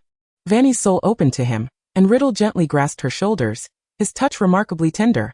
It felt as though something within her was subtly ebbing away, almost imperceptibly. Even within this virtual realm, Fanny sensed the faint, ancient aura of a dusty spellbook emanating from Riddle. The proximity was disconcertingly intimate. Counting the seconds in her mind, Fanny's cerulean eyes met his with sincerity. She rose onto her toes, attempting to see if she could ruffle Riddle's hair. She had always enjoyed touching others' hair. Alas, she was not tall enough. Or rather, she was close, but stretching her arm further would appear somewhat absurd. This body was still too diminutive. In a moment of boldness, she pressed down firmly on Riddle's shoulder, causing the unprepared youth to bend slightly. As the time elapsed, a cheerful chime echoed, and Fanny's soul swiftly sealed itself. The pure white space began to warp and shatter, and Riddle tilted his head back, catching sight of the girl's lips curling into a smile. He had successfully emerged from the diary. Before him lay a cramped and cluttered room, with gray, peeling walls and a worn single bed. The patched blue curtains, faded from washing, were tightly drawn, allowing no light to seep through. Riddle felt an inexplicable familiarity with the room before him, yet it bore no resemblance to the stark, undecorated chamber he recalled. The rigid single bed was adorned with a stuffed rabbit, and a simple yet charming clock fashioned from paper rested on the bedside table. Even the walls, with their crumbling plaster revealing bricks, were embellished with exquisite artwork. Do you also find this room dilapidated and in need of a makeover? Fanny sighed, seated at the desk with a quill in hand. She had long since prepared for Riddle's emergence from the diary. Riddle was correct. Casually carrying a diary in one's pocket provided little, in terms of protection. Furthermore, the space prohibited her from bringing her wand, and writing out inquiries in the diary was far too slow, hindering her learning process. Moreover, Fanny found herself captivated by the striking features of Riddle, whose handsomeness was indeed a delight to behold. Today marked yet another occasion where she had sufficiently justified her adventurous impulses. Congratulations. Fanny's affection for Tom Riddle has risen to 18. Riddle, you are here at the orphanage? Indeed. Fanny replied with a light hum. Wood's orphanage. I used to reside in this very room. It seems quite normal, doesn't it? She tilted her head slightly, noting that the orphanage had few single rooms. Most children shared quarters of 4 or 6, and only those like them, deemed peculiar, were granted the privilege of solitude. Riddle glanced down at his arm, a cryptic smile playing on his lips. You've prepared well. It appeared he had thoroughly analyzed the characteristics of the Horcrux and the methods by which he consumed souls, and the scant power Fanny allowed him was merely sufficient for him to escape the confines of his diary form. Though he stood in Fanny's room, he remained faintly translucent, unable to grasp objects or wield magic, resembling a ghost in every aspect. He was still completely under Fanny's control. Fanny chuckled softly, acknowledging the compliment. Chapter 41. The Headmistress, She Truly Cares for Every Child. Riddle could now traverse freely between the realms of the diary and the outside world. Often, he lingered within the confines of the diary, yet during moments of idleness he would drift up from its pages, moving stealthily like a specter around the room. What are you doing? He inquired, drawing closer to Fanny, a smirk forming as he caught sight of her writing. A fanfiction about Rowena and Helga? Why did he keep encountering such things? This is my work, Fanny emphasized. I earn my pocket money through this, and I genuinely enjoy it. Otherwise, why would I seek you out to ensure my future stability? I am merely an ordinary artist. A sweet smile adorned her face. Riddle could not fathom Fanny's artistic pursuits. What are you doing? He reappeared behind her once more, Fanny's hand trembled slightly, still unable to acclimate to Riddle's sudden appearances, even if his handsome visage adorned his face. He could not simply appear and vanish like a specter, casually speaking to her when she was least aware. She stole a glance at Riddle, who was lazily resting his chin on his hand, floating in the air, his dark eyes fixed on her unwaveringly. What a quintessentially damp and eerie specter he was. "I'm making a birthday gift for Harry," Fanny said, raising the dough in her hand. "His birthday is approaching, and I plan to craft a custom cotton doll for him. Look at this green eye and this lightning scar. Aren't they remarkably lifelike?"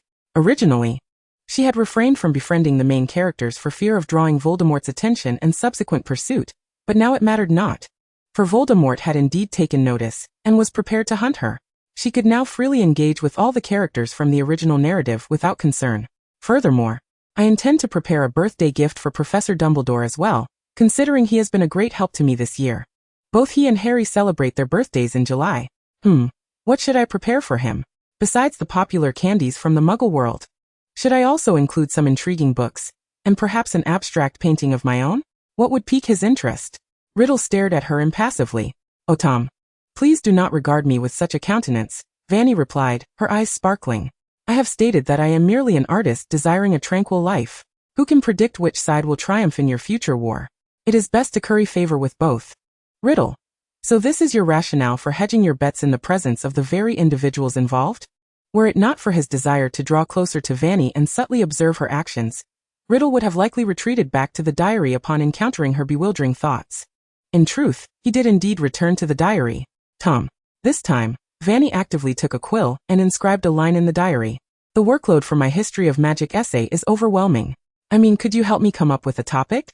She was too fatigued to contemplate it further. "Please. This is genuinely troublesome." She stood and clasped her hands towards the diary as if in prayer. "Just help me think of something." Riddle appeared before her. "If it pertains to this assignment, you could write about the historical evolution of the Ministry of Magic's International Statute of Wizarding Secrecy, and its logic of power control." He suggested gently. For instance, in the Middle Ages, the establishment of secrecy laws was essentially a means for the elite wizarding class to monopolize magical knowledge. This truly enlightened her. Fanny hastily scribbled it down with her quill, generously showering him with flattery. "Tom, you are such a genius. I admire you immensely." Yet her affection ranking did not rise a notch. Riddle scoffed lightly. Nearby, Fanny, having finished her compliments, began to gather her belongings. Unable to contain himself, Riddle casually inquired, "Are you preparing to go out?" "Indeed," Fanny replied, stuffing the gift containing the cotton doll into her backpack. "I am heading to number 4, Privet Drive, to celebrate Harry's birthday. It is nearly the end of July." Before she could finish, she attempted to tuck the diary into her bag. "Wait." Riddle's voice halted her movements instinctively. "Do not move." His translucent figure drew closer, his dark eyes locking onto her. Suddenly he leaped lightly, and his youthful form vanished from sight. "I will accompany you." His cheerful voice echoed in her mind. "Place the diary in your pocket. Now let us go." This diary possesses such a function? The entire fragment of his soul has entered her mind? Well, this adds to the ghostly ambience. My pocket is not that large. Ultimately, she refrained from expressing her feelings about Riddle's actions, simply retorting as she shoved it into her backpack. After confirming that her mental barriers remained intact, Fanny exited her room with her backpack. "Sister, are you going out now?" A child in a faded white garment peered from behind the doorframe, dirty hands gripping the edge. "Yes, I am preparing to celebrate a friend's birthday. I will also seek a professor for study in August. We shall not meet again until next year." Fanny bent down to ruffle the child's brittle, yellowing hair. "Next time we meet, I will bring you a little cake." Along the way, several children greeted her. Upon pushing open the orphanage's grand door, Eleanor Winter, the headmistress, was still watering the vegetable patch at the entrance. "After a year of learning, you have indeed changed quite a bit." Headmistress Winter was a kind-faced middle-aged woman. She lifted her gaze, wiping the beads of perspiration from her forehead. "Are you preparing to go out?" "Yes," Fanny replied obediently. "Previously, you had quite an eccentric disposition. Although your grades were exceptional, you seldom spoke, which was rather concerning. It was as if flowers withered inexplicably around you, or the flickering lights were a reflection of something else entirely. Now you seem more cheerful. Playing with the other children in the orphanage, that is indeed a good thing." Winter and the ever-smiling Xiao Xiao. "It seems that the professors at school genuinely hold you in high regard, even going so far as to invite you for supplementary lessons during the summer break." If that family truly adores you, you might subtly hint at the possibility of them adopting you, ensuring that you never return. If that does not come to fruition, strive diligently in your studies, aspiring to become a distinguished white-collar worker in the future. She sincerely hopes that every child in the orphanage can lead a joyful life. Chapter 42, Number 4 Privet Drive, celebrating Harry's birthday. Fanny transferred onto a muggle bus and arrived near Privet Drive.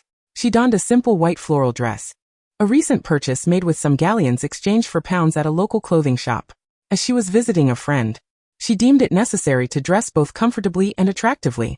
Although it was morning, the stifling heat of late July compelled her to buy an ice cream from a roadside supermarket, strolling naturally down a street lined with upscale residences. At number 4, Privet Drive, the Dursley family was having breakfast. Harry nonchalantly seated himself at the table, while Dudley visibly recoiled in horror, and Uncle Vernon contorted his features in a grotesque mask of disgust directed at him. Harry found the atmosphere pleasantly relaxed. He absent-mindedly took a bite of the bread in his hand, and boldly retrieved his Hogwarts summer homework, just as the doorbell rang at the entrance. Aunt Petunia's expression quickly morphed into one of shock and fear, prompting Harry to leap from his chair, his face alight with joy as he opened the door. "Sirius. It's you." The boy's words halted abruptly as he beheld Fanny standing before him, cradling an exquisitely wrapped gift box, her lovely cheeks adorned with a smile, and her dark hair loosely held back by a bear-themed hairband, cascading over her shoulders. "Surprise." Her bright eyes mischievously blinked. "Happy birthday, Harry. I believe I might be the first to arrive?" Unlike the original Harry, the diary had long since come into her possession, and there were no house elves like Dobby intercepting his letters. The boy received letters one after another, each adorned with Hermione's reminders to complete his homework and Ron's incessant invitations. Furthermore, with Sirius having regained his freedom, he had in fact given the Dursleys a thorough reprimanding on the very first day of Harry's summer vacation, even purchasing a house next door to keep watch over them, leaving the Dursleys too intimidated to exert their influence over him. "I made a special trip last night, and took the bus to Privet Drive early this morning." She smiled. "And this is a gift I prepared for you. Shall we unwrap it?" Fanny's lips curved upwards, revealing a hand-stitched cotton doll and a Gryffindor robe. Harry's expression momentarily froze before he hastily accepted the gift box. As the ribbon was untied, an 8-inch doll with green eyes and a lightning scar emerged, complete with round glasses and incredibly soft hair. The limbs are movable too. As his delicate fingers reached out, they brushed against the doll's hand, sending a jolt through Harry, causing him to instinctively lift his gaze. Yet, Fanny seemed oblivious as she adjusted the doll's limbs. "I've placed a skeleton inside it," she beamed, "and if you remove its clothing, you can see the Gryffindor lion I embroidered on its chest." Wait. Harry interrupted, his face flushed. "What?" She looked at him quizzically, her hands halting their movement as if caught off guard. The poor Harry doll's robe was now removed, and the scarf hung loosely around its neck. "Thank you, Fanny." He quickly snatched the cotton doll back, meticulously dressing it, hugging it tightly to his chest, and gazing up at her. "Did you make this for me? This is the best birthday gift I've ever received." "Well, it does look quite adorable." Fanny tilted her head, observing Harry clutching the doll. Her heart swelled with joy at the thought of seeing her beloved character embrace a creation of her own. Harry's grip on the doll grew slightly moist with sweat, his heart racing uncontrollably as his gaze inadvertently lingered on Fanny. "Damn, I should have dressed more appropriately for my birthday. Would you like to come with me?" She raised an eyebrow. "Or would you prefer to pack your things before we set off?" The bloodline magic would take effect as long as he lived with a relative for a month each year. "My belongings are already packed. I'll just go upstairs to grab them," he exclaimed hurriedly, dashing away, while Fanny sauntered into the living room. "Mr. and Mrs. Dursley." She offered a token greeting, noting their distinctly displeased expressions. Dudley, who had just finished his breakfast, looked up from his half-hearted homework, his greasy hands still unwashed, his attention diverted from his work by this unexpected event. He appeared flustered, as if he wanted to curse but hesitated to utter a word. "What are you staring at?" she inquired casually, glancing at Dudley's homework. "You've mistaken the physics formula for the first question in the upper left corner, and what about the one you left blank? Why not try drawing a diagram?" Despite being Lily's sister's child, it was perplexing how he had inherited none of her admirable traits. Fanny sighed dramatically. Dudley, bewildered by this unwarranted reprimand, could hardly comprehend what had just transpired in those fleeting seconds. The sound of hurried footsteps approached as Harry, dragging his luggage, bounded down the stairs, immediately spotting Fanny not far from Dudley. "Fanny." He attempted to shield himself from Dudley's bulk, subconsciously adjusting the new clothes Sirius had just bought for him. "Can we go now?" Well, alright, Fanny turned toward the entrance, casually remarking, "You've changed into new clothes?" "After all, it is my birthday," Harry replied, a bit dryly. "I ought to wear something new." The two seemingly ignored the Dursleys as they naturally exited the house, only to be suddenly confronted by a figure blocking their path outside. "It seems I've arrived late?" Sirius leaned against his motorcycle, holding a cake box, a hint of disappointment in his tone. He had intended to pick up a cake early that morning before coming to fetch Harry. "Shall we go, Fanny?" He smiled at her. "Join us as we head back to number 12 Grimmauld Place." Chapter 43, Riddle. Interrupting your romance with the Savior. After several days, Sirius appeared even more handsome than before. His hair had grown longer, and the pallor of his cheeks had regained a healthy flush, giving him a more vibrant appearance. "Are you truly not considering moving in here permanently?" Upon arriving at Grimmauld Place, Sirius stated directly, "What is the point of staying in that orphanage? If necessary, I could adopt you. Living here might be a consideration," Fanny replied with a playful smile, "but as for adoption, I think I'll pass.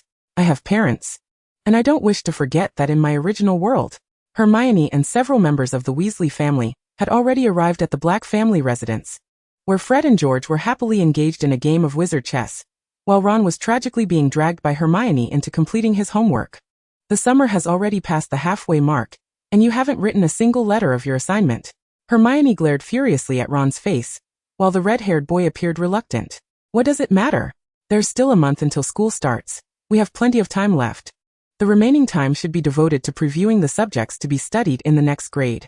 Hermione emphatically remarked, "In any case, I trust Fanny. She must have completed all her assignments, and is now preparing for next year's lessons." Suddenly halted, Fanny interjected, "But I haven't actually finished.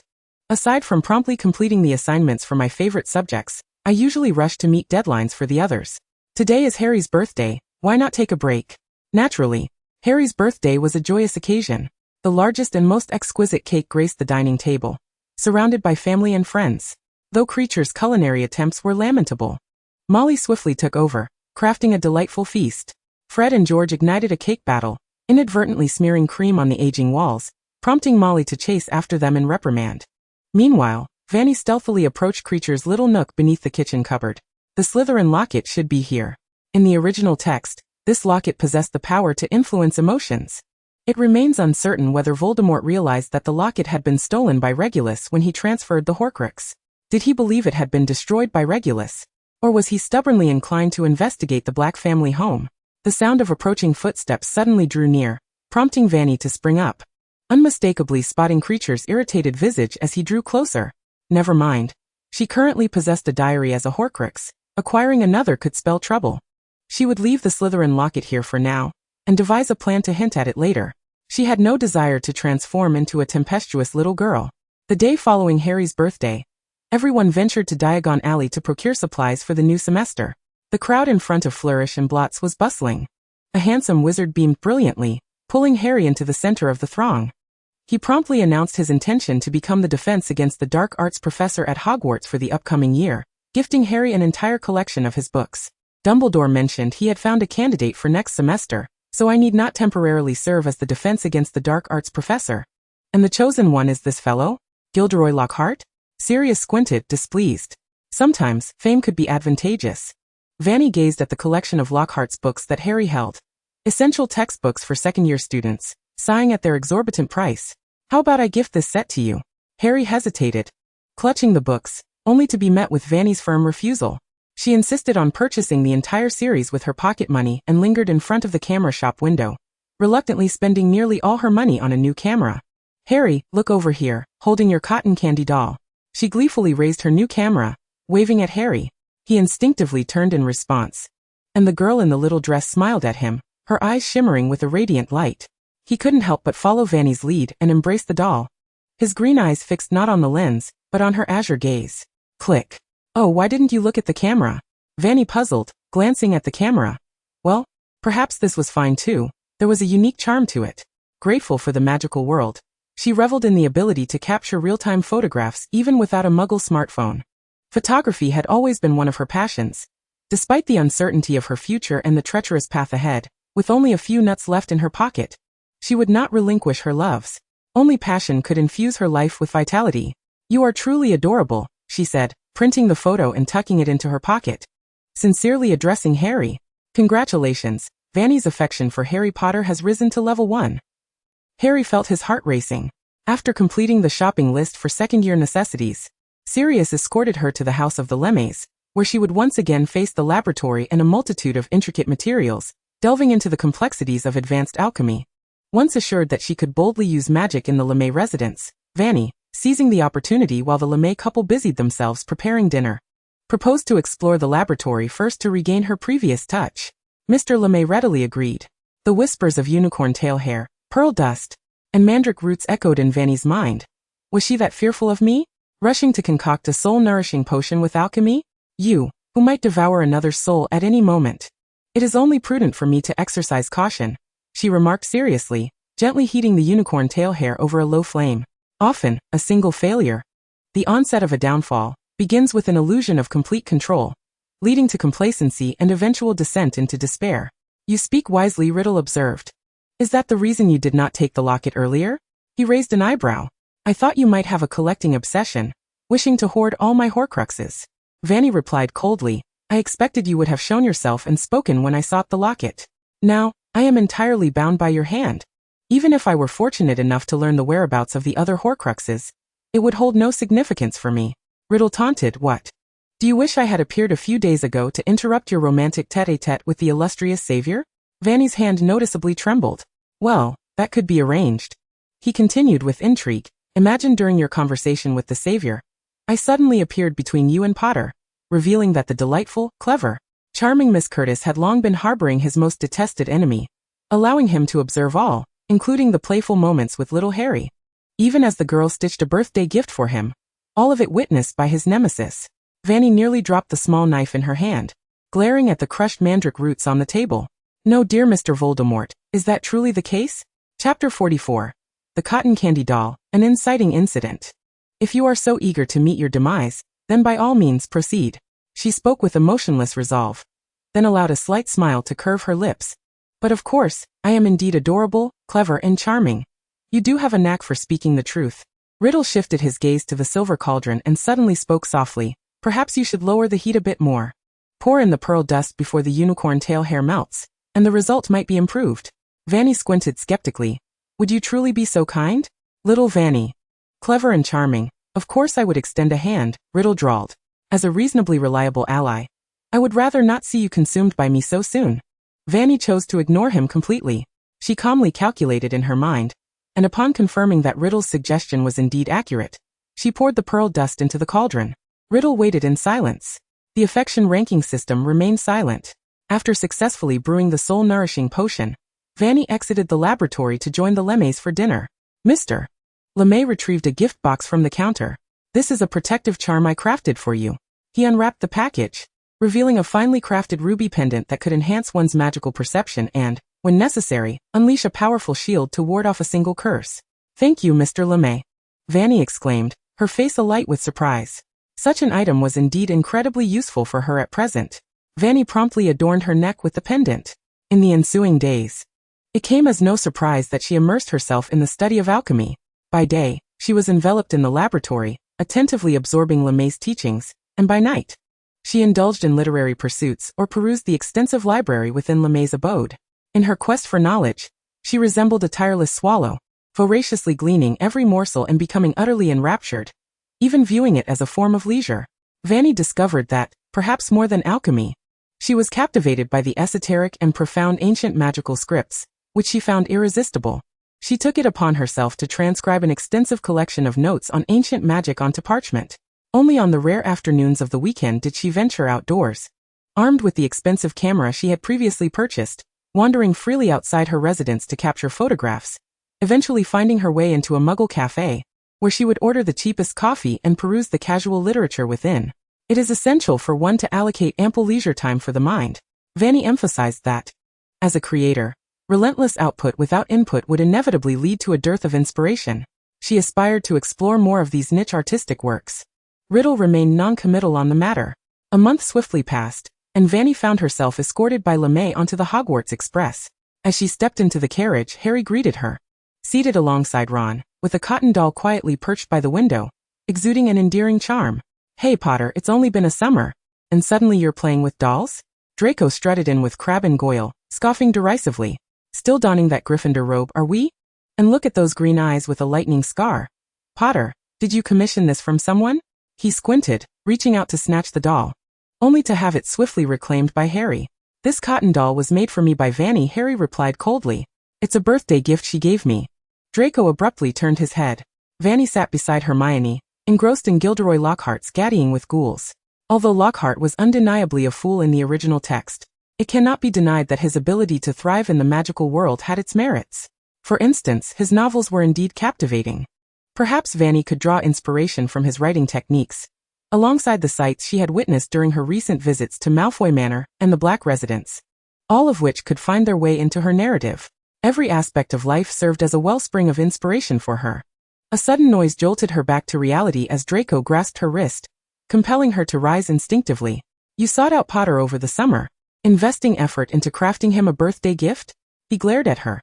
Yet, before he could finish, Hermione stood up simultaneously, attempting to pry Draco's hand away. But someone was quicker. A brilliant white light suddenly streaked between them, causing Draco to recoil, his hand instinctively releasing Fanny's wrist. Mafalda leaned casually against the wall, lazily toying with her wand. Grasping a girl's hand with brute force is hardly a display of politeness, Malfoy, she remarked with narrowed eyes, nonchalantly strolling over to Fanny, her demeanor shifting to one of affable warmth. Ah, there you are, Fanny. She affectionately clasped Fanny's hand, her entire demeanor brightening. You've been hard to find.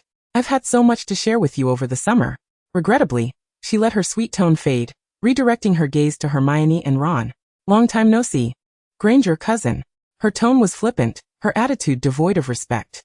I don't recall us being permitted to use magic on the Hogwarts Express, Hermione retorted angrily, recalling the school's announcement from the previous year's end. So this is the birthday gift you made for Potter? She reverted to her sweet voice, bending slightly to scrutinize the doll in Harry's arms, prompting him to warily move it further away. How adorable! Mafalda genuinely exclaimed, shifting her gaze back to Fanny, blinking innocently and extending her other hand. May I have one, Fanny? My birthday is. That might be possible, Fanny hesitated. I could make you a ghost mother doll? I was here first, Pruitt, Draco muttered darkly. Harry felt a tinge of discomfort. He tightened his grip on the cotton doll, realizing that he had deliberately wanted others to see Fanny's birthday gift to him. However, he did not wish for Fanny to so easily agree to craft another doll for someone else, as if the cotton doll was not a token of her affection towards him. Yet Harry knew he had no right to prevent Fanny from doing so. Fortunately, at that moment, the lady pushing the snack cart entered the carriage, and Fanny discreetly surveyed her surroundings before reluctantly retrieving some money. Could I have 8 honeydew sweets, please? She even remembered Crabbe and Goyle. No need, Draco interjected angrily, positioning himself protectively in front of her, glaring fiercely at Mafalda and Potter, and pulling a few galleons from his pocket. Fanny, let me handle it. Fanny blinked in confusion. When did Draco become so benevolent as to offer to pay for Harry and the others? Yet in the blink of an eye, he stuffed all 8 honeydew sweets into his own pocket with little regard. I'm not Professor Dumbledore, Fanny sighed, unable to eat so many sweets in one go. Oh well, regardless, it's a good thing my wallet won't be losing weight. The train finally arrived at the platform, and as Fanny and her companions entered the Great Hall, she had scarcely taken her seat when Padma and Cho, sitting on either side of her, fixed their gazes upon her. Fanny, Cho whispered conspiratorially, her silky hair inadvertently cascading onto Fanny's shoulder. She smiled brightly, her eyes shimmering. We just heard that over the summer, you made Potter a cotton doll as a birthday gift. Is that true? Chapter 45. The Arena of Love. Are you jealous? Fanny questioned, bewildered by how swiftly the news had spread. Padma chuckled, tugging at her sleeve. Well, there's a new student this year named Colin Creevy, Potter's fan, who took pictures of Potter at the train station, and went on about the doll he was holding. Padma leaned closer, whispering, I've seen pictures of the doll. It's truly adorable and quite reminiscent of him. So, are you secretly in love with Potter? Padma teased. Huh. Where did that come from? Fanny retorted. Otherwise, why would you spend so much time crafting a cotton doll for him? Padma continued to jest. Clearly you put a lot of thought into it. You must be. Fanny, with a straight face, pushed her head away. Then I must also be secretly in love with Professor Dumbledore, since I crafted a gift for him too. Padma was momentarily taken aback. I don't care. Even if you're not, Potter must have feelings for you. She quickly countered. Otherwise, look how he clutches that doll so tightly. If someone were to give me such a gift, I would also hold on to it all day long, Fanny asserted firmly. This was no falsehood. She too would cherish something so thoughtfully crafted and aesthetically pleasing from dawn till dusk. Padma gazed at her with an expression of heartfelt dismay. Unbeknownst to her, Autumn gently tugged at Chio's fingers once more. Fanny turned around again, meeting Chio's warm, dark eyes. Those eyes sparkled with mirth, tenderly gazing at her. So? Fanny has a penchant for such heartfelt handmade creations? I understand. Her tone softened further. Yet she added, if possible, I too hope Fanny could craft something similar for me. I shall make it for you, and you shall make one for me. Such an arrangement seems quite fair, does it not? Luna Lovegood. Professor McGonagall's voice abruptly diverted Fanny's attention. She lifted her gaze to the front, where the peculiar blonde girl was slowly approaching. This marked the first time she had seen Luna since the last Christmas. In a flash, a mechanical voice echoed in Luna's mind. Successfully unlocked the affection system. Current affection ranking of Fanny towards Luna Lovegood. 1. Congratulations on unlocking the mind-reading ability concerning Fanny. Those students and teachers privy to the affection system promptly turned their gazes towards Luna. Luna was looking at her. As the sorting hat barely brushed her hair, it eagerly proclaimed Ravenclaw. She proceeded forward, disregarding the applause from her housemates, and naturally made her way to the Ravenclaw long table, stopping before Fanny. Long time no see. She tilted her head, gazing into Fanny's eyes. Thank you for the notes you sent me over the summer. Also, it seems there are quite a few pesky creatures buzzing around in your mind. No, they are far worse than mere nuisances. They seem to be incessantly troubling you. Ah, it appears there is an empty seat ahead. Would you care to join me there? Padma frowned, and Chio narrowed her eyes suspiciously. Even Fanny blinked as she glanced at the two beside her. Shall we discuss this another time? Very well, she replied flatly, casually retrieving a gift box from her pocket. This is a present for you, a pair of anti-creature glasses. I hope there will be pudding at dinner, she added, and your doll is quite charming. Could you share the tutorial with me? I can send you the blueprint later tonight. Fanny responded cheerfully. The sorting ceremony concluded swiftly, and the students headed to their dormitories after dinner. Amidst the bustling crowd, a hand gently tugged at Fanny's sleeve. Theodore's icy blue eyes regarded her. I heard you gifted Potter a cotton doll on his birthday? Fanny, why do you care? She abruptly stepped forward, a hint of displeasure escaping her lips. This action caused Theodore to instinctively take a step back, as they found themselves in a relatively deserted corner. He hastily raised both arms, his fluttering eyelashes casting a shadow. Yet he managed to smile slightly, a rare curve gracing his otherwise aloof and elegant visage, a flicker of delight evident in his eyes. News travels remarkably fast, he explained, lowering his hands with a calm demeanor, brushing against the edge of her garment almost imperceptibly, mainly because Potter took it with him on the train. That doll is indeed exquisite and adorable. Anyone who sees it would find it difficult not to remember it fondly. Very well, Fanny sighed, nonchalantly extending her hands. I thought you might want a cotton doll as well. Theodore gazed at her in silence. A cotton doll is not a necessity, he replied curtly, but do not forget, Fanny, that I have assisted you. You still owe me a favor. All right. She eagerly grasped the cold white wrist of the boy in front of her. How could I ever forget about the books you lent me? The latter froze. His movements stilled, whether in struggle or acquiescence. He merely averted his gaze, responding with a nonchalant hum.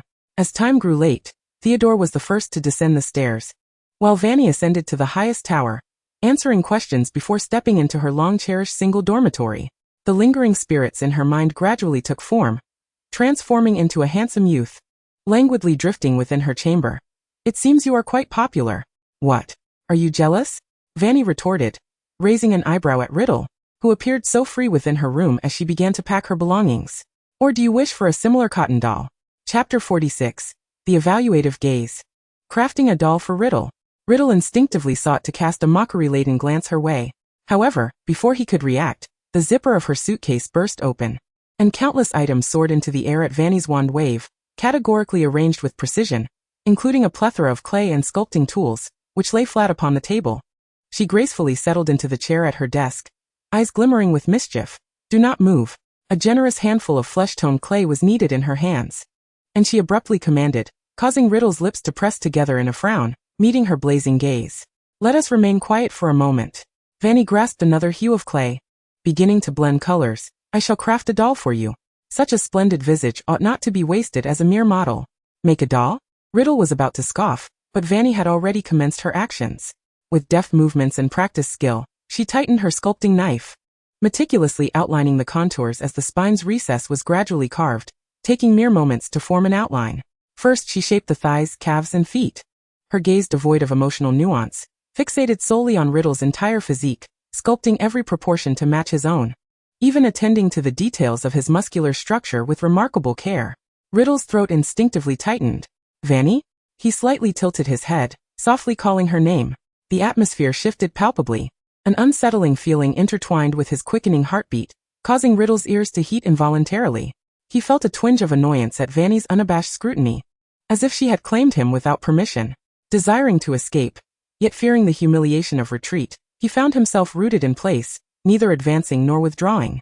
The clay remained gently kneaded in her hands, forming the rough shape of a hand. She slowly picked up the sculpting knife, her gaze meticulously scanning Riddle's naturally relaxed hand. Riddle instinctively curled his fingers. "Open your hand," she said, immersed in her artistic endeavor, entirely oblivious to Riddle's expression. "Come closer, let me see." "Fanny," he coldly called again. Finally, Fanny shifted her focus to Riddle's face. He nearly averted his gaze but resisted, compelling himself to maintain eye contact with her. Fanny's azure eyes remained devoid of emotional fluctuation, akin to a still, icy pool, holding only the faintest hint of perplexity. "What is it? Did I say something wrong?" She softened her tone, adding, "If you would be so kind, could you come closer? I truly wish to create a doll, Mr. Voldemort." Having thoroughly studied the original text, she deemed it unnecessary to refer to him by the name Tom at this moment. Riddle remained unmoved. Fanny blinked slowly, deliberately shifting her chair as she attempted to draw nearer to Riddle. At last Riddle lifted his foot, stepping beside her, his lips pressed tightly, averting his gaze quietly while extending his hand, allowing her to scrutinize it. Fanny's gaze obediently descended, the sculpting knife effortlessly twirling within her grasp. "But what benefit does this hold for me?" He endeavored to maintain a calm demeanor as he posed his question. "Is there anything that can make me sufficiently happy?" Fanny responded with a buoyant spirit. "Nothing can buy my joy." Riddle remarked, "What benefit does your happiness bring to me?" "Congratulations." Fanny's affection for Tom Riddle has now risen to 17. He squinted, closely observing every nuance of Fanny's movements. The sculpting of the hands concluded swiftly, and next came the doll's head. The clay was kneaded repeatedly within her palms, gradually shaping the brow bone from a rough hemisphere. Fanny raised her gaze to meet his, her eyes still glistening and tranquil. She gazed at him with rapture, yet her gaze never fully engaged with his. Employing a rounded tool, she pressed to create eye sockets, and the dolless had nearly perfectly replicated Riddle's exquisite beauty. "Solidify swiftly." Fanny waved her wand, causing the clay to instantaneously harden into form. "How advantageous it is to wield magic," she mused, lazily retrieving a line brush and acrylic paint to meticulously apply makeup. Eyelids, eyelashes, and a finely sculpted nose were painted with flawless precision until at last Fanny lifted her eyes. "Do not press your lips together, let them part naturally." Riddle's figure tensed abruptly. An unnatural flush crept across his cheeks, and his lips tightened further. He cast a dubious glance towards Fanny, undoubtedly meeting her questioning gaze. Did she truly fail to recognize the implications of her actions? Or was there a deeper intention behind her crafting of this doll? Riddle stiffly relaxed, lowering his gaze to observe Fanny's actions. Indeed, there was no trace of magical fluctuation present. Fanny gripped a lip brush, dipping it into the carefully concocted paint, delicately applying it to the doll's lips, even taking care to gently touch the corners with her fingertips. She also grasped a black tuft of hair, snipping it into an identical hairstyle. With joints and threading, she adorned the head with hair, connecting it to the body, summoning fabric and needle with her magic. Seamlessly stitching a Slytherin robe, Fanny gently draped the robe over him, allowing the Riddle doll to stand quietly upon the table. "Art, exquisite article." Her heart raced, and Fanny's eyes sparkled with profound excitement as she rose from her chair, eagerly admiring the doll she had just crafted. She had never created such a perfect BJD doll before. Indeed, with a model of unparalleled beauty, her creation possessed an even purer allure. Grasping her camera, Fanny positioned the doll beside Riddle, finally granting him a sliver of attention from her cerulean eyes. "Come, dear, draw closer to the doll. I wish to capture a photograph." The camera obscured much of her face as she urged, "Do not be so stiff, strike a pose. If all else fails, a peace sign will suffice." Riddle, devoid of expression, formed a peace sign. "Smile a little." She huffed playfully, "A smile brings vitality. Besides, I put so much effort into crafting this doll for you. Do you have any idea how much others have paid for custom dolls in the past?" "In the past?"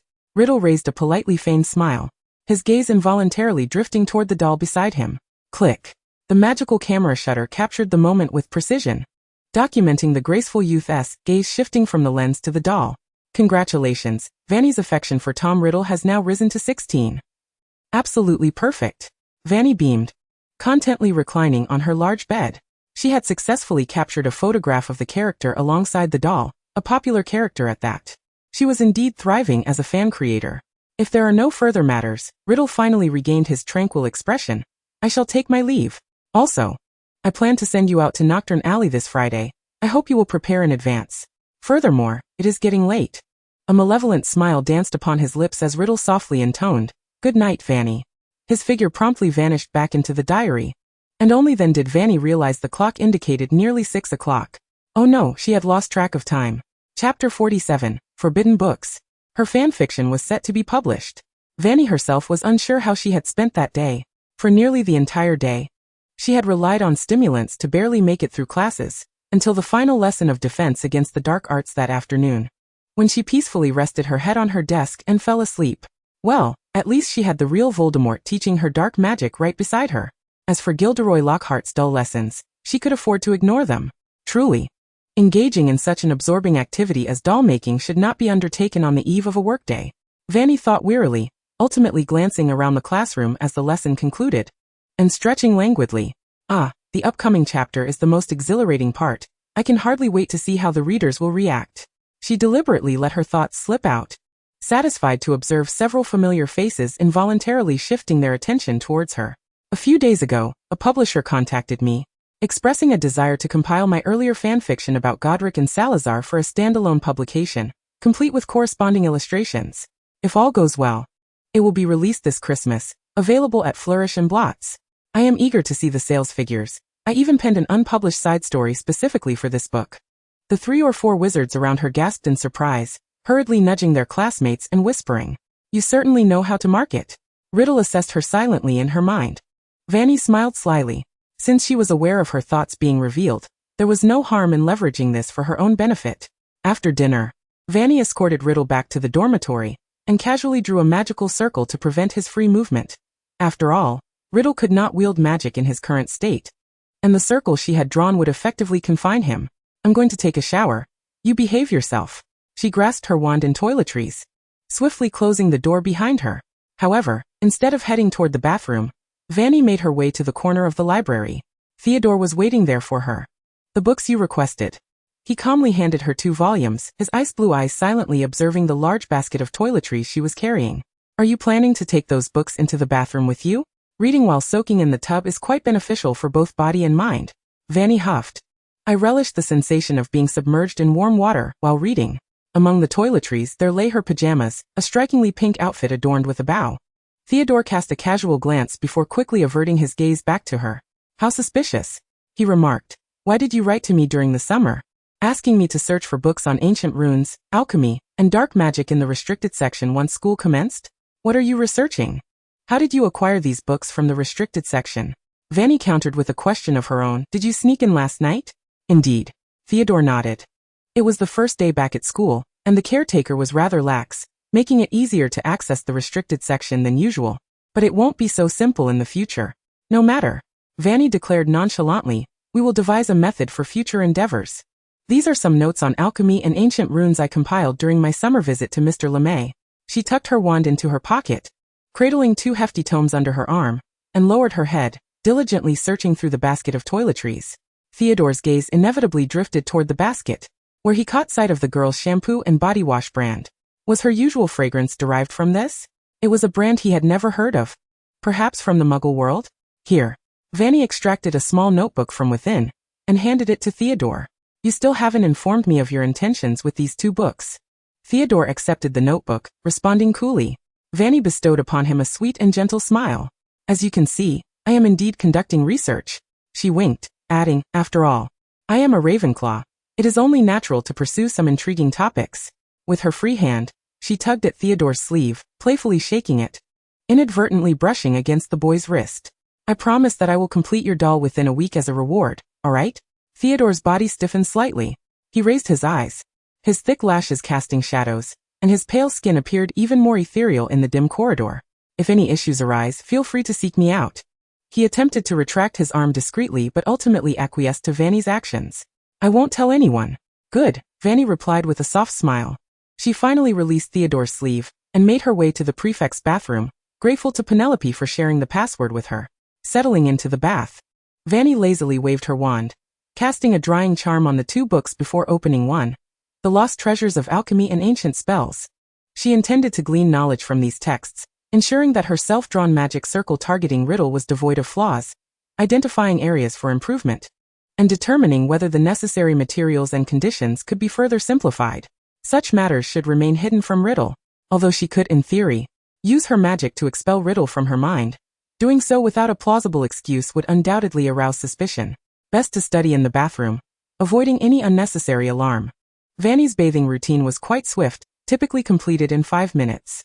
However, it was perfectly acceptable for a witch to indulge in a long soak for nearly an hour. She smirked, becoming once more immersed in the ocean of knowledge. Chapter 48. A New Body for the Horcrux? With damp hair cascading around her, Fanny noticed a few mosquitoes clinging to the bathroom walls, their persistent buzzing quite bothersome. One of them flitted its wings, attempting to fly forward, landing in the midst of the swirling steam. Avada Kedavra.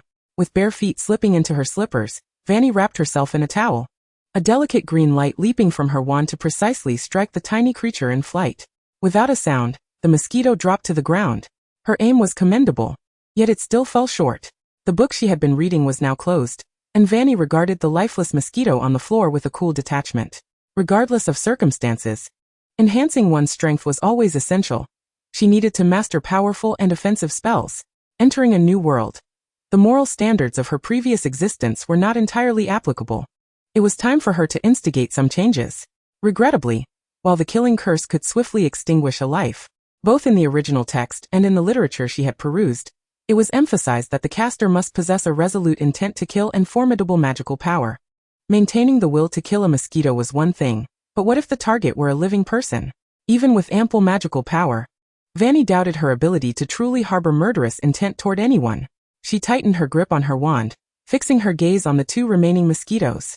Souls out, perhaps. As another of the unforgivable curses, the soul-snatching curse would prove more effective for her than the killing curse or the cruciatus curse. Expressionless, Fanny watched the controlled mosquito flutter in a heart shape. It would be better to simply crush this thing. Changing into her nightgown, Fanny casually draped a towel over the 2 books and sauntered back to her dormitory. Upon pushing the door open, she thought she glimpsed Riddle's silhouette. The handsome youth was currently hovering near her bedside table, silently observing the doll she had crafted of him the previous day. The moment he heard Fanny enter, he swiftly retreated into the diary. Fanny chose not to probe into Riddle's intentions, cheerfully stuffing the toiletries basket into the bedside table and approaching her desk to open the diary. Her damp hair cascaded over her shoulders as she took up a quill, slowly inscribing Tom. Water droplets from her undried hair fell onto the pages, leaving faint stains. What is it? The translucent boy appeared beside her, his expression taut, his gaze instinctively drawn to Fanny. Her hair clung to her skin, and as she lifted her head, the strands released from the diary. Yet a droplet quickly formed and dripped onto the fading letters spelling Tom. Get your hair away, Riddle commanded. Oh. Fanny belatedly realized her hair had inadvertently dampened the diary and quickly stepped back. Sorry, I didn't notice, she hastily explained, then scrutinized Riddle's face with curiosity. Can you feel it? Riddle looked at her with a what else would it be expression. Fanny's face suddenly lit up with excitement. So you can sense any liquid seeping into the pages? Merlin, what is the principle behind this? Fanny found herself pacing, her pink nightgown swaying with her movements. She then turned, her eyes sparkling, and asked Riddle, would you like to try the sensation of sparkling water or milk poured over it? Does it feel the same as when an ordinary person drinks milk or sparkling water? This is such an intriguing study. I happen to have some sparkling water Professor Dumbledore gave me that I haven't finished. Fanny.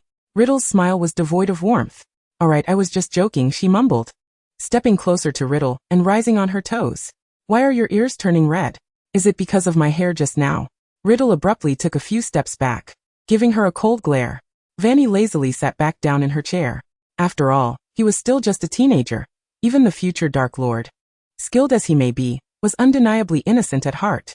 Actually, I called you here to ask if you could teach me some nonverbal spells and other related offensive spells, she stated earnestly. Since you mentioned I should come to Nocturne Alley on Friday night, I ought to learn a bit more for my self-defense. Some things were better learned directly from Riddle. Perhaps he could even impart some of his own unique spells. With a top-notch tutor at her side, she would be foolish not to take advantage. I will accompany you to Nocturne Alley, Riddle replied. You need not worry for your safety. I assure you I can protect you. Teach me the relevant spells. Fanny narrowed her eyes. Whether or not to go to Nocturne Alley is a decision I will make for myself. Riddle. He ultimately forced a disingenuous smile, and slowly moved back toward Fanny. On Friday evening, as dusk deepened, Fanny donned a cloak of pure black, its voluminous fabric enveloping her entire form, even the hood obscuring most of her face. Only the unique material of the robe allowed her to perceive the world around her. She confirmed that the protective talisman was securely tucked away, completely hidden, before she twirled with a sense of tranquility in front of the full-length mirror in her dormitory. Does this exude enough gravitas? She inquired, wondering if she appeared sufficiently ominous, like a formidable antagonist that others would dare not approach. In truth, she resembled a child in a peculiar costume, seeking treats on Halloween. The essence of the obedient girl was far too pronounced in her demeanor. If you truly feel apprehensive about the journey ahead, you may relinquish control of your body to me, Riddle remarked nonchalantly. You will still be able to witness the unfolding events, yet you need not fret over the dangers that may arise. I will utilize your body to resolve everything flawlessly. Fanny curled her lips slightly. You need not concern yourself with that, dear Tom. Producing the Marauder's map, Fanny adeptly evaded the watchful gaze of the caretaker, Filch, making her way to the secret passage that led out of Hogwarts. What purpose do we have in Nocturne Alley? She murmured. To procure a certain item. The voice echoed in her mind, melodious and soothing, evoking an image of the boy's demeanor as he spoke. Unicorn blood crystal, he declared. Crafted from the willingly offered blood of a unicorn, combined with phoenix tears, essence crystals, and numerous other conditions. It possesses a potent and pure life force, an indispensable material for the resurrection of Horcruxes, and the creation of a new body. Chapter 49. The Auction, where she was a Borgin and Burke's employee. The chaos of Nocturne Alley at midnight was palpable, an amalgamation of bizarre and foul odors, with distant lights flickering ominously. A slender figure traversed the blood-stained streets, unable to suppress a frown. Fanny's ears seemed unnaturally attuned to every sound, the chirping of birds, the howling wind, the crunch of leaves underfoot, each noise capturing her attention. Pushing open the heavy wooden door, a wave of darkness engulfed her. Do you sell the willingly offered blood of unicorns here?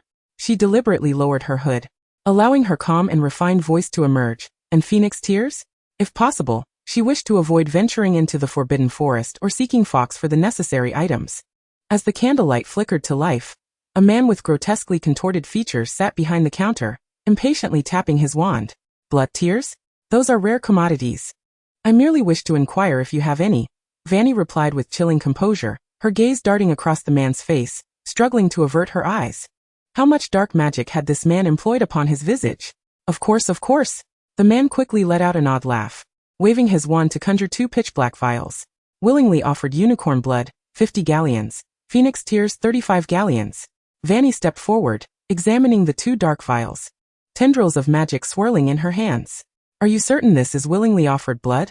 She countered. It seems you have an eye for quality. The man chuckled. I merely wanted to ascertain that no penniless child was foolish enough to wander into Nocturne Alley at this hour, exchanging coin for goods. He produced a genuine vial of willingly offered unicorn blood, and lazily pushed it toward Fanny. The child lowered her gaze, retrieving a hefty sum of 300 galleons from her purse, a payment she had received for her copyrights from the publisher. Here, she handed over the galleons, reclaiming the vial, but as she turned to leave, the magic in the air stirred. Her body reacted faster than her mind could process. A disarming charm sent the man's wand flying, swiftly followed by a sleeping spell. The man collapsed abruptly, and Fanny silently turned back, hesitating only long enough to snatch back the galleons she had just paid. What a shady establishment, she scoffed. Since they had already decided to attempt to kill her before she exited the shop, she felt justified in her minor act of immorality. Reclaiming the galleons she had just spent, after stowing the vial in her bag, she tossed a cloth over the man's grotesque face, obscuring his features. Stepping outside, the alley seemed even more desolate than before, the waning moon hanging in the sky, hauntingly bleak. You didn't use a voice-modulating charm.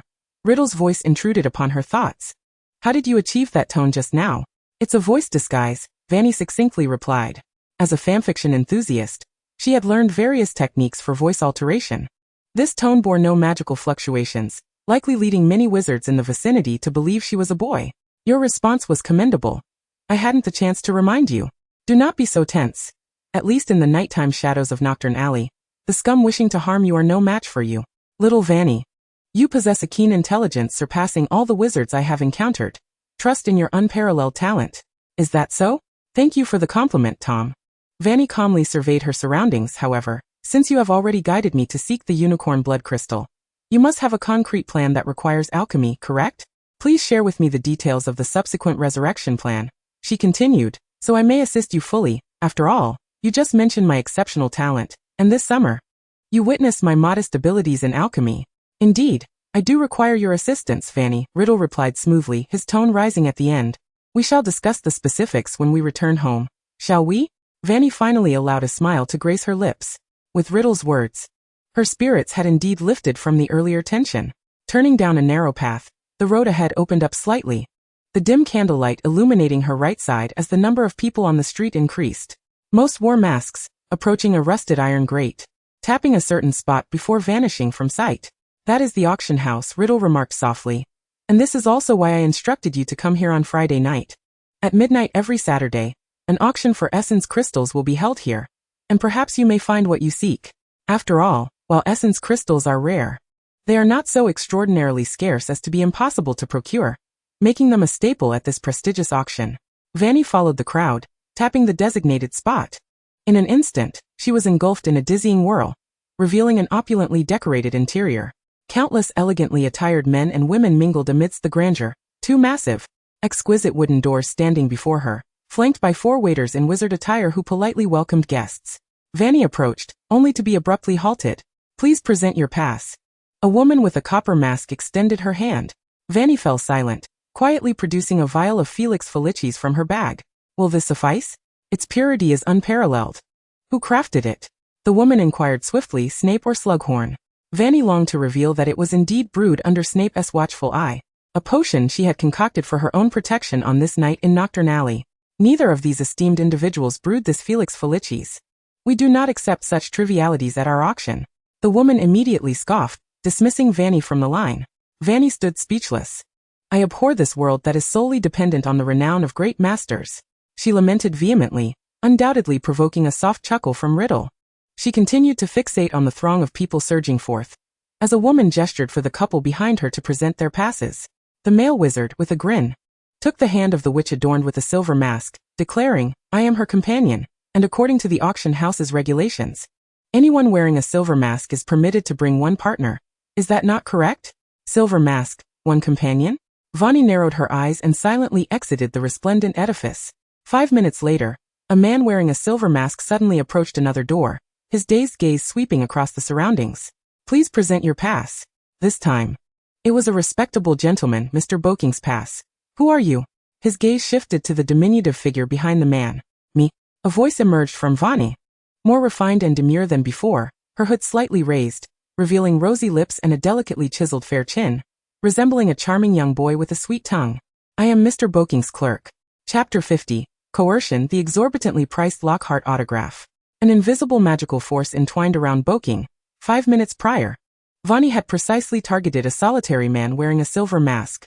First, she had used the Confundus charm, followed by the soul-snatching curse, expertly maneuvering Boking to return her to the auction house. The dazed Boking frowned impatiently. What, am I not allowed to bring my clerk to the auction? Oh, of course you are. The man quickly displayed a sycophantic smile, narrowing his eyes to scrutinize the seemingly meek and harmless Fanny. It was hardly surprising. Boking had always favored clerks who appeared both beautiful and innocent, capable of charming others. As Fanny and Boking stepped through the wooden door, their vision instantly broadened. The colossal clock had just struck 11:40.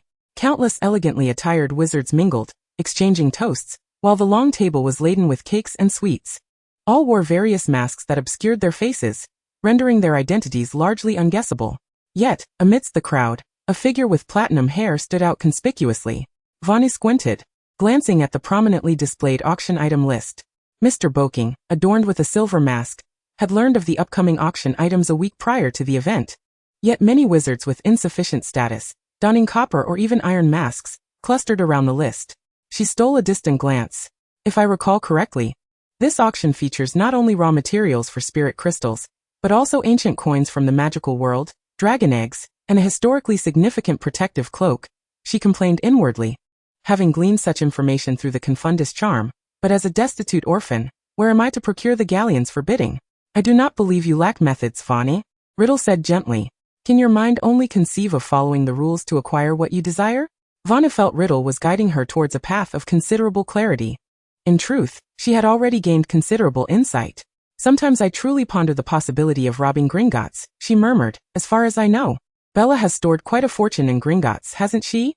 Please, she is assisting Riddle in reconstructing his body.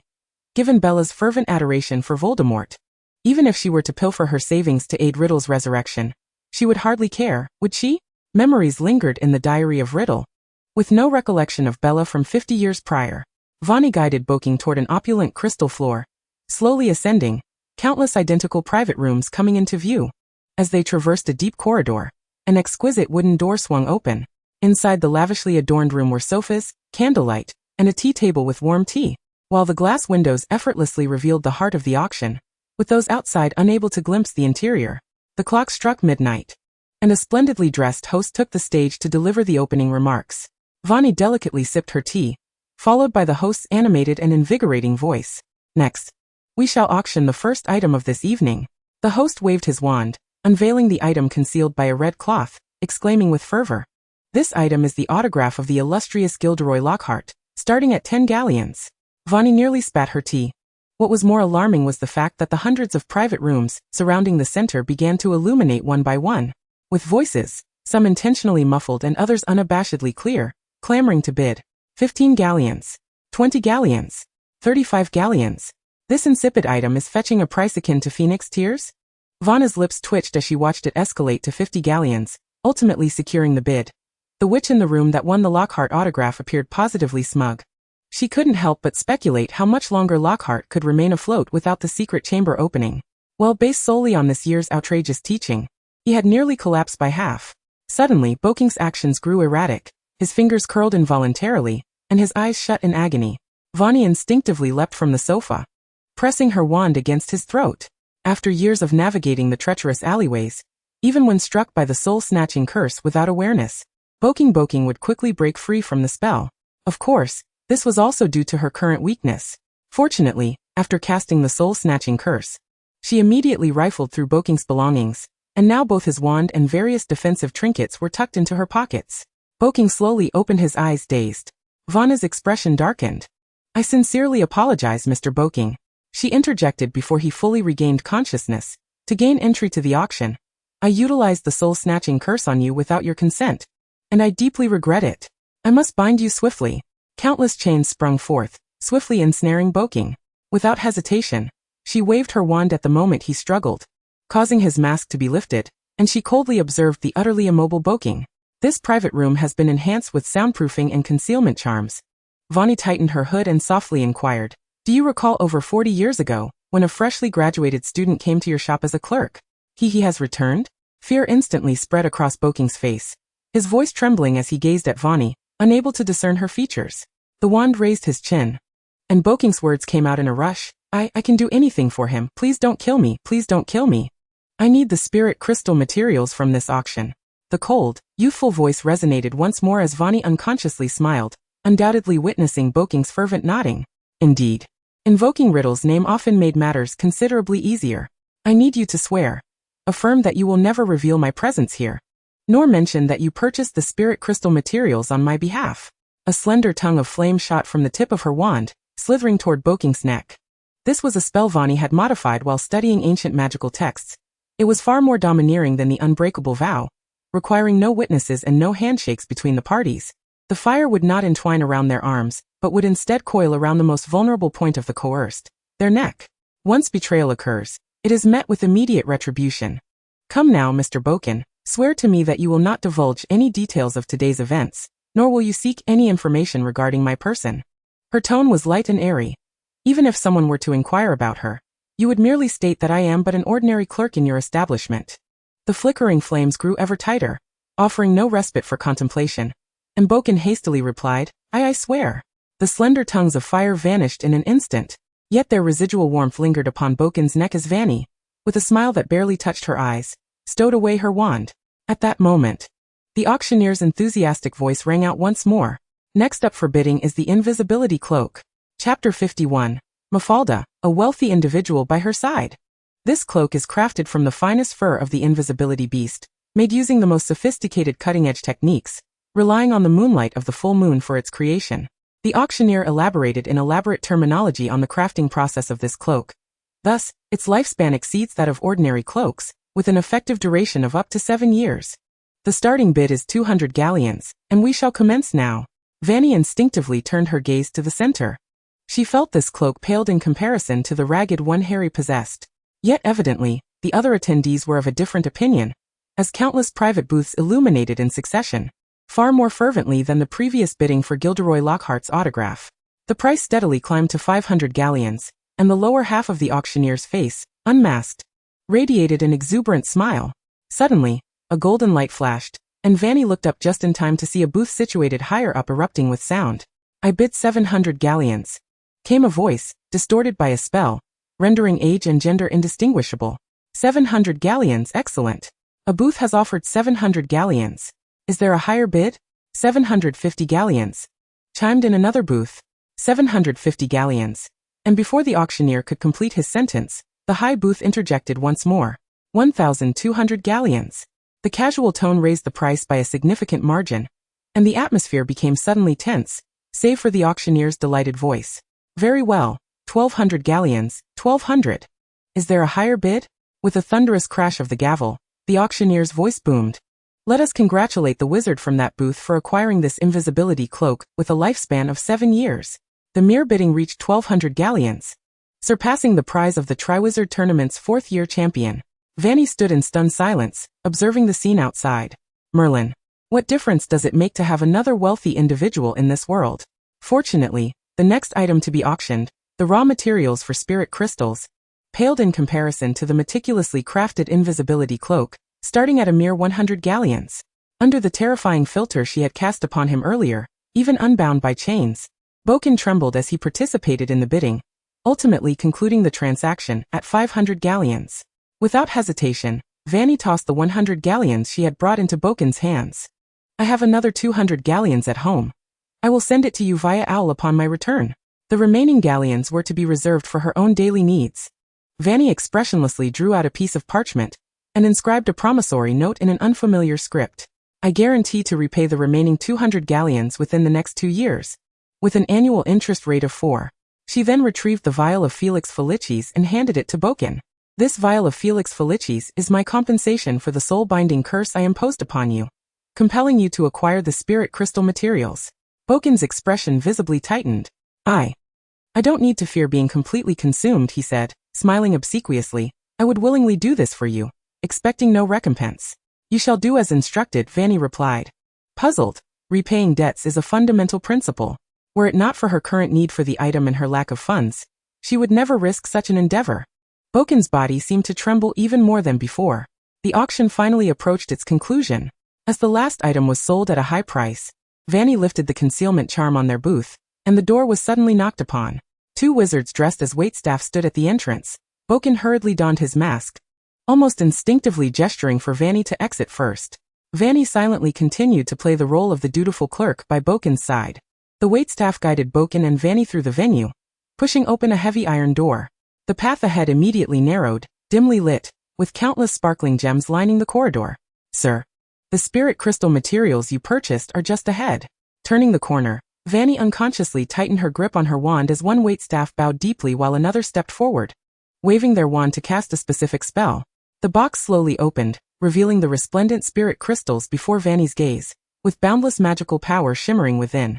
Knowing she was to take center stage, Boken stepped forward and took the exquisite box containing the crystals. "Hey, your auction service attitude is getting worse by the minute." A familiar languid voice resonated, and Fanny instinctively turned her head, spotting a figure nonchalantly leaning against the wall. "Hasn't the waitstaff brought the invisibility cloak yet? How much longer must I wait? It's getting late." The figure was distinctly feminine, adorned with a golden mask, arms crossed, and one foot casually lifted, revealing a thick sole that suggested at least a 10-centimeter height increase. This posture and tone of voice, Fanny squinted, deliberately letting her thoughts slip as a test. This person before me looks so familiar.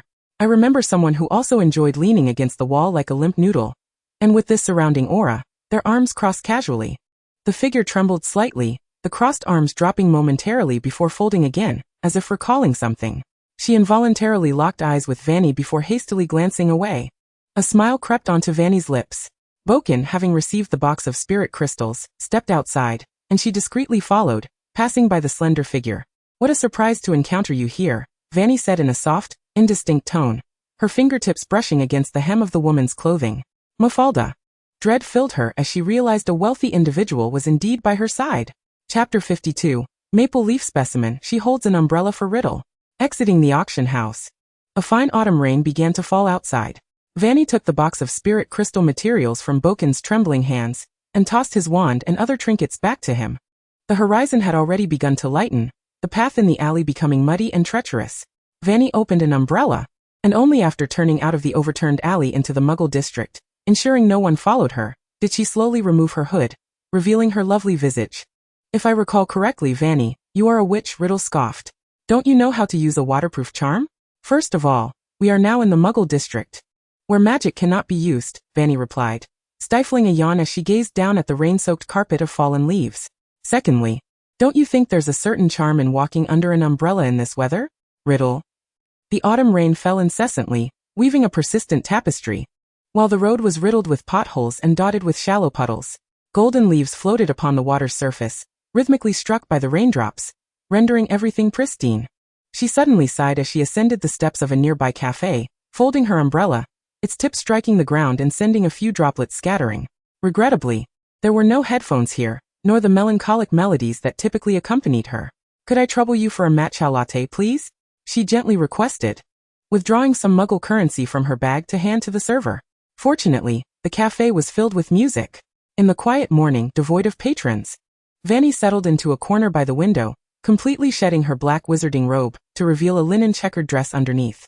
Lazily, she picked up a hair tie from her wrist, biting it as she fashioned a simple braid while gazing at her reflection in the glass.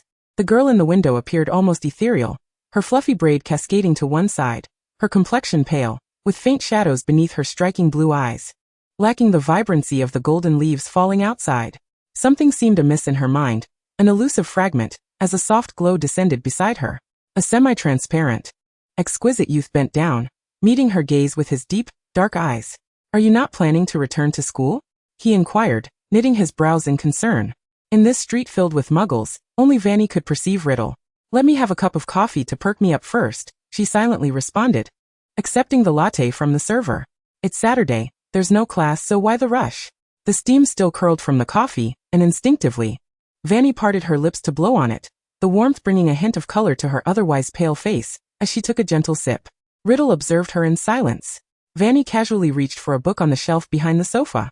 This poem, she murmured, flipping through the thin pages to reveal the familiar and beloved lines from Robert Frost's The Road Not Taken. The soothing music in the cafe harmonized perfectly with the view outside. As her fingers traced the words on the paper, her peripheral vision caught the falling leaves outside and Riddle before her.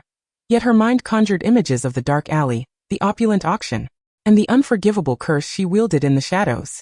For survival, to improve her future, she had traversed that desolate, lonely path, seldom trodden by others. Yet she pressed on with unwavering resolve. It was difficult for her to look back, nor did she wish to. In this world, she softly reassured herself, she was her own most trustworthy ally. After finishing her coffee, Fanny unfurled her umbrella once more. The rain outside continued to fall like intricately woven threads, and her mind felt somewhat clearer, allowing her to distinctly hear the sound of raindrops against the umbrella and the rustle of her footfalls on the fallen leaves. She aimed to avoid stepping on the pitiful leaves scattered on the ground. A gentle breeze stirred, causing the branches of the ancient trees to sway, slightly tilting Fanny's umbrella. She lifted her gaze, watching the endless cascade of leaves. One particularly perfect, golden maple leaf drifted slowly before her, and she instinctively reached out, catching it as it settled quietly in her palm. Round and smooth, washed by the rain yet untouched by the dirt of the ground. It was exquisite and beautiful, perfect for preserving as a specimen to bring back to school. It was art, pure art. Excitement flickered in Fanny's eyes. This fallen leaf was a serendipitous discovery, a beautiful trace of her experiences in this world, A coincidence, a marvel. She could not resist the urge to twirl joyfully while holding it. Fanny, Riddle said, narrowing his eyes in displeasure as he patiently inquired, "What are you looking at? That leaf?" His mood was inexplicably irritable. Had it not been for the fact that his Horcrux was still bound to her, and he genuinely needed her soul, or assistance, he would have already expressed disdain and hurled 1,000 sarcastic remarks at her. No, he might have even considered ending her life. He had never encountered a girl quite like her, or indeed anyone capable of immersing themselves entirely in their own world before him, neither enchanted by his inconsequential appearance nor his eloquent speech, nor gripped by fear or loathing at his terrifying presence. She completely ignored him, and Riddle found the indifference humiliating. Just moments ago, he had followed her from the cafe like a mere attendant, and she had not once looked back. As if pulled from his thoughts by Riddle's words, Fanny's gaze lifted to meet his once more. He couldn't help but recall the last time she had crafted a doll in front of him, her eyes reflecting the same tranquil indifference. "Fanny," he forced himself to suppress his anger, raising a polite smile as he inquired, "Do you plan to make a specimen from that maple leaf? A commendable endeavor, filled with artistry and creativity. Perhaps we could commemorate this outing with it." Riddle's words trailed off as Fanny suddenly leaned closer. Swiftly, she tucked the leaf into her bag, rising on her toes, coming so near that Riddle caught a whiff of the unique fragrance in her hair. Her braid hung loosely to one side, her blue eyes sparkling anew, and the autumn breeze caused her skirt to flutter gently as she smiled. "Oh dear, I forgot to hold the umbrella for Tom." Her hand slid down to the base of the umbrella, mischievously winking. Even though the soul fragment wouldn't be dampened by the rain, allowing droplets to fall felt somehow inappropriate. "Alas, you're too tall," she assessed Riddle from head to toe, the gaudy pink umbrella enveloping them both. "At my current height, I can barely manage to hold the umbrella for you. My sincerest apologies," Fanny chuckled, tilting her head. Chapter 53. The Doll and Riddle's Oath.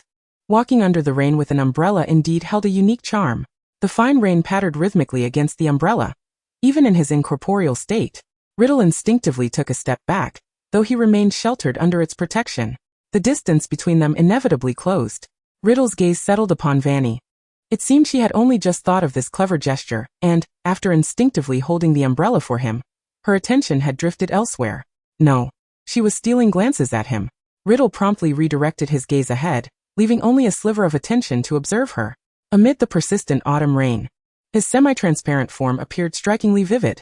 The youth's sharp nose, pale skin, and the stark contrast of his dark hair gracefully cascading to his ears made his features even more striking from the side. The Slytherin robes he wore were impeccably tailored, the prefect badge glistening on his chest. Riddle truly is handsome, Fanny mused, particularly noting how in this muggle street, no one but her could see or hear him. He belonged solely to her. From a young age, Fanny yearned for a private friend of her own. She would purchase an abundance of exquisite dolls, arranging them upon her bed, bestowing each one with a name, and engaging in ceaseless conversation with them, merely to indulge in the fantasy that one day they might spring to life and converse with her freely. However, her perspective shifted over time. The notion of animated dolls began to lose its allure. If they were to come to life, they would become akin to her schoolmates, exhibiting a spectrum of emotions, engaging in quarrels, and occupying the same space as her, robbing her of any moments of solitude to relish her surroundings, which was utterly distressing. Thus Fanny altered her approach, crafting unique personalities and diverse identities for each doll, while in her imaginings, bestowing upon herself the power to terminate their existence at will. In her chamber, she reigned as the sovereign of her toys, permitting no one to defy her, as all that belonged to her was to yield entirely to her command. "You are indeed correct, Tom," Fanny replied slowly. "I do wish to create a specimen. Fallen leaves may succumb to decay in the earth. Yet if I were to collect them and preserve them as specimens, they would remain by my side eternally, retaining their most splendid form." As they navigated various muggle transport methods back to Hogsmeade, Fanny, observing Riddle intently along the way, finally spoke softly upon entering the secret passage. "Yes, you. I will employ my exceptional alchemical skills to forge a new body for your resurrection." She tightened her grip on her wand, her azure eyes fixated on Riddle's reformed visage. Her research indicated that during the process of acquiring a new body, the fragment of the soul experienced its most unstable state, with blurred boundaries of existence, heightened linkage to the primary soul, and it was the period most conducive to subduing Voldemort through the soul fragment. Furthermore, once Riddle detached from the diary, the function of that Horcrux would dissipate, rendering its destruction equivalent to obliterating a Horcrux entirely. This was also a significant reason for Fanny's agreement to accompany Riddle to Nocturne Alley in search of materials. But Tom, you must promise to protect me to the best of your abilities and not inflict upon me even the slightest harm. Fanny murmured. I have no need for a potential traitor by my side. One who would use my soul as a contingency for your own revival. Is this the purpose behind your numerous activities after acquiring the crystal materials today? Riddle inquired, a smirk gracing his lips. What, little Fanny? Do you wish to treat me in the same manner as you would Bogey Boggs? Certainly not, Fanny retorted coldly. You are far more deserving of caution than he. A delicate tongue of flame leapt once more from the tip of her wand, this time not aimed at his neck, but at the wrist of his ethereal form. I possess far more avenues for retreat than you do. Fanny fixed her gaze upon him, declaring, to this day, I can still seek Professor Dumbledore's assistance. And at any moment, I could annihilate you with a fiendfire curse. This method merely entrusts my safety further into Professor Dumbledore's hands, but for you, it would mean your utter obliteration. Riddle regarded her with a semblance of amusement, a lazy tone escaping his lips. I know, Fanny. You intend to convey that I have no alternative but this path, do you not? Do not attempt to coerce me with such words. He stepped closer, a subtle smile playing upon his features. Perhaps you are unaware, Fanny, that in my current state, translucent, devoid of magical prowess, and unbound from the diary, I have developed a modicum of escape capability. Should your destruction of the Horcrux be insufficiently timely, given my preparations, I may have a chance to evade capture, though I must concede this would inflict considerable harm upon me, rendering me more wretched than even a fragment of a soul. Riddle sighed dramatically. Yet you would not desire our relationship to devolve into a state of mutual destruction. Would you, Fanny? So shall we proceed? For reasons unbeknownst to her, Fanny sensed that Riddle's mood had brightened since their earlier encounter at the cafe. She locked her gaze on his eyes and after a prolonged silence, waved her wand. Firstly, will you agree to share all your knowledge selflessly and patiently teach me whenever I inquire about spell learning? I shall. Secondly, will you endeavor to protect me and refrain from causing me any harm? I shall. Fanny narrowed her eyes and after a moment's contemplation, softly declared, lastly, will you promise not to manipulate or deceive anyone in the magical world, ensuring that no one faces risk or harm through your actions? Riddle's expression shifted, revealing a hint of surprise. The ominous crimson hue seeped into his dark eyes, now ablaze with a fervent intensity, the earlier nonchalance evaporating entirely.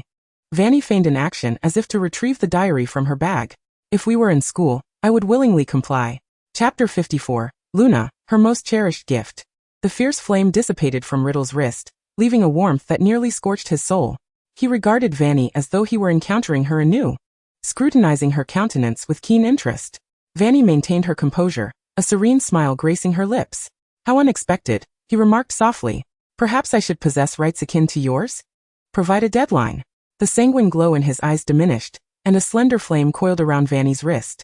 Fanny, do you vow to refine my body and facilitate my resurrection within 2 years? Furthermore, will you choose thereafter not to harm me in any capacity? I shall. After a moment's stillness, Fanny replied softly, I vow not to harm you. As a fragment of the soul contained within the diary, the flame likewise vanished from her wrist, replaced by a lingering warmth that prompted her to instinctively hiss. Riddle's ethereal essence transformed into a scattering of luminescent particles, invading Fanny's mind. Very well. His languorous voice echoed within her consciousness. Since our oath is now fulfilled, it is time to wipe the cold sweat from your brow, little Fanny. Had you not uttered that line, I might have found you more likable. Fanny responded impassively, wiping away the perspiration with her fingertip. Also, do not forget to repay me. The hundreds of galleons I owe were all spent on you. Riddle replied, oh. Equipped with the Marauder's map, Fanny skillfully timed her exit from the One-Eyed Witch's passage, clad in a muggle-plaid skirt. Yet it was not conspicuously out of place on a Saturday morning. After answering the Eagle Ring's queries, Fanny yawned, preparing to spend the morning continuing her writing. The tale of Helga and Rona was only a few chapters shy of completion, and she hoped to finish it, potentially earning enough for publication to repay her debts promptly. Alongside alchemy, ancient runes, a mountain of class assignments, and her various research projects, she found herself perpetually immersed in a plethora of tasks. Fanny, a melodious, ethereal voice chimed, as Luna, still clad in her pajamas, descended the staircase. She wore mismatched slippers, her moonlit hair cascading like a waterfall. I sought you out last night, but alas, it seemed you did not hear my knock, Luna stated matter-of-factly. Perhaps some unknowable magical creature intercepted my call for you. Fanny instinctively halted her movements. She met Luna's gaze, her heartbeat echoing like a drum, yearning to speak swiftly. Yet all words inexplicably became lodged within her, unable to escape. However, it seemed that Luna merely mentioned this in passing. I would like to take you to my dormitory, she quietly stated, gazing into Fanny's eyes. The roommates had stepped out for breakfast, leaving her alone in the dorm. Cold, delicate fingers encircled Fanny's wrist, gently guiding her onward. Fanny could easily recognize Luna's bed, which was adorned with a uniquely personal touch, quirky yet artistic bed curtains, and a chaotic pile of sing-a-different-tune magazines heaped on the bedside table. Yet, the most striking feature was the sizable cushion visible through a gap in the bed curtains, a colossal pillow emblazoned with her photograph, with the word friend stitched in a crooked manner. Wait a moment, Luna said, fully drawing back the curtains. I need to fetch a couple of things. The cotton doll blueprint you gave me last time. I studied it afterward. She released Fanny's wrist and dove into the bed, emerging shortly with 2 small dolls, each about 4 inches tall, and placing one into Fanny's embrace. Fanny looked down to find a cotton doll with beady eyes and dirty blonde hair. Dressed in a style resembling Ravenclaw's robes, its limbs and head forming a comically adorable star shape. This is my second doll, Luna explained, still holding a doll that evidently resembled Fanny. The craftsmanship is a bit better than the first one. Why not give it a squeeze? Instinctively, Fanny squeezed it. The Luna version doll immediately squeaked, its dirty blonde hair transforming into a rainbow of colors, causing her lips to curve into a smile. I had initially intended to create one for you, but the first one turned out rather unsightly, Luna said lightheartedly, so I decided to send myself instead. However, when the two of them are together, something special occurs. She swiftly tapped her doll against Fanny's. The Luna doll, which had finally returned to its original hue, became animated again, snuggling up to Fanny's doll and sprouting little hearts. What a marvelous magic, Fanny murmured, having never explored the enchantments surrounding such trinkets before. Thank you for your gift. It is the finest present I have received since arriving here. She raised her gaze, locking eyes with Luna. Luna had always thought that Fanny, with her radiant presence and eyes that sparkled with genuine focus, akin to a starry sky, possessed the most beautiful eyes in the world. Yet, when Luna truly beheld the sincerity reflected in Fanny's gaze, she realized that Fanny's eyes could be even more enchanting, brimming with emotions that expanded and flowed with an inexhaustible vitality. Regrettably, beneath those lovely eyes, Luna suddenly noticed hints of faint bruising. Her fingertips itched, and she reached out, gently stroking Fanny's pale cheek, and tracing the shadows beneath her eyes. I might owe you an apology, she said, as the distance between them closed. Feeling Fanny's slight tension, and the quickening of her breath, Fanny was looking at her, a look of confusion etched on her face. I shouldn't have brought you to the dormitory. Luna withdrew her fingers, but I was so eager to express my gratitude for the many letters you've sent me over the past 6 months. Conversations with Fanny were always effortless and joyful. She would often read them late into the night, her fingertips caressing the delicate words, pasting each letter onto her bedroom walls, allowing the moonlight to wash over them. I apologize, this is my fault. I should have waited longer before giving you this doll. Her previously upturned lips now pressed together. You didn't sleep well last night, did you? Was the buzzing of the insects disturbing your slumber? You must go rest immediately, though I know you might not be inclined to do so. Chapter 55. The Mirror of Erased Affection Rankings. I know of a magical creature that can stealthily surround a person when they are weary. Luna's expression suddenly turned serious. This creature is invisible and intangible, yet it can induce greater anxiety in individuals. Fanny, only sleep can vanquish them. You absolutely must take a nap. Luna seized Fanny's wrist, resolutely intending to escort her back to her dorm. There is no problem that sleep cannot resolve. Her soothing voice whispered in Fanny's ear, her hair cascading over Fanny's shoulder. Fanny glanced back hurriedly, observing Luna's profile. She unconsciously tightened her grip on the doll in her hand as Luna pushed open the door to Fanny's dorm, ushering her inside, revealing only a beautiful cheek. Fanny's eyes suddenly sparkled. Luna, has anyone ever told you that you resemble an elf? She said, breaking into a gentle smile. Not the kind from the magical world, she emphasized, but the sort imagined by muggles, wandering in forests, possessing pointed ears and magic, living transcendently apart from the mundane. In fact, you are quite right. Fanny's smile grew radiant. I didn't sleep well last night. To be precise, I didn't sleep at all. I went for a midnight adventure. Fanny pulled Luna into the dorm, closing the door behind them as she whispered in her ear. Through a secret passage at Hogwarts, I managed to sneak out, hopped on a muggle bus, and wandered around London amidst a gentle autumn rain. Her warm breath brushed against Luna's cheek, coloring it a soft pink. Fanny's heartbeat quickened inexplicably, her eyes sparkling with excitement, her spirit rekindled, her words becoming light and joyful. I strolled alone under the rain with an umbrella, and I even stumbled upon a cafe, where I had a cup of coffee. The scenery outside that cafe was incredibly picturesque, and the shelves were lined with delightful poetry books and magazines. Luna, I should take you to see it. You haven't had much exposure to the poetry of Muggle authors, have you? Her voice grew increasingly lively, leaning closer to Luna, then quickly stepping back, her eyes twinkling as she regarded her. I should take you there. You would surely adore it. Suddenly, Fanny bent down to rummage through her small bag, producing a golden leaf she had collected. Here, this is a leaf I picked up while I was there.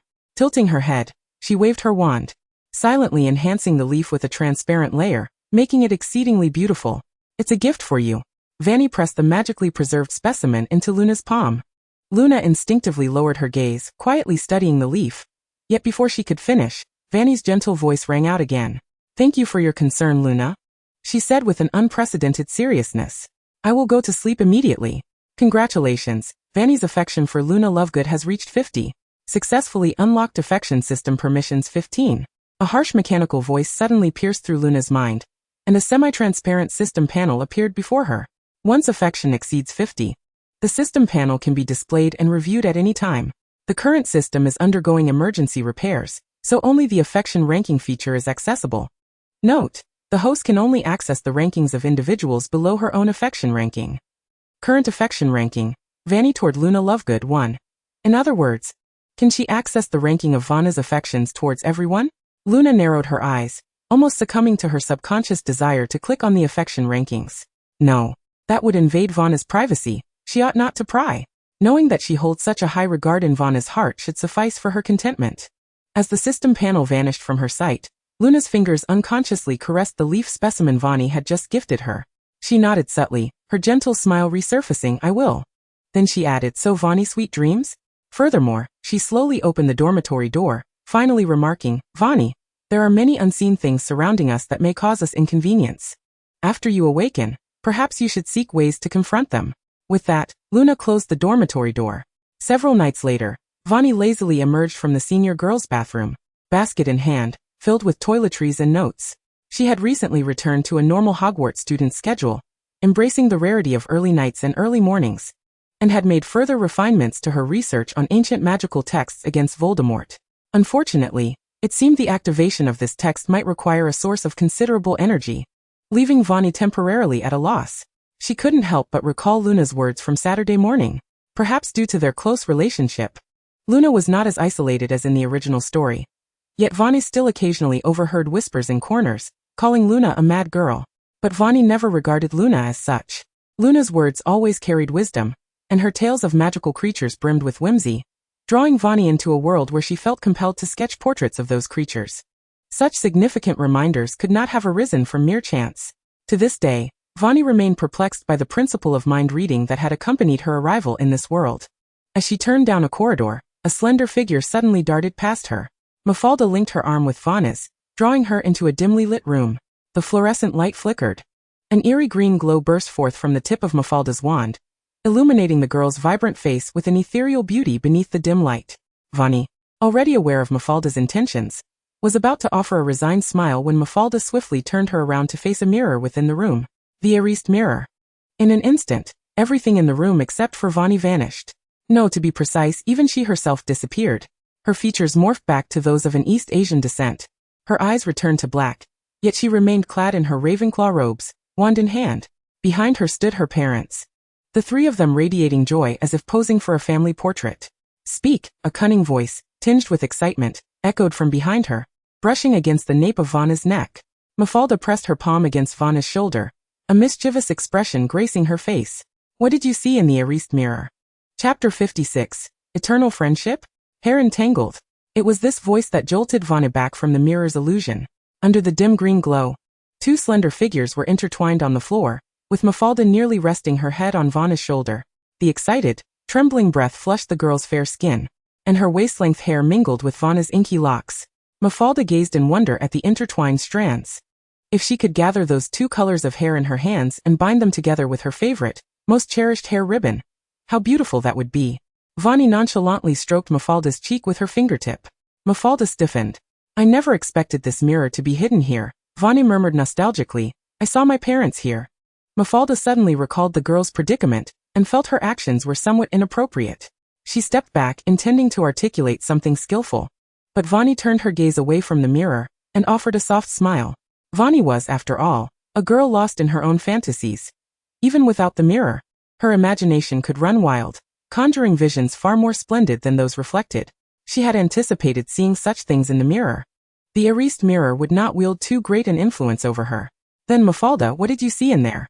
Fanny asked, her smile lingering as she obediently set her toiletries basket on the ground and stepped forward. Me? Mafalda's ears reddened.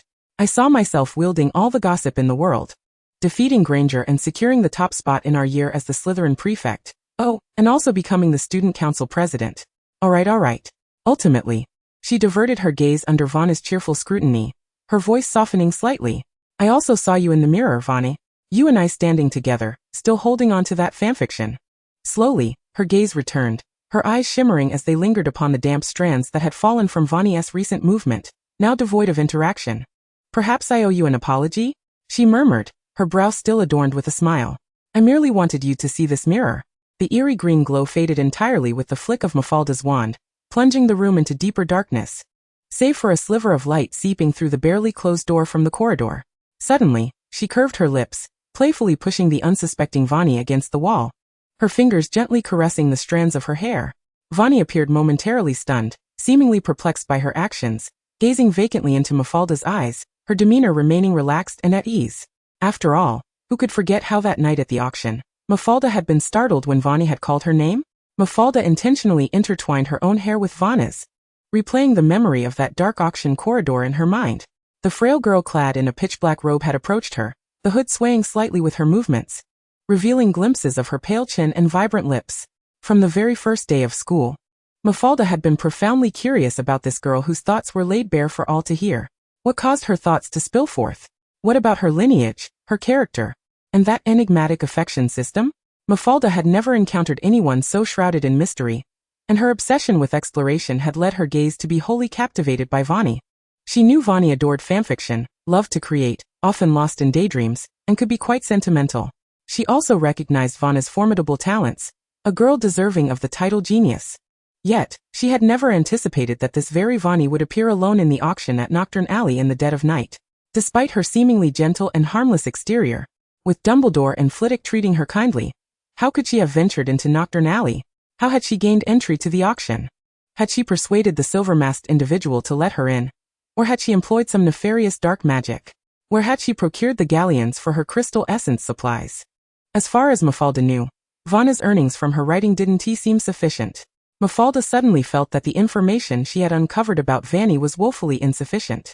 An insatiable curiosity surged within her, and a morbid obsession flickered in her eyes. The youthful voice of Fanny from that night's auction seemed to drift ethereally into her ears, brushing against her cheek like a whisper. She skillfully suppressed her emotions, replacing them with an affectionate yet innocent smile. By the way, did you know that you carried a faint scent of jasmine that day, much like you do today? Is that the fragrance of your shower gel? Thank you for the reminder. Fanny paused for a moment, responding with remarkable composure. So, I still had remnants of my shower gel lingering from the auction?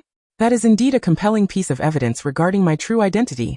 I shall be more mindful next time, and switch to a different brand before heading to Nocturne Alley.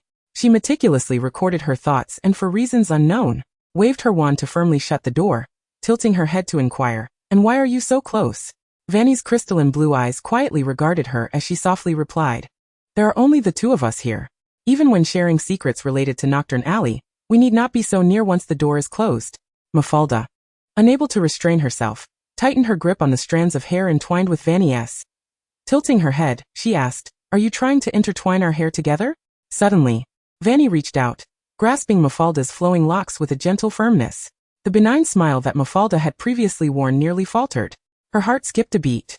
The girl before her was nonchalantly waving her wand with the other hand, summoning a hair tie from the wash basket, and casually placing it over her shoulder. With the flicker of magic, the wand was carelessly set aside. With deft hands illuminated by the soft glow, she wove their tresses into a single braid, securing it loosely with the hair tie. I once read a story, Fanny said slowly, cradling the thick braid in her hands, that if two girls entwine their hair, their friendship shall be eternal. Congratulations, Fanny's affection for Mafalda Pruitt has risen to level 5. Chapter 57. A Battleground, the Quidditch Team Selection. Mafalda's heart raced uncontrollably. Her gaze lingered on the braid cradled in Fanny's hands before slowly shifting to Fanny's eyes. Suddenly, the hair tie slipped away. Fanny allowed the braid to remain for but a moment before deftly unraveling it. "It seems my hair has dampened yours a bit," Fanny remarked with a playful smile. Mafalda instinctively touched her slightly wet hair. The usual smoothness of her tone and her eloquent verbal skills seemed to vanish. She discreetly took a step back and retrieved an exquisite mask from her pocket. "In fact, I came today to give you something." She presented the mask to Fanny. Fanny reached out to accept it. It was a golden mask, akin to those worn by attendees at the auction, adorned with intricate butterfly motifs. "What I meant to say is, if you are interested in the auction, why not take me along next time?" she suggested softly. The golden mask would indeed grant entry to the auction. Fanny nodded slowly, before finally asking in a hushed tone, "So Mafalda as a golden mask. How far in advance can you learn about the auction's items?" The second week after school commenced coincided with the day of the Quidditch team's new member selection. Fanny unusually left her dorm early on the weekend, deliberately avoiding Riddle's attempts to engage her mind, and made her way alone to the Quidditch pitch. Draco had been clamoring for days to have her witness his Quidditch tryouts. Fanny. The weather was splendid, the sun shining brightly, as Draco soared on his broomstick, his platinum hair glistening in the sunlight. He swooped down toward her with remarkable speed, coming to a precise halt within 2 meters of her. The gust of wind nearly obscured her face with her flowing hair, yet Draco's hairstyle remained impeccably in place. One could only wonder how much hair gel he had used. "Is that a Nimbus 2001? She inquired, glancing at the broomstick he had just landed with. It was beautifully crafted, appearing to possess an exquisite feel, truly befitting its esteemed reputation within the wizarding world. "I didn't expect you to have such discerning taste," Draco boasted. "It surpasses the Nimbus 2000 that Potter possesses. My father gifted the entire team Nimbus 2001s to celebrate my entry into the Slytherin Quidditch team." "You've been selected?" Fanny asked, glancing at her watch with confusion. "I'm not late, am I? The Quidditch selections should not have started yet." Draco tugged at Fanny's sleeve in annoyance. "With my skills, I would be chosen even without a selection. This was a gift from my father prepared in advance." He lifted his chin, arrogantly gesturing toward the spectator stands beside the pitch. "You'll sit in the front row and witness my skills up close." "All right." Fanny smiled, her eyes crinkling, though she soon received from Draco the command not to read or daydream. Sitting in the front row of the audience, she noticed the figures on the pitch becoming indistinct. Yet she quickly spotted that familiar platinum silhouette. Opening her satchel, Fanny retrieved several packages of clay that had already been unsealed. Suddenly, she felt a weight on her shoulder. Turning her head, she was greeted by Mafalda's face. "Didn't you say you weren't interested in the Quidditch selections?" Fanny asked, puzzled. "What brings you here? Didn't you also say you weren't interested in Quidditch?" Mafalda yawned, lazily settling beside Fanny. "After all, this is our house's Quidditch selection. Surely, I can come to take a look? Are you sure?" Fanny scrutinized Mafalda's unkempt hair and the noticeable dark circles under her eyes. "Perhaps you should return to sleep for a bit? I used to spend my weekends like this." Mafalda waved dismissively, her smile nearly overflowing. "What we should be discussing now is how to act during that auction a month from now." She leaned closer to Fanny's ear, whispering conspiratorially, "Yes. The golden mask can indeed inform one about the specific items for auction a month in advance." Mafalda had on that fateful night provided her with all the details regarding the items to be auctioned in the following month. Fanny meticulously read the text and unexpectedly discovered that at midnight on a Saturday a month hence, a moonstone with a purity of 97 would be auctioned. This item, rich in newness and pure energy, was the perfect material for Fanny to counter Voldemort's enchantments. "However, do not worry about the finances." Mafalda entwined her fingers with Fanny's. Half coaxing, half reassuring, "I will assist you, though I am indeed feeling a bit tired." Mafalda stretched lazily, casually resting her palm on Fanny's shoulder. "May I lean on your shoulder for a moment?" Before Fanny could respond, another melodious yet aloof voice drew her attention anew. Theodore, holding a book on potion-related topics, sat on her other side, using his free hand to tug at Fanny's sleeve, his ice-blue eyes calmly gazing at her. Fanny in the sunlight. His features appeared warmer than usual, his slender figure standing taller. "I have heard that your practice of the brain closure charm this semester has been quite commendable. Professor Snape mentioned this to me. He quietly informed me that starting next Thursday, I too shall join you in attending Professor Snape's after-class tutoring sessions." Fanny suddenly recalled that she had initially believed mastering the brain closure charm would conclude her sessions with Professor Snape. However, after the first week of this semester, he had abruptly transformed it into an advanced potions class. Ultimately, It served merely to assist him in validating various hypotheses while engaging her in potion-making well beyond her current academic level. Were it not for Snape's acerbic demeanor, Fanny would have been more than willing to participate in such tutoring. Really? Fanny exclaimed, immediately grasping Theodore's cool hand with delight, genuinely expressing, "That is splendid. At least I shan't be the only one facing his ire." The thought of sharing the burden of reprimand was a source of immense joy. She would no longer be compelled to react sluggishly to Snape's relentless onslaught. Theodore's fingers instinctively curled slightly. Mafalda narrowed her eyes in displeasure. How could he possibly be at the Quidditch tryouts? Wasn't he typically disinterested in such athletic endeavors? Just as she contemplated leaning against Fanny to draw attention, thunderous footsteps resounded through the stands. Draco approached, broom in hand, gritting his teeth. "Fanny, were you even watching my technique when I caught the golden snitch?" Chapter 58. The invisibility cloak. She made dolls for them. "You've made the team?" Fanny exclaimed, snapping out of her reverie as she turned her gaze towards Draco, rising to tug at his sleeve. "Of course I saw you dominate every opponent in the skies, seizing the golden snitch with unparalleled speed," she added, all the while stealing glances at him. Draco huffed in discontent. He squinted towards the distance. "What are Not and Pruitt doing here?" "Huh. They've come to watch the Quidditch team tryouts," Fanny replied, somewhat perplexed. Suddenly, recalling something, she dashed back to her seat and retrieved her bag. Theodore and Mafalda instinctively focused their attention on the bag in her hands. Fanny paused for a moment, her delicate fingers deftly unzipping it, carefully extracting a platinum-colored head. A clay figure of Draco, clad in the Slytherin Quidditch team uniform, emerged, mounted on a flying broom, one hand gripping the handle while the other stretched outward in a diving pose. With the aid of magic, the Draco clay figure floated effortlessly on its base, while a beautifully crafted golden snitch fluttered before it, its wings shimmering in the sunlight. "This is a gift for you," Fanny said, cradling the base with both hands, winking playfully at him, as a congratulation for making the Quidditch team. The wonders of magic allowed her to create these little trinkets without limitation, unleashing her boundless imagination while greatly enhancing her efficiency in crafting. Draco's ears turned a faint shade of pink.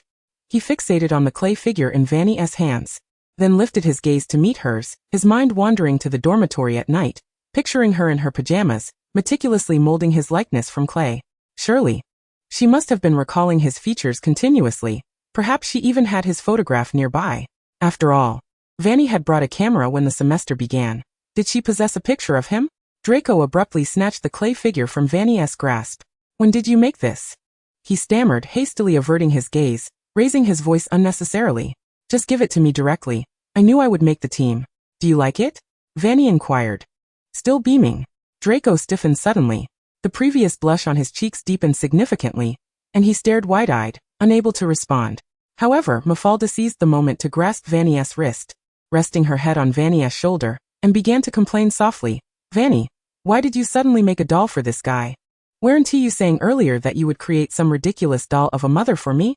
"Hey," Draco protested immediately, but his voice faltered under Fanny's puzzled gaze. I do like it," he muttered, his eyes still fixed on Mafalda, who was leaning against Fanny's shoulder, finally satisfied to see Fanny pulling her down. Fanny glanced helplessly at Mafalda, a smile curling at the corners of her mouth. "Of course, I made one for you too. Your doll is sitting in my dormitory. I can fetch it for you now. Would you like to come with me?" She then turned her gaze toward Theodore, who had been silent for quite some time, her eyes sparkling. "And you, Theodore, I made one for you as well."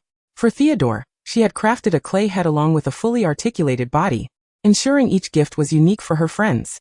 Fanny thought joyfully, genuinely relishing in creating these little treasures for her companions. It was only natural to craft something for those around her. Consider it her therapeutic outlet as a maker. At the beginning of the semester, Hogwarts was not overwhelmingly demanding, allowing Fanny to dedicate time to her writing and partake in one-on-one tutoring sessions with Riddle every Friday evening, unless she proactively inquired. He taught her little beyond the dark arts. Having learned numerous curses, Fanny frequently sought out Dumbledore in his office to chat, seizing the opportunity to delve into white magic. The dark arts earned their moniker for a reason. This magic not only posed significant risks and inflicted severe harm upon others, but also magnified the malice within one's heart, amplifying desires. Yet so what? Is knowledge the master of humanity, or do humans wield knowledge? Fanny held her own conclusions. A month later, on a Friday, after yet another tutoring session with Riddle, Fanny arrived at the prefect's bathroom with her wash basket in hand. This time, she refrained from washing her hair, opting instead for a quick shower, deliberately using a body wash with a subtle fragrance. Mafalda should be waiting for her in the request room. As she stepped out of the bathroom, a sudden grip akin to tendrils wrapped around her wrist, gently pulling Fanny into an embrace. The sheer invisibility cloak enveloped both of them, and Mafalda mischievously winked, her lips brushing against Fanny's ear. I thought it over and decided to come personally greet you at the bathroom door. The night was deeply set. Clad in the invisibility cloak, they could slip out through the secret passage without detection. Fanny instinctively touched the edge of the cloak. It was as thin as a gossamer, clearly of exquisite quality. She allowed herself to be led by Mafalda, their bodies pressed closely together beneath the not-so-spacious cloak. Why did you spend so much galleons on this invisibility cloak? Fanny mused, feeling as though she was wrapped not in a cloak but in 1,200 galleons. She even felt that if she were to pull a single thread from it, Mafalda would lose a significant sum. For nighttime escapades, of course, Mafalda replied, her lips curling into a smile as she tightened her grip on Fanny's wrist. Potter has an invisibility cloak. Why shouldn't I have one? I deserve far more opportunities to break school rules than he does. In my view, having a mute father from a pureblood family and a wealthy muggle mother certainly has its advantages. Mafalda smirked. For instance, you shall not only acquire a surname of considerable prestige, but also inherit a wealth of riches, all while remaining blissfully ignorant and entirely dependent on your parents. The allure of delving into the realms of dark magic and various perilous artifacts would be but a mere trifle for you. And I dare say you find such matters intriguing. Do you not, Fanny? She abruptly turned, a tender smile gracing her lips, accompanied by a sweet floral and fruity fragrance that enveloped the air. The unknown, the hazardous. The novel and mysterious domains are realms only exceptional individuals like us can explore to our heart's content. Would you not agree? Chapter 59. A peculiar sales assistant? Mafalda splurges. Mafalda led Fanny with the ease of familiarity into a dimly lit wooden cabin. This time, Fanny would witness her transformation firsthand. Slipping into a pair of elevated shoes that added a good 10 centimeters, and donning a black gown elegantly embroidered with subtle golden floral patterns, her flowing hair cascaded freely, while an opulent golden mask adorned her face, rendering her a vision of an arrogant witch accustomed to the soirees of pureblood families. Come, Mafalda said, lifting Fanny's voluminous black wizard cloak to personally place the mask upon her. This outfit is rather drab. Shall I fetch you something more flattering? And these shoes? With a flick of her wand, she conjured a pair of equally elevated dress shoes, their height comparable to my own. Perhaps they may feel a tad unfamiliar. I could enchant them to compress a bit if you wish. No need, thank you, Fanny replied, slipping into the shoes with ease. Recalling the time she had worn such elevated footwear, while cosplaying male characters. Adjusting the wizard hat gifted by Mafalda, Fanny cautiously tucked her hair beneath it, leaning forward to inquire, I don't have any scent of jasmine shower gel on me today, do I? The girl before her leaned in, the butterfly-patterned mask appearing to flutter as it adorned her face. Mafalda froze momentarily. Indeed, there is no trace of jasmine, she replied slowly, a slight tremor evident in her voice. Have you switched your shower gel? Yet, as the rich jasmine fragrance dissipated, Fanny's true essence began to waft before her nostrils, subtle, yet extraordinarily delightful. Mafalda tightened her grip on Fanny's hand, offering a sincere smile. Well then, with our disguise complete, shall we make our departure? With Mafalda leading the way, Fanny's journey through the upside-down alley became remarkably smooth. The nameless wizards wandering the alley stepped aside at her approach, and the masked attendants at the auction bowed and nodded in her direction. A warm smile graced the uncovered half of the attendant's face as he addressed her. Miss Pruitt, I see you have brought a guest today. Allow me to escort you upstairs to your private box. May I inquire how to address your companion? Mafalda languidly draped an arm around Fanny's waist, the corners of her mouth curling upward. Why should I divulge such information to you? The attendant faltered, momentarily at a loss for words. Fanny pondered this. It was clear Mafalda relied on the Pruitt family's reputation, using a name that was not her own. Is that name a relative? Fanny mused, still unfamiliar with the members of pureblood families. Before long, Mafalda guided her to the top of a grand building, where the view was expansive and the decor far more extravagant than that of the silver-masked members' private rooms. Plush leather sofas were casually positioned on the floor. Fine wines piled in the corner, and directly facing the window showcasing the auction was a large, inviting bed. No sooner had they settled onto the sofa than a rhythmic knock echoed through the room, and a well-dressed wizard greeted them with a polished smile, summoning 4 elegantly masked attendants. Our auction house always provides specialized guides for members of the Golden Masks to introduce each item at this auction, the wizard said, bowing graciously. Ladies, please let us know if you require assistance. I've already stated that I have no need for such services. Mafalda began to frown in annoyance, but quickly noticed Fanny's stunned expression beside her. The 4 attendants, 2 men and 2 women, stood in form-fitting, lightweight attire, exuding an air that suggested they were far from conventional salespeople. Mafalda's displeasure was evident. Yet the wizard maintained his standard smile, his gaze fixed on Fanny's masked face, appearing quite composed. Apologies, but we do not require these services, Fanny responded in a cool, youthful tone. Just then Mafalda clasped her wand, her other hand linking with Fanny's arm. She smiled slightly. No worries, dear. If you are curious and wish to see the world, it would be no harm. After all, we are sisters. The tip of the U-wand suddenly erupted in brilliant white light, revealing the true face of one of the masked youths. With a flick of her wrist, Mafalda exclaimed, "Reveal thyself." As the mask was lifted, torrents of water cascaded over the boy's head, washing away his makeup to unveil a pale, rat-like visage. What on earth? Fanny's lips twitched. The boy was hardly more appealing without makeup than Lockhart. Mafalda, unperturbed, shut the door in the face of the wizard's faltering smile and repeated apologies.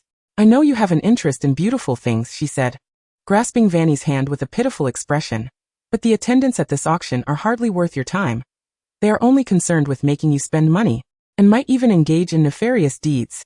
Moreover, they are not even attractive, Fanny mused, recalling Mafalda's own beauty, genuinely assessing. I believe you are far more beautiful than they. She had never intended to let them in. Such nonsensical attendance would only complicate matters, and Fanny preferred not to have strangers intrude upon their private sanctuary. Yet, she had never encountered such curious individuals before. Mafalda's lips curled slightly. As the auction neared its conclusion, the coveted item finally made its way to the central stage. And when the host unveiled the red cloth, Fanny's pupils dilated in shock. Next, we shall auction the highlight of this session, a moonstone with a purity level reaching an astonishing 97. He raised his wand, employing an amplification charm to excitedly present the moonstone, which was nearly the size of a book. Oh no, Fanny thought, her heart racing as she instinctively began to assess the moonstone's value. In the next moment, she heard the host's following words. Thus, the starting bid for this moonstone is 500 galleons. A soft palm pressed against her shoulder simultaneously as Mafalda, using a voice-altering charm, whispered in a determined yet neutral tone, I bid 2,000 galleons. Chapter 60, Empathic Doll? Riddle's Inquiry. The entire auction hall fell into a sudden hush. Mafalda wore a languid, triumphant smile, having undoubtedly secured the moonstone at a premium price. Fanny turned back, startled, catching the sound of Mafalda's light laughter. You need not repay me for this, she said, her eyes sparkling. Having you by my side is worth more than anything. Congratulations. Fanny's affection for Mafalda Pruitt has risen to level 2. Certainly. Fanny did not take Mafalda's words to heart. The distinction between saying one need not repay a debt and actually failing to do so is quite profound. After a brief moment of hesitation, she leaned closer to Mafalda's ear. Very well, Mafalda, you must trust me, she asserted firmly. In the Quidditch World Cup for 4th years, I shall wager on the Irish team to emerge victorious, even if Crumb captures the golden snitch. This must surely yield a handsome profit. Concealed behind her mask, Fanny remained oblivious to the incredulous expression on Mafalda's face. Once more, the two ventured into the dimly lit corridor designated for collecting auction items. Guided deeper by a masked attendant, Fanny sensed that this journey was significantly longer than their previous one. A chaotic array of objects, ensnared by various unknown spells and runes, radiated a dazzling brilliance, momentarily causing Fanny to falter. Her attention was drawn to a beautifully crafted silver vial encased in glass, emanating a heavy, dark aura. The magical energy coursing through it was extraordinary, and the runes inscribed upon the glass were both intricate and capricious. Those are the tears of a fire dragon shed on the night of a lunar eclipse, the attendant remarked, both politely and ominously. Such a precious item is not for sale at our auction. The runes adorning it can effortlessly siphon the life force of any wizard attempting to steal it. Is that the reason these tears exude such a somber darkness? Fanny felt a wave of nausea. Fire dragon tears, how rare. She had read about them in alchemical texts. They were a notably unique and perilous substance, with many wizards having perished during experiments in their pursuit of knowledge due to its backlash. Fanny averted her gaze from the glass case, her mind instinctively pondering methods to decipher the runes, which she had never encountered in such complexity before. At last, the trio arrived at the box containing moonstones. Fanny was the first to open it for inspection, discreetly slicing off a small, even piece as they exited the alley. With this fragment of moonstone, she could complete the activation ritual for the runes. Without revealing her intentions, Fanny stealthily tucked the small piece into her pocket, placing the remainder into her bag. Upon returning to the wooden cabin and changing back into her original attire, she and Mafalda left without a second thought, heading straight for Hogwarts. "You worked hard last night," Mafalda said affectionately as they embraced in the secret passage. "Be sure to get to bed early when we return to the dormitory." Fanny nodded quietly. Leaving the one-eyed witch's passage, Fanny made her way back to the Ravenclaw dormitory, finding the climb particularly arduous and exhausting, especially after a sleepless night. Riddle stood in the center of the dormitory, his demeanor languid until he caught sight of Fanny entering, at which point he curled his lips in a mocking smirk. "Back again, are we?" he said with a sardonic smile, his dark eyes scanning her from head to toe. "I thought perhaps you had been swept away by the plumbing while bathing, little Fanny." "You are becoming increasingly impolite in your remarks, Tom," Fanny yawned, drawing back the bed curtains and collapsing onto her bed. Since the day they had made their pact, not only had Fanny's attitude towards him grown more casual, but Riddle seemed to have forsaken sweet nothings, adopting a sharper tongue and a more acerbic demeanor. He approached Fanny's bedside, leaning in as she left the curtains partially drawn. "What mischief did you get up to after you left under the pretense of bathing last night?" In the cramped confines of the bed, Riddle's proximity to Fanny was suddenly intimate. His handsome visage loomed larger in her view, his striking beauty radiating in full splendor. For a fleeting moment, Fanny caught a glimpse of the blood-red hue shimmering in his eyes, framed by long, thick lashes. She recalled the ugly sales assistant she had encountered mere hours ago and silently commended Boggins for his excellent choice in staff. "I was out exploring with friends at night. What concern is it of yours?" Fanny replied, retreating to the corner of the bed, crossing her legs and smirking. "Tom, do you take such delight in residing in my mind, observing the daily life of a second-year witch?" Riddle narrowed his eyes in displeasure. "Tell me, where exactly did you go last night?" Fanny's fingers finally found the Riddle doll she had placed on her nightstand behind the curtains.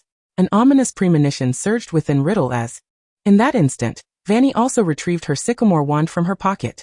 A glimmer of malice flashed in her eyes as she fixed her gaze upon the translucent spirit of Riddle, raising her wand in a swift motion. Pure white runes appeared on his soul and instantly rebounded. "Curtis," she incanted. The crimson light swiftly engulfed Riddle's dark eyes. Yet it could not quell the surge of magic coursing through Fanny's being. She clutched the doll's waist firmly. Recalling the myriad of books she had perused in Professor Lamy's study regarding soul magic and ancient runes, their contents often obscure and difficult to grasp. Fortunately, after nearly half a year of reading and experimentation, Fanny had come to comprehend much. Her aptitude for soul magic was indeed remarkable. Even when she sought counsel from Dumbledore about some of her uncertainties, he had expressed genuine admiration for her abilities.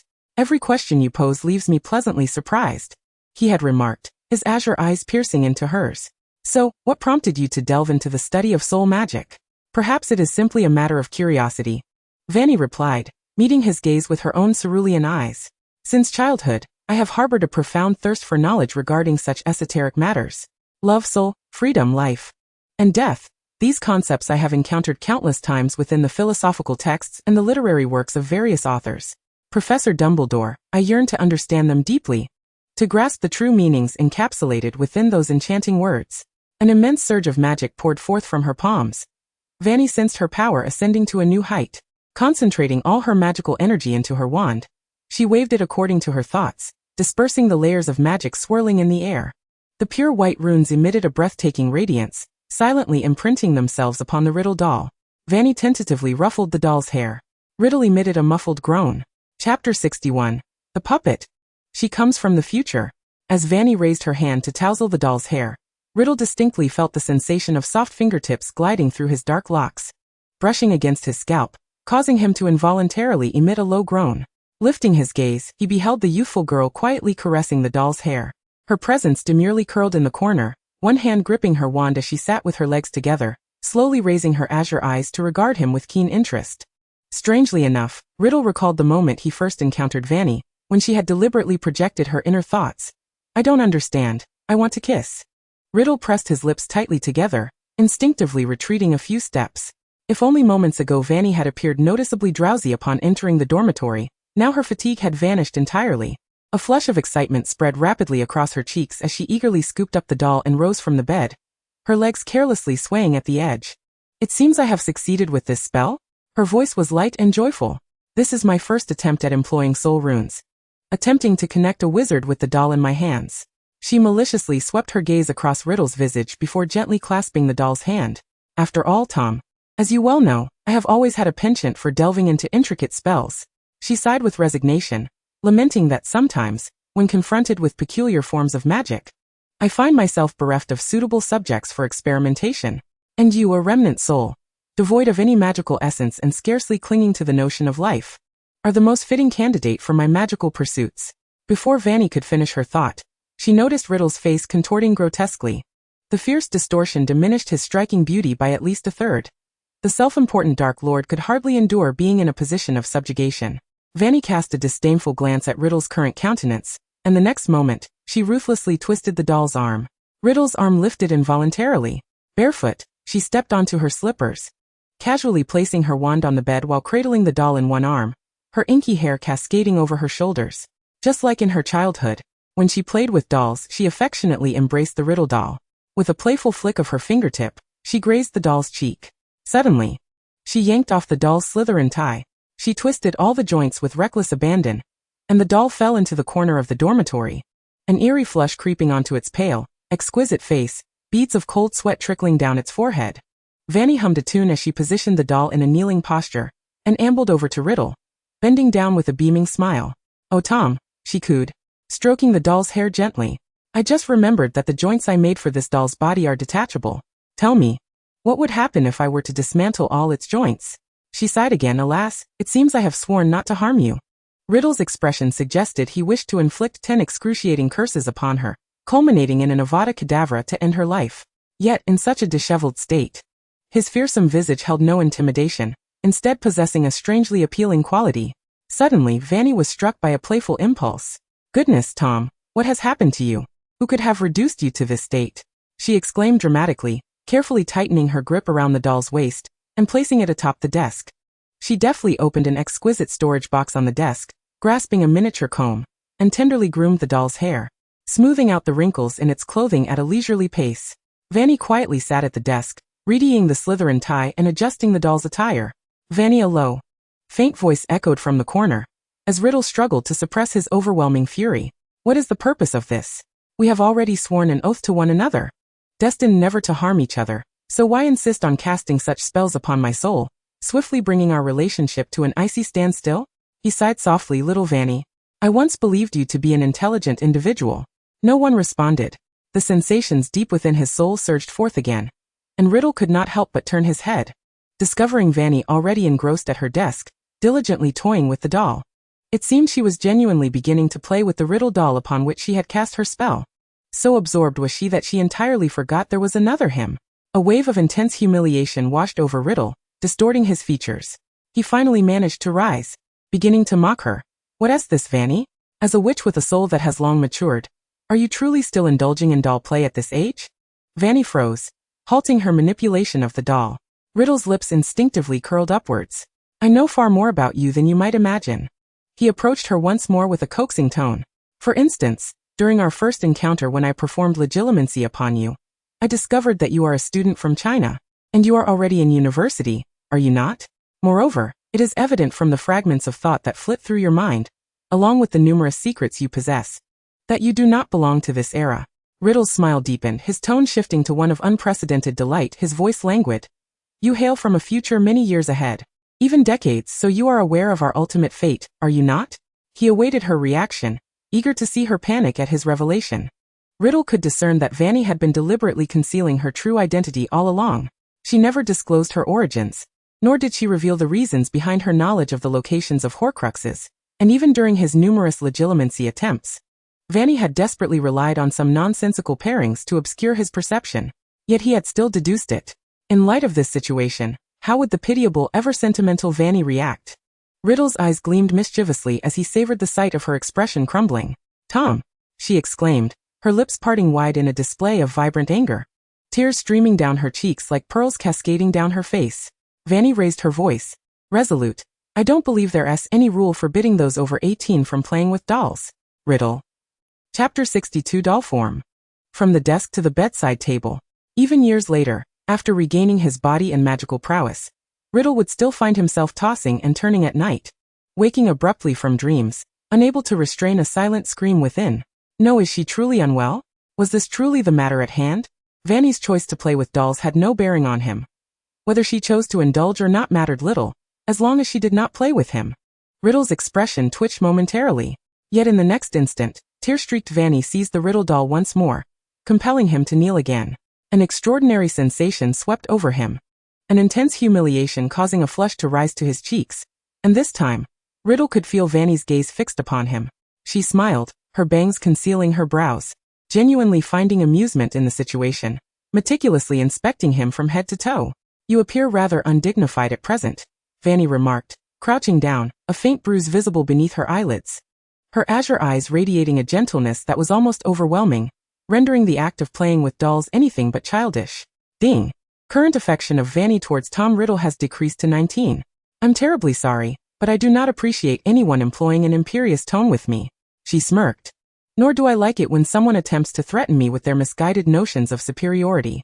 She extended her soft fingertip, gently brushing away her tears before placing it on the doll's shoulder, large droplets of sorrow instantly soaking into the doll's robe. "Are you upset?" she inquired softly, tilting her head, her gaze lingering on Riddle's face. The striking young man knelt on the floor, his posture rigid as if bound by invisible chains.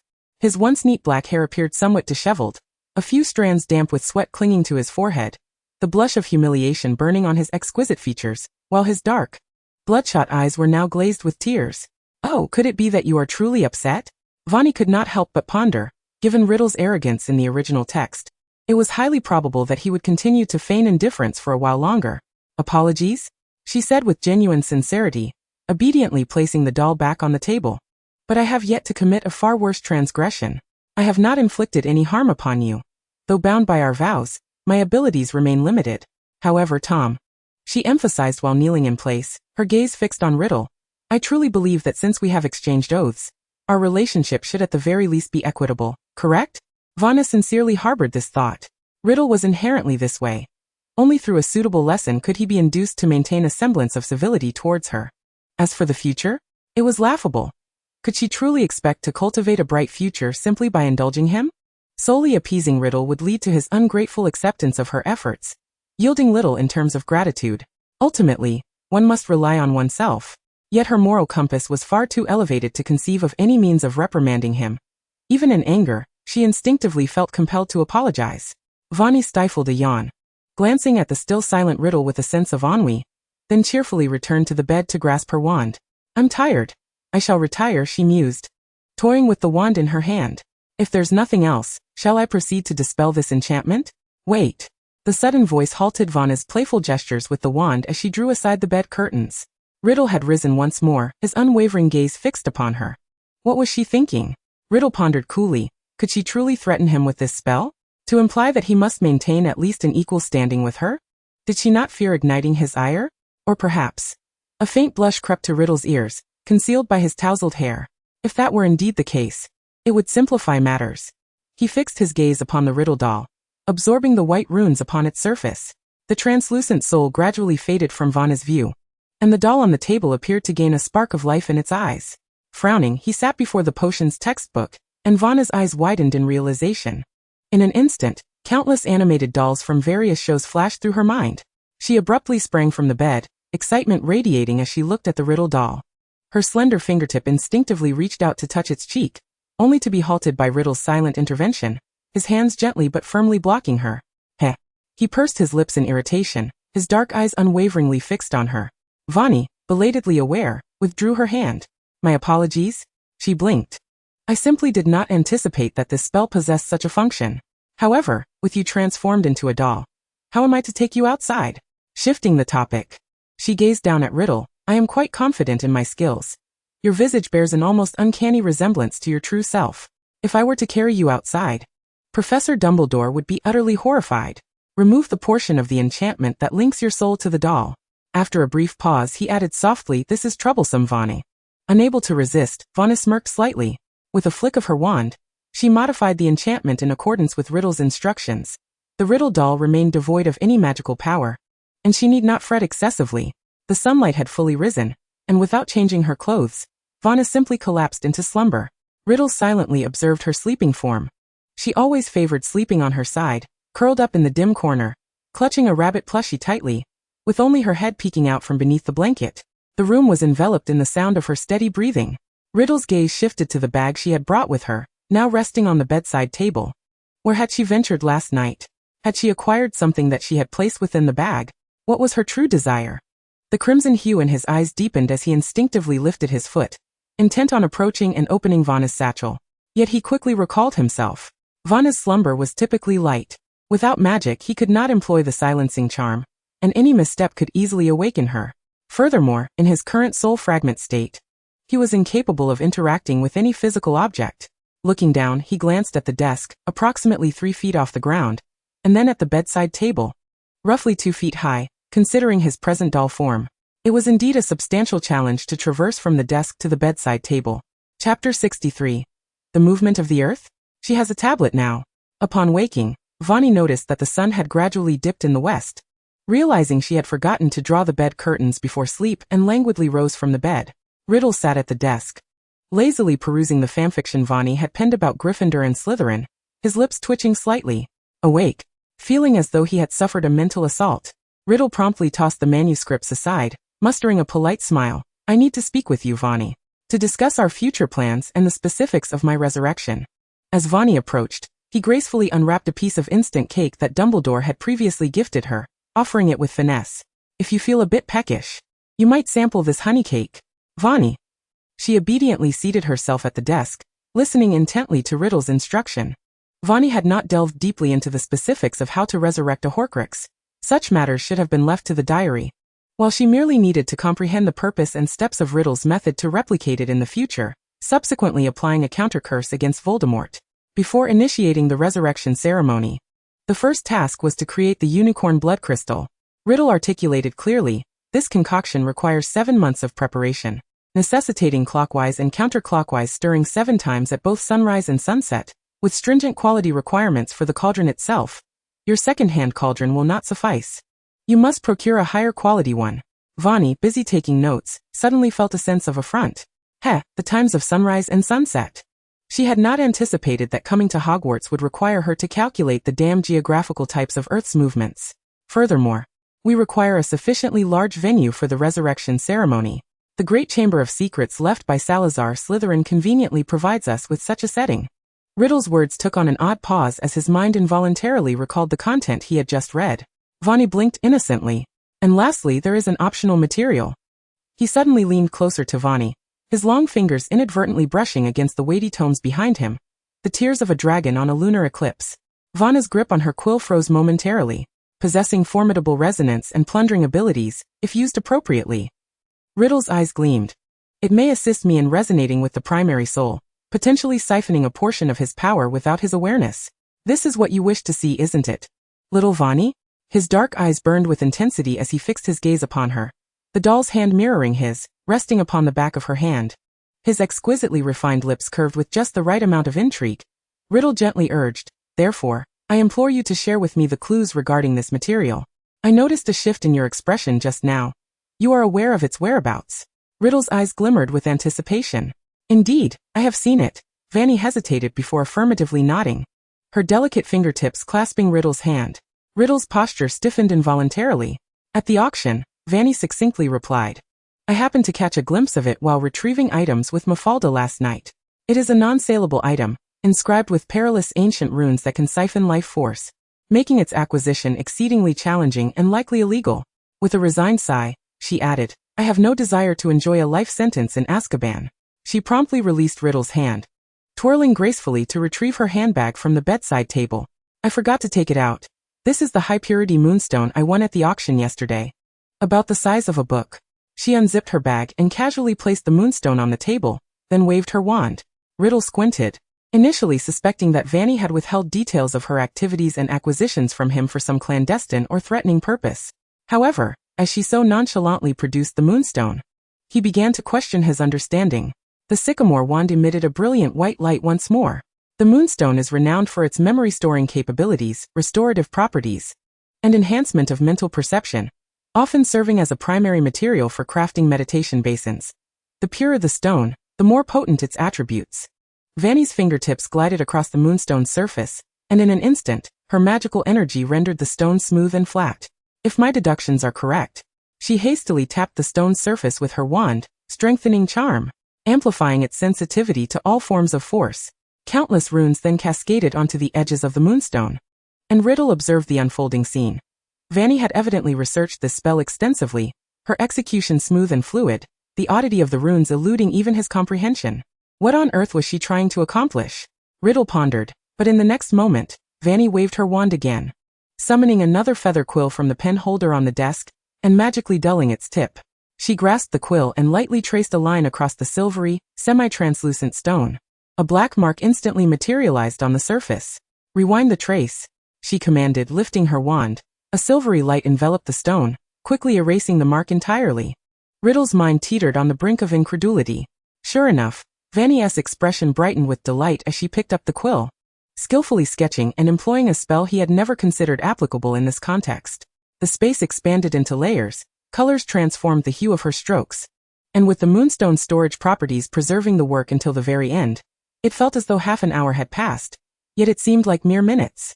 A charming, simplistic figure resembling a QQ character materialized on the stone, akin to Theodore from Slytherin House. Fanny then took hold of her wand again, and spread out a fresh sheet of parchment on the desk. Projection spell. A beam of light shot forth from the tip of her wand. The image on the stone remained unchanged, yet in an instant, the new parchment bore an identical depiction of the QQ character. Fanny joyfully seized the parchment, her fingers brushing over the image numerous times before she leaped to her feet, exclaiming, "This is wonderful! Now I have my own digital tablet here at Hogwarts. Next, I can earn even more money." Chapter 64. Stealing from Lockhart? Utterly embarrassing. 1 week later, in the Defense Against the Dark Arts classroom, the handsome wizard basked in the adoration of several girls, flashing a charming smile that revealed 8 gleaming teeth. "Indeed, you answered perfectly, Miss Blott. I suppose I must award Ravenclaw 10 points. The meticulously trained, magnetic voice of Lockhart resonated, as he leaned toward the blushing Mandy Blott with a smile. "It was under such dire circumstances that I defeated the werewolf, safeguarding the lives of an entire village." In a corner of the room, Fanny stealthily placed Traveling with Trolls in a conspicuous spot. Having long since deemed Lockhart's defense against the dark arts class akin to a university-level course on mental health, abysmally easy, the modified quill rested lightly in her grasp, the moonstone slate having been enchanted to appear plain. Fanny caressed the smooth surface of the slate, and her mind wandered back to the moment she first met Luna. Moonstone. Moonlight. Luna seemed intrinsically linked to these words. She couldn't resist sketching the entire scene, envisioning the spiral staircase, the open window, and the girl sitting on the steps, engrossed in her book. The sunlight of that day morphed into moonlight, and she added her own reflection in the glass of the window. Ahem ahem. Riddle's voice suddenly cleared his throat in her mind, while her seatmate, Padma, discreetly tugged at Fanny's sleeve. Fanny looked up to find Lockhart approaching. In a flash, she swiftly twisted the image on the slate with her fingertip, transforming it into a nearly completed artwork of a flamboyantly handsome man expounding in the classroom. Yes, I understand this is quite challenging, but for me it is a piece of cake. Oh, my dear Miss Curtis, what are you doing?" He suddenly strode to Fanny's side, feigning devastation. Daydreaming in class is hardly the mark of an exemplary student. A rush of pink flooded Fanny's cheeks. Lockhart glanced down, and beneath her desperate attempts to conceal it, there lay a familiar head of golden waves. "What are you drawing?" "Oh, I'm so sorry." Fanny rose, her face now even more flushed. "I apologize, Professor Lockhart. It was my fault for losing focus during class." Her hands seemed to tremble excessively, and amidst her deliberate fidgeting, the image on the moonstone slate was fully revealed. Lockhart, unable to contain himself, reached out a hand and lifted Fanny's moonstone slate, gazing upon the depiction of himself. Fanny's artistic skill was undoubtedly remarkable. Under the atmospheric light and shadow she had crafted, he appeared even more dashing and charismatic than in reality, radiating an allure that could captivate countless wizards. Lockhart's smile instinctively broadened slightly. "I am so sorry," followed by Fanny's more urgent voice. Her tone was nearly imperceptible as her gaze darted to the floor. "Professor Lockhart, I'm actually your fan. I've admired you for so long that I couldn't help but secretly sketch your portrait during class." "Oh, is that so?" Lockhart glanced at the artwork. "Nice technique, Miss Curtis." No worries. Genius always attracts genius. I must admit, my charm is indeed hard to rival, but remember to pay attention in class first, won't you?" Lockhart's bright blue eyes sparkled as they locked onto Fanny, who dared not meet his gaze. How delightful. On the very first day of school, he memorized Fanny's name. This girl from Ravenclaw, with her striking appearance and exceptional intellect, had even emerged from an orphanage, and had once unveiled the legend of Sirius's wrongful imprisonment during their first year. The favorable impression he had unlocked in his mind towards her, coupled with his ability to read thoughts, was sufficient to seize his attention, elevating her status in Lockhart's esteem to just below Harry's. If he could win her affection, surely those ranked in the top 20 of Fanny's esteem would hear her praises of him daily? Regrettably, this young lady from Ravenclaw has consistently feigned indifference towards him, habitually choosing to linger in the farthest corner during their weekly defense against the dark arts lessons. To his astonishment, she is indeed a fervent admirer of his? It stands to reason, considering her shy demeanor and the blush that blooms across her cheeks when she dares to glance his way. She might very well be a bashful and reticent fan. Fame often brings such vexations, does it not? Yet he cannot fathom why his affection system has yet to indicate that he has entered Fanny's favor ranking within the top 30. A voice deep within Gilderoy Lockhart's conscience suddenly posed this inquiry. At this age, it is quite common to have numerous close friends of the same gender. Perhaps this is normal? After all, affinity does not equate to adoration. With a resigned sigh, Lockhart quickly rationalized his thoughts, contentedly envisioning the girl's continuous praises, and he cast several triumphant glances at the artwork. Is this piece still incomplete? He playfully winked, urging, "Do not be shy, Miss Curtis. It is only natural to feel admiration for an exceptional wizard. If you truly appreciate my work, you might consider completing this painting. It is indeed quite beautiful. Once finished, present it to me, and I shall be most delighted to await your arrival in my office." He smiled as he observed Fanny's flushed countenance. "What do you think, Miss Curtis?" "All right," she replied in a voice scarcely louder than a whisper. Lockhart strolled away, basking in the warmth of spring. Fanny hastily returned to her seat, pressing her cool palms against her flushed face in a desperate attempt to cool down. Although everything unfolded as she had anticipated, uttering such words was undeniably mortifying. She felt so embarrassed that her toes curled, avoiding the gaze of others, her entire face ablaze with heat. Chapter 65. Creating merchandise? A walking 50 galleons. Fortunately, Fanny finally completed the painting that Saturday afternoon. The evening glow outside had already deepened, and she sat in her dormitory, intently observing the potion in the new cauldron she had purchased the previous Sunday, meticulously stirring it 7 times counterclockwise with a stirring rod.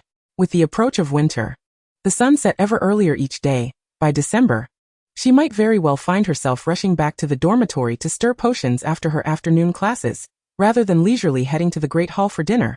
"What if I leave you here in the dormitory, and you stir the potion at the appointed time?" she boldly suggested to Riddle. "As a distinguished graduate of Hogwarts, brewing a potion should be a trivial task for you, no?" Riddle smiled politely. "Perhaps, Fanny, you should consider my current condition." Could he even reach it? Fanny countered. "Shall I fetch you a heftier book to use as a step stool?" Riddle remarked. "Even if I barely meet the height requirement, my hands are still too small to grasp the stirring rod and stir smoothly either clockwise or counterclockwise, are they not?" Fanny sighed in resignation, ultimately hoisting her slate and lazily departing the Ravenclaw common room. As she passed the library, Theodore happened to be passing by. His icy blue eyes swept over Fanny's figure, and he momentarily halted, clutching his books. After a brief hesitation, he stopped her, inquiring softly, "Are you on your way to find Lockhart?" Fanny replied with a light hum. Following that class, the incident of Fanny sketching Lockhart during defense against the dark arts quickly spread across the 4 houses, becoming a favorite topic of conversation among the students. You should be aware, Theodore's expression darkened, that Lockhart, in reality, lacks the abilities attributed to him in the tales. "I have always remained highly skeptical of the achievements he claims and the accolades he has received." Fanny halted, a smirk playing on her lips. "I am aware. However, it cannot be denied that the ability to promote one's achievements to such a degree that they become widely recognized is a formidable feat in itself. At the very least, this series of events serves to demonstrate that Professor Lockhart is a genius in both literary creation and marketing, as well as a remarkably skilled con artist and performer." A flicker of disdain crossed her gaze, yet it did not detract from the smile that spread across her lips. "In a certain sense, we complement each other perfectly." Theodore remained silent for a moment. "Some boys at school have recently lowered their opinions of you. What have they said?" Fanny's curiosity piqued, and she stepped closer, causing Theodore to freeze in place. His previously expressionless demeanor now appeared even more devoid of emotion, save for the faint blush creeping up his ears, hidden beneath his dark hair. "It's nothing," he replied coldly, "just some absurd and laughable remarks." "Why not share?" she pressed, rising on her toes to lean closer. "I am not the type to be saddened by the opinions of others." Theodore averted his gaze, subtly shifting aside. Very well. Fanny took a step back, exasperatedly spreading her hands. I am indeed the type to have a glass heart. When others criticize me, I cry. And I feel so despondent that I contemplate destroying the world. But please believe me, there are other intentions behind my actions. She eagerly retrieved the parchment with Theodore's QQ figure from her pocket. I haven't had the opportunity to give this to you, she declared, raising the parchment. Her eyes glinting mischievously. With my slate, I've created a depiction of your QQ figure. Alas, I only have parchment at hand, so it can only achieve a similar effect. However, with Professor Lockhart's assistance, Fanny winked, things might just turn out differently. Regardless, thank you for your concern. She tucked the parchment into the topmost book Theodore was holding, the faint scent of jasmine wafting into his nostrils. Theodore's back stiffened involuntarily. If all goes well, I will share my subsequent plans with you after I find Professor Lockhart, she stated, her cascading black hair falling over her shoulders. Her gaze fixed intently on Theodore's indifferent features. I intend to create merchandise. Before her words had fully settled, Fanny clutched her moonstone slate once more, winking at him before skipping down the stairs. Theodore's expression froze. Merchandise? What could that possibly entail? Pushing open the door to Lockhart's office, Fanny cautiously peeked her head inside, relieved to find only him present, his radiant smile becoming even more dazzling as he prepared his tea. Oh, Miss Curtis, you have arrived. He greeted her with impeccable politeness, eagerly pulling out a chair for her. Have you completed that painting? To be frank, Miss Curtis, your talent in painting is truly unmatched, though perhaps just slightly less than my prowess in writing. Perhaps these are our most insignificant merits? He settled back into his seat, gazing at her with genuine admiration as he casually extended a hand. Fanny returned his beaming countenance with calmness, placing the moonstone slate on the desk. To be fair, Lockhart, celebrated by countless wizards and awarded for his charming smile, indeed possessed a striking appearance and commendable image management. His smile was perpetually flawless, and every gesture he made seemed worthy of being captured for a magazine cover. Yet at times, his overtly theatrical demeanor could be off-putting. At least Fanny found him rather oily, and the lack of substance in his intellect diminished his allure. He paled in comparison to the likes of Sirius, Riddle, and Cedric, who exuded a more innocent charm. Professor Lockhart, this is the painting I have prepared for you. She activated the slate, presenting the artwork depicting Lockhart, pleased to observe his eyes widen in surprise. In truth, this slate possesses other functions as well. Taking out the prepared parchment, Fanny waved her wand, effortlessly imprinting the artwork from the slate onto the parchment in front of Lockhart, undoubtedly igniting a spark of excitement in his gaze. He nearly snatched the parchment from her hands, his eyes brimming with admiration. Professor Curtis. Vanna's eyes sparkled with enthusiasm as she confessed, as your devoted fan, I have always yearned to contribute something to you. For instance, promoting your work so that more wizarding friends and your admirers grow increasingly fond of you. Painting for you is but one of my many humble aspirations. In fact, if possible, I would love to leverage my artistic skills to create merchandise such as plush toys, standees, laser tickets, postcards, and keychains to sell to all the wizards who adore you. After all, a signature from Lockhart can fetch as much as 50 galleons at an auction. In Vanna's eyes, he was not merely a pretty face or a professor of frivolous subjects. He represented a walking 50 galleons, inherently possessing immense commercial value. Who could resist the allure of such wealth? Alas, as a second-year witch, my ideas are rather immature, and I lack the necessary resources to set them in motion. She sighed, casting a sorrowful glance at Lockhart, uncertain whether the professor could lend her a hand. After all, this would serve as promotion for him as well. She was determined to seize the opportunity before Lockhart's allure faded. Chapter 66, Riddle. Being Muggle-born is also splendid. Fanny stepped out of the office with a light-hearted stride. As expected, Lockhart, who relished flaunting his fame and charm, was quite taken with her idea. Under her subtle probing, he soon stammered a reluctant agreement to her request. Well, that seems acceptable. He feigned an exaggerated smile. After all, how could I refuse the requests of such an enchanting lady willing to assist in my promotion? Rest assured, I shall take on the task of finding a suitable venue for the merchandise production. Fanny could hardly contain her eagerness to see what Lockhart would arrange for her with his fame. Little did he know he was working for her benefit. How could he not be meticulous? Upon returning to her dormitory, Fanny lazily rummaged through her desk drawer, retrieving several sketches and a sewing kit. She planned to first handcraft 10 pairs of plush toys representing Gryffindor and Slytherin, followed by 20 standees and 50 postcards, to serve as gifts for the first 80 readers of her fanfiction, thus launching her promotional efforts. The empty dormitory also housed a piece of clothing that Fanny had sewn by hand. With Halloween approaching, Fanny, well prepared, could hardly wait to make a dazzling appearance on the day itself. She applied hair dye, transforming her dark locks into a golden hue with blue and pink streaks, just for that one night. She intricately twisted the blue and pink strands like ribbons, fashioning them into twin ponytails in front of the mirror. She adorned her head with a tricolored bow of blue, purple, and pink, satisfied as she gazed at her reflection, then waved her wand over her blue skirt, casting a warming charm. "How do I look?" she casually inquired. "Not bad," Riddle commented, emerging from her diary and taking on the form of a doll. "But don't you think it strays from the Halloween theme? What did you wear to the Halloween parties at school back then?" Fanny retorted, her curiosity piqued as she leaned closer to him, nearly reaching out to poke him. "Come on, who wouldn't he want to know what the infamous Dark Lord wore to Halloween parties in his youth?" Faced with her inquisitive gaze, Riddle remained silent, his lips pressed together, neither advancing nor retreating. Fanny, feeling disheartened, withdrew her hand. "Never mind, it's getting late." She pushed the dormitory door open. "I should prepare to head to the Great Hall." Wait, Riddle re-entered her thoughts just then. The Ravenclaw dormitory was quite a distance from the Great Hall, allowing her ample time to traverse the corridors. "Fanny," a hurried voice called out. She turned to see a breathless Harry, his emerald eyes wide with excitement, his face flushed from running. "For Christmas, Sirius asked me to ask you if you'd like to come to Grimmauld Place during the holiday." "Sure?" Fanny blinked. "But I might need to stop by Professor Lockhart's to check on the merchandise factory first."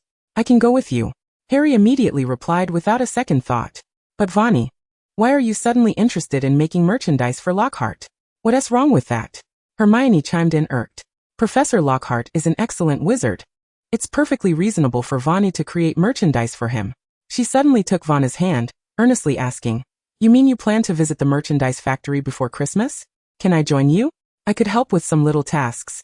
Her ears tinged with pink, she added, "I could even purchase some related merchandise in advance." "Of course.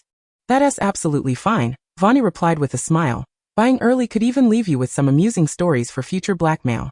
She originally intended to invite Harry and Hermione to accompany her to the Great Hall, but they mentioned they were headed to the Ghost's anniversary party, leaving Ron to sulk alone in the Great Hall, venting to Fred and George. "Did you know? Last time I was in detention, that Filch made me clean the entire trophy room without magic." Ron fumed, taking a bite of a chicken leg from the banquet table. "I even accidentally sneezed on a medal for special contributions to the school, which made me scrub it for ages. That special contributions award went to Tom Riddle. I doubt I'll ever forget him." Vanna's footsteps halted abruptly. Riddle, lingering in her mind, chose to remain silent. "Very nice costume, Fanny." A familiar voice broke through. It was Dumbledore, clad in a deep purple robe adorned with stars, smiling warmly at her. "What's this ensemble?" For a fleeting moment, Fanny nearly blurted out a question to Dumbledore about what Riddle wore to Halloween parties during his school days. "It's a guardian of love and peace, forever wearing the most adorable smile," she promptly retorted, revealing that she was dressed as Supergirl from The Girl Who Relies Heavily on Others. A girl who lives for love, yearning to save others while saving herself. A cheerful smile graced Vanna's face as she mischievously winked. "Yet sometimes, an excess of love can lead to destruction. Is that so?" Dumbledore replied with a smile. Vanna suddenly felt a pang of melancholy wash over her. In this world, no one shared her wealth of topics. No one knew Supergirl like she did, nor would anyone understand the future of the world or various anime and games alongside her. She was unique, a solitary soul traversing an alternate realm. After graciously accepting the candies Dumbledore offered, Vanna sat in a corner, feeling somewhat bored as she unwrapped and bit into a lemon-flavored candy. "Have you ever considered searching for your parents in this world?" Riddle's voice floated lightly, laced with temptation. "Your identity in this world is that of an orphan. Have you ever contemplated investigating the identities of your biological parents?" Fanny paused momentarily. Having enjoyed a blissful family life in her previous existence, and having only graced this world for a mere 2 years, she had never truly considered delving into the origins of the original inhabitant of this body, as it could easily be shrouded in the guise of attending school in a distant land. "Perhaps one of your parents is a wizard," Riddle suggested. "You could return to the orphanage or peruse the past admission lists at school for your surname." "But what if I discover that I am entirely of Muggle descent?" she interjected with a hint of malice. Riddle replied, "Even if it turns out that one or both of my parents were wizards, you are aware that I am not the true owner of this body, Tom." Fanny smirked. "In my previous life, I attended a Muggle university, a thoroughgoing Muggle, indeed." One's origins do not dictate the course of their future. At this moment, Riddle appeared remarkably prudent. Little Fanny, you possess extraordinary talent. You could excel anywhere. Indeed. Riddle was far from an extreme blood purist. He was primarily concerned with his own interests, harboring a disdain for Muggles and those of Muggle heritage. Yet he could readily utter insincere words in the face of exceptional circumstances. Fanny's lips curved into a smile as she exited the hall. On the third-floor corridor, she fortuitously encountered a solitary Harry. Swiftly, she approached him and playfully tapped his shoulder. Harry? I have something I wish to discuss with you.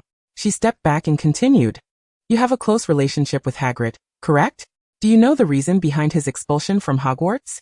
Had it not been for Ron's recent loud remarks with Fred and George, Fanny might not have recalled this at all.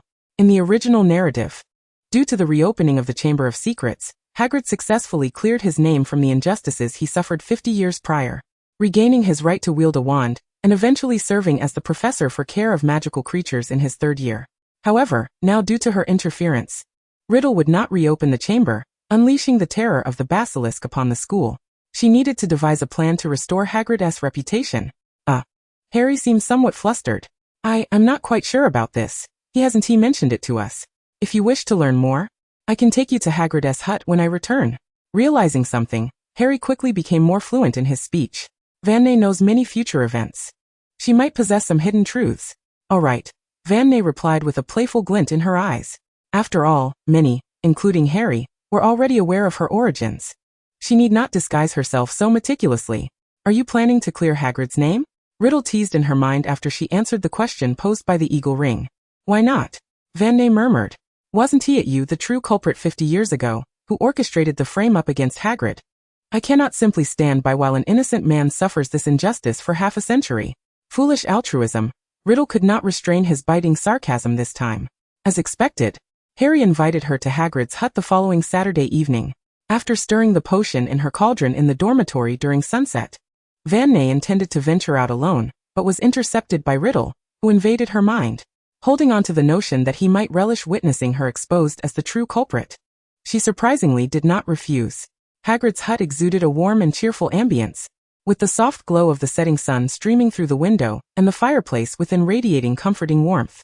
Harry and Fanny sat together at the wooden table, and he appeared rather anxious. I didn't expect you to suggest coming here, Hagrid exclaimed, clearly delighted.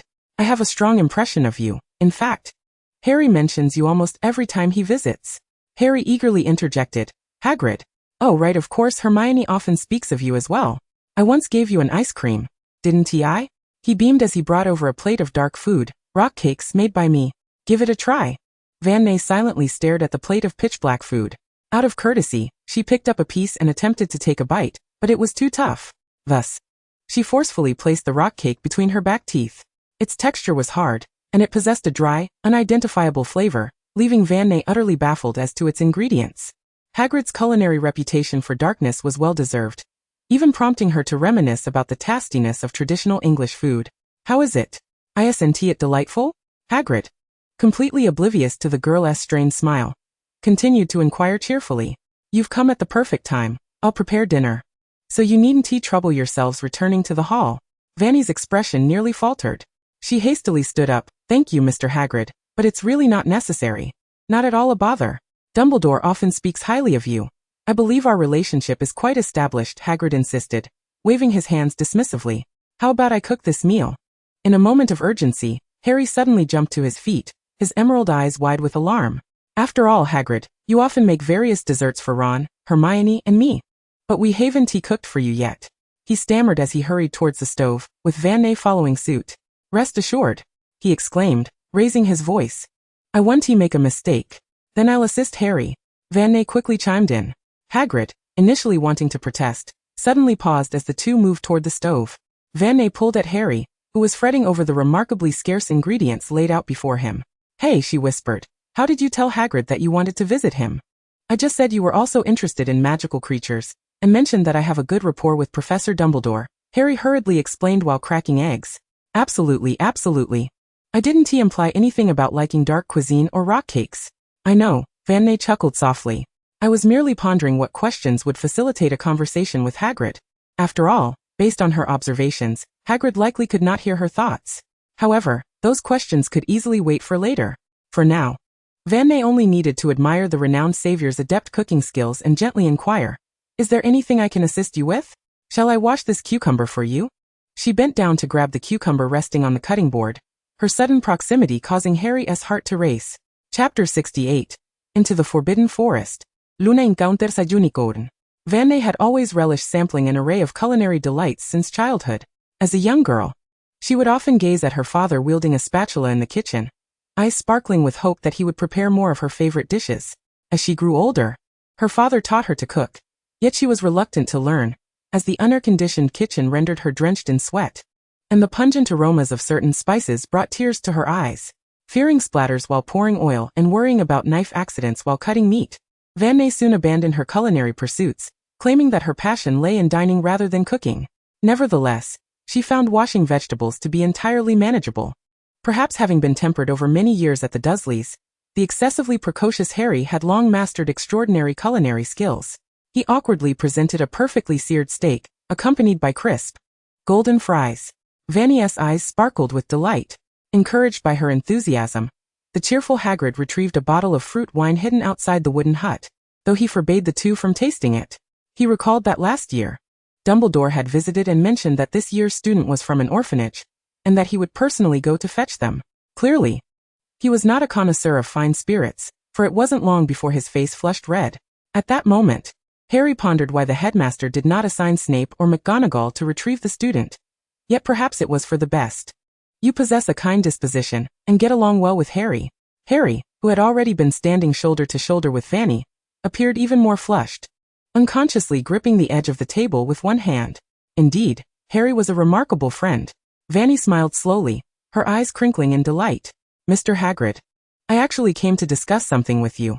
She recounted having read in a book in the restricted section about a chamber secretly crafted by Slytherin at Hogwarts, which was rumored to have been opened once every 50 years. Her voice trembled slightly, softly reaching Hagrid's ears, imparting an inexplicable and awkward sense of intimacy. Yet Hagrid's eyes widened in alarm. "I heard you were studying during that time," she continued, her expression still gentle and innocent. "Could you share with me the specific details of that period?" How do you know about this?" he suddenly exclaimed, causing Harry to leap to his feet in shock.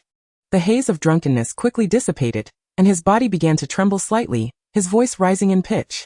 "The restricted section? Second-year wizards shouldn't be allowed in there." "Hagrid." Fanny was merely curious. Though Harry did not fully understand what the chamber was, he instinctively shielded Fanny, raising his gaze to Hagrid. "Why are you reacting so strongly?" He keenly grasped the crux of the matter. "Or is it that the reason for your expulsion is connected to that chamber?" "Be quiet." Hagrid's face flushed with anger. "That incident had nothing to do with you, did it?" Harry calmly questioned.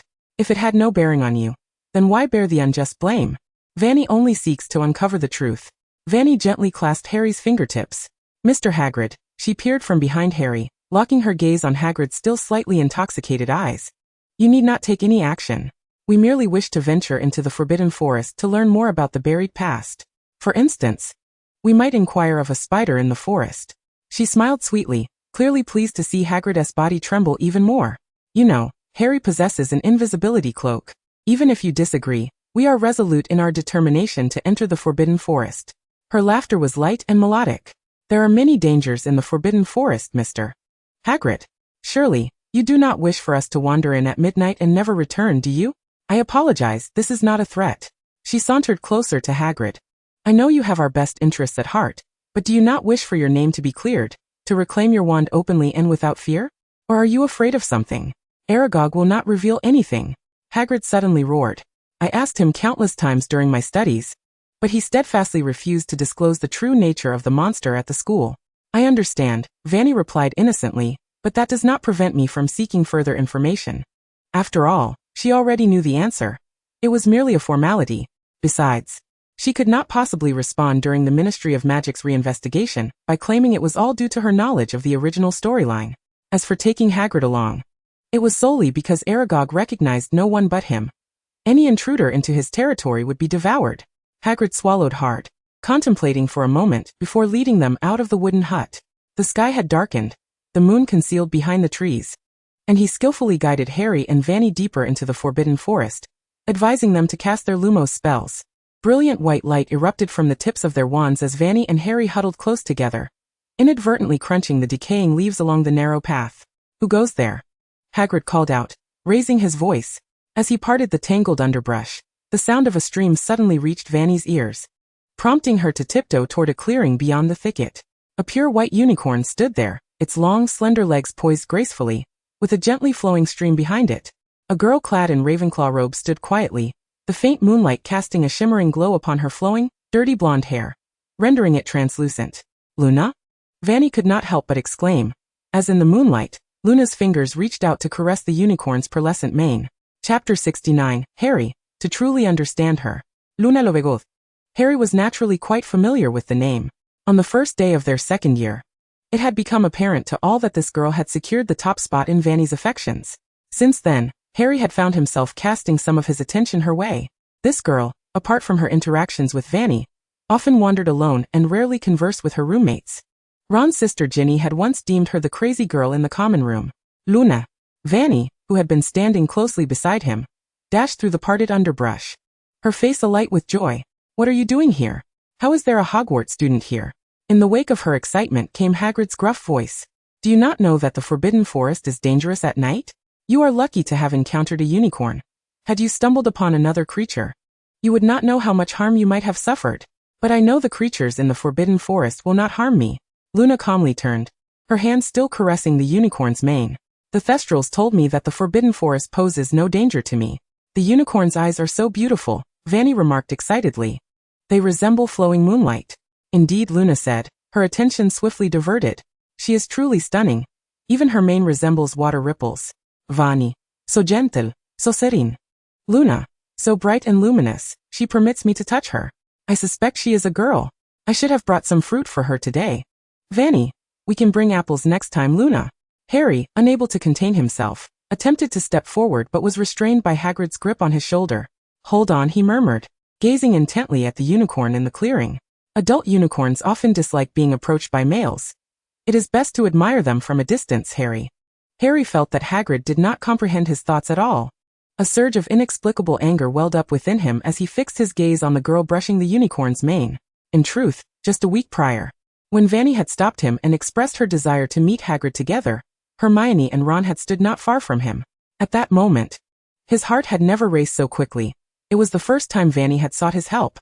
He knew her mind brimmed with imaginative ideas and contemplations of the future, and he endeavored to follow her train of thought, striving to decipher her innermost feelings while feigning ignorance on the surface. He could hardly contain his excitement as he rushed to share the news with Hermione and Ron, yet he had no intention of including them in his plans, which left Ron fuming while Hermione wore a thoughtful smirk as she turned away. The entire Saturday afternoon found him preening before the full-length mirror in the common room, his typically disheveled hair now painstakingly tidied. Harry felt compelled to present himself in a more polished manner. "One might think you're off to a date," teased Seamus, his jest causing Harry to retort with a noticeably wavering confidence, while Hermione erupted into laughter nearby. Ultimately, he dared not dress too extravagantly as his heart raced with anticipation as he approached the Ravenclaw common room.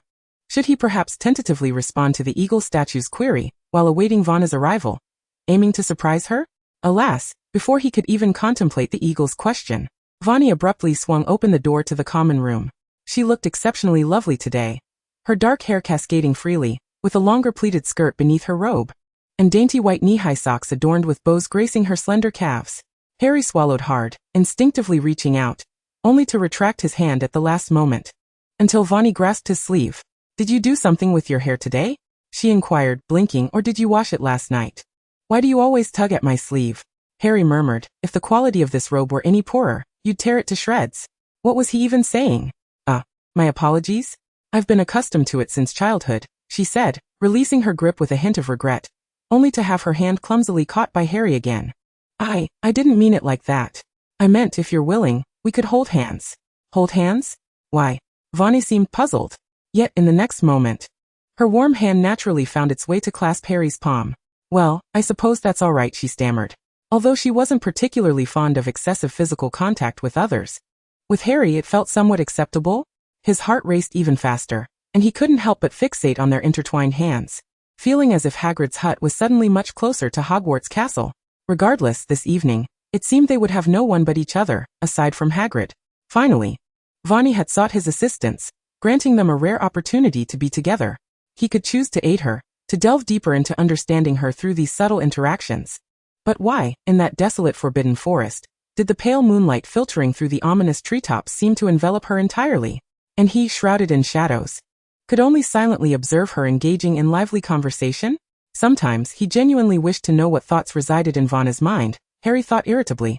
If only Fanny had not mastered the art of mental occlusion, and still possessed her mind-reading abilities. No, he couldn't think that way. He ought to respect her and learn about her joys and sorrows on his own. His emerald gaze remained fixed on Fanny, who was gently stroking the unicorn's back. As some emotion within him melted away, Fanny, he finally spoke, raising his voice. Didn't you say you wanted to join Hagrid and me to meet Aragog? Indeed, Fanny murmured. Lingering a moment longer on the unicorn, Mr. Hagrid and I were planning to have a chat with Aragog, but we should probably head out first. Aragog? What is that? Some new magical creature? Luna inquired. It's a type of spider, Harry replied dryly. He's rather peculiar looking, so perhaps he may not be to your liking. At least I think Ron would faint at the sight. As Fanny stood up, preparing to bid farewell to Luna and return to Harry, Hagrid suddenly interjected. Moving closer to Luna, you're Luna, right? Would you like to join us to meet Aragog? Harry. I can't leave a student alone in the Forbidden Forest, he stated stiffly. With no time to escort her back to the castle, they would take her along to meet Aragog. Harry had to concede that Hagrid had a point. Now, the three young wizards raised their glowing wands in unison. They ventured deeper into the Forbidden Forest, where spiders had begun to appear at their feet. And Hagrid tenderly cradled a spider, whispering to it softly. A vast expanse carpeted with dry leaves suddenly came into view, illuminated by the moon hanging high in the night sky, revealing a terrifying sight. A spider the size of a small elephant slowly emerged. Its grotesquely large head and 8 stout legs covered in a light gray hue. Harry thought Ron would surely faint on the spot if he were here. This spider was indeed hideous and fearsome, not to mention the numerous offspring reverently standing by its side. Even he couldn't help but want to take a step back. Just as that thought flickered through his mind, an excited, exuberant voice rang out behind him. Fanny dashed forward to Aragog, her eyes sparkling with enthusiasm. You look so adorable. May I touch you, Mr. Aragog? Chapter 70. The Savior and the Dark Lord. Yet everything fell silent. Pure astonishment and joy shattered the stillness. And Vanna's eyes lit up instantaneously. She rushed forward. The words of caution Harry had intended to voice caught in his throat. I've only ever seen such a giant spider in books and on television, she exclaimed, her eyes wide, her heart racing with excitement. The immense beauty of its power. Its robust figure akin to that of a small elephant. Its 8 sturdy legs with a fuzzy texture. The moonlight reflecting off its deep brown body. And those beautiful, obsidian-like multifaceted eyes. This was more extraordinary than any gem. She had never imagined Aragog would appear in such a manner. Countless fragmented memories flashed through her mind. In a moment of clarity, Fanny thought Aragog would be perfect for a cosplay of the spider from Identity V. She could hardly contain her eagerness to reach out, earnestly inquiring, though a hesitant voice echoed in her mind. What? The long silent Riddle seemed taken aback, incredulous as he looked through Vanna's gaze at the enormous spider. Fanny, you like this sort? Time appeared to freeze. Looking back, Harry's hand hung suspended in midair, staring in disbelief at Aragog. Harry and Riddle? In that instant, both the Savior and the Dark Lord were rendered utterly speechless. In the silence, only Hagrid radiated a joyful aura, his face beaming with a mixture of pride and contentment. As if Vanna's actions were the most natural thing in the world. Yes, I told you they are incredibly adorable and would never harm anyone, Hagrid assured her. Fanny. Of course, you can touch Aragog. You wouldn't refuse, would you? All right. Fanny truly reached out to stroke one of Aragog's legs. So, this creature truly shared Hagrid's taste? In that moment, Riddle and Harry found themselves in perfect agreement for the first time. Well, it is somewhat cute, Luna said, her mouth slightly agape. Her usually hazy pale eyes clearly reflecting Aragog's imposing figure, its structure exquisite, its eyes resembling the cosmos. Good evening, Mr. Aragog. She too extended her hand, tentatively offering a handshake to Aragog. Wow, your legs are fluffy too. Harry and Riddle? Hagrid's smile undoubtedly widened. Hey, let us not frighten him. Aragog is getting on in years, so by kinship, you should call him grandfather. Very well, Grandfather Aragog. Luna immediately spoke in a serious tone.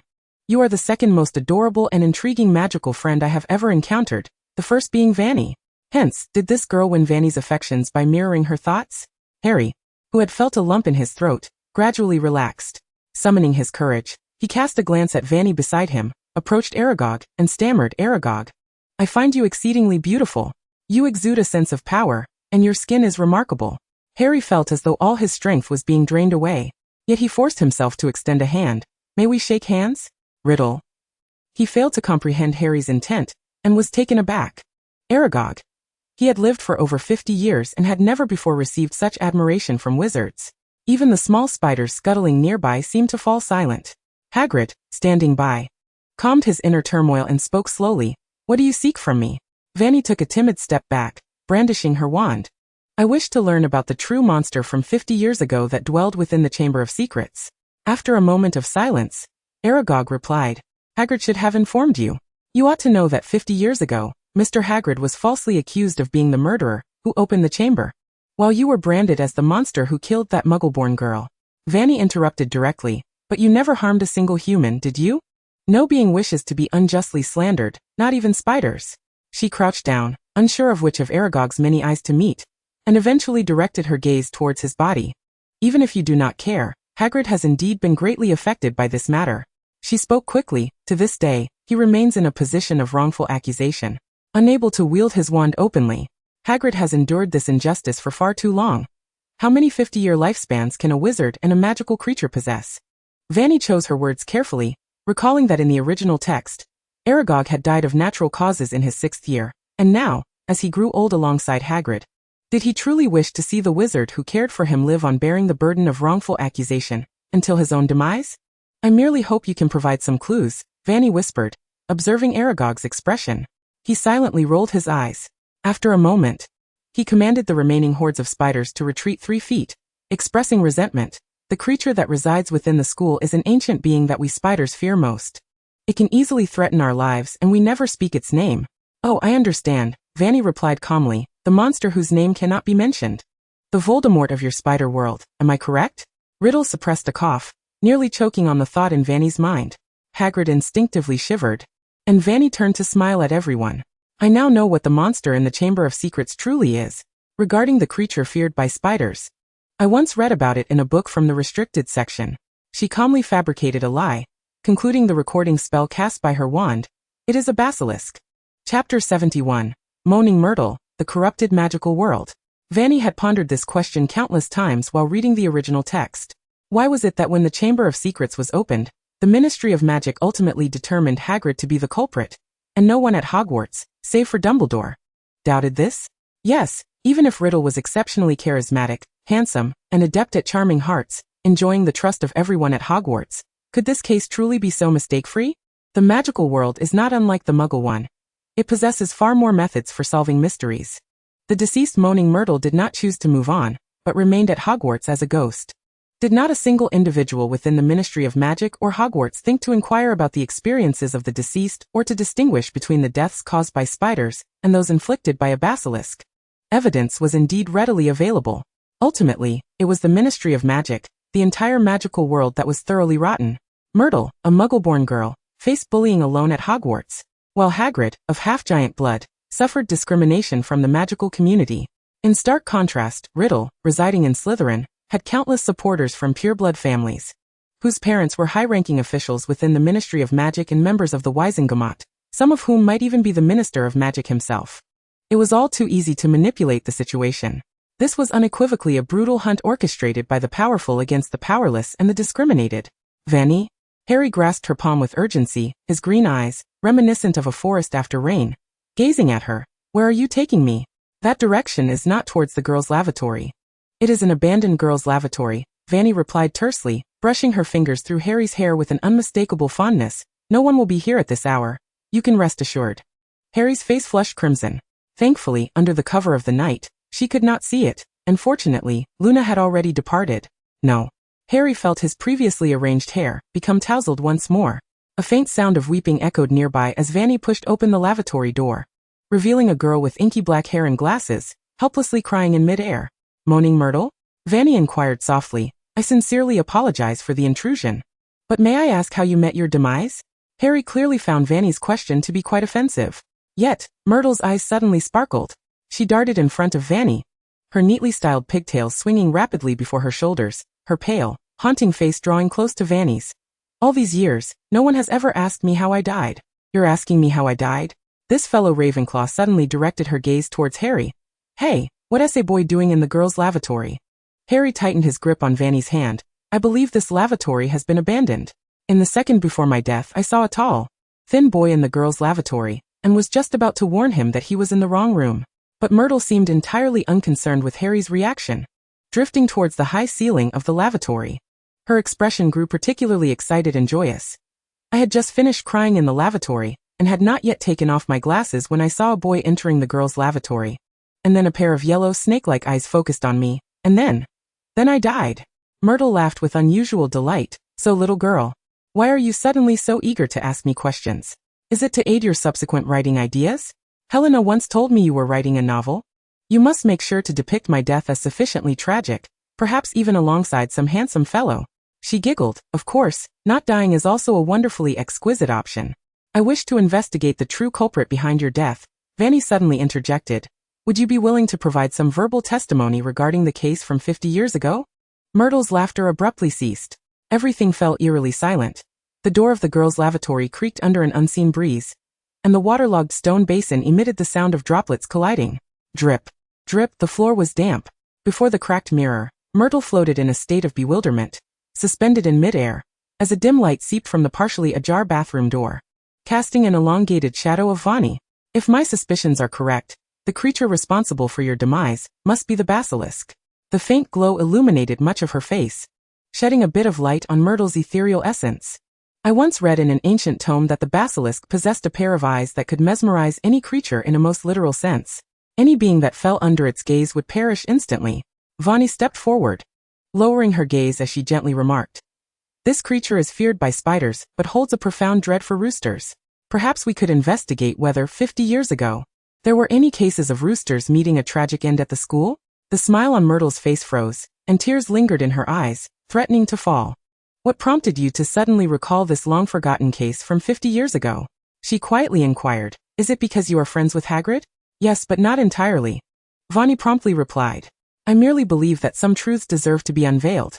The world ought to know the real perpetrator behind your murder. And Hagrid has long suffered undue injustice. She extended her hand, her delicate fingertips nearly brushing against Myrtle's essence, yet maintaining a perfect distance. As if tenderly caressing the back of Myrtle's hand. Myrtle's hand instinctively curled, only to quickly unfurl, cautiously clasping Vanna's index finger. Though unable to truly touch, they feigned a connection. There exists an abundance of unfairness in this world. Justice may arrive tardily, or even remain absent. Yet, given the circumstances, I still wish to ask, will you trust me in my quest to elucidate the truth? She gazed intently into Myrtle's eyes. Just as Myrtle attempted to speak, Fanny swiftly placed another finger over Myrtle's lips. Sure, I understand that under the current laws of the Ministry of Magic, the words of a ghost hold little persuasive power or legal weight, but trust me. She winked playfully. I have other means. Chapter 72. The Allure of Power. To become a ghost? In the dim, oppressive atmosphere of the abandoned girls' restroom, the walls were marred with stains. Under the translucent glow seeping from the half-open door, the girl's face glimmered. The azure ocean swirled within her eyes, as Vanna's tone grew soft and deliberate, sincere and pure. Harry tilted his head slightly, staring in astonishment at Vanna's figure, admiring her lustrous black hair and the gleaming little shoes. Riddle quietly observed her from within her mind.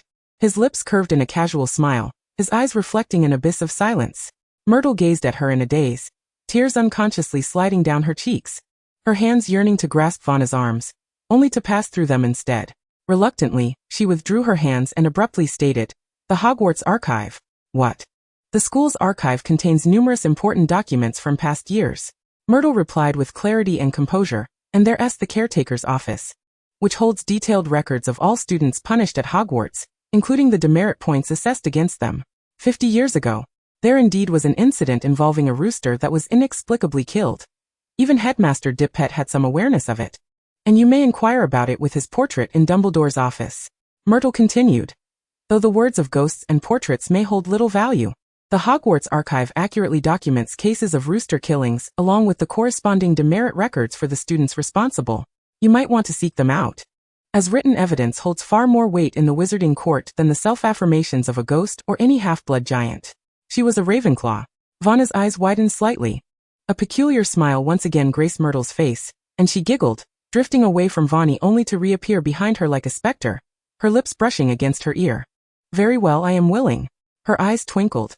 You must promise me to help find the true murderer, and do not go back on your word. I truly believe in you. The soft glow illuminated Myrtle's translucent spirit entirely, and she playfully winked before quietly retreating deeper into the restroom. Fanny. Harry, awakening from a dream, grasped Vanna's hand, feeling the chill of her touch as his palm grew clammy. It's nothing. She gently shook her head and spoke softly to him. It's getting late, Harry, let us head back. I'll walk you out, Harry insisted. He produced the invisibility cloak he had prepared in advance, tentatively draping it over Vanna's slender form. The cloak, a legacy from his father, was rather large, and even with Ron and Hermione, it felt spacious. With just the two of them, it seemed even more so. Harry's attention was almost entirely focused on Fanny, beneath the barely perceptible barrier. The distance between them felt closer than ever. Unconsciously, he inched closer, his shoulder brushing against hers, a part of the cloak trailing on the ground, while Vanna's eyes held a distant look. To the left was the moon, to the right lay the garden. Where should one flee? The eagle knocker posed the question, and he observed Fanny respond thoughtfully. The moon. The corner of the invisibility cloak lifted, revealing her exquisitely beautiful face. A proverb once stated, if you aim for the moon, even if you miss, you will land among the stars. To escape, one must aspire for higher and further. In the garden, one can spend a lifetime merely gazing upon the moon. The eagle knocker responded with a creak. Fanny stepped through the door to the common room, glancing back at him, ultimately bending her eyes. Harry, good night. The moment she fully entered the dormitory and closed the door, Riddle's essence quietly slipped from Vanna's mind. His translucent spirit materialized before her, locking eyes with Vanna's indifferent gaze. The girl immediately tightened her grip on the doorknob, poised to leave. Wait. Riddle frowned. Why are you still going out so late? To find Professor Dumbledore, Fanny replied calmly. Investigating and rummaging through archives is beyond my capabilities. Only the headmaster holds such authority. At this hour? He narrowed his eyes in displeasure. Don't deceive me, Fanny. Since you have chosen to collaborate with me, you must accept all my actions. Riddle stepped closer, his towering figure enveloping Fanny entirely. His handsome face loomed near hers, his dark, eerie eyes coldly locking onto Fanny. I consider allowing you to unveil the truth of those past events and restore Hagrid's honor to be my greatest concession and compromise. Riddle sighed softly. Little Fanny. Why do you not understand? I do not believe there is any correlation between the two. Fanny calmly passed through Riddle's spectral form, settling at the edge of the bed. Tom. Her desire to clear Hagrid's name was genuine, and as a fragment of a soul devoid of magic, Riddle could not interfere with her actions. Their oath did not encompass this matter, and no amount of his insistence could alter that. Yet, Myrtle's situation made Fanny acutely aware that this world was indeed real. The harrowing struggles she had previously trivialized or even romanticized in her readings, extolling the strength of the antagonists, now lay starkly before her. Even choosing the version of Riddle from the diary could not change that. A wave of intense aversion surged within Vanna's chest as she calmly regarded Riddle, ultimately uttering, "Power is truly a remarkable thing. Riddle, Possessing power allows one to safeguard oneself more effectively, to live with dignity in this world, to command others, to establish rules, to uphold fairness, to champion ideals, and even to cast a sidelong glance at Riddle with a hint of a smile, unwavering in her gaze. Without coercing anyone, while ensuring their complete freedom, she can still orchestrate events according to her design, guiding them along the path she has predetermined." Suddenly, Fanny shifted the topic. "Sometimes, I ponder that if I were to perish, I would choose to exist as a ghost. In such a form, I would possess an eternal life, free from the need for sustenance or slumber. Muggles would be oblivious to my presence. I would be indistinguishable from a breeze, a droplet of water, or a drifting leaf. I could wander freely through all corners of the world, reveling in the beauty that humanity has to offer." She gazed dreamily at the ceiling, her azure eyes brimming with fantasy. "If one day I were to encounter a child capable of seeing me, I could joyously proclaim, 'Child, you are a wizard.' I could unlock for him the doors to a brand new realm of magic, teaching him an endless array of spells. Ghosts are typically drawn to certain locations or objects, inclined to linger in those spaces, their movements not entirely boundless." Riddle recited this expressionlessly, casting her a look that suggested she was overthinking. Chapter 73. Assistance. Gilderoy Lockhart's Writing Guidance. Fanny, clearly displeased at having her reverie interrupted, impassively drew the bed curtains, signaling her intention to change and sleep, adopting an air of indifference toward him. Riddle could not suppress a slight smile. Life at school continued, and after a defense against the dark arts lesson, Lockhart lingered, presenting her with an exquisite card. "This is the detailed address of the factory producing merchandise that I found for you, dear Miss Curtis." He smiled warmly with this document. "You may directly visit the factory to oversee the situation. Fanny, I entrust my future promotions to you. In appreciation. May I request a portion of my image rights as compensation?" He stepped forward abruptly, bringing his strikingly handsome face close to Fanny's cheek. "Guest ayist." He then breezed back to his plush high-back chair, casually sipping the hot tea on the table. "This factory was my discovery. And I also covered the initial negotiations and costs. Taking a 30% profit from it seems quite reasonable, does it not?" "That's entirely fair, Professor." Fanny's smile remained unwavering. "You may take every last penny." Lockhart clearly sensed that such matters would tarnish his reputation. "Of course not," he exaggerated. "It would be utterly unbecoming of a gentleman to have the adoring young girls work for me without compensation. My dear, this factory is entirely yours." "Really?" Fanny replied slowly. "Then I am profoundly touched." She gracefully approached Lockhart's desk, calmly refilling his empty teacup. At that moment, the desk appeared somewhat cluttered, with countless beautifully adorned fan letters piled before him. He suddenly sighed, turning his gaze to Fanny's bright countenance. "I must admit, as a celebrity and a recipient of the Merlin Medal, a hero in the eyes of many, there are times when the burdens of responsibility become overwhelming. Particularly as the defense against the dark arts professor at Hogwarts, I often feel increasingly out of my depth, yet the student's progress remains essential." He abruptly shifted the conversation, revealing a perfect smile.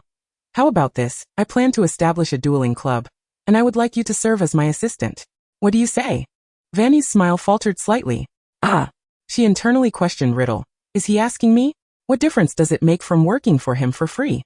As an assistant, it essentially means doing everything for him, doesn't it?" Her expression remained docile, though her mind raced with thoughts. "He wants me to lead?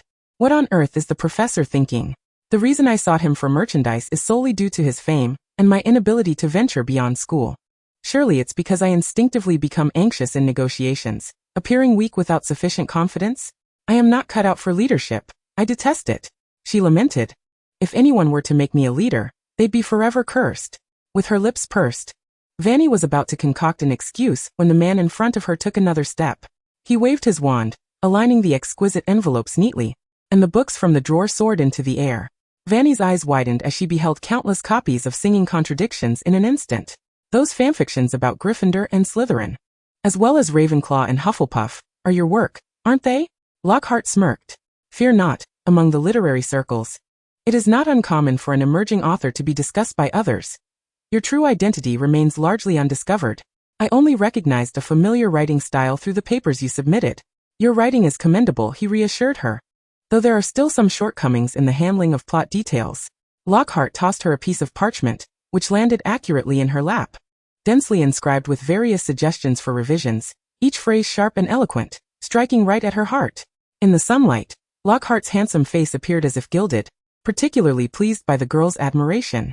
His well-rehearsed perfect smile graced his face as he gently asked, "So now, my charming butterfly, Miss Curtis, would you be willing to become my assistant for the dueling club, capturing related photographs and managing club affairs?" "I would be delighted." Fanny's smile instantly transformed into one of sincerity. For the past several years of her life, she had written solely in Chinese, and her proficiency in English, a non-native tongue, was understandably less adept. Furthermore, having grown up in China, she lacked much of the knowledge and cultural nuances expected of a wizarding family in Britain, which Lockhart pointed out with clarity. Not to mention, this man was indeed a best-selling author. Learning from him could genuinely enrich her writing skills. A burning desire for knowledge ignited in Fanny's eyes as she leisurely approached the chair in front of Lockhart, her eyes glinting. "So, Professor Lockhart, what will my responsibilities entail in this dueling club?" Organizing the dueling club reminded Fanny of her earlier days in the student council, managing various tasks. Her soft disposition often made her susceptible to being shuffled around by school authorities. Even creating a promotional poster could lead to numerous revision requests, ultimately resulting in an order to revert to the original version. Fortunately, apart from Snape, the Hogwarts faculty were generally amiable, and Fanny's efforts were mostly met with approval. Another evening passed, and Fanny reviewed the lengthy parchment containing the speech and various considerations for the dueling club. After finishing, she let out a languid yawn and, at her request, Lockhart agreed to commence the club's inaugural activities after the Christmas holiday, allowing her a bit more time to prepare. Thank goodness I won't have to be in charge, Fanny sighed. Professor Lockhart loves to take center stage. If I were to face such a large audience, I would surely frighten myself to death. As the clock struck 10, Riddle had long returned to his diary, and Fanny quietly pushed open the door to her dormitory. In truth, she had resolved to undertake this endeavor on the day she and Harry sought the myrtle. Yet Riddle's words rang true. It was indeed too late that day. If she did not retire early in her current form, her growth might be stunted. Chapter 74. Public Opinion, Restoration of Mind Reading? The November air at Hogwarts had turned rather chilly. Fanny donned a thicker coat, the delicate fabric of her nightgown faintly visible beneath. Gripping her sycamore wand, she cast a warming charm and languidly leaned against the railing, allowing the wind to caress her cheek and the moonlight to grace her visage. Fanny had contemplated visiting the Room of Requirement for her next course of action. However, her adoration for the night sky prevailed. And through her recent investigations of the Marauders map, she discovered that the caretaker, Filch, did not ascend to the astronomy tower during his nightly patrols. At this hour, she was blissfully free, alone with the company of the wind and the moon. With her eyes closed, Fanny recalled Luna's warning. There was undoubtedly some principle behind the revelation of her innermost thoughts. Based on her observations, those who reacted to her heart's voice seemed to be acquaintances, which, combined with their unusual responses after last year's Christmas break, piqued her curiosity. Raising her wand, she pointed its tip at her chest. Thoughts of ancient incantations concerning the soul flooded her mind. The moonstone in her pocket emitted a faint glow, and the protective amulet at her breast swayed in the breeze. Under its safeguarding influence, she felt assured that the magic would not harm her. Ancient runes adhered to her form. Though her eyes remained shut, Fanny perceived the twisted, pure white essence of her soul. Shouldn't a typical soul be semi-transparent? A fleeting confusion flickered in her mind as she probed deeper, delicate strands of energy entwining around her. Tentatively, she reached out to sense and touch, only to be abruptly assailed by a jolt of intense pain that surged up to her brain. Cold sweat trickled down her forehead as she endured the agony, inspecting the still dormant amulet before continuing her exploration. She heard a crackling sound. A current? What was that? She opened her eyes wide. She wasn't wearing headphones, yet the magic lingered. Hello, are you there? Fanny inquired tentatively. If there was a current, was it some high-tech entity? Silence was her only answer. A bright white light emanated from the tip of her wand once more. This was the disjunction spell she had learned from her studies, a gentle force delving into the depths of her soul, meticulously unraveling the strange entanglement of magic, delicately peeling it away from her essence. Alert, alert. The system's function is to safeguard the host's life, being intrinsically linked to the host, currently maintaining the fusion with another soul. Should the system be forcibly detached, the host's soul shall disintegrate and perish. I thought you wouldn't speak. Fanny retracted her wand, wiping the beads of sweat from her brow, and spoke softly. System. Let us converse. In the depths of Hogwarts Castle, countless students and faculty, either lost in slumber or attending to assignments, suddenly heard a chilling voice resonate within their minds. Detection indicates that Fanny is attempting to utilize cerebral closure and ancient runes to evade mind reading and detach the system. Loophole repairs are now underway. The current top 20 in favorability still have access to hear Fanny's heart's voice. System repairs complete. All permissions will be granted progressively with increased favorability. In the headmaster's office, the flickering candlelight danced as Dumbledore opened his cerulean eyes. The portraits of previous headmasters had long succumbed to slumber. He suddenly rose, hearing the sound of the door creaking open. A slender girl, draped in a coat yet still clad in a thin nightgown, stood before him, her long dark hair cascading down. She looked up timidly at him. Fanny was well aware of the changes in the office's password. Professor Dumbledore, she hurried to his side. Please forgive my rudeness at this hour, and pardon my breach of school regulations for wandering to your office at such a time. Do not penalize poor Ravenclaw. If you please. She tugged at Dumbledore's sleeve. He patted Fanny's shoulder, and in an instant, the office brightened. We can discuss matters further if you take a seat, he said gently, waving his wand to reveal a box of exquisite treats. Perhaps you might like to sample some lemon sorbet first? Will indulging in sweets at this hour truly not lead to weight gain? Dumbledore remained unfazed as he inched the sorbet closer to himself. Well then, Fanny began, but abruptly noticed that, under the brilliant candlelight, her visage did not reflect the panic he had anticipated. On the contrary, her countenance was remarkably composed, even adorned with a hint of a smile. The silence of her heart's voice, aside from her initial thought, was profoundly serene. Professor Dumbledore, her voice quivered slightly. I believe you are aware of the mind-reading matter concerning me?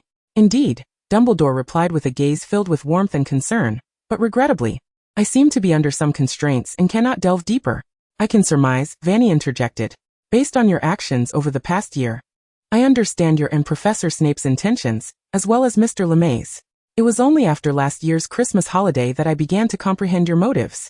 Therefore, I wish to fathom the true reason behind my mind being read. I employed the soul incantation I previously mentioned to you, hoping to uncover the secret of the heart's voice leaking, and successfully discovered that the system enabling all faculty and students to hear my heart's voice is affixed to my soul. Professor Dumbledore, might you observe the current state of my soul? She rose from her chair and approached Dumbledore. A gentle magic enveloped her, and she heard Dumbledore's calm voice. Are you suggesting that this imperceptible force is the system? It is difficult to discern, he remarked. It seems that, to some extent, the system is also safeguarding you, protecting you from dissipating, and instead allowing you to complete this fusion with another fractured soul. Perhaps it will not be until 2 years post-fusion that we can confidently separate you from this system without harm. Dumbledore continued, then, about that voice earlier. That was a technique I employed to create a diversion, Fanny explained. In truth, Professor Dumbledore, discussing the matter of mind reading is not my primary objective. She raised her gaze. I wish to request permission to access the school's archives. I seek to restore Hagrid's reputation. Her tone elevated slightly, as you know. I hail from the future, and have come to learn many truths and intricate details of the past, even with ample evidence. Revisiting a case from 50 years ago presents significant challenges. Dumbledore regarded her with encouraging eyes. Fanny, do you possess an alternative approach? Her heart skipped a beat. After a moment, she met Dumbledore's gaze, declaring with clarity, Public Opinion. Chapter 75. Confession of the Horcrux, the truth of the beloved system's heart voice. Through the written word, we can forge public opinion, Fanny murmured. Having experienced Voldemort's singular failure, the wizarding world is no longer as it once was. Many wizards now eschew blood purity. The power of the masses is formidable. They often show compassion for the weak, and the influence of the written word can stir the human heart profoundly. Fanny had always understood the power of words. She cherished them, often moved to tears, anger, or a smile by the contents of the books she adored. In her youth, she found joy in composing poetry and prose, often gifting her acquaintances with little verses during her leisure. The vivid imagery she conjured overflowed with affection, and her eloquent language resonated with love.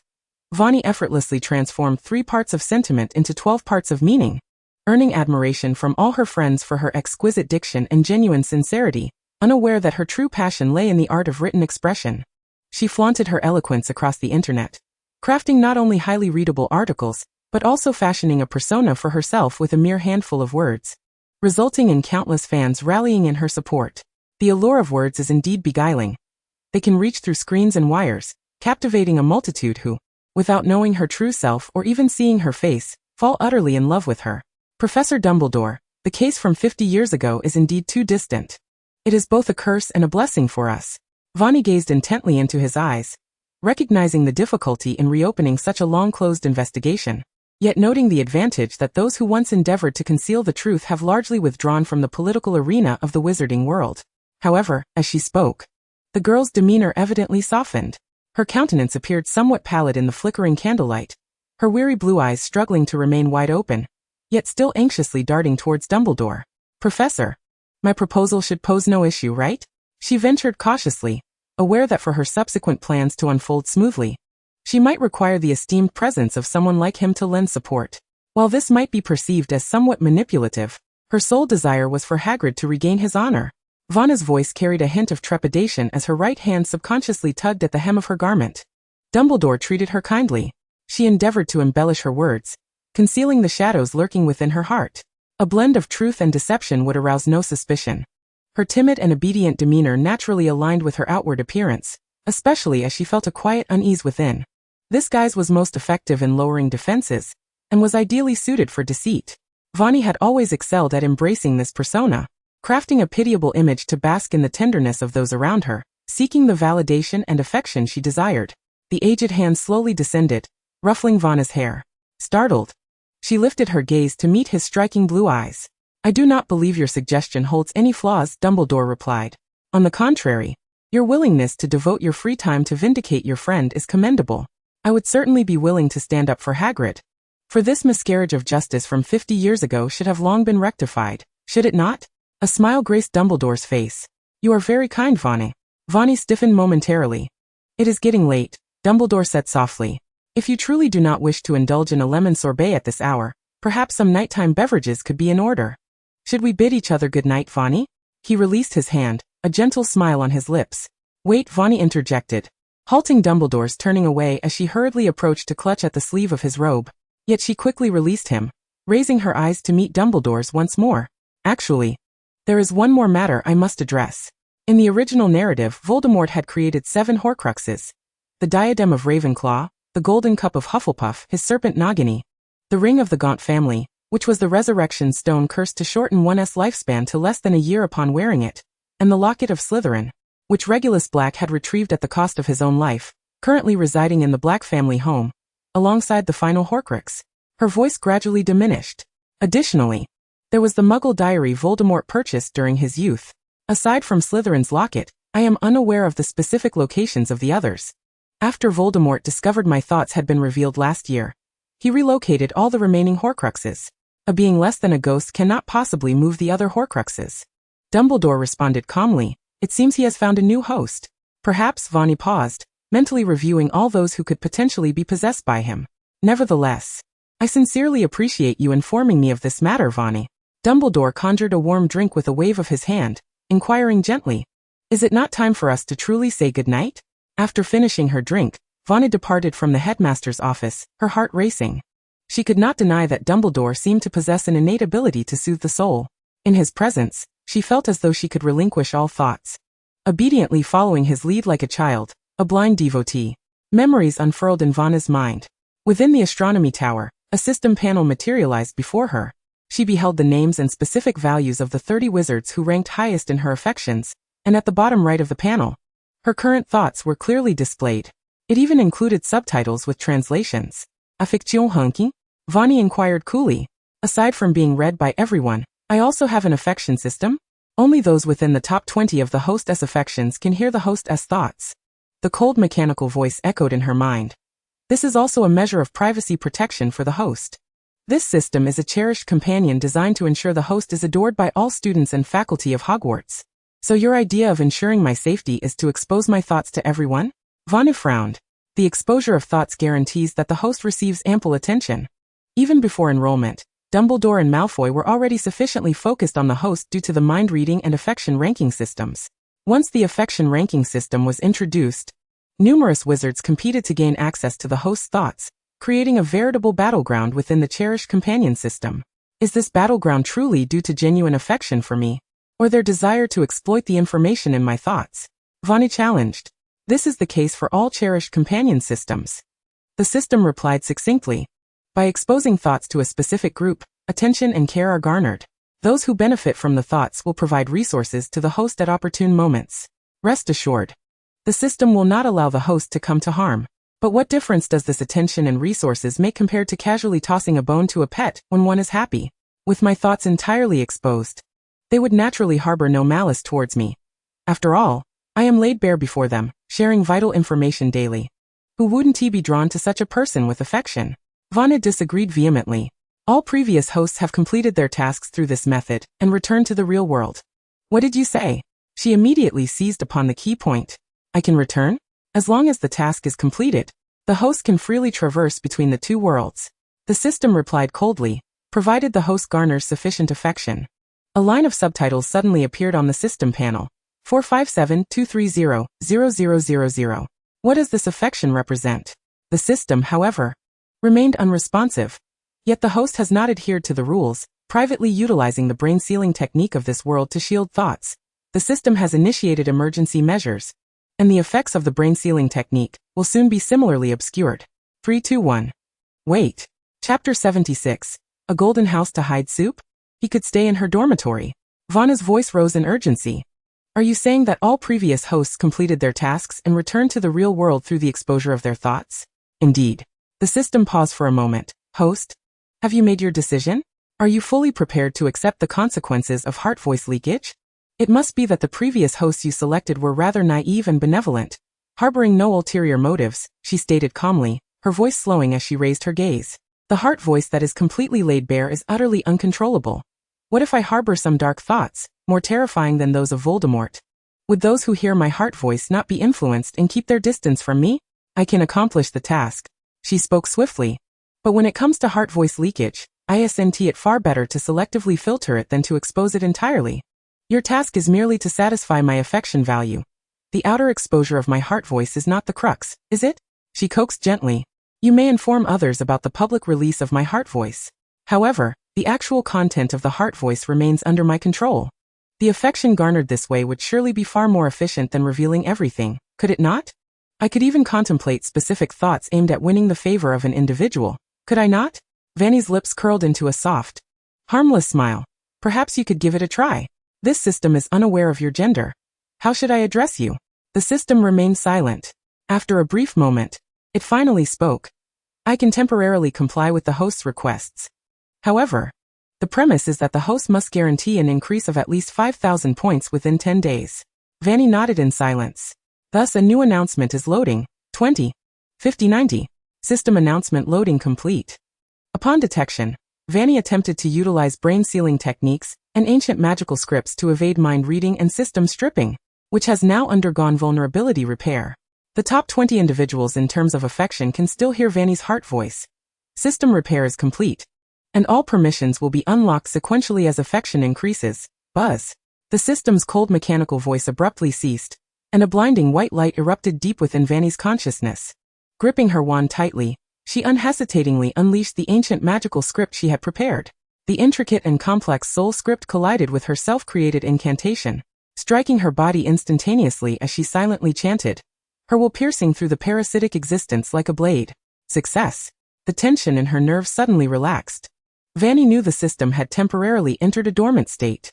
Indeed, in the preceding months, the system had expended a considerable amount of energy to render her brain-sealing technique ineffective, not to mention it had already suffered from her soul script's assault, which was sufficient to force it into dormancy.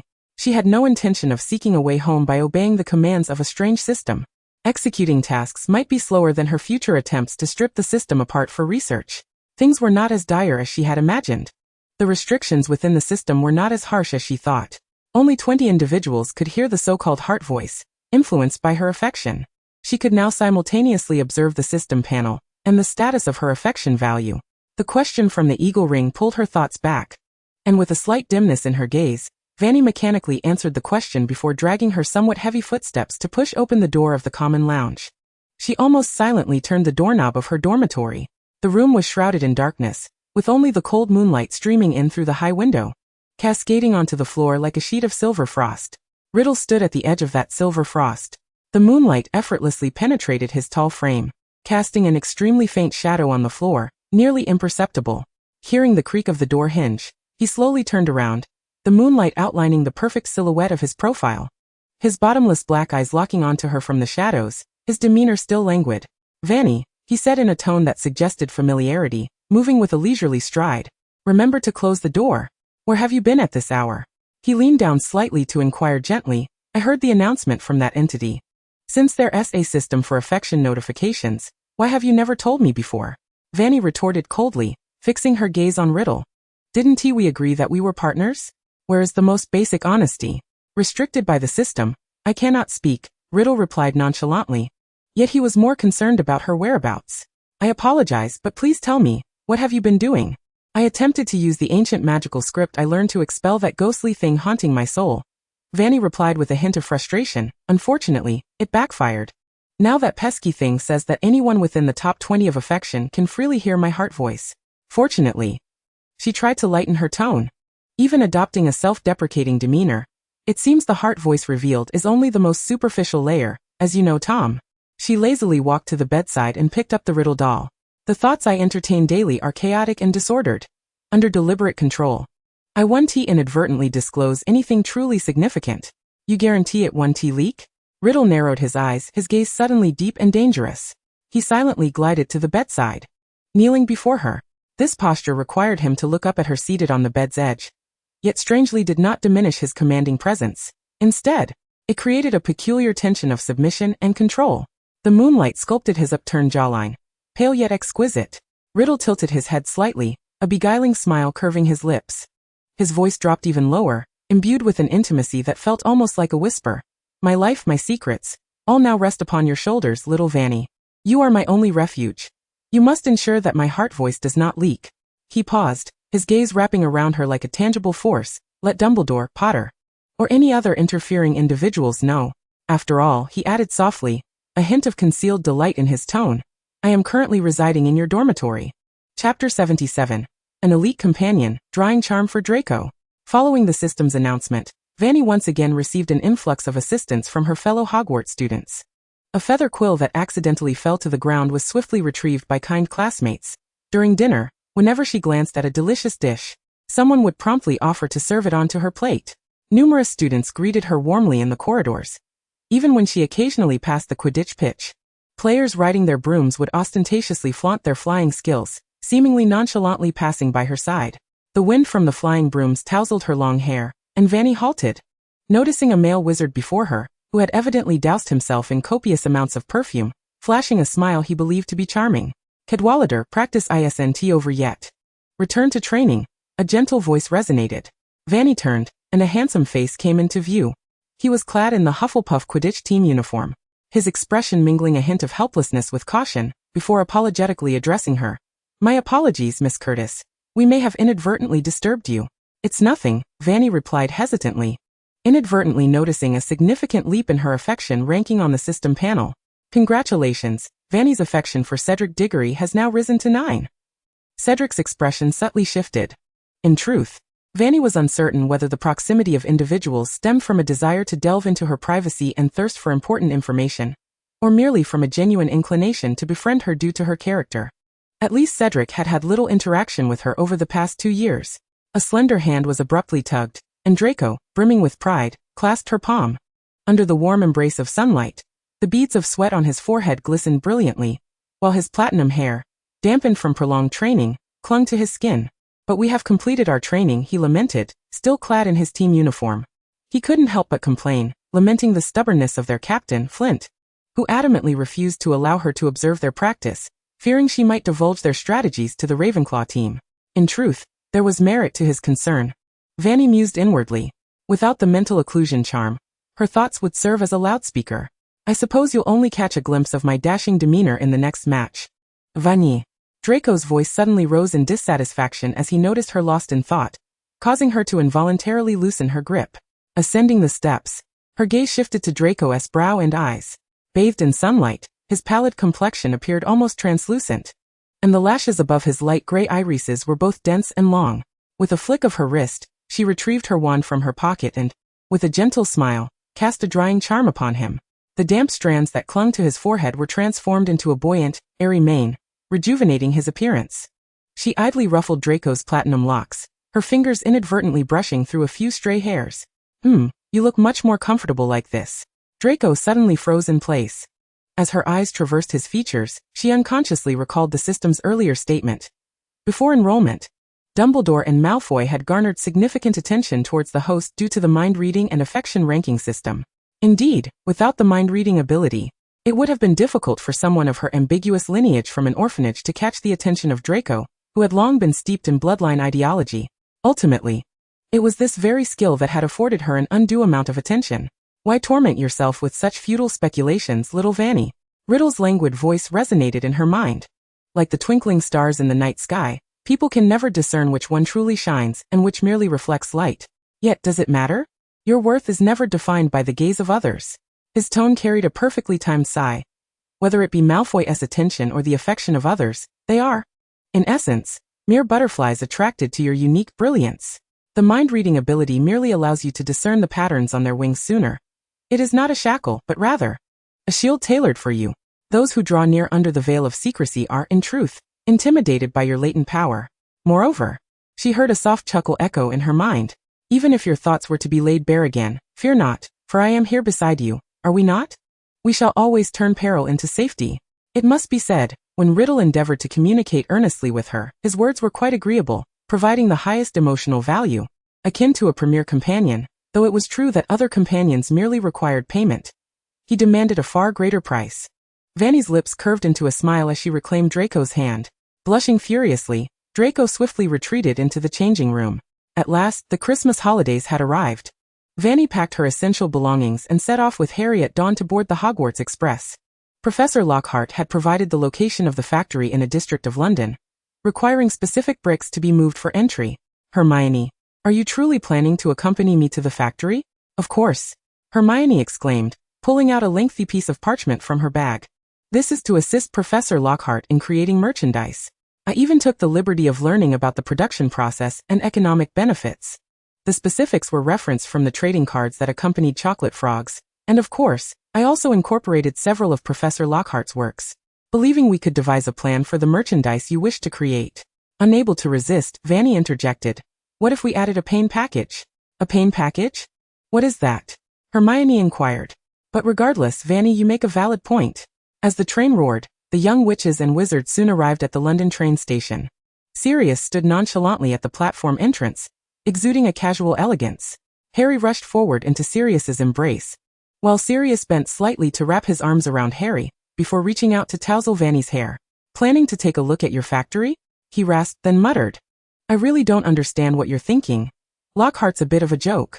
Actually, my visit to the factory is not solely to inspect the quality of the professor's merchandise. But I have another intention, Fanny said innocently as she tugged at Sirius's sleeve.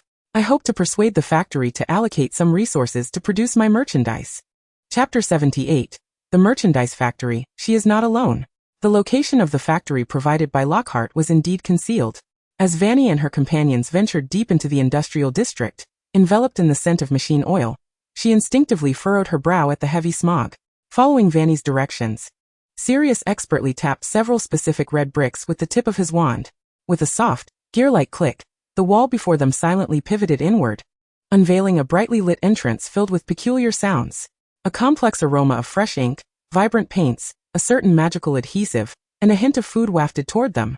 The expansive space was divided into several zones, resembling a magical industrial hive. The assembly line buzzed to life under the hum of magical energy.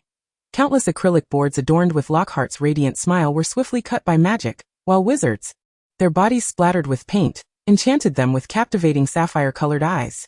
The standees of Lockhart could even blink in practiced surprise. Merchandise such as badges, postcards, laser tickets, and various related products were flawlessly crafted, elevated to new heights under the application of magic and Fanny's imaginative input. The figures within the merchandise appeared almost animated. In matters concerning his own notoriety, Professor Lockhart indeed placed an astonishing degree of trust. A wizard who resembled a minor boss guided them to the factory's second-floor office, which offered a panoramic view. The factory manager, Mr. Sherry, was a short, stout, balding middle-aged wizard clad in an expensive, albeit ill-fitting, dragon leather suit, with each finger adorned with rings set with various gemstones. Fanny presented the card Lockhart had previously given her to Sherry, who merely glanced at it before his gaze swiftly passed over her and Hermione, settling entirely on Sirius and Harry, his face alight with enthusiastic smiles. Oh, wait a moment. That scar on your face. Could you be the legendary Harry Potter? Yes, Harry replied softly, but Merlin's woolen socks. I can hardly believe I'm finally meeting you, he exclaimed, hastily rising to extend a handshake, only to have Harry discreetly evade him. As his attention returned to Fanny, Sherry's enthusiasm rapidly cooled, morphing into a business-like politeness. I've heard about you from Lockhart. You are his fan, the initiator of the merchandise production. He resumed his seat in his high-backed chair, leaning back with his fingers interlaced over his abdomen, regarding her with a scrutinizing smile. Rest assured about the quality. We are a professional factory, and each product undergoes rigorous inspection. Indeed, I can see that, Fanny replied, suppressing her instinctive dislike and offering a charming smile. The quality of your factory's products certainly meets my expectations. Therefore, it is with great anticipation that I express my desire to embark on another collaborative project with you under my personal name. She summoned her courage and articulated clearly, Mr. Siri, are you aware of the fanfiction that has been circulating widely in the magical community since last year, featuring Gryffindor and Slytherin? A barely perceptible pause crossed Siri's features. I hope your esteemed company can invest the same effort into producing fan merchandise related to Gryffindor and Slytherin. She produced several sheets of parchment, upon which her meticulously crafted ideas and designs were sketched out, including charms, pendants, and postcards. I would like to commission your factory for production and initial promotional channels. Siri accepted the parchment, glancing over its contents. He was indeed somewhat familiar with the Gryffindor and Slytherin fanfiction, although its fame paled in comparison to that of Gilderoy Lockhart, a global superstar in the wizarding world. However, he recognized that if produced, the audience and profit margin could be quite substantial. Yet, he was taken aback that a young girl, who appeared to be just a first-year student at Hogwarts, would approach him for such a venture. Too naive. Even with parental accompaniment. Siri drummed his chubby fingers on the table, signaling for the others to leave except for Fanny. Miss Curtis, you possess quite the imagination. Once Sirius and the others departed, his tone shifted to one of condescending tolerance, as if he were an elder speaking down to a child. I have certainly heard of that fanfiction, but I regret to inform you that it seems to attract a younger readership, does it not? While the audience base is large, the number willing to spend money on merchandise is remarkably scarce. Running a factory is not an act of charity, he drawled. We invest in production lines, raw materials, labor, and promotional channels. Each of these requires substantial capital. He continued, consider how much profit your merchandise could yield for us. You should contemplate a revenue share. The aura of a seasoned businessman brought a wave of pressure that made Fanny's heart skip a beat. She quickly prepared to respond with her rehearsed arguments. Yet Siri merely squinted and countered her points with various rebuttals. He seemed intent on placing her in a difficult position, hoping to extract more profit from her. Fanny's fingers curled slightly. She had always loathed dealing with such mercenary individuals, and her character was not one that excelled at debate or bargaining. Her naturally gentle and submissive demeanor placed her at a disadvantage, and at that moment, Riddle's smooth voice echoed in her mind. Sometimes, a person's gentleness and humility may be perceived by others as weakness and easily exploitable. Perhaps you could consider relinquishing control of your body to me. His voice was laced with a seductive authority, promising that with just a moment of surrender, he would make Siri understand that collaborating with you would be the greatest opportunity of his next decade. I will ensure he willingly signs terms that satisfy you, perhaps even begging you to do so. That sounds rather sinister, Fanny internalized, her thoughts barely audible to Riddle. Who knows what you intend to do with my body? While the factory manager is indeed unpleasant, she amplified her inner voice, raising her gaze with a newfound determination coursing through her eyes. I will not back down. Nor am I alone. Just then, a sharp and powerful voice sliced through the tense atmosphere like a sword. Mr. Siri. The office door swung open with a forceful push, and Hermione strode confidently towards Fanny, her back straightened. Regarding your earlier doubts, allow me to respond with actual data. Last week, a poll among Hogwarts students revealed that 83% of girls are willing to pay for quality fan merchandise. She calmly argued, moreover, we can pre-sell and produce based on precise order quantities. Harry promptly moved to Fanny's other side, stating coldly, I find Fanny's story truly intriguing, and I see no valid reason for you to insist on extracting the majority of profits in such an unreasonable manner. Ha! Sirius let out a brief, mocking laugh. Having lounged lazily against the doorframe, he now sauntered over, casually placing a hand on Fanny's shoulder in a protective gesture. Did you think we wouldn't linger nearby to overhear your conversation? Sirius narrowed his eyes. Put away your schemes to exploit newcomers. Thus, under the visibly flustered expression of Siri, Fanny presented her originally designed contract, a smile curving her lips. Let us commence our collaboration with a 30 share. I believe we will create miracles, but I shall not waver, nor am I solitary. Chapter 79, A Perfect Match, by Gilderoy and Rita. After departing from the factory, Fanny accompanied Sirius back to number 12 Grimmauld Place, enjoying a delightful Christmas holiday. Sirius had entirely relinquished the notion of having Creature handle cleaning or cooking. Surprisingly, most of the meals were now prepared by Harry, which left Sirius feeling guilty and compelled to assist, only to be promptly shooed out of the kitchen by Harry. Beneath the kitchen cupboard, Fanny noticed that the Slytherin locket was missing. On one occasion, when she feigned a desire to spend Christmas alone with her friends, she tossed Riddle back into her diary and subtly inquired about the locket with Sirius. Oh, that Sirius replied coolly. Dumbledore mentioned that the locket is connected to Voldemort, so I ordered Creature to deliver it.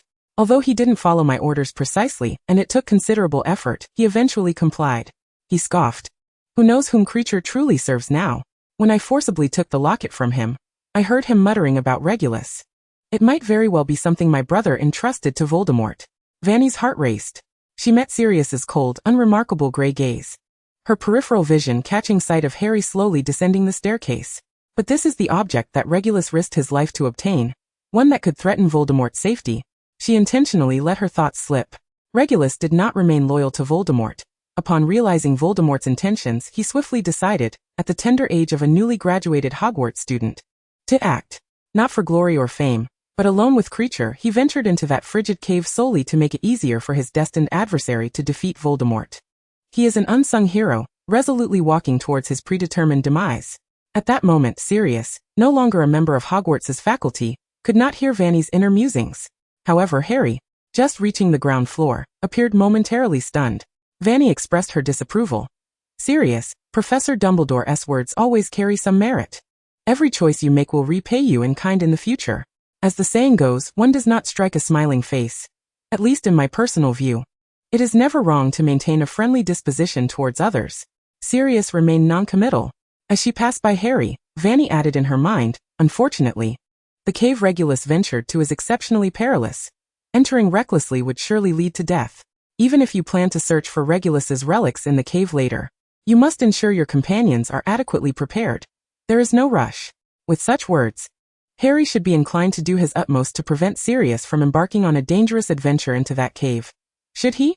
Still harboring a multitude of concerns, Fanny hesitantly ascended the staircase. The letter sent to her by the owl cheerfully informed her that the fanfiction featuring Gryffindor and Slytherin had become exceedingly popular, selling out in less than 3 days. The wizards who had been fortunate enough to purchase the book were elated, clutching various merchandise that even piqued the interest of many outsiders. Countless fans wrote to her, declaring that the Gryffindor and Slytherin plush dolls were irresistibly adorable, and they were willing to spend galleons to acquire them.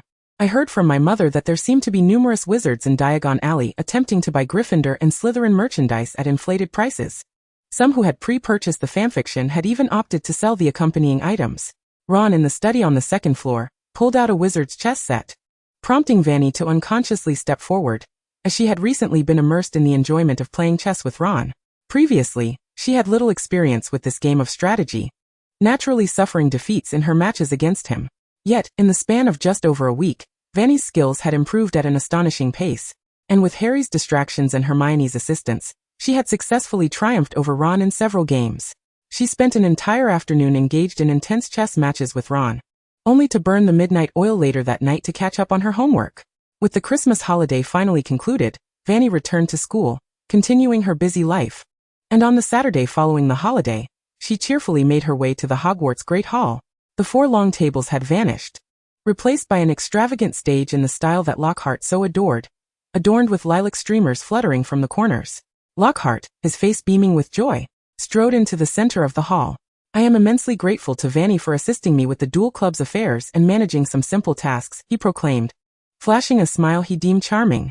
In fact, to celebrate the successful launch of the Duel Club and to expand its influence, I have invited a beautiful and captivating journalist to document our splendid moments. He grandly waved his wand and bowed, as the doors of the hall swung open once more. A witch with golden curls and jewel-encrusted glasses approached, clutching a crocodile leather handbag. She maintained a facade of exquisite charm, casting adoring glances at Lockhart.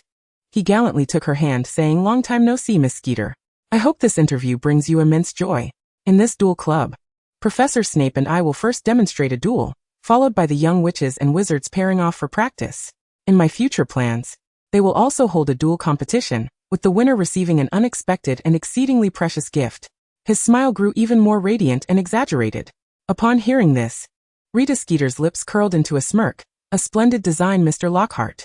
If possible, I would love for you to invite me for a follow-up interview on the day of the finals. My fervent readers and I can hardly wait to hear news about the dashing and debonair Mr. Lockhart. They do seem quite a pair, don't they?" Fanny mused to herself, resting her chin in her hand as she observed the two exchanging commercial flattery on stage, her imagination running wild. I never imagined Lockhart and Rita were acquainted and meeting at this moment. They both wear facades, skilled in the art of charming smiles and self-presentation. They are both accomplished writers with a multitude of loyal readers. They are equally adept at the art of linguistic manipulation and incitement, hailing from Ravenclaw, and will resort to any means, including deceit, to gain notoriety. Goodness, they even simply embraced. Fanny's eyes sparkled. Suddenly, I find this rather entertaining. Chapter 80. Parseltongue. Obediently climbing up her arm, Fanny's musings were not deliberately employing the art of mental occlusion. In an instant, Snape, forcibly pulled to the Duel Club and standing in the corner, precisely caught her gaze and shot her a glare. Theodore, who had finally located her, appeared momentarily taken aback. While Hermione bore an expression of shock, Draco and Harry stared in disbelief. Luna seemed contemplative, and Mafalda displayed an excited glimmer in her eyes. Riddle, accustomed to Fanny's teasing, calmly remarked, "Oh really? If you find them entertaining, Why not write them fanfiction? Fanny dismissed this notion. Laughable. It's simply amusing to talk about such an unconventional pairing. I'm not genuinely invested. Even if I were to write it, it would provide no dopamine and the audience is far too limited to earn any real profit. Oblivious to Fanny's sentiments, Lockhart sauntered onto the dueling stage, exuding an air of spring-like cheer. For some reason, he felt that Snape's expression, standing opposite him, was markedly different than usual. It appeared to carry a certain contemplative depth. Fanny's gaze locked onto Rita, who had the best view of the stage. The quill in her hand continued to fly across parchment as Fanny squeezed through the crowd toward Rita. Before she could reach her, a loud crash emanated from the stage. Lockhart was sent flying by Snape's deft disarming spell, yet he maintained a forced smile. Of course, Professor Snape performed magnificently. What a perfect disarming charm. I intentionally lost to demonstrate for the students. The parchment resting on Rita's lap began to reveal text. In this duel club, the intelligent and emotionally astute Lockhart willingly succumbed to the potion's master Snape, showcasing the significance of the disarming spell to the students. Finally reaching Rita's side and glancing at the parchment, Fanny remarked, "You certainly indulge him." Even more entertaining, she added. "Oh, my dear lady?" Rita, noticing Fanny's gaze, looked up with a hint of impatience. Though she seemed disinterested in Fanny, she still responded with feigned patience. "I've heard of you from Lockhart. I understand you've made considerable efforts for the successful hosting of this duel club. Perhaps we could conduct an interview later. Do you know where Harry Potter is?" Rita then pressed on. "I wish to interview this child regarding his thoughts and feelings about the duel club." Fanny replied, "Actually, I wanted to discuss something with you, Miss Skeeter, concerning some explosive and intriguing news." With a sweet smile, she continued, "I hope you can speak on my behalf in the Daily Prophet later. Rest assured, this will be entirely beneficial for you." She noted the slight disdain in Rita's eyes when Lockhart was knocked aside. Although she too was adept with words, she could not compete with Rita, who had long been immersed in the news industry. Rita quickly donned a veneer of insincere politeness. "I appreciate your sentiment, but I believe I do not have a duty to advocate for anyone." Before her words had fully escaped her lips, the young girl suddenly lowered her head and leaned closer, whispering in her ear, "Shoo, I know you are an unregistered animagus." Fanny smirked, knowing that her transformed form was a beetle, was it not? You typically rely on becoming a beetle to scuttle about among people, piecing together what you observe into some so-called embellished truths. She reveled in Rita's growing alarm, yet the throng of people compelled the journalist to feign composure, maintaining her smile. "How do you know?" she inquired eagerly, her hand instinctively clutching her chest. No, I don't know anything about being an animagus. Of course, I learned it from the original work." Fanny winked. "I could very well report you to the Ministry of Magic and reveal your identity as an illegal animagus."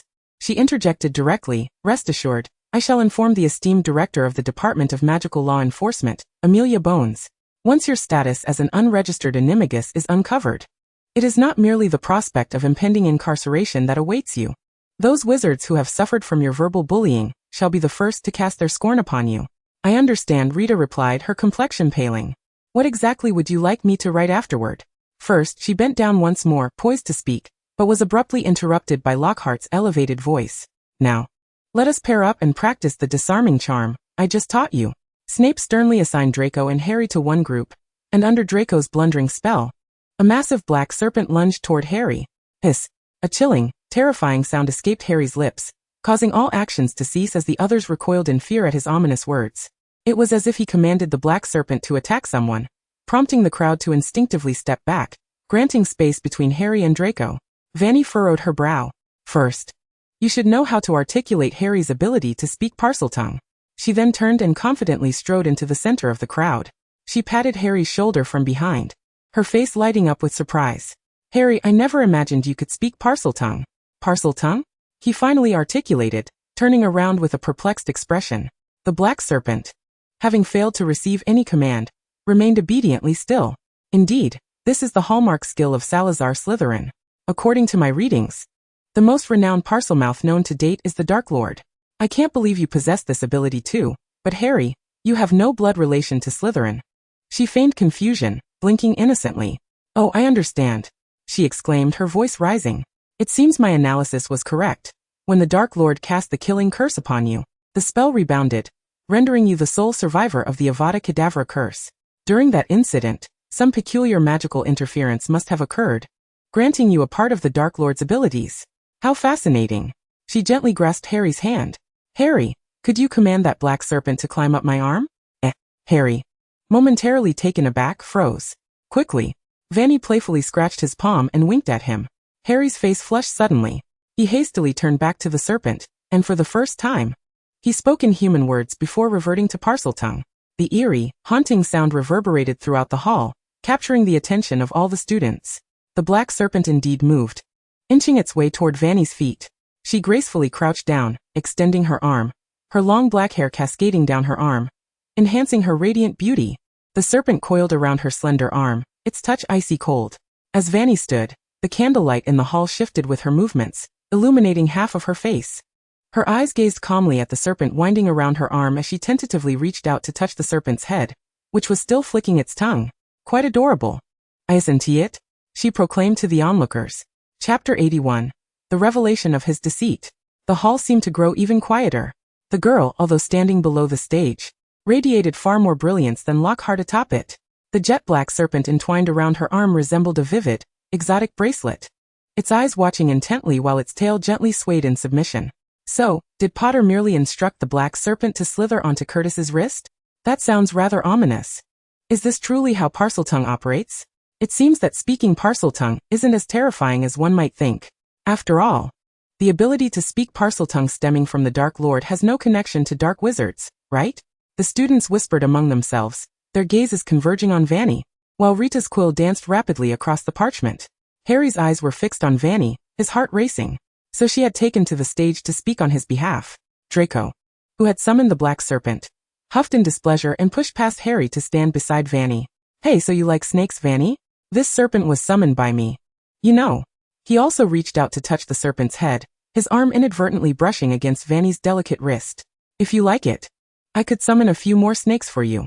For a moment, Harry felt the urge to command the serpent to bite Draco fiercely. Lockhart leapt down from the stage, forcing his way into the crowd, resting a hand on Fanny's shoulder. This prompted both Harry and Draco to turn their glares toward the beaming Lockhart.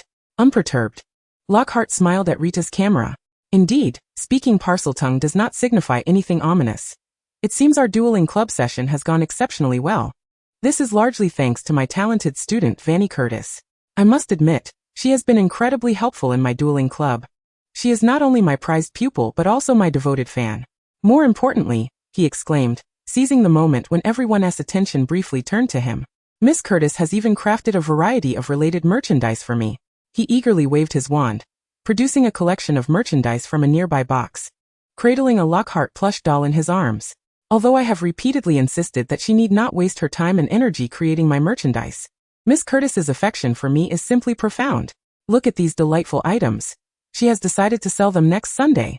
He tossed a plush doll and a standee toward Harry and Draco, causing both to grimace slightly. And most crucially, he bent down to look at Fanny, cheerfully striking a pose with her. Miss Curtis has yet another identity.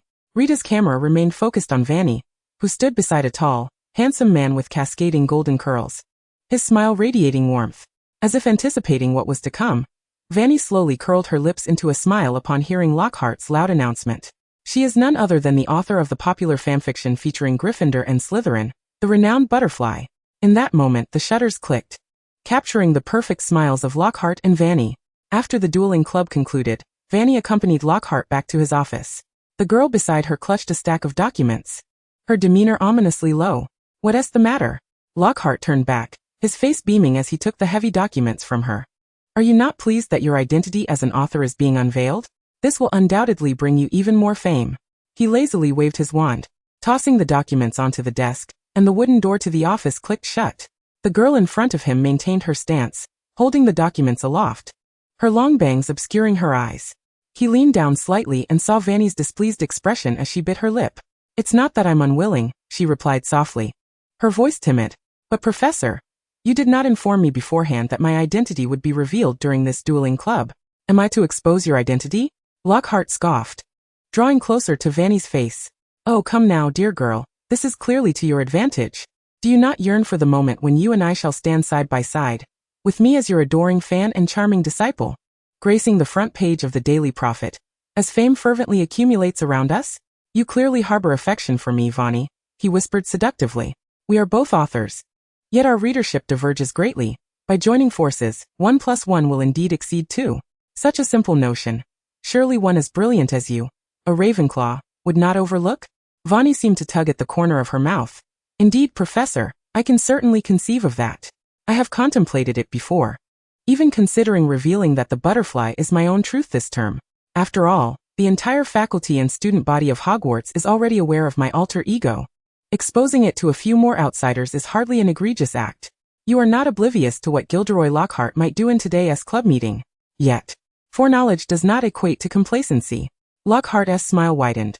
He remained resolute, seemingly certain that Fanny would not be angered or displeased by his presumption. He straightened his back, leisurely turning away as he approached the chair at his desk, only to suddenly hear Fanny's soft murmur. But Professor, this does not change the fact that you disclosed my true identity at the dueling club without my prior knowledge, and show no signs of remorse. In an instant, she raised her wand, a brilliant light piercing the air, and shimmering silver chains erupted forth, binding Lockhart firmly to the chair. His legs contorted awkwardly, ensnared by the chains, while his pristine, elegant robes became a crumpled mess. Lockhart's pupils constricted as he observed the girl advancing towards him with a slow, deliberate grace. His wand had fallen to the ground during the entanglement, and Fanny effortlessly approached him, reminiscent of the time she had previously assisted him. Gently bending down to retrieve the wand. Fanny, he gasped, his pallor deepening as he watched her draw closer, placing a leg upon his chair, her gaze cold and unwavering. I detest all who presume to act independently, ungoverned by my will. She lifted his chin with Lockhart's own wand, her expression tinged with sorrow. And Professor, are you aware that I possess some rather intriguing documents? With a flourish, she withdrew a prepared file from the desk, clearly detailing the ample evidence of Lockhart's appropriation of heroic deeds through the memory charm. Pray tell, Professor Lockhart, she teased, her fingertip dancing over the file before him. What do you suppose would transpire if I were to hand these over to Madame Skeeter, or some other journalist? What kind of sensational scene would unfold? A playful smile graced her lips. You, a charlatan who spouts nonsensical fabrications, relying solely on the memory charm to pilfer accolades. Chapter 82. Justice for Hagrid? It is time for Lockhart to speak. Initially, I genuinely found your visage rather pleasing, Professor Lockhart, Fanny continued, her nonchalance masking the deception.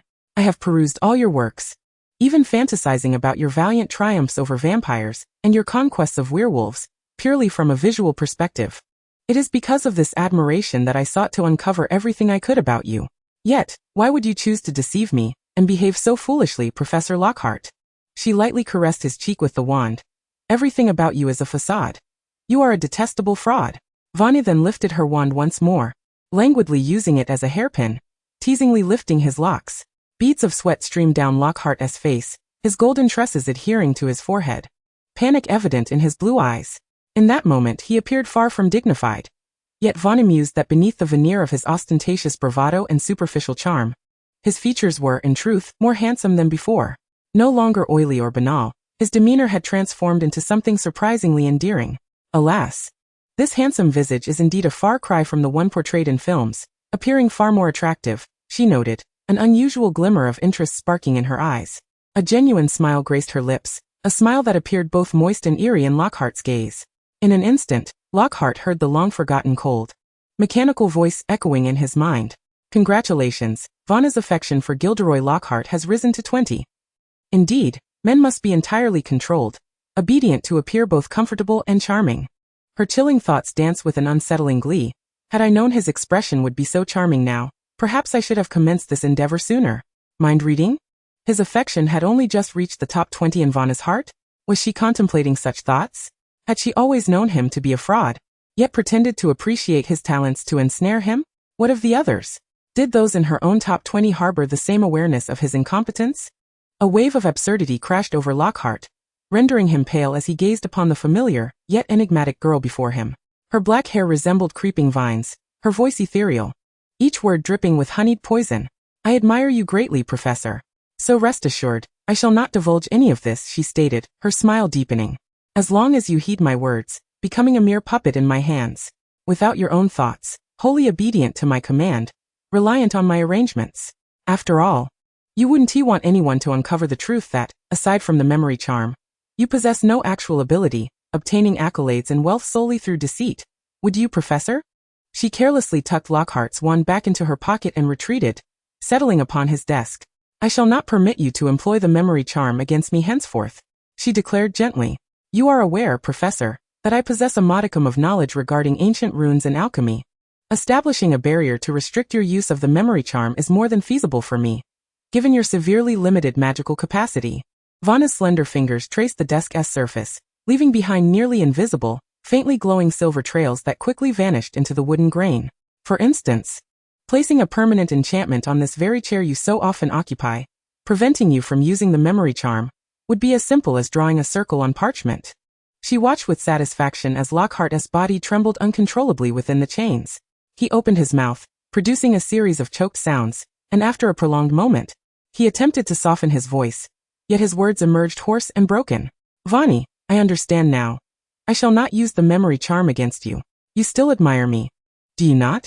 He gazed desperately into her eyes, yearning to conjure a charming smile. You could help me break free.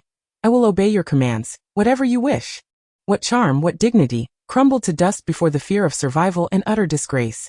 He heard her inner laughter, and the girl before him slightly curled her lips.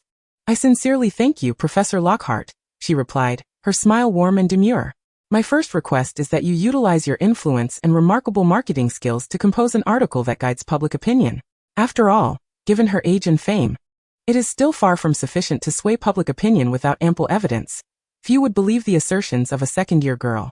An article detailing new revelations and exclusive investigations into the Chamber's opening incident from 50 years ago. She remarked with a lightness, after all, the persona you have crafted for yourself is that of an expert in dark magic, is it not? Lockhart was momentarily taken aback. The Chamber from 50 years ago? The crux lies with Hagrid. Fanny interrupted him, her voice resolute and unequivocal. Rubeus Hagrid is innocent.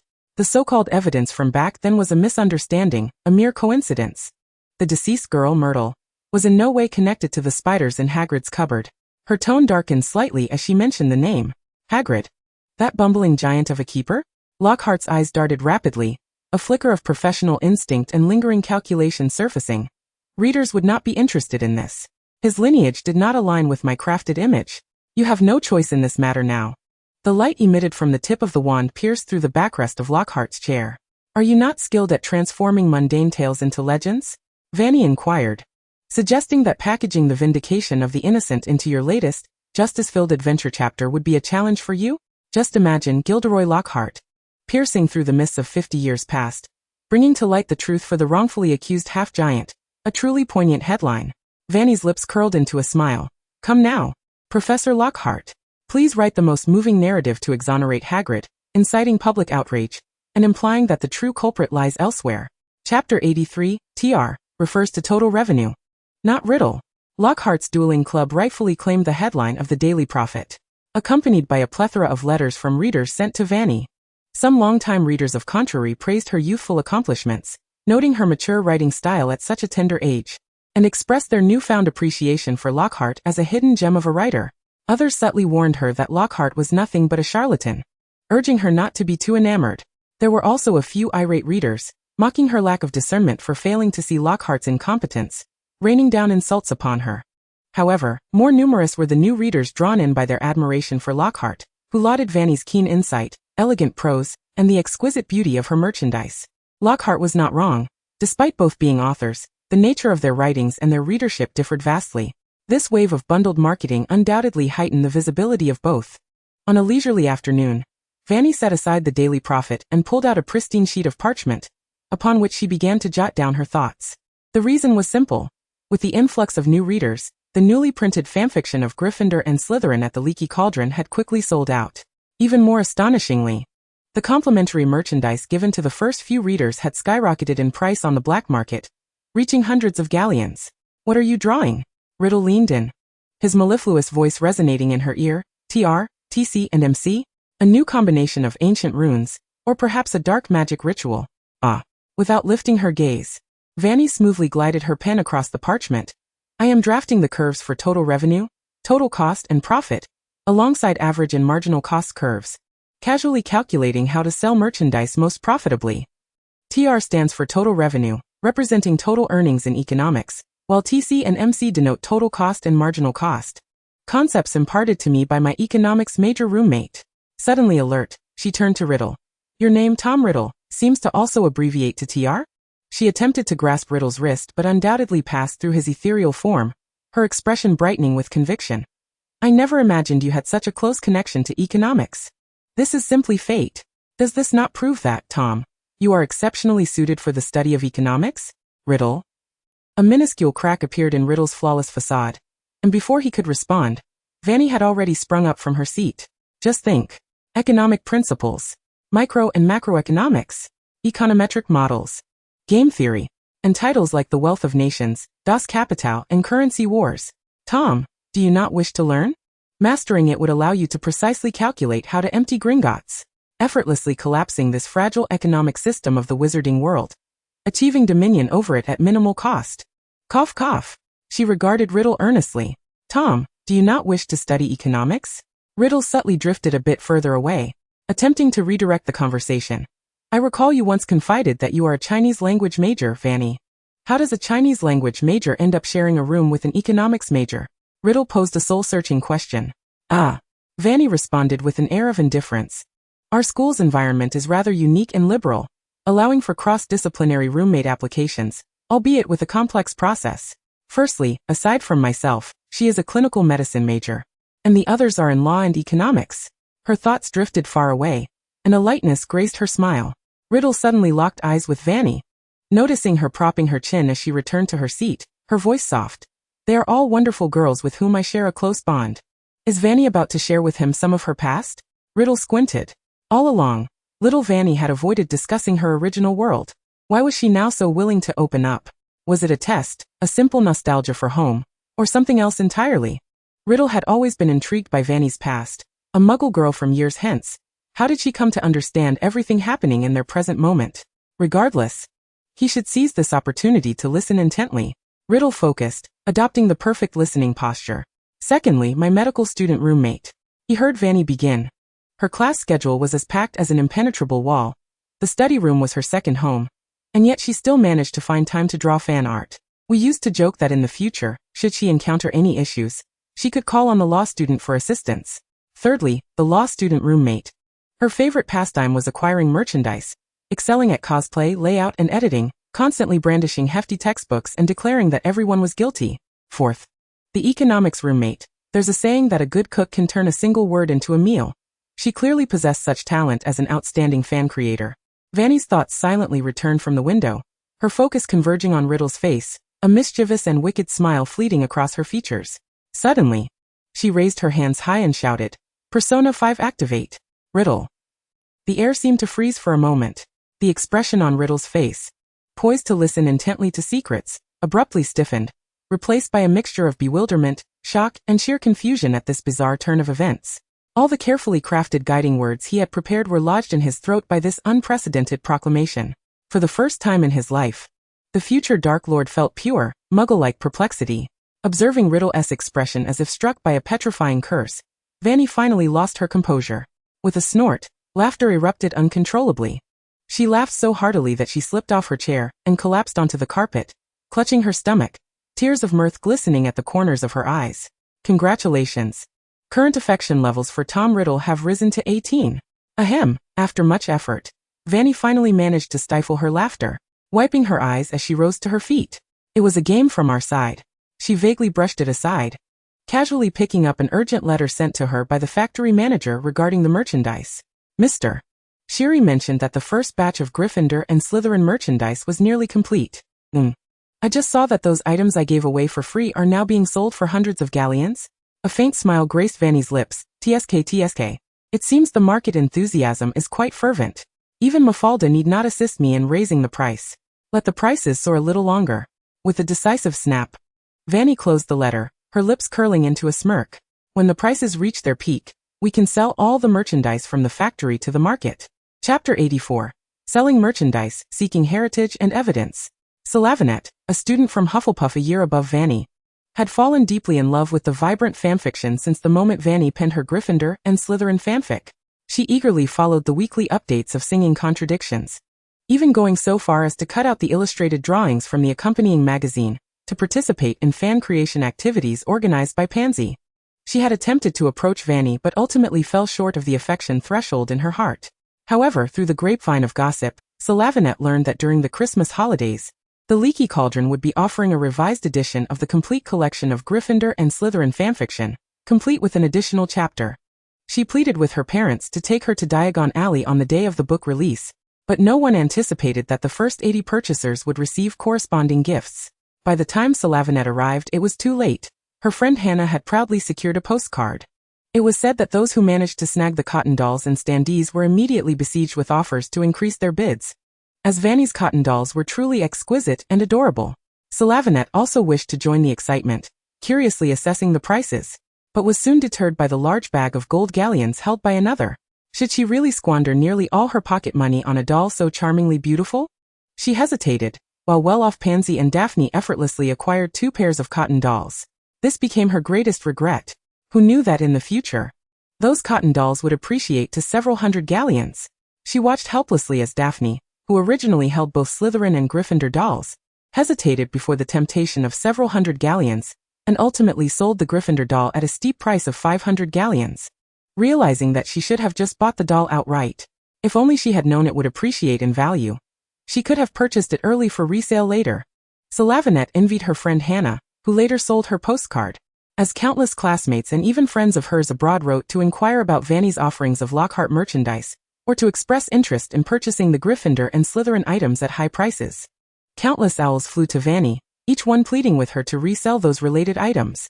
During the Easter holiday, Fanny responded to their requests. Postcards, standees, and laser tickets appeared at the Leaky Cauldron and various shops in Diagon Alley, and even in Hogsmeade, where Slavinet visited, shops were selling them. The postcards were priced at less than a galleon? A mere 1 galleon for a postcard, 3 galleons for a standee.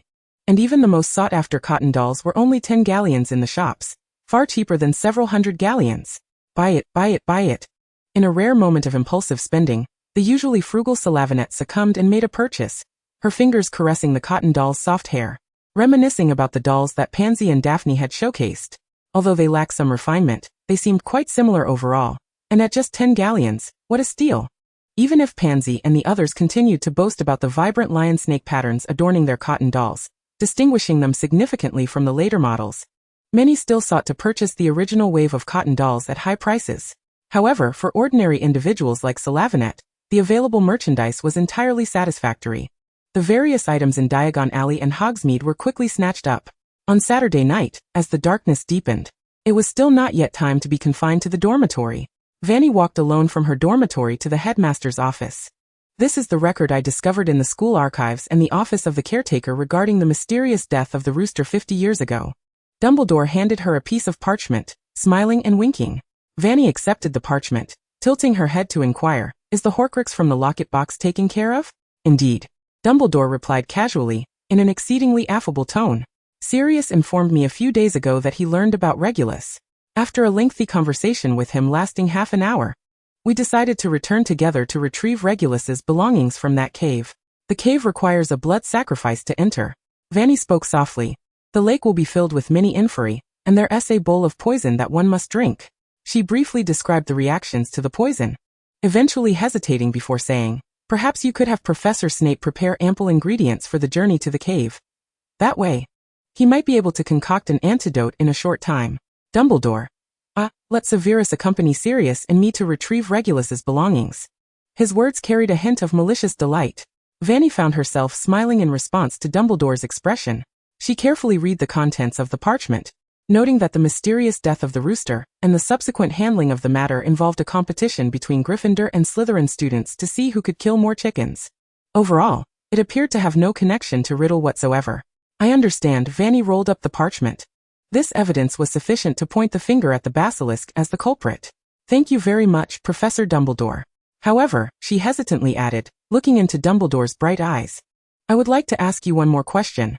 While you were researching the information from 50 years ago, did you come across any wizards in the historical list of Hogwarts students that might be related to me?" In the headmaster's office, a sliver of light illuminated the old man's face, but suddenly a mist arose, obscuring the moonlight. She heard Dumbledore's calm voice. "If a wizard by the name of Curtis attended, I regret to inform you that I did not see him in the historical list of Hogwarts students." Chapter 85. Staring at Stars and Theodore with Secrets. Fanny left the headmaster's office, deep in thought. She had lost track of how long she had spent with Dumbledore, only realizing that the originally gray sky had completely descended into a deep navy blue, and the corridors were eerily quiet with few people around. Perhaps she should share her latest findings with Lockhart tomorrow. As she traversed the dimly lit corridor, the portraits of bygone wizards seemed to drift in a semblance of slumber, with the occasional pair of curious eyes awakening to her footfalls. Fanny ascended the staircase in silence, catching a glimpse of a familiar silhouette lurking around the corner behind her. Theodore? She turned, and as expected, there he stood, a tall and slender figure, a faint glow illuminating his face and accentuating his already pale complexion. He cradled a stack of books, standing at the bottom of the stairs, gazing up at Fanny. Fanny hurried down, halting just before him on the steps. "What are you doing wandering the corridors at this hour?" She elongated her words playfully, a hint of mischievousness in her gaze. "You're like a ghost, so quiet." Taking advantage of the slight elevation of the step, she instinctively measured her height against Theodore's, only for him to sidestep her gesture with an impassive demeanor.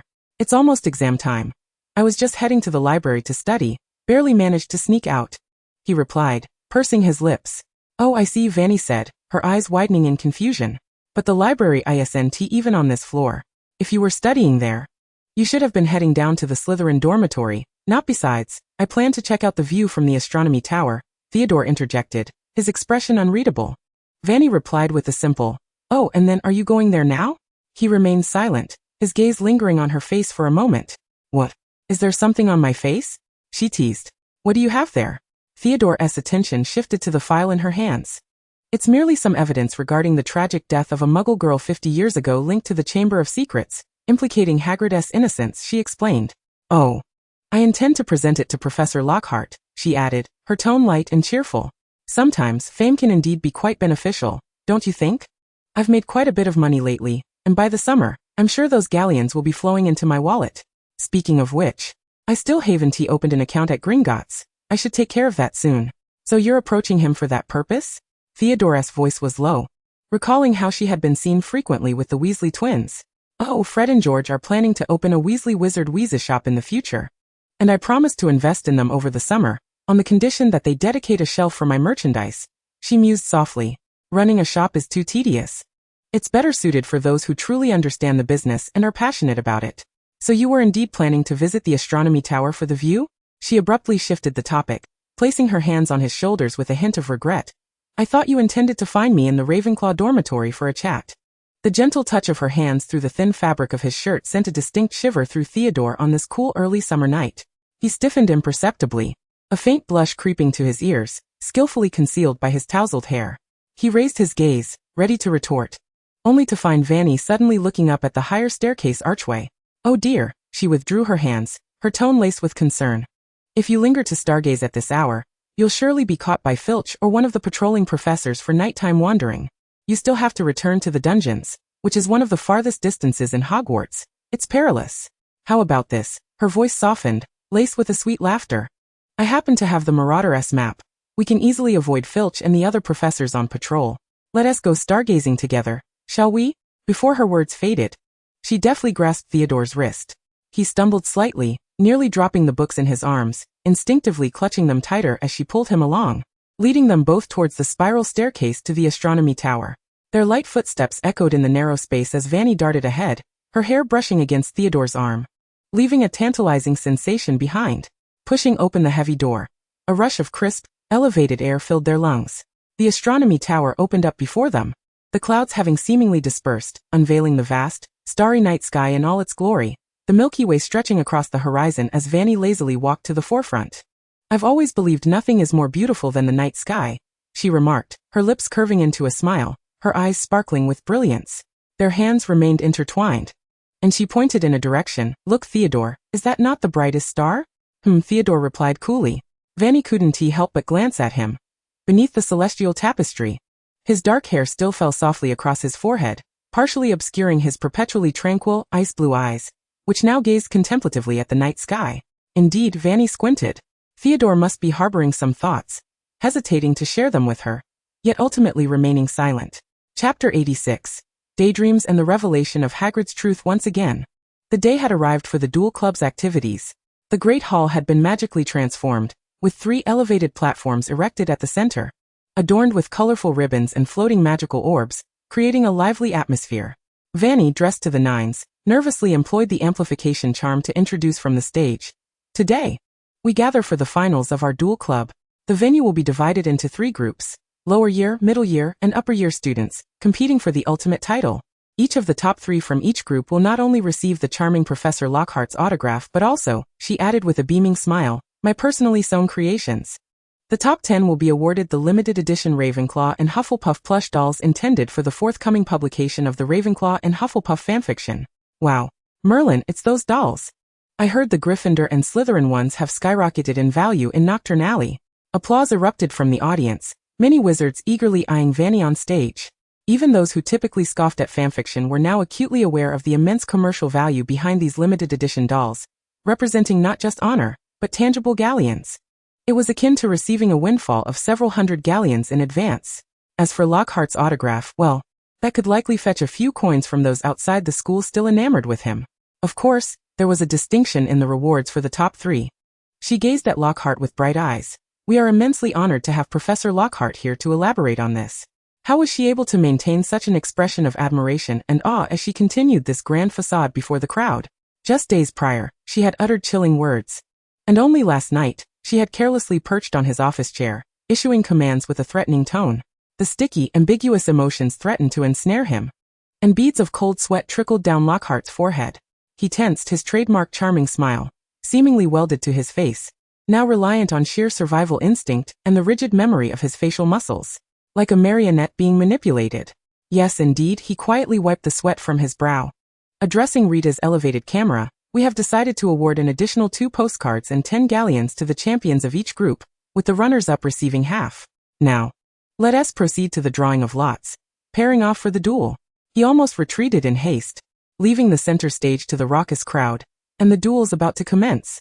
The shirt on his back was thoroughly soaked with cold sweat, clinging tightly to his skin. Lockhart stood at the edge of the main viewing platform, his gaze involuntarily drifting towards the shadows where Fanny sat with her chin resting on her hand. Her eyes curved with delight. The upper years, especially the 5th, 6th, and 7th grades, are quite entertaining. The younger and middle years have yet to master many spells, she noted while observing the duel between wood and flint, jotting down her thoughts. I could use these as inspiration for my future novels. What a duel this is. Riddle critiqued in her mind. Merely a child's play, lacking substance. The fundamental skills, evasive maneuvers, and spells employed were disappointingly rudimentary and clumsy. Recording this as inspiration would only render your work foolish and laughable. What defines a true duel? Initiating with an Avada Kedavra, followed by a clash of spells, perhaps? Fanny was tempted to scoff but shifted her attention. Oh, is that Harry dueling Draco over there in the lower years? She watched as Harry waved his wand, narrowly evading several of Draco's attacks before urgently shouting, Expelliarmus! A flash of red light erupted as Draco's wand flew from his grasp, while Harry instinctively glanced at Fanny, offering her a shy smile. Congratulations, Vanna's affection for Harry Potter has increased to level 2. What a thrilling night of dueling. Under Rita's greedy lens, Lockhart mustered the courage to step forward. Our future stars at Hogwarts have showcased remarkable magical prowess and courage. This is the essence of the dueling club. He paused, noticing Fanny suddenly rise and move to a spot just behind him. At such an exhilarating moment, his voice trembled, his gaze wandering. As your greatest defense against the dark arts professor, I feel compelled to share an important discovery about our Hogwarts history. Perhaps some were unaware that 50 years ago, a horrifying event unfolded with the opening of the Chamber of Secrets, resulting in the tragic departure of an innocent young lady, with Rubeus Hagrid mistakenly identified as the culprit. However, Lockhart declared, since I, a proud recipient of the Merlin Medal, became the defense against the dark arts professor at Hogwarts, ancient, hidden truths have gradually come to light. Through my relentless pursuit of historical truths, I have successfully uncovered pivotal evidence regarding the events surrounding the Chamber of Secrets 50 years ago. The truth is, his voice rose dramatically, echoing throughout the eerily silent hall. The monster within the chamber was a basilisk, and it was not Rubeus Hagrid who unleashed it to kill that poor girl 50 years ago. A profound silence enveloped the hall. It was as if a collective petrification spell had been cast. Even the victor, who had been clutching a plush toy, ceased their jubilant laughter. Those who had held disdain for Lockhart could not help but fall silent. All were astonished by this revolutionary proclamation. After a brief pause, Rita's quill danced across her notepad in a frenzy, producing a sound that promised a headline capable of shaking the wizarding world. The cameras resumed recording, perfectly capturing Lockhart's forced smile and Vanna's suddenly pale expression beside him. "I shall compile the relevant evidence and publish a new book, which I shall title," he announced boldly before the assembled crowd, "The Truth of the Chamber of Secrets and the Basilisk." "Well done, Professor." In the office, Vanny, her eyes sparkling, sipped a cup of hot tea, while scattering a plethora of documents across his desk. Lockhart slumped into his chair in a rather disheveled manner. And the girl tossed him a piece of candy. "I had a friend fetch this from Honeydukes. Sometimes, sweet candy can soothe one's anxious emotions, Professor Lockhart." Lockhart tremulously accepted the candy. At that moment, he felt utterly incapable of doing anything. The forgetting charm he was most skilled at had been completely sealed, and the spells he had accumulated during his time at school had vanished from his memory. He could only rest his hands on the desk and gaze up at Vanna's gentle features. "Vanny," he murmured, "I have fulfilled my promise to you. I have revealed the truth about the chamber. Undoubtedly, this will become tomorrow's headline in the wizarding world. I have already aided you significantly. You are a good child, Fanny. I know you have always genuinely admired me," he said, reaching out his fingertip in an attempt to touch her cheek, only to have her deftly evade him. His expression turned pleading as he gazed at her with his prideful, handsome visage. "You won't disclose the truth at the end, will you? You won't reveal to the public that my accomplishments were merely obtained through the forgetting charm?" "Of course not, Professor." She smiled innocently. "I admire you the most." "That is a relief," he exhaled softly, gingerly unwrapping the candy. The rustling noise in the otherwise silent office felt particularly jarring. "So you see, obedient and handsome men under my control are far more to my liking." As Vanny exited the office, she privately mused in the empty corridor. "It's a pity Lockhart possesses nothing but a handsome exterior, while inside, he is a cowardly fool devoid of any real talent. His previous pretentiousness was even more nauseating, a complete waste of that face. Do you still desire someone strikingly beautiful, exceptionally capable, and strong-willed to fully submit to your control?" Riddle scoffed. "What a lovely daydream." "Everyone must indulge in daydreams," Vanny chuckled inwardly. "Who knows what the future holds?" Chapter 87. The Truth, Lockhart is a Fraud. The Chamber of Secrets incident, as Vanny anticipated, detonated the wizarding world the following morning. Rita's front-page article headline in the Daily Prophet read, "Lockhart's Stunning Revelation. The Miscarriage of Justice of the Past Half-Century. Hagrid is not the true culprit. Another lies behind the chamber." The accompanying image captured Lockhart on the dueling club stage, forcing a smile while sweat trickled down his face, alongside Vanny, whose startled profile was perfectly framed. Hogwarts Dueling Club had already gained considerable attention, and when Vanny was publicly revealed as the author by Rita's eloquent pen, she became the talk of the wizarding world. Not to mention the subsequent price hikes on merchandise and Vanna's bold announcement that the top 3 from each group would receive plush toys, propelling this campus event into the spotlight. As public sentiment continued to escalate, nearly drowning out the Ministry of Magic's communications, on the third day, Lockhart, with Vanna's assistance, compiled all the evidence regarding the events of the Chamber of Secrets. A beautifully bound, eye-catching pamphlet rapidly circulated throughout the wizarding community. Lockhart's usual flamboyant prose unexpectedly resonated with a certain emotional power, as he vividly depicted Myrtle's tragic tale, and how the kind-hearted half-giant Hagrid had suffered an unjust fate. Filled with compassion in every line. "Oh, my poor Myrtle." Following Vanna's suggestion, Rita conducted an exclusive interview with the ghost Myrtle, who lingered in the second-floor girls' lavatory, instantly igniting readers' empathy. In the article, Myrtle recalled the moment of her death with sobs, lamenting school bullying and the negligence of the investigation, pinpointing multiple inconsistencies. This report struck a chord with the public's heartstrings and ignited their anger. In an instant, a multitude of envelopes flooded into Hagrid's wooden hut, cards of consolation, sweets, and even a bone toy for Fong, showering him with unprecedented affection from strangers, perhaps for the first time in the life of the half-giant. "Minister." The wizarding community is in an uproar. An impeccably dressed ministry employee burst into the minister's office. A deluge of howling letters and petitions demanding a thorough investigation into the Chamber of Secrets incident from 50 years ago, seeking to restore Hagrid's complete innocence. He brandished a nearly floor-length scroll of parchment filled with names. "This is utterly absurd." That attention-seeking clown Lockhart. Fudge irritably tossed aside the letters from the wizards. Pondering what Lockhart intended, was he attempting to leverage his dim-witted fans to undermine the authority of the ministry? Reopening a decades-old case that even Dumbledore had failed to overturn would serve no purpose other than to sow chaos. His face flushed with anger as he struggled to maintain a facade of composure over his inner turmoil. Hadn't Hagrid been serving diligently as the keeper of keys and grounds? "However, Minister," the employee swallowed hard, "Ms. Bones and Mr. Crouch have already decided to investigate the truth behind those events, citing that justice and truth cannot be overlooked. Fudge's complexion swiftly shifted from red to pale. So, this was Lockhart's true motive for his sudden revelation? He had likely already conspired with Bones or Crouch to usurp his position as minister. The atmosphere in Hogwarts Castle grew particularly tense with the arrival of the two high-ranking ministry officials. The evidence was nearly complete under Fanny's meticulous organization. She calmly observed Lockhart, drenched in cold sweat, as he submitted the materials, while Bones perused them with a furrowed brow. The chain of evidence appeared sufficiently intact to warrant a visit to the hut to inquire about Hagrid's recollections of that fateful day. She turned to Crouch, who after a moment, finally uttered an affirmative reply. For some reason, she sensed that Crouch had been rather listless lately, perhaps due to exhaustion? Do you think what Lockhart said has any truth to it? Finnegan whispered in the Great Hall. That guy is always so unreliable.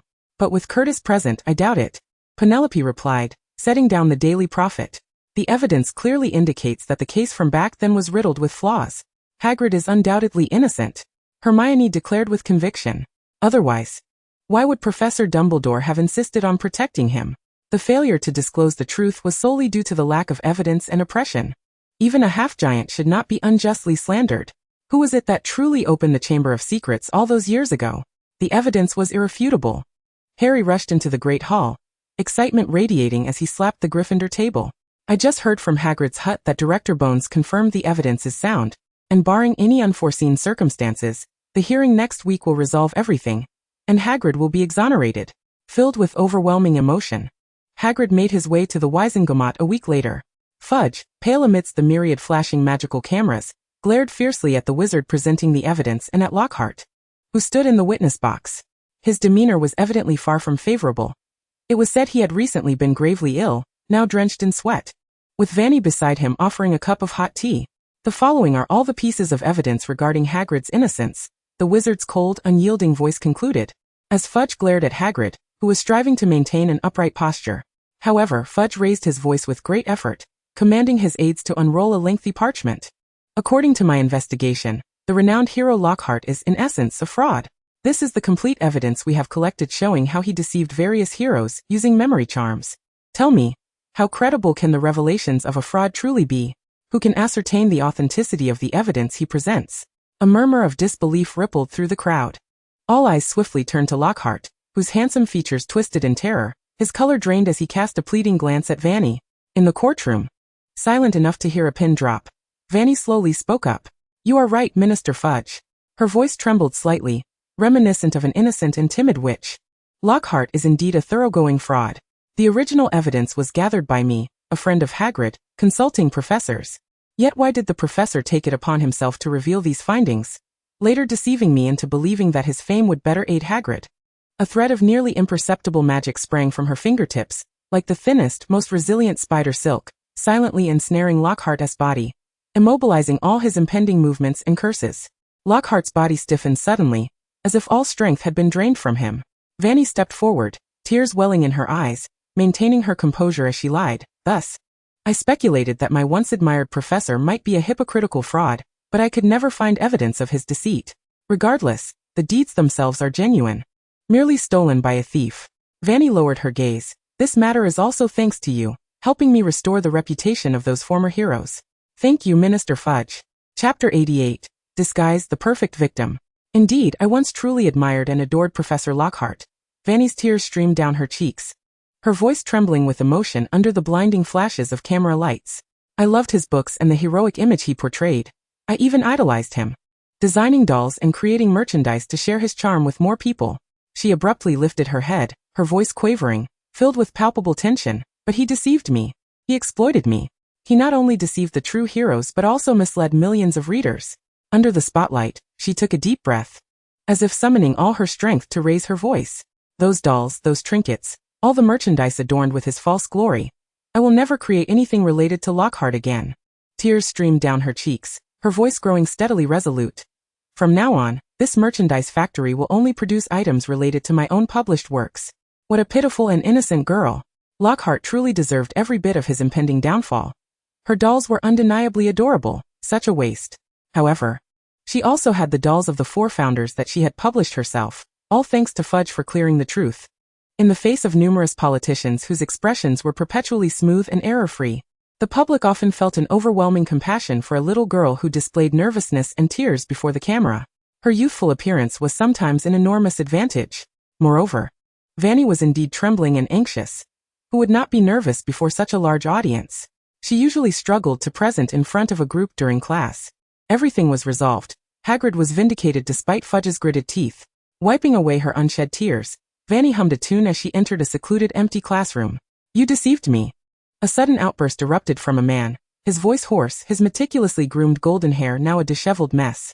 Lockhart's fingers trembled. "You said? You said that as long as I cooperated, the public would not find out. You said you could control everything, but what happened? Fudge, that fool Fudge. He ruined everything. You ruined me." He almost screamed in hysteria. "You used me. You've been using me from the very beginning. You fraud."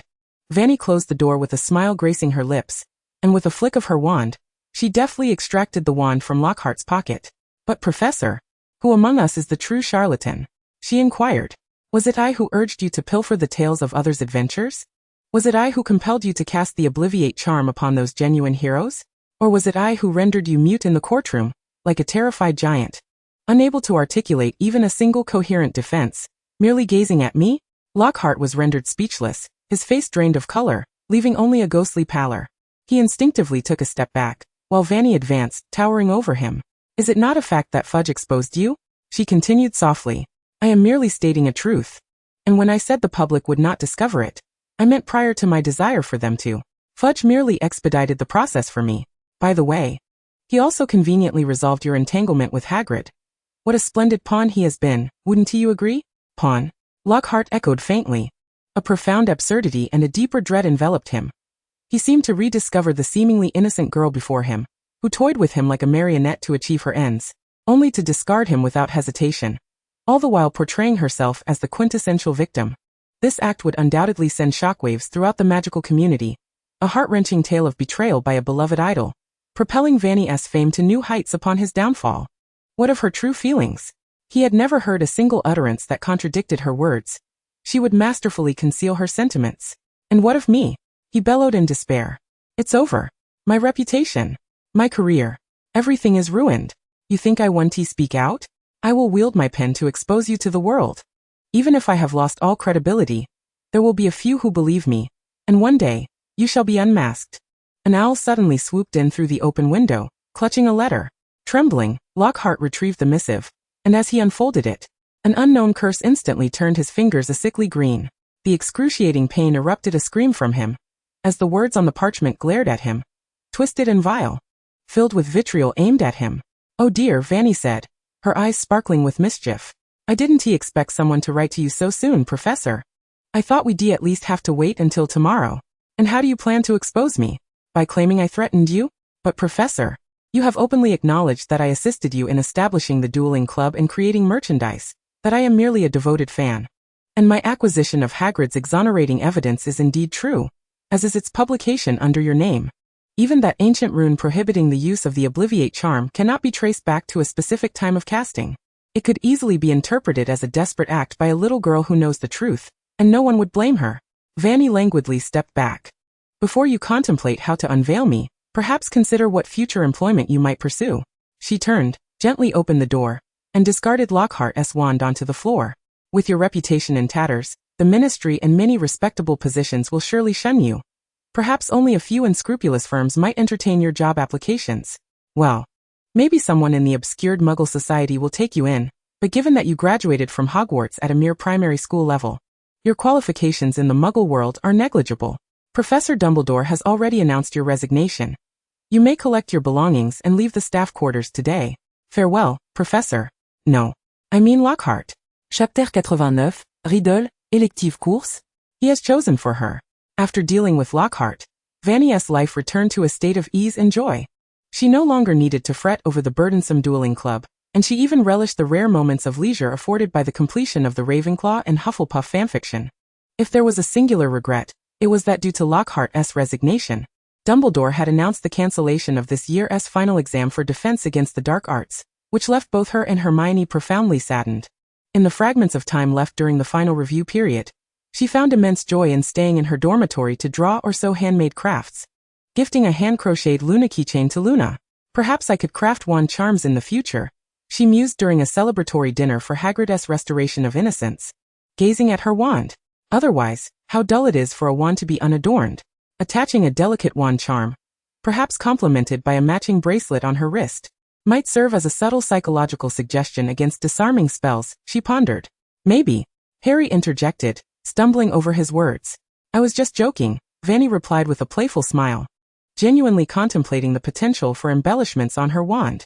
In fantasy novels, sword cultivators often have tassels, so as a young witch in the magical realm, researching a wand tassel should pose no problem, right? After attending the year-end feast, Fanny received her share of the profits from the merchandise she had sold, arriving sooner and more generously than she had anticipated, over 9,000 galleons. Without hesitation, she decided to invest 3,000 galleons into Fred and George S. Weasley Wizard Wheeze's dream, and methodically divided the remaining 6,000 galleons into 4 portions. One small share she reserved for herself as pocket money and future investment. Another was planned to be exchanged for Muggle currency. Yet another was allocated for future endeavors at Gringotts. As for the last portion, why allocate the final portion of 3,000 galleons? Riddle inquired, curious about what monumental venture she intended to fund. Oh, that, Fanny replied mysteriously. I plan to convert it entirely into pounds for an anonymous donation to the Weasley orphanage. The orphanage where she had once resided was in dire need of repair, and she sincerely wished for the children there to have a better life, at the very least with windows that do not leak and warmth in the winter.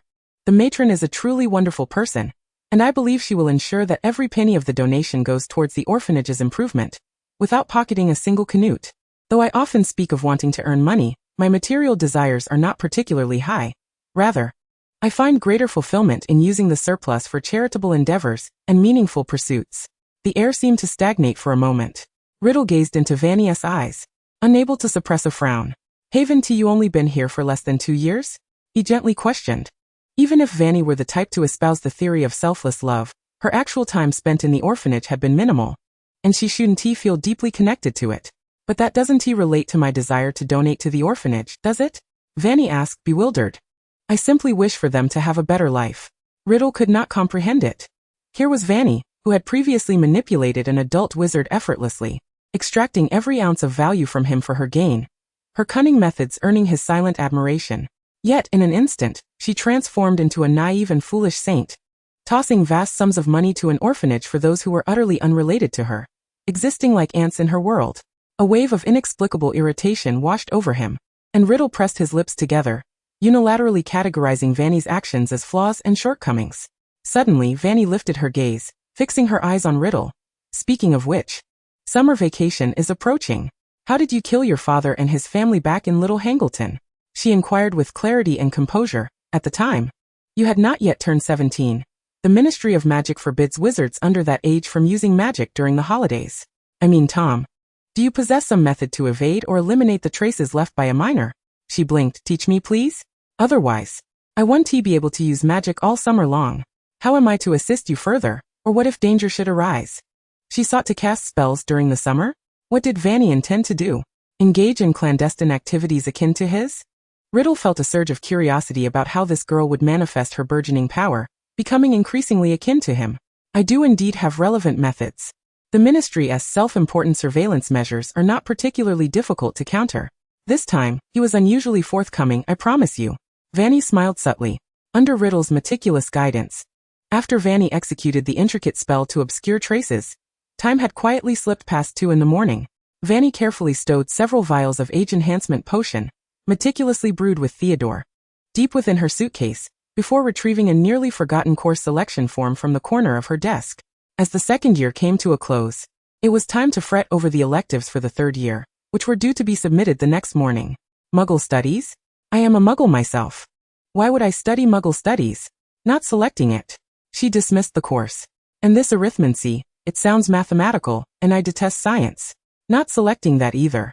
Aside from Muggle studies and arithmancy, Fanny hesitated momentarily before marking all the other subjects, yet she could not help but ponder whether such a selection might be overly taxing.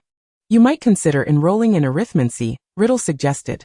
Its logic is straightforward and clear, unlike divination, which requires immense talent and lineage. If one lacks prophetic gifts, Divination will likely amount to little more than a waste of time spent on tea leaves and crystal balls. What if I do possess a talent for divination? Fanny retorted directly. I have been intrigued by such enigmatic matters since childhood.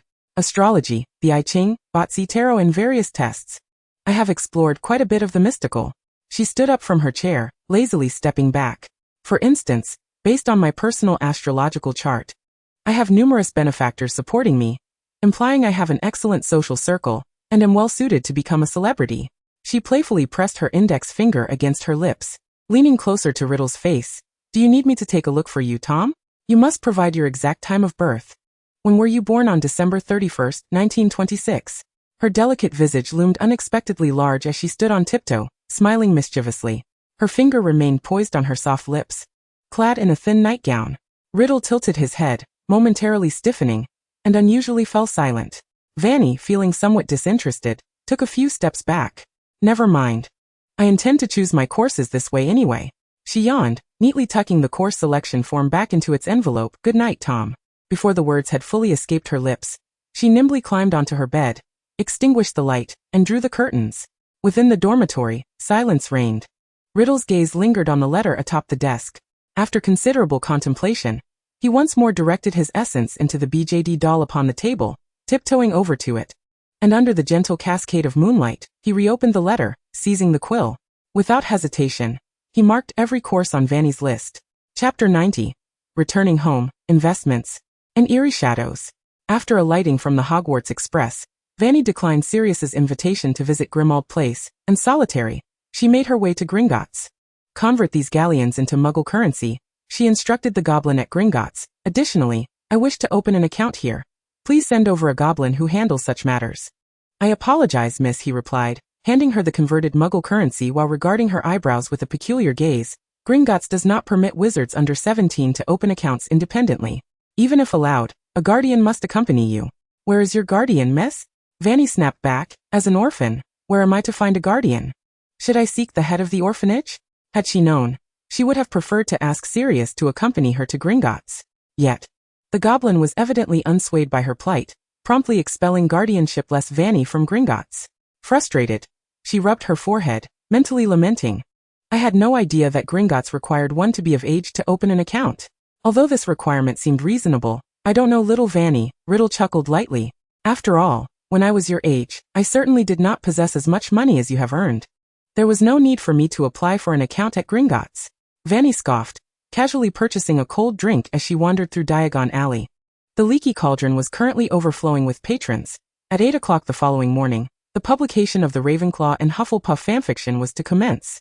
Countless fans, eager for the book or merely seeking to secure the first few copies for resale, had already gathered the night before, transforming the entrance of the Leaky Cauldron into a veritable campsite.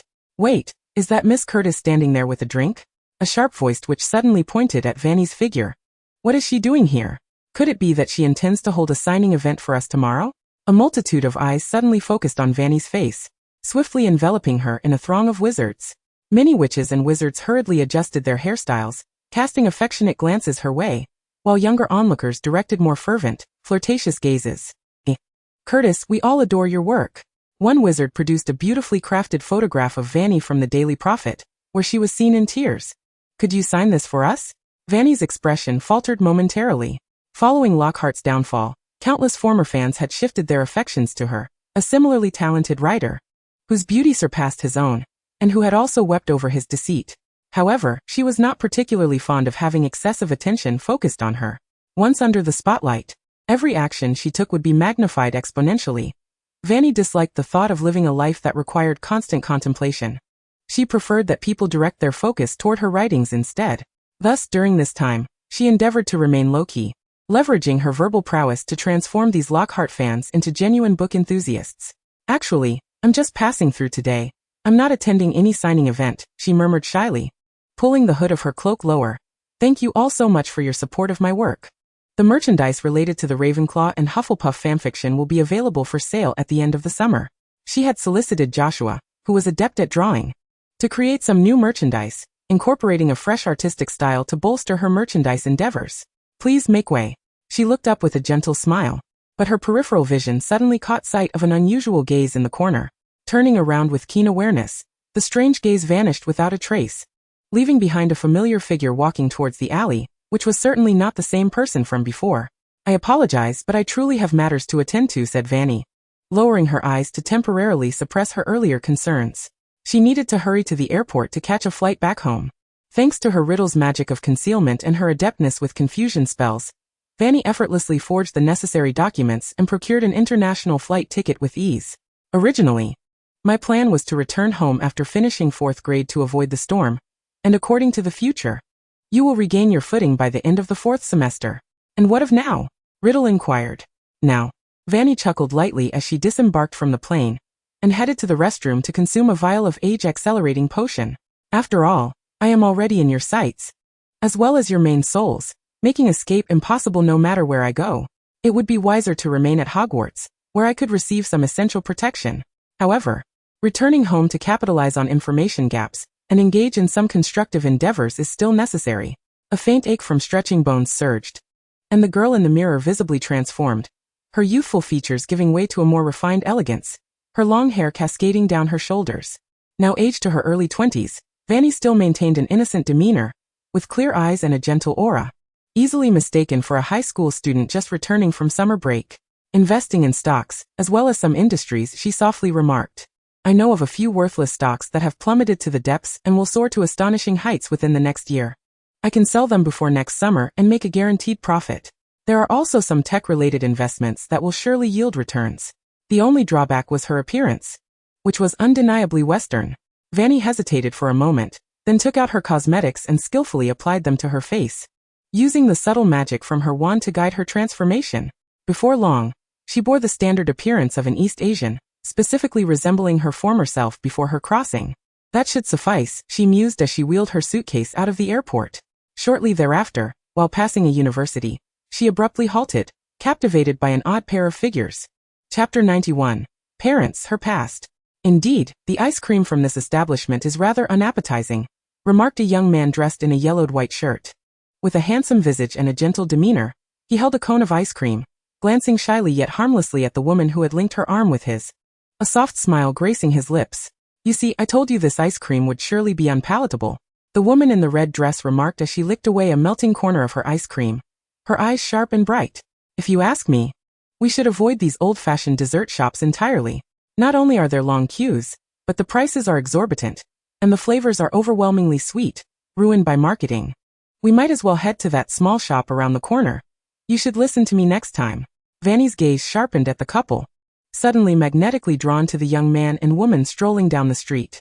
She felt as if petrified, her grip on the suitcase handle tightening, her knuckles whitening. The young couple passed closely by her. The good-natured young man smiled, as if he had just noticed her intense gaze, and unexpectedly turned to glance at her simultaneously with the woman. The young woman possessed striking beauty, her dark hair cascading over her shoulders, while the young man radiated a gentle aura, an amalgamation of scholarly charm and reserved grace. In that instant, the essence of Riddle residing in Fanny's mind comprehended the reason for her distress.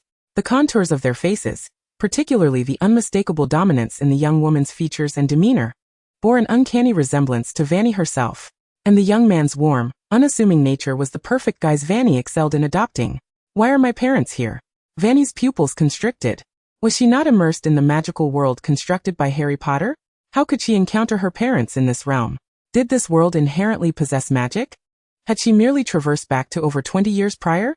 Or was it that Harry Potter was actually a parallel world that corresponded with reality, where every historical trajectory and physical law remained unchanged, naturally including her loving parents? What of the coming years? Would her parents in this world also give birth to her in her original birth year? If they did, would this newborn Fanny also eventually traverse into Harry Potter? An overwhelming sense of absurdity engulfed Fanny, as time seemed to twist and rewind, countless conjectures swirling in her mind, memories rushing forth like a tsunami of longing. She had already been in this world for 2 years. In that time, she had not seen her parents, nor her once pleasant friends, nor anything familiar. And now those two figures brushed past her, one she had only seen in old photographs, now vividly present before her. She could even smell the faint dairy scent of the ice cream cone in her father's hand, and the fresh laundry scent from her mother. Heavy with the weight of nostalgia, pressing down on Fanny, tears welled in her eyes, and an overwhelming impulse surged within her to chase after them. "Those are your parents?" A sudden soft voice, as gentle as velvet, echoed in her consciousness. The air rippled like water, and a translucent youth appeared before Fanny. His features remained strikingly beautiful, bordering on ethereal, with neatly styled dark hair framing a perfect face, his skin pale from lack of sunlight, and his dark eyes quietly observing her. Fanny? He tilted his head slightly, lazily waving his hand in front of the frozen Fanny, attempting to draw her attention. Yes, until his figure faded into the distance. Fanny averted her gaze, her grip on the suitcase handle slick with sweat. I did not anticipate encountering them here. Well, it is S-City after all. She forced a light tone, and that university over there is the best in S-City, so it is quite reasonable to run into them here. Thus, had she indeed crossed over from the future? Since her young parents existed in this world, she must belong to the same realm. Riddle narrowed his eyes, silently observing Fanny's hurried attempt to wipe away her tears. It would be best not to approach them directly, he said, pausing delicately before continuing with an unusually concerned tone. Although I know this may be very unfriendly for you, seeking them out while you are still unborn is likely to incite a temporal paradox. I understand, Fanny replied softly, abruptly turning away. Therefore, I ultimately chose not to pursue them. They say the ice cream from that corner shop is delicious. She turned her back to Riddle, her voice tinged with a faint tremor. And today is exceptionally hot. Shall we go to the shop and have an ice cream? Before she could finish, she grabbed her suitcase and dashed toward the corner. The small shop was even more inconspicuous than Fanny had imagined. The narrow entrance was fashioned from a residential building, the interior accommodating only 3 or 4 small tables, furnished simply to the point of austerity. Yet the air was filled with the comforting aroma of fresh milk and baked goods. 1 strawberry ice cream, please. Fanny quietly ordered as she settled into a corner by the window. The shop was tranquil, with only the old ceiling fan buzzing overhead. The shopkeeper was a taciturn middle-aged man, his movements deft and efficient. Before long, a generous cup of sundae was placed before her, its pristine white ice cream plentiful, drizzled with a thick layer of strawberry sauce, and adorned with a few bright red slices of strawberry on top. The mingling sense of creamy dairy and fruity sweetness wafted invitingly. Picking up a small spoon, she delicately took a bite. The icy, velvety dairy flavor instantly enveloped her taste buds, soon followed by the rich, almost decadent tang of the fruit sauce, free from the ostentation of artificial fragrances, showcasing the natural essence of the ingredients themselves. Her mother's words rang true. This ice cream was remarkably pure in taste. Her gaze drifted to the window, her eyes reddening, her voice transforming into a whisper. My mother has always had an astute eye. What she believes in is never mistaken. Tom, would you like to know about my parents? Chapter 92. The Dream of a Genius, the Gift of an Artist. My mother, as you just witnessed, is forever resolute. Listen to me is her mantra, even deciding which brand of laundry detergent to buy. She lowered her eyelids, her inky black hair cascading like a waterfall over her shoulders, taking small bites of the ice cream. She was the only daughter from a county town, accustomed to independence throughout her life, even in the bustling city. Her pride and vitality shone brightly as she navigated life with ease and openness. My father, on the other hand, hailed from a remote village, coming from a background of poverty. In his youth he toiled in the fields, mastering culinary skills. Though not particularly loquacious, he thrived through his exceptional abilities. Both managed to gain admission to F University, their personalities complementing each other, and they were each other's first love. Vanessa's fingertip traced the rim of her glass, a faint curve appearing at the corner of her lips. Their married life was blissfully mundane. There were no conflicting values, no melodramatic tales. Even their arguments were few and far between. They often went on dates and trips without me, allowing me to grow up without a hitch. Tom, do you know? She suddenly smiled, lifting her gaze, her obsidian eyes shimmering with an unusual light. I have been immersed in a honey jar of love since childhood. After reading countless books and witnessing various situations, understanding the familial dynamics of classmates and friends, I realized that a love like my parents is as rare as a fable. The trivialities of life, the moral shortcomings concealed in people's hearts, could shatter all romantic vows. Love is too fragile, fraught with uncertainties. You may need to believe in someone unconditionally. She paused, a near-cold smirk curling at her lips. Sorry, unless I possess leverage over that person, I could never do so. Who truly dares to surrender themselves entirely to another individual? Having witnessed the purest form of love, any love tainted with even a hint of pretense appeared to her as nothing more than a tarnished counterfeit, unworthy of regard. Tears seemed to have dried at the bottom of her eyes, leaving only a profound weariness. She lifted her head, her gaze settling on Riddle across from her. Yet it seemed to pierce through his translucent form, gazing into an ethereal distance. The afternoon sun filtered through his ethereal shoulders, casting soft patches of light on the floor, rendering his handsome visage somewhat surreal.